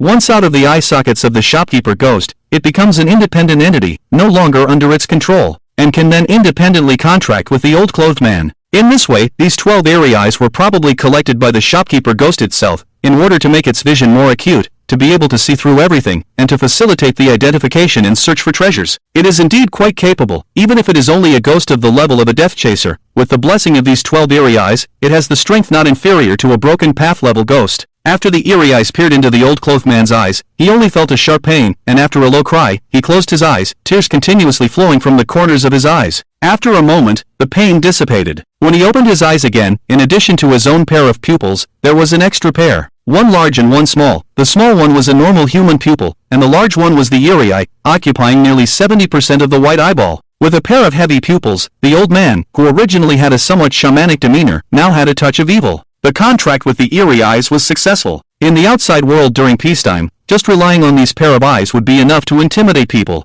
He himself did not show any unusual signs, but he inexplicably felt extraordinary, and when he looked around, he could see strands of black aura and the vitality emanating from living people. This is the vision brought by the contract with the eerie eyes, affecting the old man's vision, adding some effects. It is a passive skill, no need to activate, but if you want to further probe the breath of death, you need to pay a price and use the eerie technique. However, the poor man has self-awareness, and with such a unique extraordinary effect, the old clothed man was already happily smiling. Brother, this effect is not bad. With just one glance, I can tell who is a ghost and who is a living person. The capable woman silently complained for a while. If the ghosts and living people present could not be distinguished, it was not a problem with their eyes, but a problem with their brains. However, after a few complaints, her heart trembled. She never expected that she and the old and young men had really snatched an extraordinary skill from the ghosts. Although she did not understand what kind of effect it had, judging from the miserable appearance of her companion, any extraordinary skill must be extraordinary. Thinking of this, she secretly turned her head and glanced at Lin Chen. If she also wants to obtain the art of Gui, then the most important person is not the old man who has made a contract with the Gui and mastered extraordinary Gui skills. It is the man beside her, who is smiling and secretly controlling the whole situation. The contract is successful. Witnessing the wonders brought by the Gui pupil, the novelty floating on the old man's face, secretly amazed. Just having the Gui pupil, the changes produced under its influence.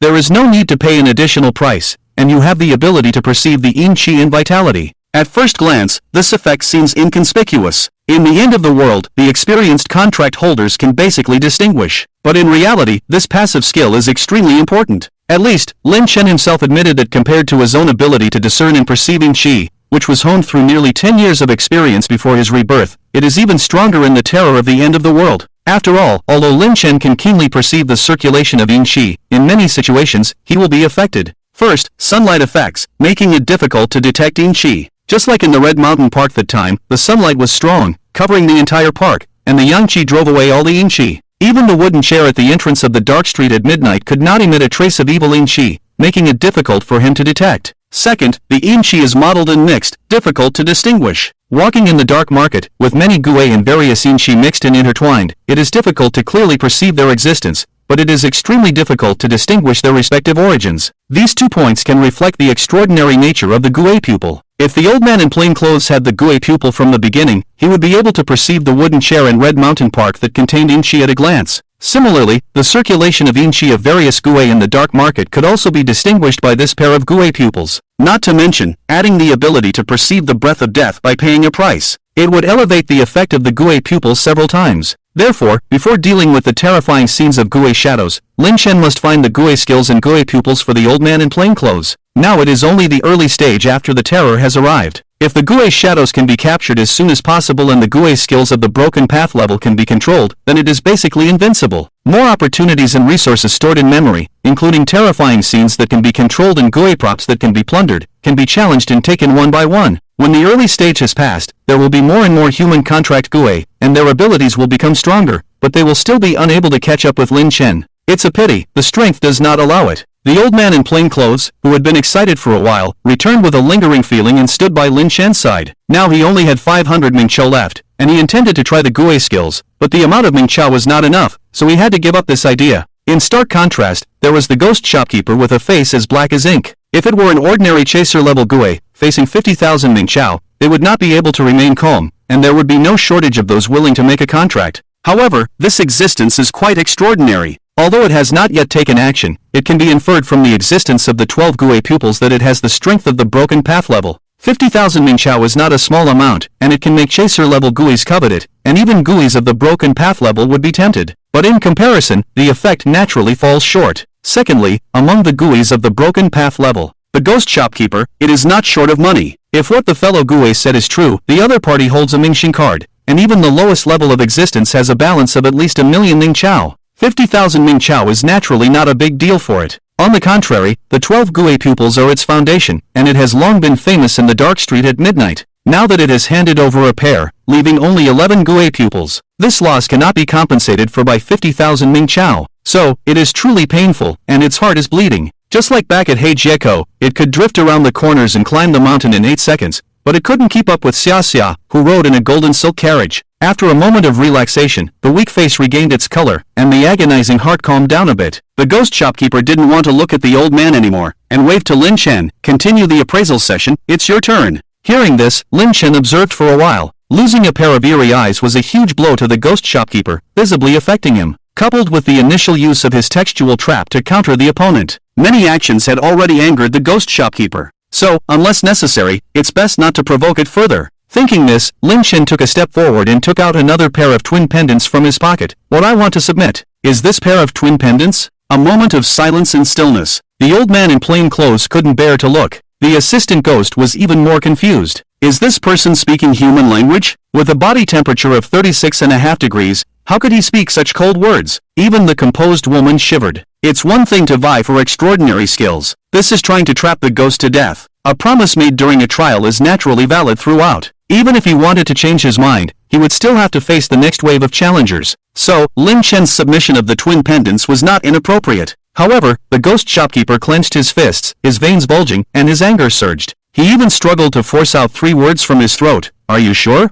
I'm sure. Lin Chen smiled apologetically. Indeed, he felt a bit guilty. However, at present, he had no other items to hand over, and he certainly couldn't hand over the wine jar fragments. So, he could only go all the way. Give them their rewards. The ghost shopkeeper, holding back his anger, blurted out 3 words. The assistant ghost, still in a daze, reacted with a start after being called, and handed Lin Chen 500 spirit notes. With the end of the trial, the 3 treasure hunters returned, all 3 of them alive. For a horror scene with a limited number of people, this was extremely rare. In fact, if it weren't for Lin Chen overseeing the situation and personally intervening, only the old man in plain clothes would have survived among the 6 challengers. Even if the composed woman had the ability, it wouldn't have worked. As long as Lin Chen didn't enter the Midnight Black Street, a few thugs and an old man, she wouldn't be able to determine which selected item was more valuable, and naturally wouldn't be able to intercept it. She would have a high probability of dying here. With the end of the trial, the ghost shopkeeper waved his hand. A strong, foul-in aura swept over the 3 of them. They struggled to stand firm, and couldn't even open their eyes to see ahead. Even Lin Chen, still, could only vaguely see the figure of the ghost shopkeeper ahead. This was the intimidation it was